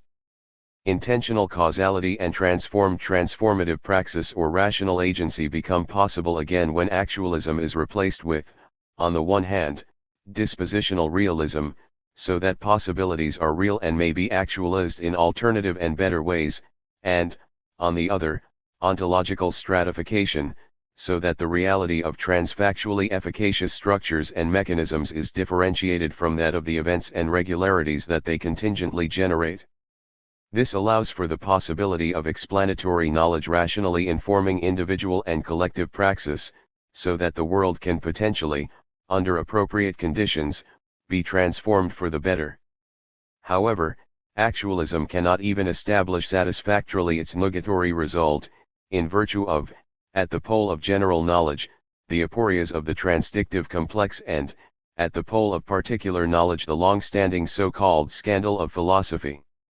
This was articulated by Heidegger, who remarked that the scandal was not that proof of the reality of the world had yet to be given, but that such proofs are expected and attempted again and again. 1 However, we do of course know that our world came into existence long before human being and that it, and the cosmos, which is after all being, will survive our species, human being.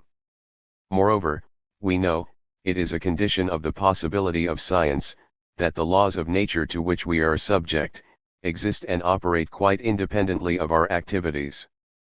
The absurdity of denying or doubting at least some of this has recently been articulated in the movement known as speculative realism. Thus Quintin Melassu has pointed to the absurdity of thinking that the truth embodied in an archie-fossil of its prehistoric existence could somehow be ruled out by the fact that there were no human beings around at the time to witness and measure it. 2 At the same time as Melassu affirms the pre-existence of being to human being, his speculative realist colleague Ray Brassier affirms the contingency and finitude of human being, homing in on the fact that human beings, like all sentient life, are bound in the end for extinction. 3 For critical realism, which distinguishes clearly between ontology and epistemology, the intransitive dimension of the objects studied by science and the transitive social process of studying them, and which understands the latter as constellation ally embedded within the former, such results are of course no surprise.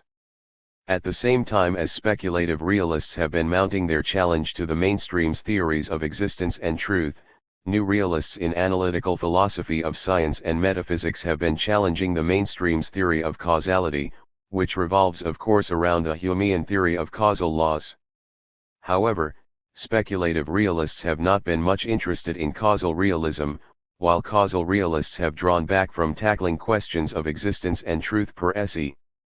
Moreover, just as the insight of speculative realists referred to above can be nicely situated by reference to the critical realist distinction between the intransitive and transitive dimensions, so the insight of the analytical realists can be situated in terms of the critical realist distinction between the domains of the real and the actual, between the possession and transfactually efficacious exercise of powers and tendencies, on the one hand, and their actualization or manifestation as particular event sequences and regularities, on the other.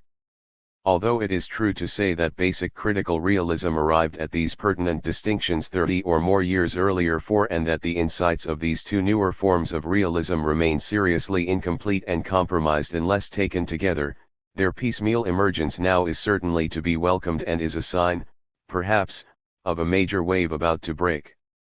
How are we to explain the resurgence of realism, leaving aside critical realism, in philosophy?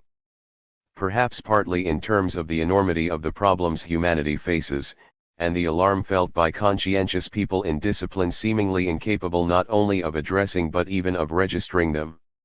Here critical realism is on very strong ground, because not only does the theory of intentional causality show how thought can be efficacious in the world, but the theory of explanatory critique shows how we can and must pass from fact to value. The radicalization of the theory of explanatory critique in dialectical critical realism into the dialectic of desire to freedom via the dialectics of agency and discourse represents the ethical high point of dialectical critical realism, and presents a serious challenge to more conventional accounts of the good life. The rational geohistorical directionality established by dialectical critical realism is however a very long-run one, while our crisis is immediate and very much in the short run. It is here that the philosophy of meta-reality comes into its own. This is because, while it shares the vision of a eudaimonistic society, which it further develops and radicalizes, its claim is that the key elements of such a society are already immanently present in the here and now of everyday life. Although it does not say that all that has to happen is for them to be recognized, it does both allow a resetting of the terms of the debate and shows some of the ways in which dialectical universalizability and the dialectic of freedom can work themselves out, for example, through the transcendental identification in consciousness that comes from enhanced empathy or through the expanding unities of developing awareness made possible by co-presence. To reiterate, co-presence is the interrelatedness of everything at the absolute level of being, a level that sustains and is ingredient in everything we do without exhaustively constituting or saturating it, and which we awaken to when we come to understand that at the deepest level of being all is in all, that the starry heavens are within us, and we are within them. 5. Thus what I call the dive to the ground state will awaken or evoke an echo, through the mechanism of co-presence, even though we are not currently aware of it, with every other who is in this respect, situation, or relation like me. 6. That is, with every dialectically similarly situated other. You can see this very clearly at work, for example, in the consciousness of peoples throughout the Pacific whose island homelands are being threatened by rising sea levels. These peoples have a deep understanding of my philosophy without having to go to the trouble of reading it. In relation to the global crisis system, human beings are indeed all in it together, and only the solidarity that comes from getting into our ground states will bring solutions. Such a dive will have a maximally universal effect, acting both outwardly and inwardly, towards a situation of generalist synchronicity. This is what I call the universal silent revolution. 7. Moreover, meta-reality can speak to the excellent capacity of human beings everywhere to respond to acute crises. The present crisis, though still remaining invisible to many as a crisis, is certainly acute. In the ensemble of conditions necessary for humanity to find a resolution here, critical realism can certainly play an important double role in education and consciousness raising. First, and corresponding to its role as a transcendental underlaborer, through clearly articulating the ontology of the problems and elucidating conceptual means for finding solutions to them, for example, clearly distinguishing the activity of searching for the mechanisms at work in some pathological tract of actuality from looking for empirical regularities. Second, and corresponding to its role as conceptual analyst, it can play an important mediating role between abstract philosophy and emancipatory practice in articulating sketches of ways forward on the four planes of social being, sketches that need to be developed into concrete utopian prospectuses. To indicate some of the possibilities here, let us look in turn at the contributions of dialectical critical realism and the philosophy of meta-reality to a philosophical ontology of human flourishing and the good society. 9.2 Critical realism and the ontology of the good society. Elements of the good society. Some of the elements necessary for the construction of the ontology of a good society have been assembled in previous chapters. Thus we differentiated in Chapter 3 persons from society, and agents from persons, and the concept of the self, analyzed in Chapter 7, from our idea of the person, in the sense of the embodied personality of the human being.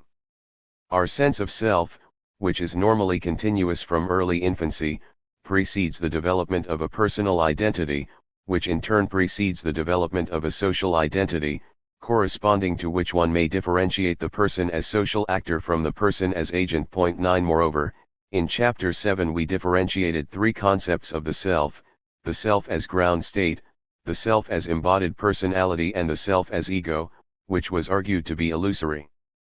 In Chapter 6, we saw how the dialectics of desire or action and of discourse or judgment both converge on the idea of the eudaimonistic society as a society in which the condition for the free development or flourishing of all is the free development of each. This is the ethical high point of dialectical critical realism, which was radicalized in the philosophy of meta-reality by taking into account the further development of the embodied personality, including the jettisoning of the ego and of heteronymous elements inconsistent with its ground state, necessary for the realization of such a eudaimonistic society. We also rehearsed the development of the concept of freedom, from simple agentive freedom, to positive and negative freedom, through emancipation and autonomy, to well-being, flourishing and universal human flourishing. Each rung on the development of freedom entails a co-equal development of solidarity, the link between desire and solidarity being provided by our dependence on others and the interdependence of each upon all. The mechanism affecting these transitions was the logic of dialectical universalizability, where the attempt, say, to satisfy a desire, or to remove a constraint implies a commitment to solidarity with the satisfaction of all dialectically similar desires and the removal of all dialectically similar constraints. In the philosophy of meta-reality, the logic of universalizability is given a further twist by the idea of co-presence, and the goal of a eudaimonistic society oriented to universal human flourishing can be seen to involve the idea of universal self-realization.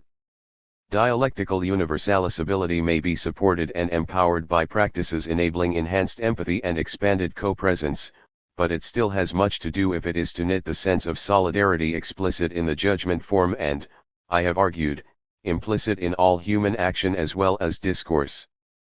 Crisis system. It is clear that in the contemporary world we are faced with a situation of global crisis, or indeed concatenated global crises, so much so that one could talk of this polycrisis as a crisis system. 10 One can identify the contours of this crisis at each of the four planes of social being. Most striking is perhaps the crisis of the four E's. Thus on the plane of material transactions with nature, it is most obvious in the form of ecological crisis. On the plane of social interactions between people, it most obviously takes the form of an ethical or moral crisis, stemming from the growing inequalities and imbalances in already skewed distributions of resources, both allocative and authoritative, and more generally of life chances and opportunities. On the plane of social structure the most obvious crisis is an economic one, while on the plane of the stratification of the embodied personality we have various acute existential crises. On the plane of social interactions, the crisis over authoritative resources takes the form of a crisis of legitimacy, which may extend to the whole political sphere and is accentuated by the contemporary attenuation of democracy. This crisis is further exacerbated by growing inequality in the distribution of allocative resources and wealth and more generally of life chances and well-being. In addition to these normative crises on the plane of social interaction, we have the existential crises induced by violence and war, terror, and the threat of terror. On the plane of social structure, the most obvious crisis is an economic one, with money becoming effectively disembedded from the real economy and the economy becoming disembedded from the social structure and the social structure in turn becoming disembedded from its spiritual or material infrastructure. On the plane of the stratification of the embodied personality, we have various existential crises, from crises induced by ontological insecurity to crises induced by the postmodern fracturing of the sense of self, to crises of narcissism and various forms of physical addiction and psychotic and/or neurotic states. Impediments to the realization of the good society. Moreover, we are faced by a number of impediments or counteracting forces blocking the dialectic of freedom in contemporary social reality. The domination of the personal by the social, of enablements by constraints and of power won by power too. The current imbalance between freedom and solidarity and the concomitant weakening of, and deficit in, solidarity and the sense of solidarity.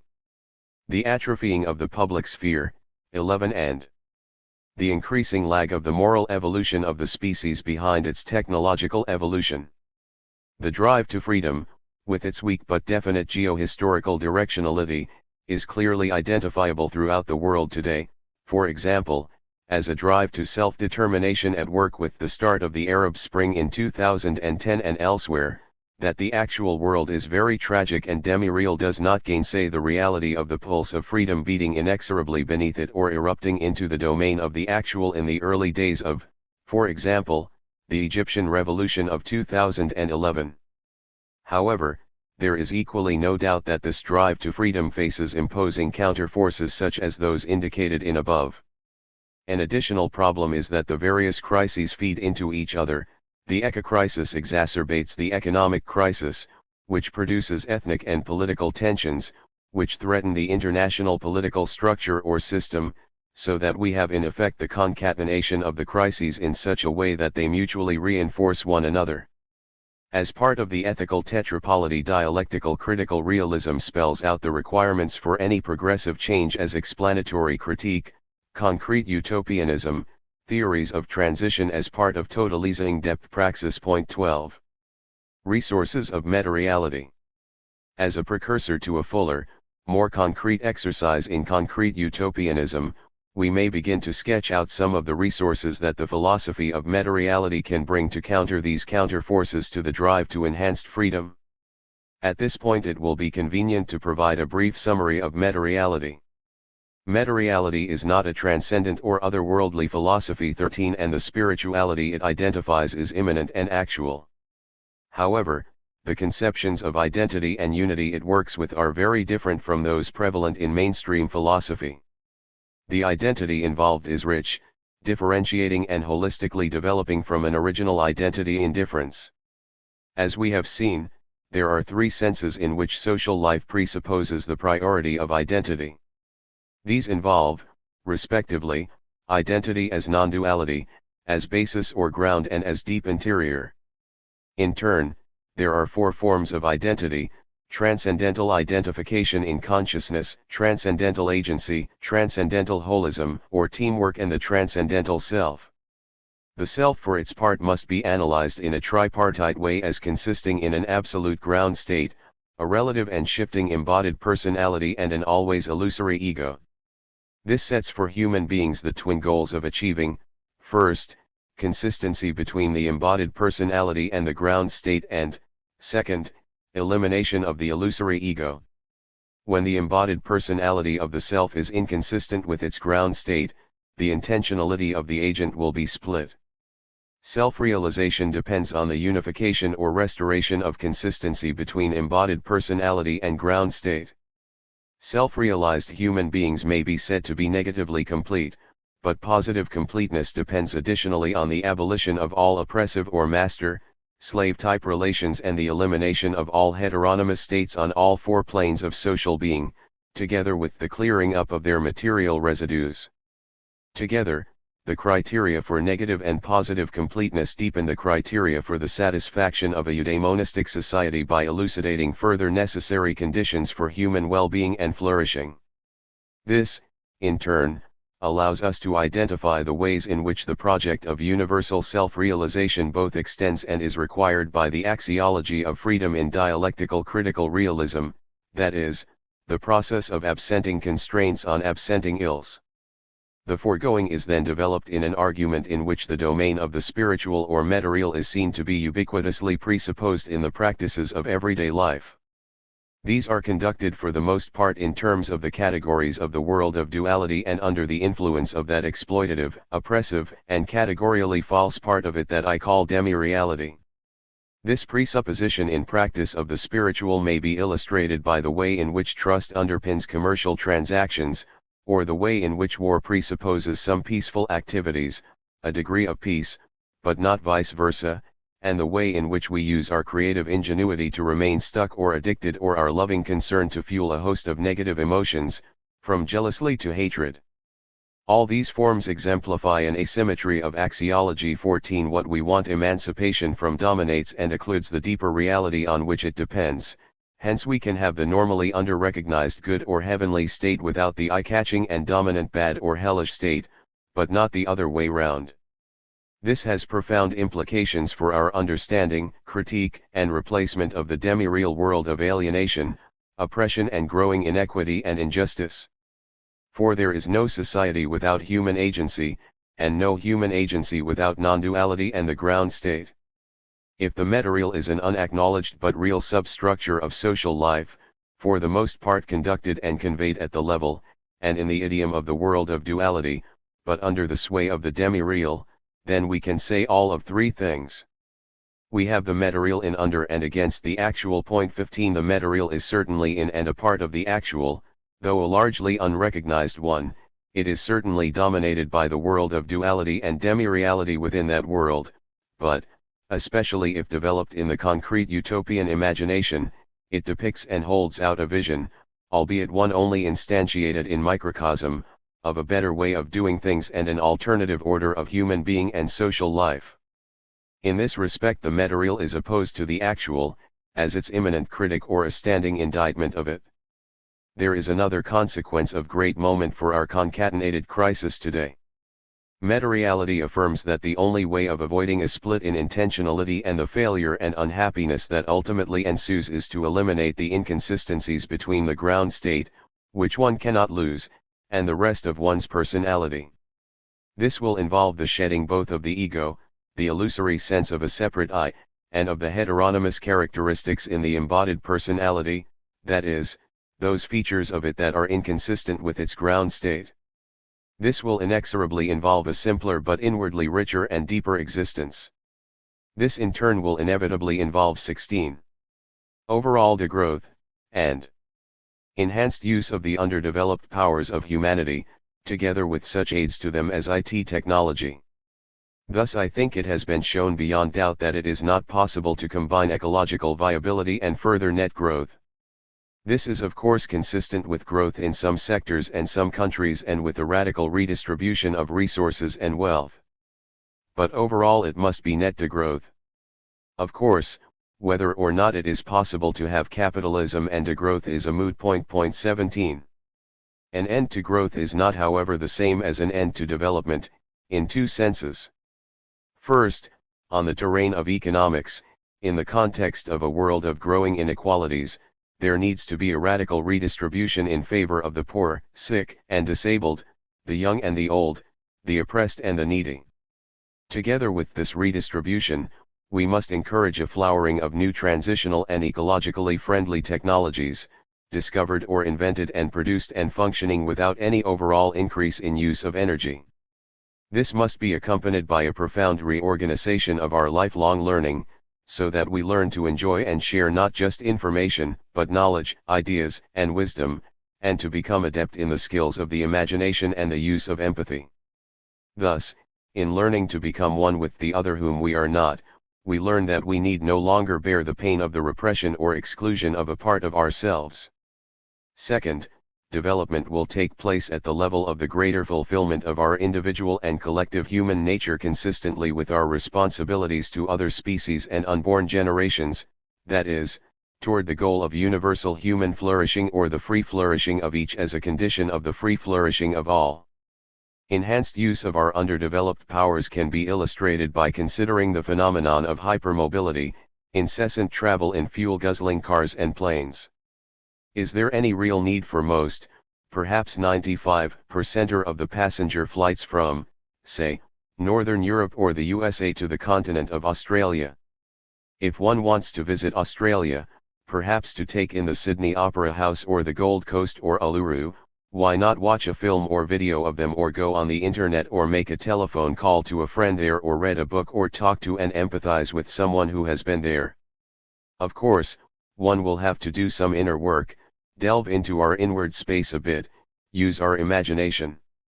But how much more rewarding this is, and better for ourselves and the planet, than a 20-hour flight. Again, who really needs to go to the Grand Canyon? At least just to see it when we can experience it on film?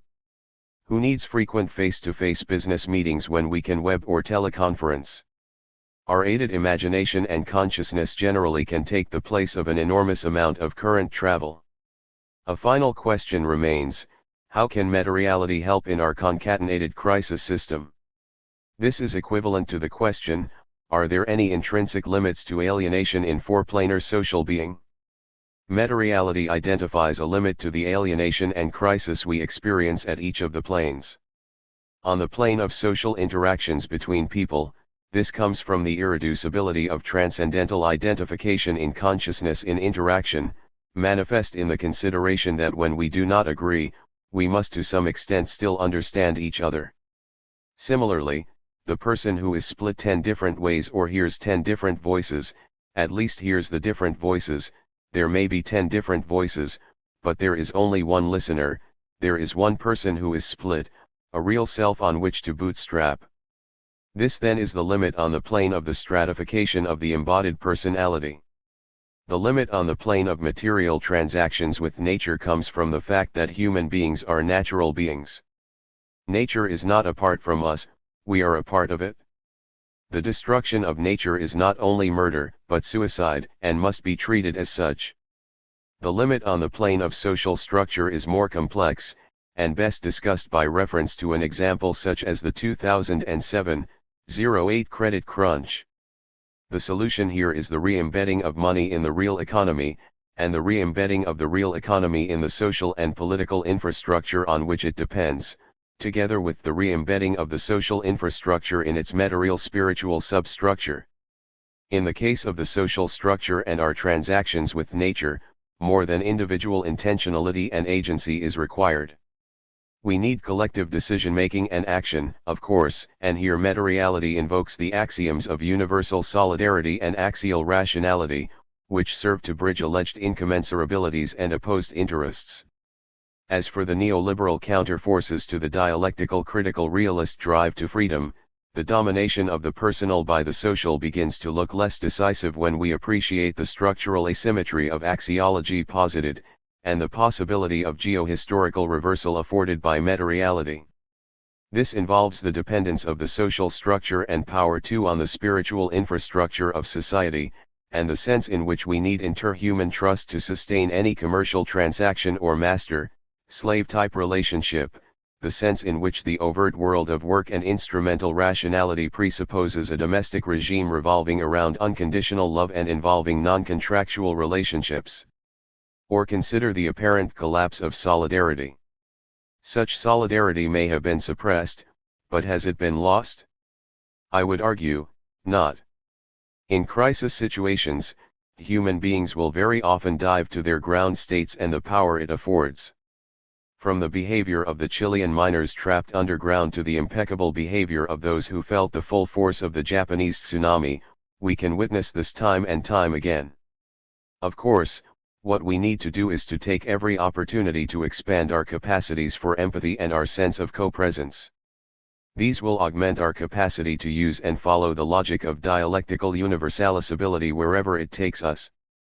As for the imbalance in our moral evolution, this can be offset partly by exploiting some of our technological evolution, for example, through the establishment of networks of virtual solidarity in the digital age, solidarity that has already on many occasions not remained in the office or living room, but taken to the streets. Finally, the concatenated character of the crises can also be stood on its head, as, for instance, arguments for degrowth and radical redistribution inform our new strategy for the economy or for organizing work and the structure of daily life. 9.3 Advantages of critical realism. Critical realism possesses several related kinds of advantage over its irrealist rivals. First is its maximal inclusiveness. Ontologically, Epistemologically, methodologically. 18 Second, we have seen that non-critical realist/irrealist positions are subject to destructive, including Achilles' heel critique, which isolates a weakness or blindness in a position at what is considered by its proponents to be its strongest point.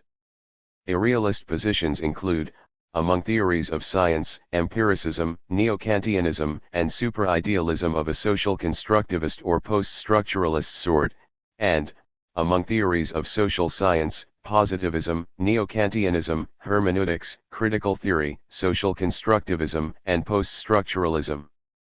However, these other positions in practice must presuppose at least some elements of critical realism. As such, they constitute TINA compromise formations. Now, because of the heightened methodological reflexivity today, at least in the social sciences, in practice this means that critical realism must be adopted ex ante, explicitly and methodologically self-consciously. Nevertheless, critical realism can certainly embrace adherents of other positions 19 at any rate insofar as they do not seek to impose their negative methodological injunctions on critical realists or others. 20 In practice, my wager is that many will come to embrace critical realism, if only as a result of an appreciation of its greater inclusiveness. Weaknesses in critical realism.